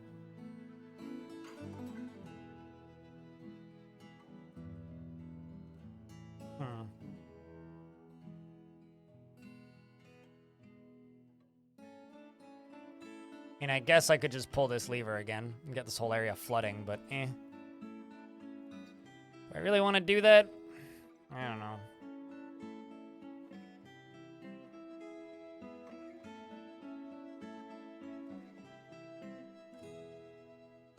We just need to wait for this end to drain eventually, unless it's getting hit by an aquifer, which I don't think it is. But it is slowly draining. Keyword there is slowly. You know, what if I do it this way? Let's do this.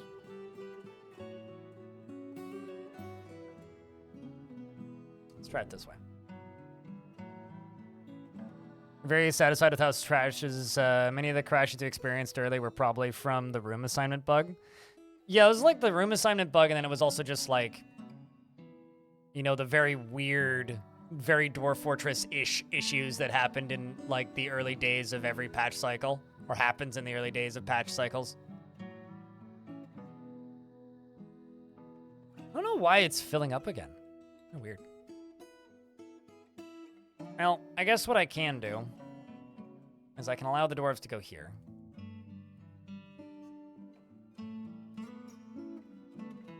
Allow this.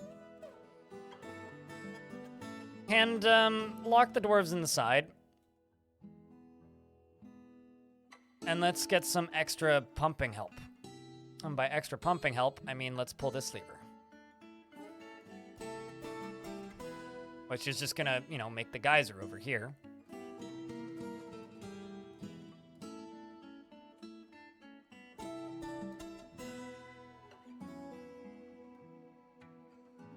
And keep meaning to reopen those older forts.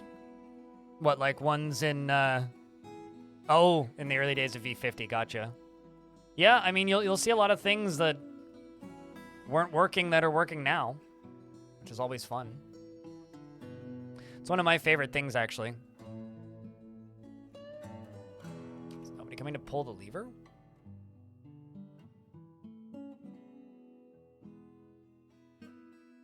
In the burrow.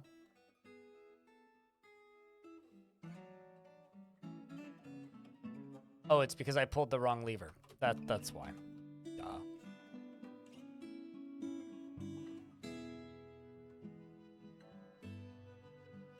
There it goes. Whoosh. Uh-oh. Well, my fortress is getting a little wet. Whoops. It's okay, it stopped pretty quick. This actually had the exact opposite effect of what I wanted it to have.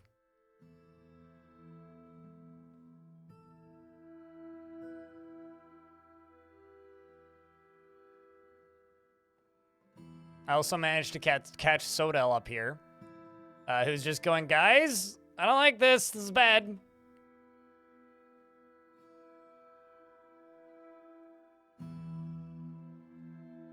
Oh, well, it's fine.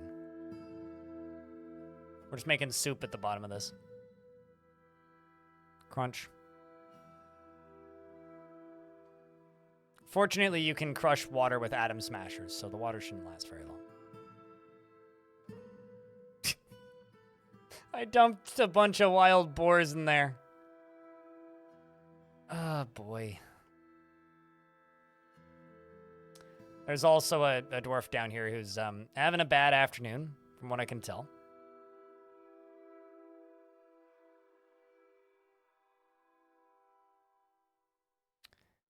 All right, well, since I got this extra time.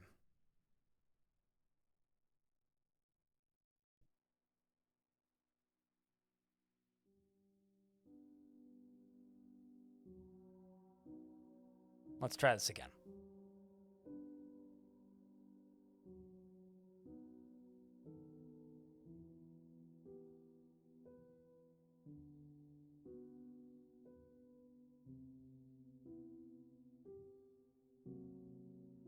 Which this isn't gonna work, by the way.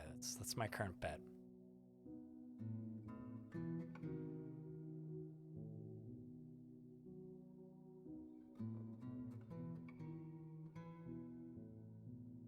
This is getting kind of Baptist, as in like there's way too much water.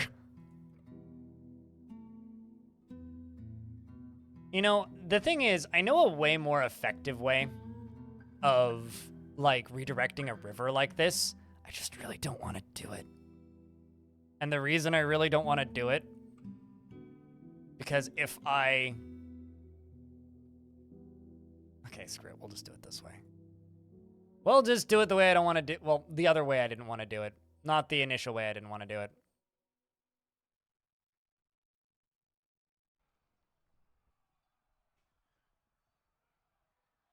We'll just do it this way. Everyone's getting dunked. Yeah. Moods aren't helping either. I mean like, moods are at, like, quite literally an all-time low.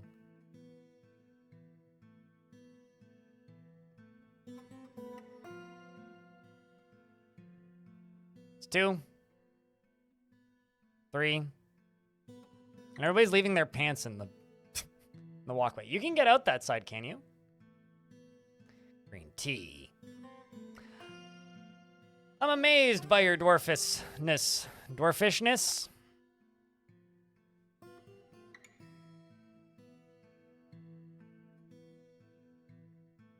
Swimming with pants on sucks. Having pants on kind of sucks too.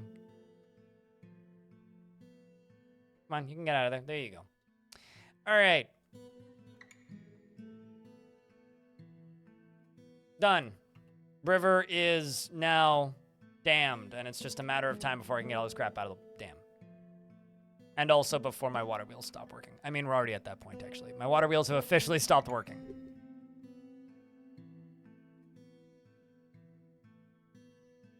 It's the main reason, one of the main reasons I don't want roommates is because there's something just empowering about being able to walk out of the bathroom with no clothes on. That's why I'm willing to live in a much smaller apartment that kind of sucks, but, you know, not have to have roommates. Seems like winning to me. You've never played Dwarf Fortress before, but you've been watching a lot of videos about it and thinking about playing it. How does the game dialogue system work? It doesn't really have one. At least not in Fortress mode.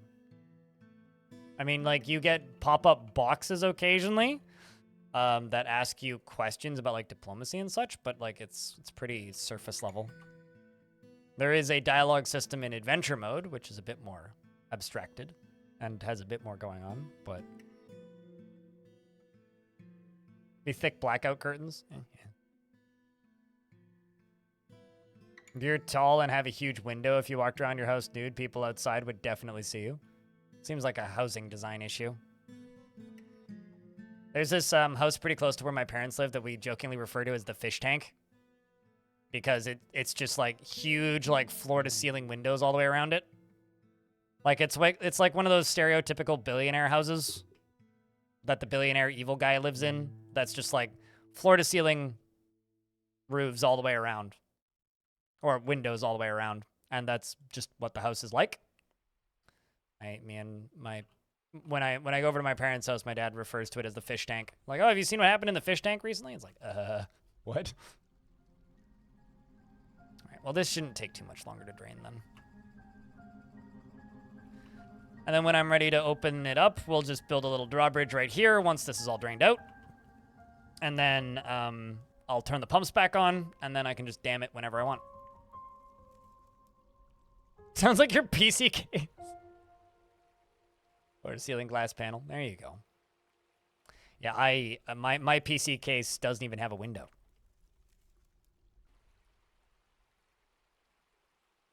Not that I have anything really against having a window in your PC case. I just don't see the point.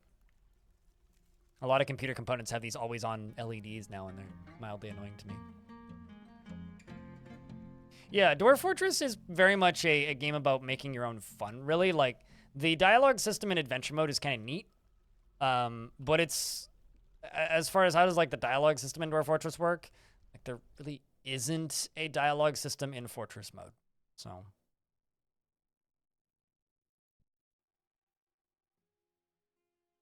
yeah, I kind of bounced off of the, like, how do I word this? The culture of RGB in computers. And I also kind of completely skipped, like, clear cases. Like, I've had some clear cases because it was, like, what was available. But every time I've actually bought a clear case for a PC, it's always like, why did I do this? It's just dirty all the time. It's just very obvious how dirty it is. That's kind of how I feel about it. Sometimes you just want to enjoy the RGB. I live in a one-room apartment, right? And because, like, as I said, a lot of computer components have, like, LEDs and stuff on them. The last thing I need is a pulsating bright light in the corner of my one-room apartment while I'm trying to sleep. So I used, like, back when I had my last PC case, which did actually have, like, a window on the side of it, I would always end up, like, fully powering it down because... when the computer was powered down, the LEDs would still pulsate, and I couldn't disable this in the BIOS. So what I had to do was fully power the PC down and unplug it, which, why do I have to do that in the current year? Just to make lights go away. I always found that very annoying, so I stopped. All right. Internet, Dwarf Fortress, who gave you permission to tell me this again?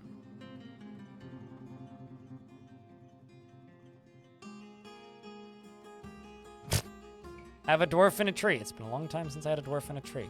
I would much rather the dwarf in the tree dies than DF Hack inform me that there's a dwarf in a tree. I suppose I have to remove that privilege from Dwarf Hack again.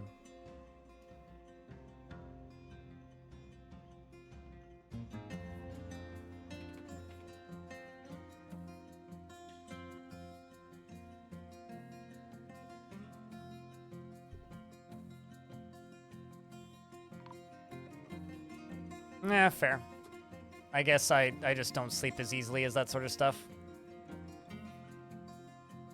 Finally found that the cause of that ghost. Getting attacked by many a monkey. Why are the dwarfs so angry? Thought you've never played this game before. How can you tell that they're angry?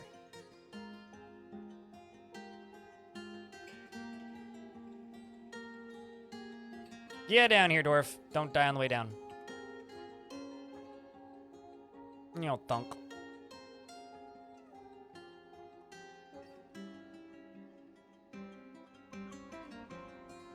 No, I agree. Cracked it.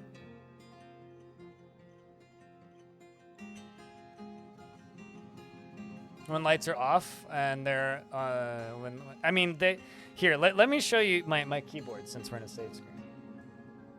Don't mind the tape deck. This is the amount of lights I'm okay with on a keyboard.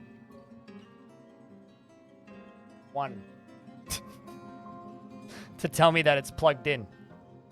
2 would be to tell me that caps lock is on. 3 would be to tell me that numlock is on. 4 would be to tell me that what is it? Scroll lock is on. That's it. That is the maximum amount of LEDs I'm okay with having. This technically has an LED in it, which is only blue, but it is deactivated. This thing has LEDs in it. Oh, that's it. You know.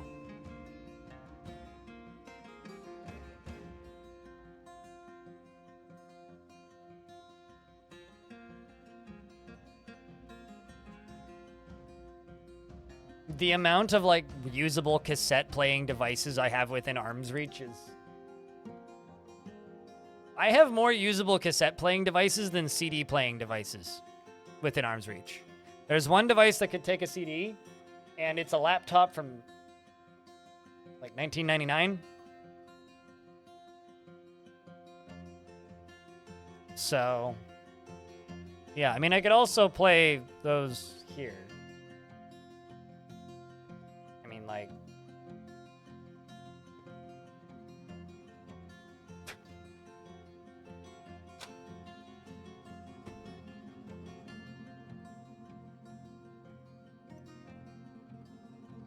All right, well, at least this dwarf made it. That's good. Let's go to stocks. Well, actually, let's not go to stocks. Let's go to right here. Just make a little body pile right here.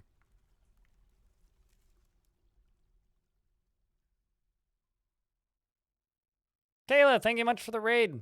How was your stream today? Were you Dorfin or something else? And mods, could I get a shout out for Kayla? Please and thanks. Up our Williams.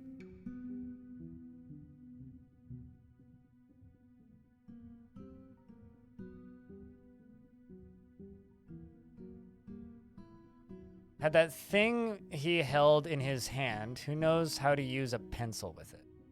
What, the ape? Is that what you're asking?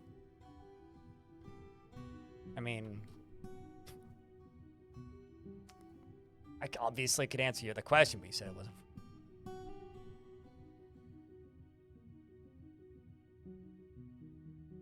Actually, here's a question. Who here in chat has actually used a cassette player before?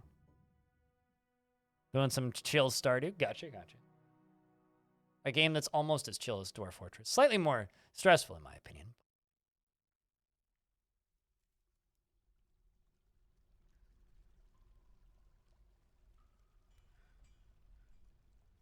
Raises boomer hand. I feel like it's most people in chat, probably. It's got to be at least one person who never has.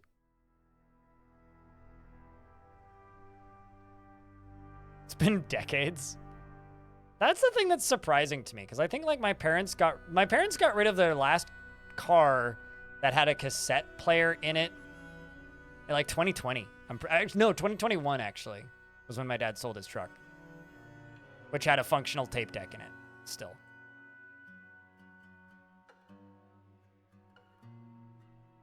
What? Why would they steal your tapes? Those can't be that expensive. Like tapes aren't worth that much. Neither are CDs even. Must have been a desperate thief. That sucks.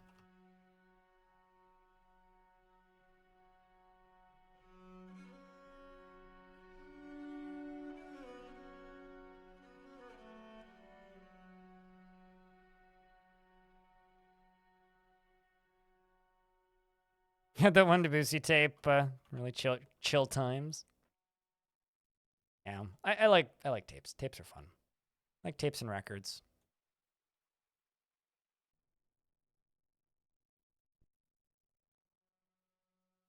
I think I would honestly say I have more nostalgia for tapes, but you've used rack mount tape decks. I have a rack mount compatible tape deck, so I don't have a rack mount to put it in. What?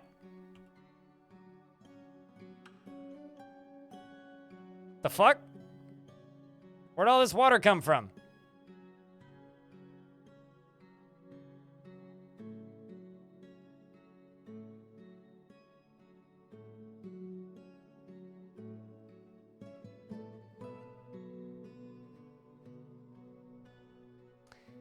I think it was saving.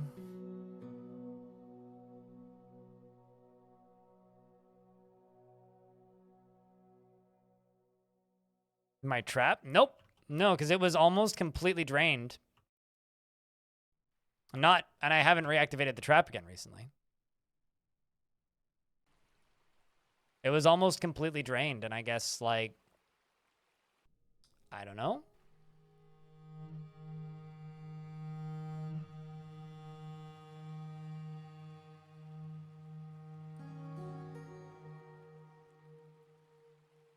I just gotta say, when audio gear felt like you were like driving a mech, it was way cooler.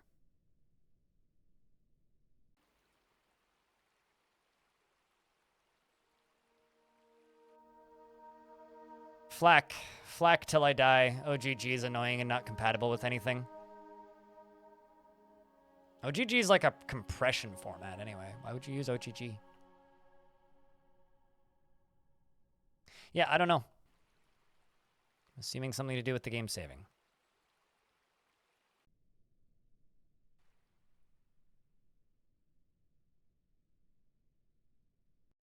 Not with any of the audio. I mean, it's compatible with like some things, obviously, but it's not compatible with any of the audio editing software I use. So if I want to trim something, I'm not going to use OGG. Yeah, I do not like the format.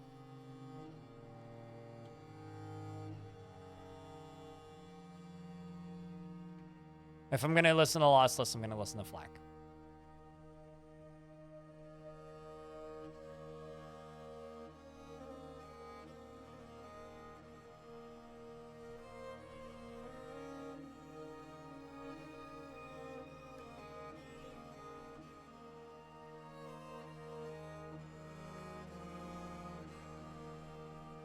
Let's just remove all the bodies from down here to be dumped. Yeah, I don't know why. Like, this was almost completely ready to be, like, used. I could almost do stuff with this, and then it filled up again. So, well, we'll let it drain again. It'll do its thing. The trap isn't going to affect it too much. We'll just let it slowly drain now. And we'll go back to making bedrooms, because I'm pretty sure these dwarfs desperately need bedrooms.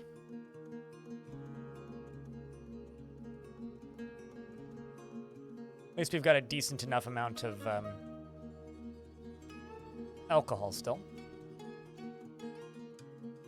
Okay, how many dwarves need bedrooms? Oh, not too many. Not too many at all.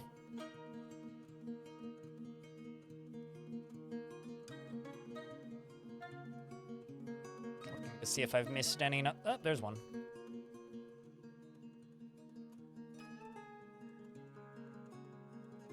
Nope, it did not freeze. Hasn't frozen yet. No, the only thing that, like, it was almost completely empty. The game saved, and now it's full. That's what happened. So I assume it was the save. I'm aware of how ice works, and no, that's not an issue. If ice was a going concern, I would be draining it completely differently.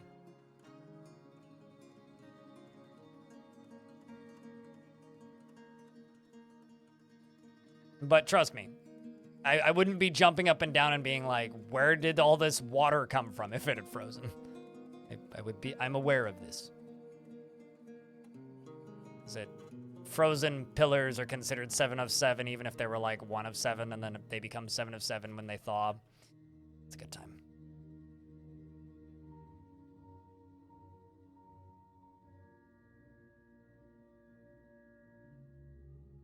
Like sterling silver bars, I don't even know what material that uses. Let's just mine out on this side.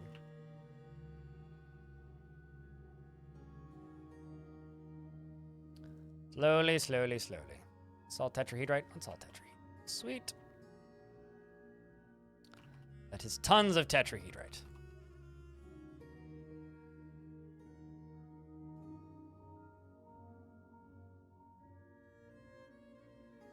So much willow right there. Holy shit.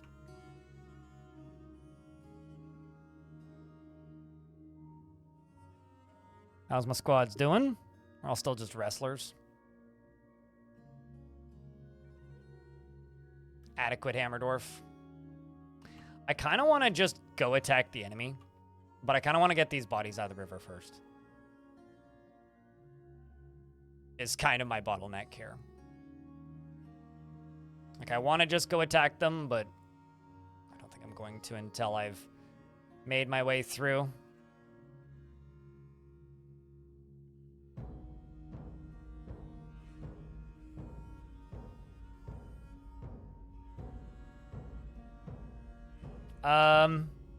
I'm pretty sure Dwarf Fortress is processing the caverns. It just doesn't put animals in it until you breach them.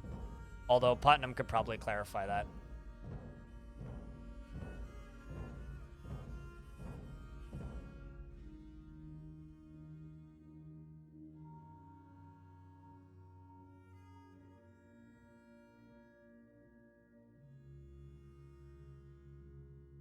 You don't know? All right, well, there you go.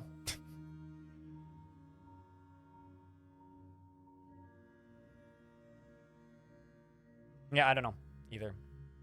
I'm pretty sure they're not loaded. The creatures in them aren't loaded in, but at the same time, I could be completely wrong. Someone's probably going to pop in and, well, actually me.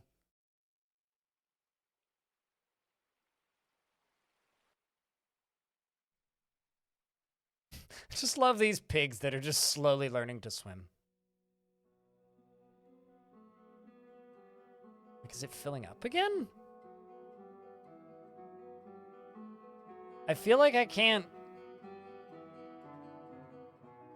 All right, you know what? I'm going to keep these pumping because I'm just like feeling like it's filling up even though it's most certainly not. Like, is it in an aquifer maybe? It's like I realize these are pumping literally to nowhere, and there's just like this underneath it. But I kind of feel like it was draining quicker when I was actively pumping versus now, but what do I know? Honestly.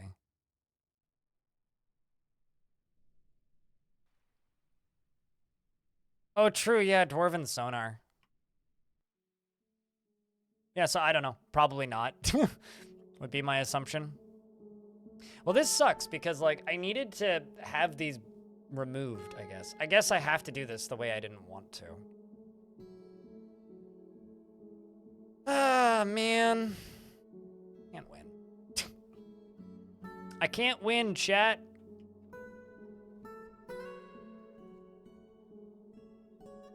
I really can't. All right, fine then.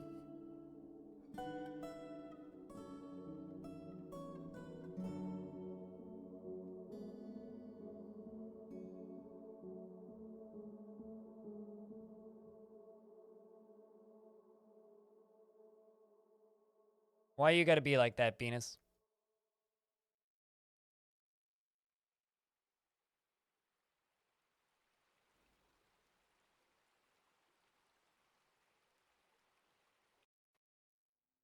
You know what? Let's ignore this last bit. Just need to propel it along a little bit. Already ahead of you, Cateronis. Final boss of Dwarf Fortress? You mean Twitch chat?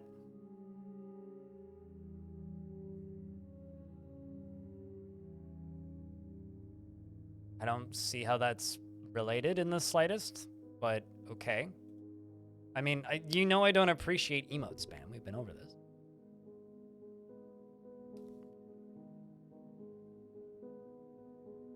That or is it the rain, maybe?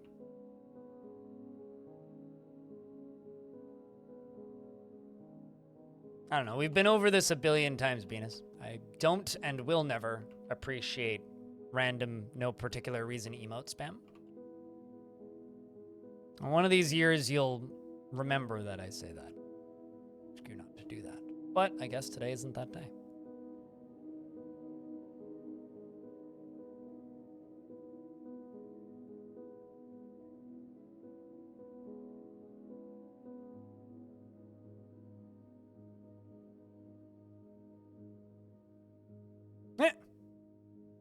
Random bits and pieces ending up down there.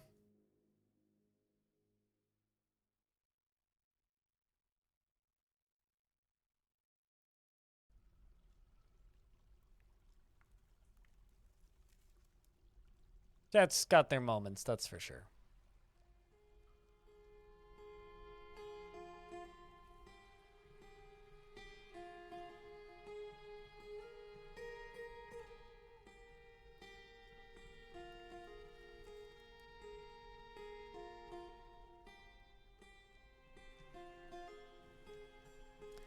And you know what, chat room? I've been live for 12 hours. Time to save and wind down for the night. So I got some stuff I gotta edit for the YouTube channel tomorrow, and I need to eat dinner at some point, and I do need to sleep at some point. And right now I want to strangle Venus. So that means it's time for me to call it. YouTube chat, if you're still watching, shutting you guys down now, but if you'd like to come raid with us, pop over the Twitch stream. It's pretty simple. Just go to twitch.tv/BLINDRL, and if you're watching on YouTube and you'd want to watch VODs, you can find that over at Blind Extras. I need to schedule a bunch of extras. VODs. All right. God, I will never get used to people calling streams lives. That it doesn't matter how many years I do this for. I will never, ever, ever, ever get used to that. It is so strange to me. And I blame TikTok. It's all TikTok's fault. Although it's easy to blame TikTok for like just about everything. Because TikTok calls their streams lives, and the other culprit is also just language barriers, because like there's no equivalent for the word streaming in like Portuguese, as an example. Yeah, there you go, Brazil, right there. But it's become a thing in English because of TikTok, because TikTok calls streams lives. You could go be a TikTok live instead of a normal TikTok. It's like, anyway, but no, it's so bizarre to me. But thanks for stopping by, regardless, dude. And chat room, just in general, we're gonna go raid somebody, right? So if you like weird, out of date dinosaur technology, get ready for some more weird, out of date dinosaur technology for the raid music. Thanks. That's the first bits in. Oh, geez. 6 hours. I was gonna say 6 hours as a joke, but I was right. Thanks very much for the first bits in 6 hours. Appreciate you, Kai. And there will be a stream tomorrow at 9 a.m. Pacific, which literally means live. Yeah, no, I get it, but it's just weird to me. Like, I've been streaming like on Twitch, right, for more than 10 years. And it's always, the entire period of time I've been doing this, I never once heard somebody call it a live.